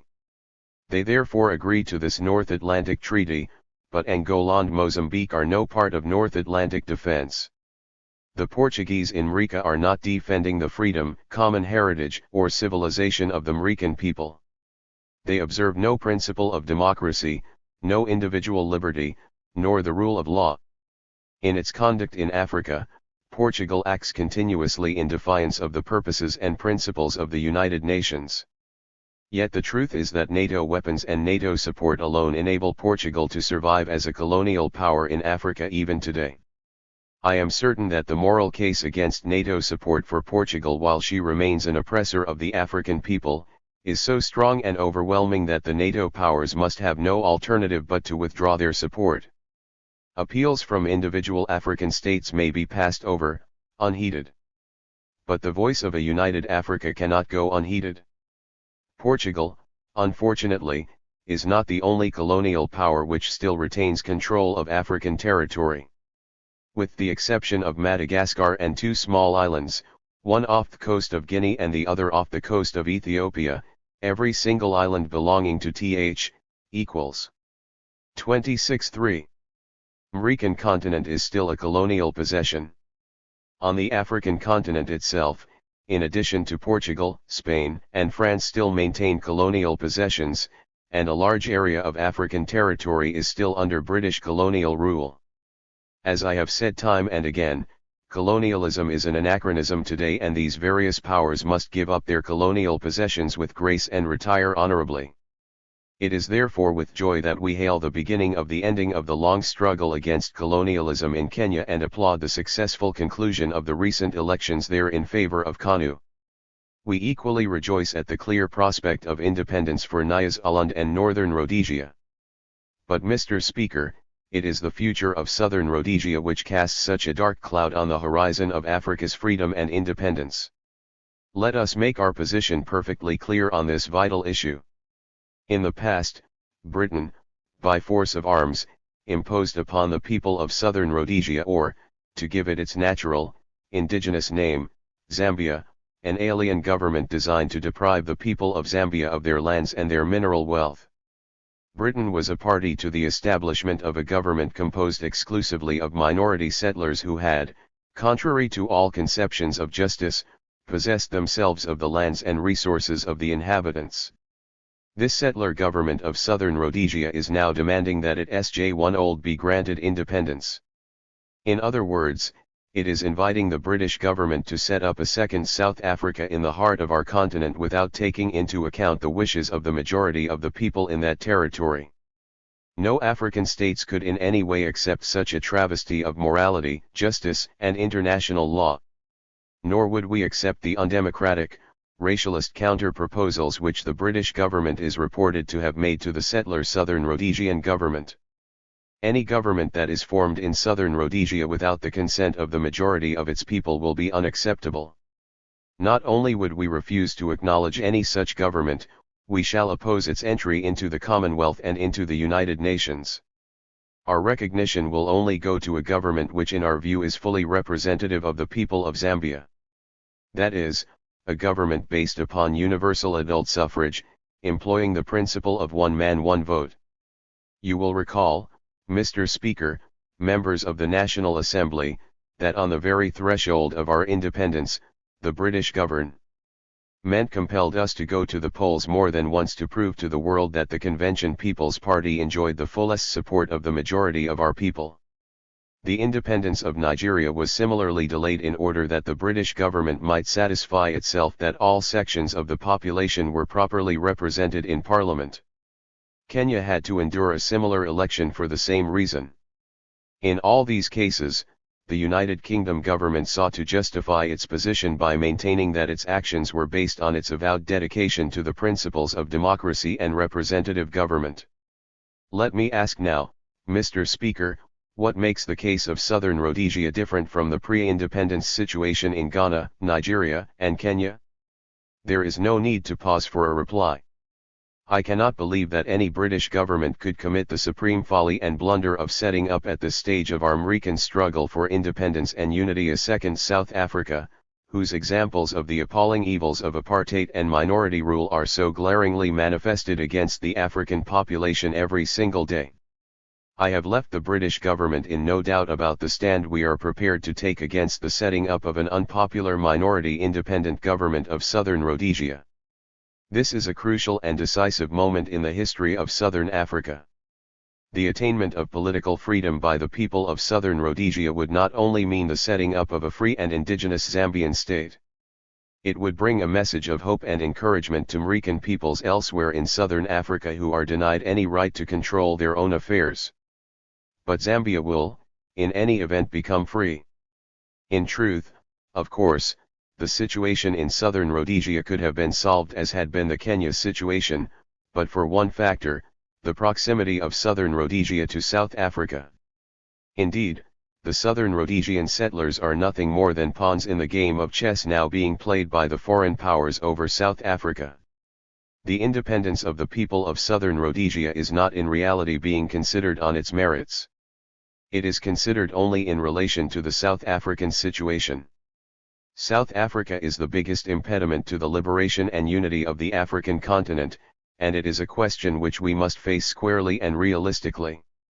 For some time now we have tried a line of policy, namely, that if only one was patient and negotiated and tried to understand the problems of South Africa, then the situation would gradually begin to improve, and little by little racial oppression would disappear. However, Mr. Speaker, our experience has proved this policy to be false. The sincerity of our approach can be judged from the fact that South Africa was invited to the first conference of independent African states here in Accra. It is of some significance that she refused to attend unless the other colonial powers were invited as well. We attempted to exchange high commissioners, we met with South African whites at various African and international conferences, and we tried in every way to follow a path of persuasion and conciliation. Our efforts were entirely without results, and I think it is now clear to everyone that the South African situation cannot be dealt with by attempts to maintain the normal channels of diplomatic and commercial association, or by appeals to morality and religion, justice and codes of ethics. Unfortunately, the great powers, and some of the smaller ones, still continue to export arms to South Africa. Have those who have authorized the export of such arms made any inquiry as to the real purpose for which they are required by South Africa? Have they asked why so many small arms should be needed for the protection of South African whites? For what purpose do these states consider that apartheid South Africa requires aircraft capable of and designed for carrying nuclear rockets and weapons? The Buccaneer aircraft with its limited range and about which there has recently been controversy in Britain is not such as could be employed against, say, the Soviet Union, or the United States of America, or indeed against any state outside the African continent. Against whom on the African continent, then, are they intended to be employed? These are questions all the independent African states are asking and would like to have answered. But we would be helping the cause of world peace if the traffic in arms to South Africa were stopped. In the spirit and context of the Addis Ababa resolutions, I have instructed the Ghanaian representative on the Security Council to raise immediately as a matter of urgency with his African colleagues the question as to whether the United Nations should not call upon all nations to cease forthwith to supply arms to South Africa.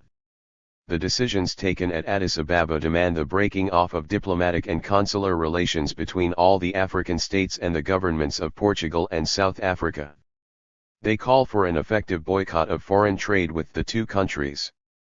It is for all the independent African states to see that their total economic and political boycott is made complete without delay. The allies of the 266 colonial powers have also been given notice that they must choose between their friendship for the African peoples and their support of the powers that oppress African peoples. This reflects as well upon those countries which have accepted as a political principle the independence of colonial peoples, but which at times betray this principle out of expediency. If the great powers, or even a large enough body of the smaller ones were to support us by joining the boycott, the moral effect would have tremendous repercussions throughout the African continent, besides serving notice on the Verwoerd and Salazar regimes that they can no longer continue a policy of racial segregation, oppression, and genocide. Surely, it must be obvious to every reasonable person that no minority settlers of European origin can keep us indefinitely in subjection in our own continent. Is it not a staggering thought to think that in South Africa the law as established by a sheer minority of 3 million white settlers enables and permits them to control the destiny of 12 million of our people? Where is justice? Where is morality? Where is democracy? Let us not forget that, like the rest of the world, the African continent cannot exist, and refuses to exist, half free and half colonized. Mr. Speaker and members of the National Assembly, it is of great consequence that the states of the Organization of African Unity have, in Article 3 of the Charter, solemnly affirmed and declared their adherence to the principle of a non-aligned policy. Non-alignment is now a world factor and moral force in international relations. The contribution of Africa as a continent united in its observance of a truly non-agreed policy will give tremendous weight to that force. It will also give a great fillip to the search for permanent world peace. Mr. Speaker, nothing has stood so firmly in the way of African freedom or hindered African unity as the existence of foreign bases on African soil and African involvement through military alliances and pacts with powers outside the African continent. If we are to combine our forces and create a common strategy both in support of Mrika's freedom fighters and in the defense and protection of our established independence, then it goes without saying that all such bases and all such pacts need to be annulled. Unless this is done, we stand exposed and our charter will remain nothing but a mere scrap of paper. In saying this, I am not unmindful of the grave difficulties which face some of us. Lack of capital, economic weakness, and political instability are conditions that have been responsible for the human resources. This is possible only on a continental scale, if we are to extract the greatest advantage from the latest industrial and administrative techniques as applied to our extensive land mass and population. And a token of Ghana's dedication to the Charter of African Unity. I am setting on foot immediately plans for the exchange of students and for the provision at the University of Ghana of a course of studies in African affairs and in history, economics, and politics generally, which may be of value to other states who do not as yet possess universities in the training of their administrators. Educational and cultural cooperation in general demands effective coordination at interstate level. A guide to the history of Africa should be produced to destroy once and for all the colonial myth that Africa has no past. Mr. Speaker, the structure of the social organizations in our new Africa must embrace all sections of our people. The goals of our endeavors have always been to secure the material basis for increasing the economic and social wealth of our farmers, peasants, and workers. Our revolution, therefore, must be identified with the organizations of the workers and our peasant population. We cannot succeed very much in our aims if there should be conflict between the trade unions as the organization of the workers and our national governments which are also serving the same interests. Our identical aims must make it possible for us to harmonize relations and work within a coordinated program for solving the problems that face Africa. The All-African Trade Union Federation must therefore be in a position to mobilize the exploited masses of Africa for the final onslaught in the battle against imperialism and neo-colonialism. In the independent states of Africa, AUTOV has a vital role to play in evolving a trade union orientation which will enable the workers to play their full part in socialist construction. An all-African trade union grouping independent of external conflicts can play a most useful part in fostering understanding within the international labor movement. International labor unity is essential for the preservation of peace and the security of mankind. These, Mr. Speaker, are some of the implications of the charter which I and the other heads of state and government signed at Addis Ababa. With goodwill and honest striving on the part of us all, the charter can become a reality within a workable centralized African Union. In the march forward to our continental growth and prosperity, it is our earnest hope that the principle of the free 269 acceptance of economic and military dependence upon former colonial powers. In some instances such assistance is obtained not only for development, but even for meeting normal recurrent budgetary expenses. It is an act of high courage on the part of sister states thus boldly to have set their hand to a policy of non-alignment which can hardly be in keeping with the policy of those on whom, unhappily, they find themselves dependent. Yet it is these states particularly that should find the greatest advantage in developing African unity into a firmly welded concert of nations as a real political force with political direction under a central authority within which they can shed their economic and military dependence and regain their dignity. Proposals of aid need to be examined with care. Most of all, we must beware of any kind of military help, for it can so easily place us in the hands of foreign powers and make them, in effect, the arbiters of our fate. Apart from drawing us into their orbit, they become intimately familiar with details of our defense structure and its strength. They can even become the designers of our defense structure and place us completely at their mercy. Aid of this kind, even where ostensibly free, can be most dangerous and costly in its consequences. For it creates pockets of Cold War presence on the African continent and lets in the neocolonialists with danger not only to the harboring country but to its neighbors, to whom it poses an open threat. Above all, it creates frictions and disputes that disturb the unity upon which we have embarked and to which, I am convinced, all of us are sincerely dedicated. That is why it is so urgent for us to get together within a centralized framework that will give shape and purpose to the agreements which we made at Addis Ababa.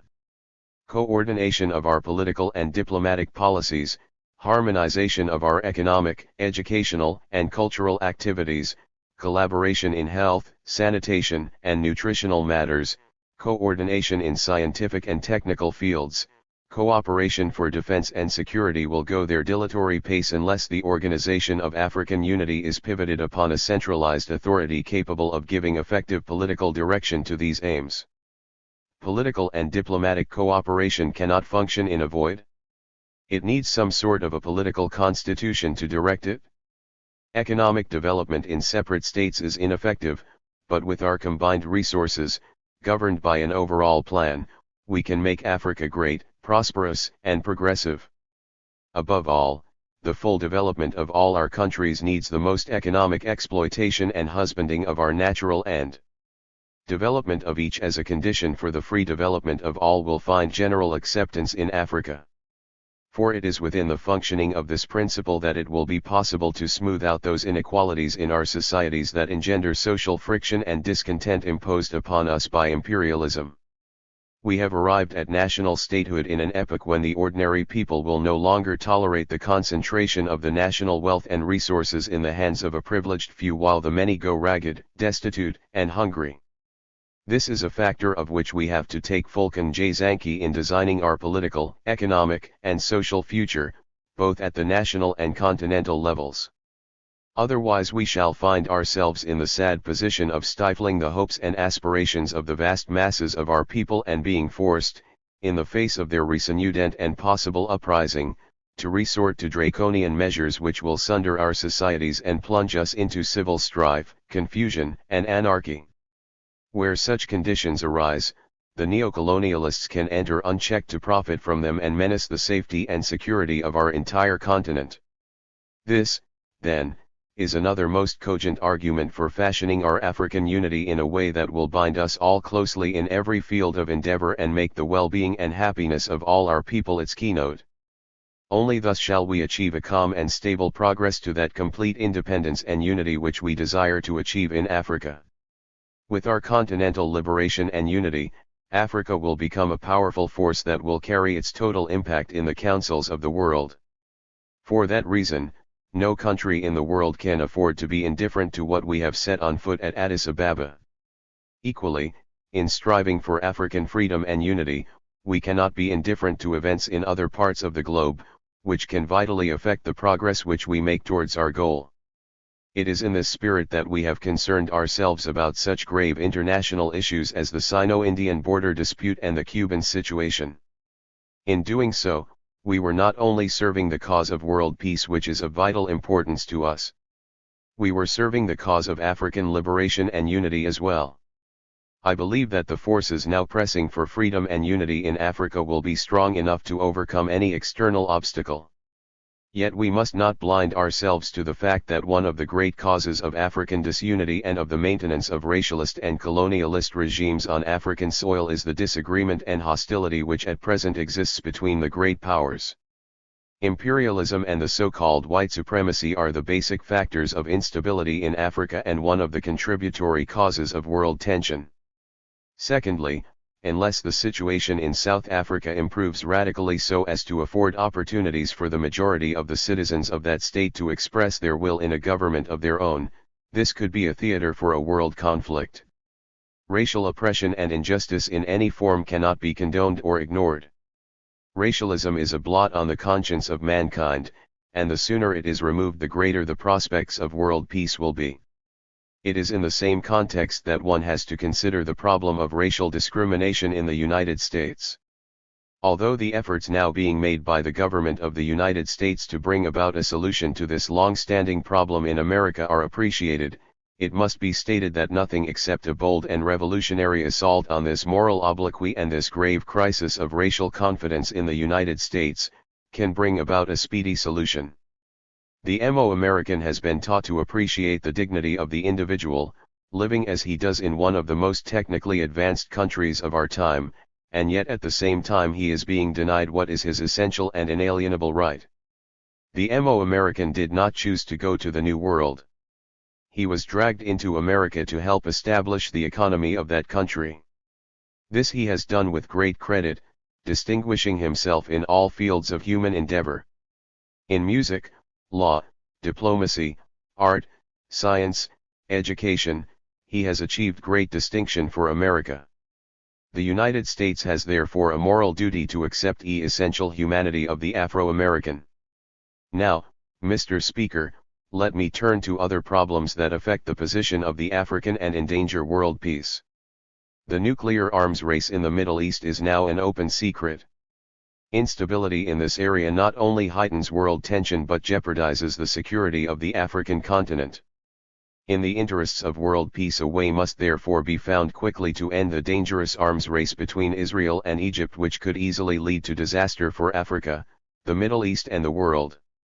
This arms race has already involved some of the major world powers who are aiding and abetting both sides in the struggle.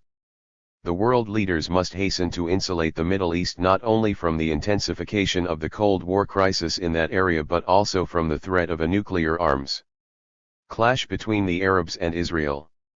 To this end, I have repeatedly called for a nuclear moratorium in the Middle East, for the creation of an Arab state for the refugees, and for the permanent delimitation of the State of Israel. Time is running out, and I call again upon the United Nations to move as quickly as they can to save a very grave situation.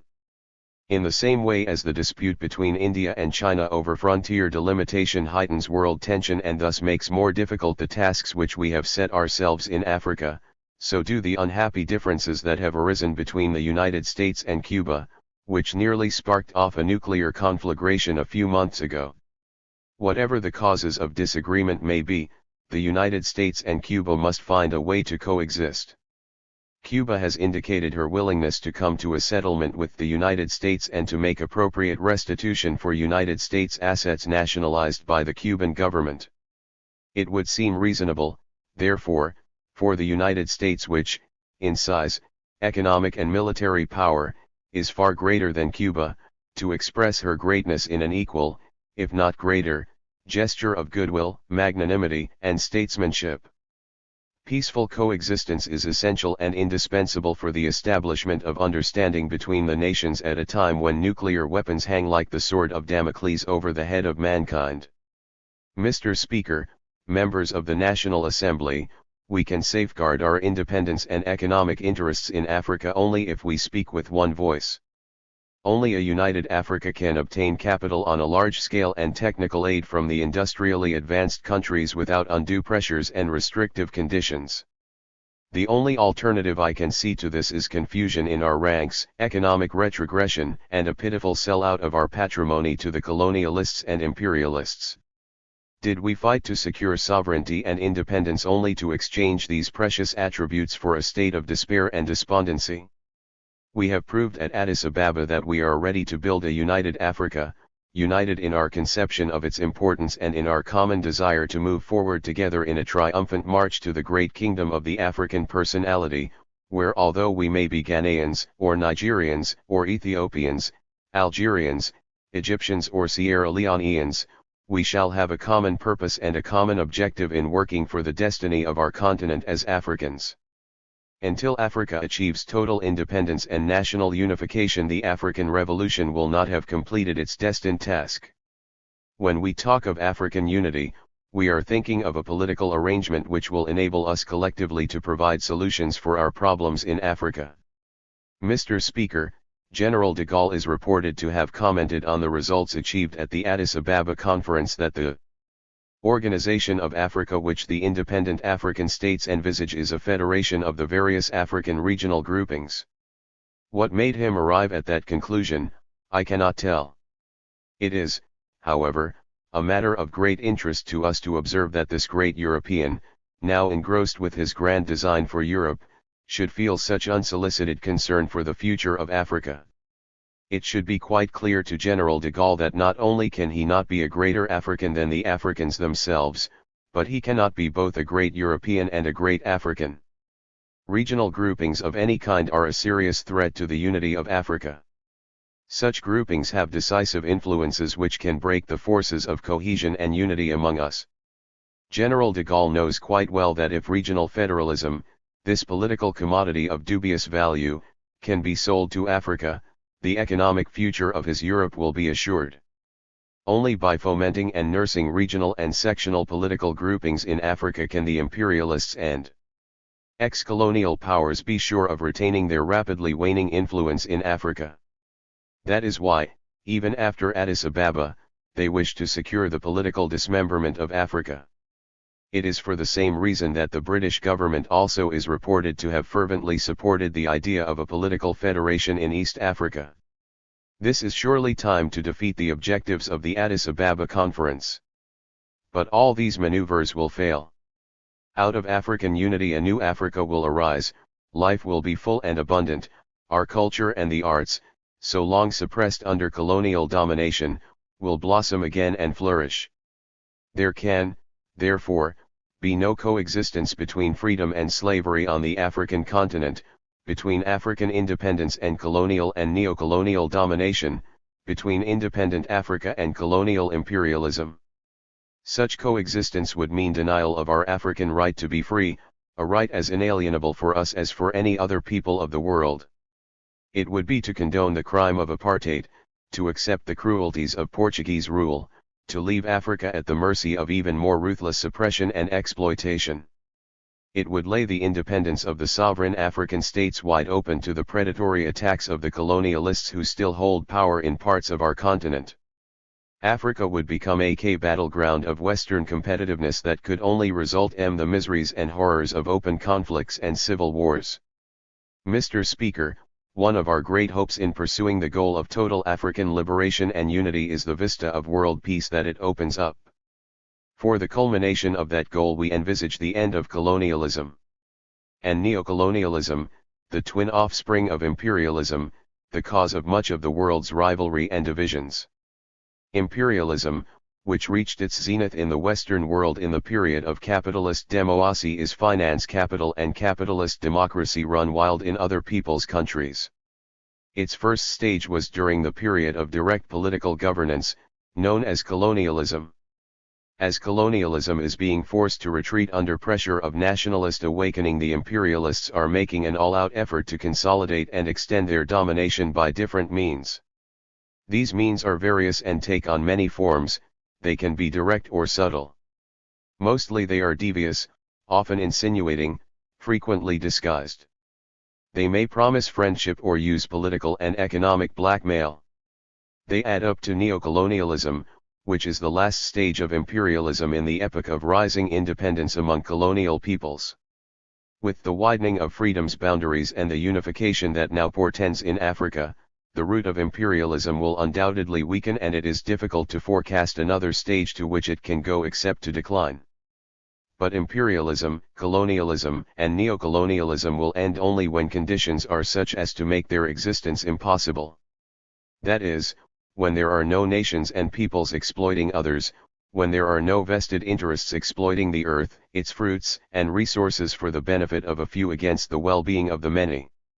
And I am convinced that our march in Africa towards total independence and unity must hasten this end and thereby add to the peace of the world. This at once raises the matter of speed and urgency. Time is everything in our march. We must in Africa crowd into a generation the experience and achievements attained through centuries of trial and error by the older nations of the world. We do not wish to see Africa set on a course in which her nations grow in different, separate, and competing directions until they develop into a confused and disorderly economic tangle of 6s and 7s. Because Europe has become the victim of such economic circumstances, that is surely no reason why Africa should follow a similar course. Those who set the example of Europe as an illustration for the need to develop step by step in Africa do not seem to appreciate that Africa need not begin by imitating the mistakes of Europe. Mere all, what use is the experience of human progress if we who study its course fail to learn from its errors and muddles?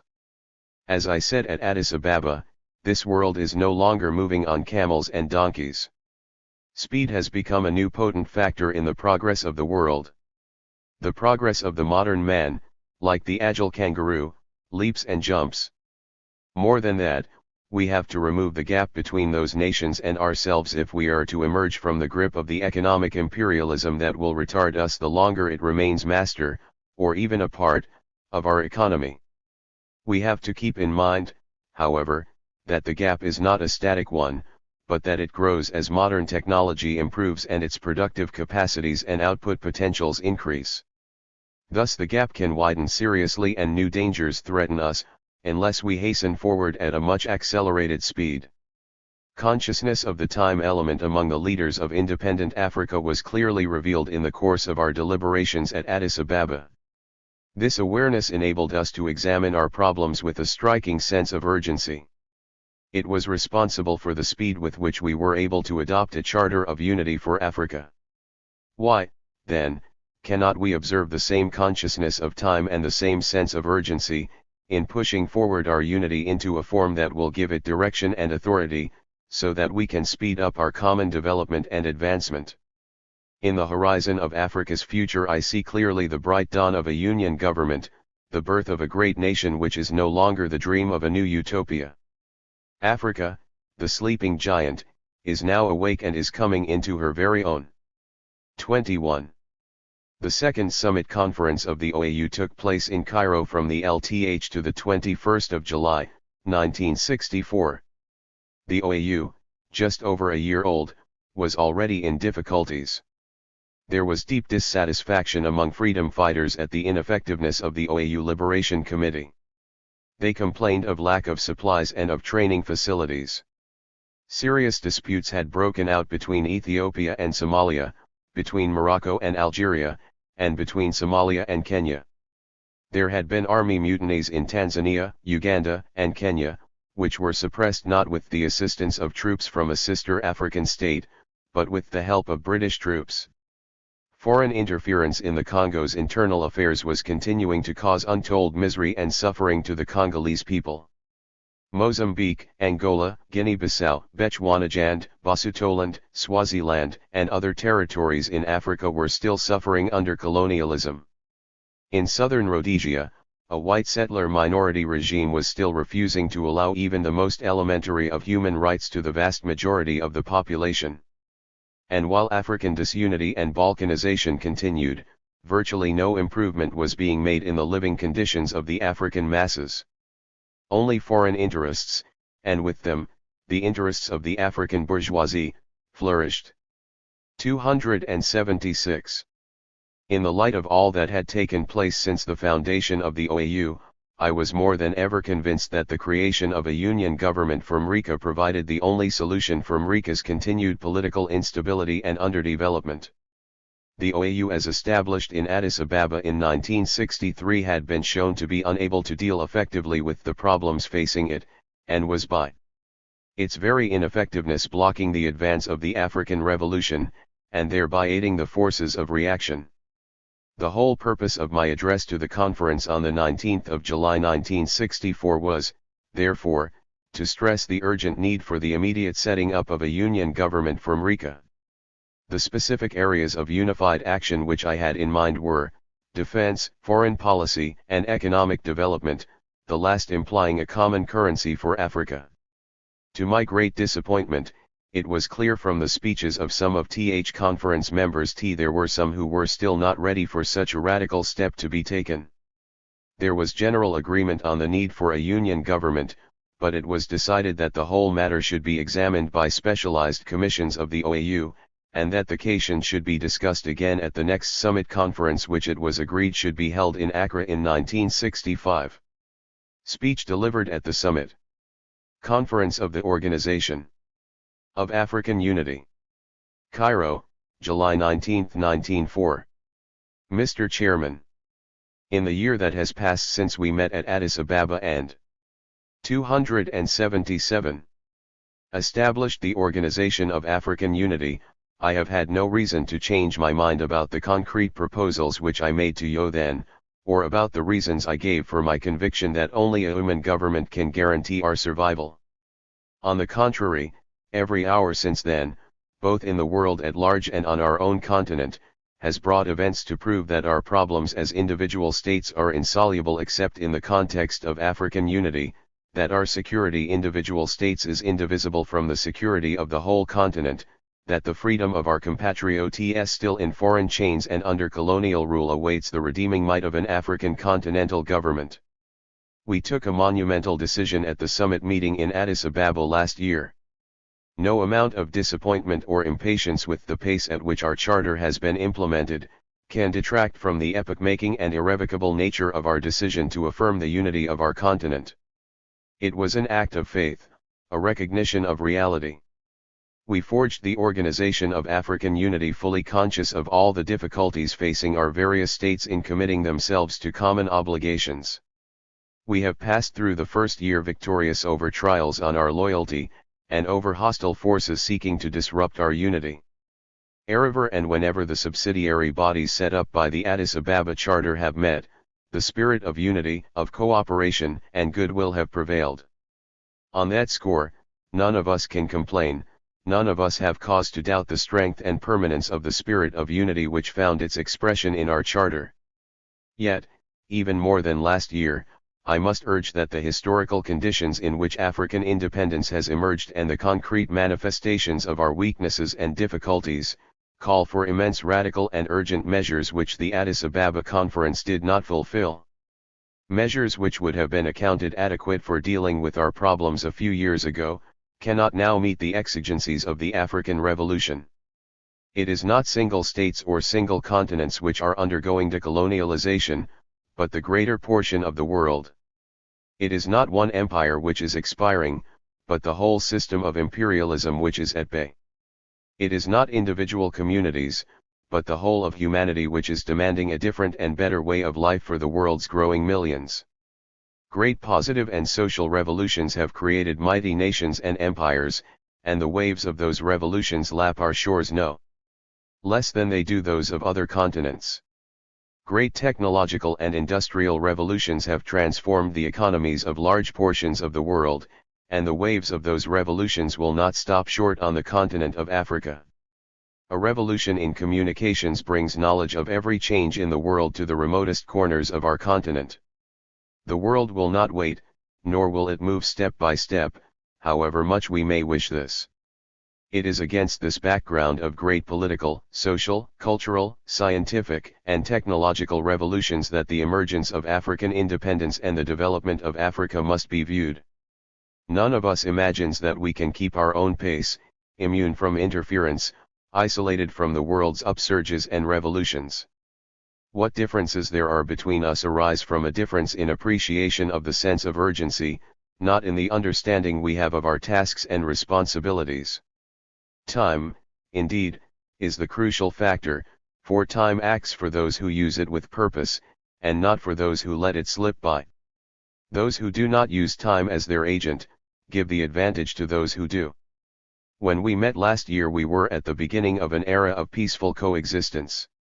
The risk of a world war was abating, and the prospect of peaceful cooperation between the great powers appeared to bring to an end the struggle of foreign influences in Africa. We embraced non-alignment in order to escape involving ourselves in the prevailing Cold War politics. Instead, we have witnessed the menacing upsurge of imperialism and a revival of colonialism itself in Africa, and foreign interference and subversion in the internal affairs of our African states. The one essential factor which united us at Addis Ababa, the overriding factor which made all differences and difficulties seem trivial and irrelevant, was the need to free that part of our continent which is still in the grip of imperialism. In spite of our charter, in spite of our common front at the United Nations and in other international gatherings, what have we witnessed?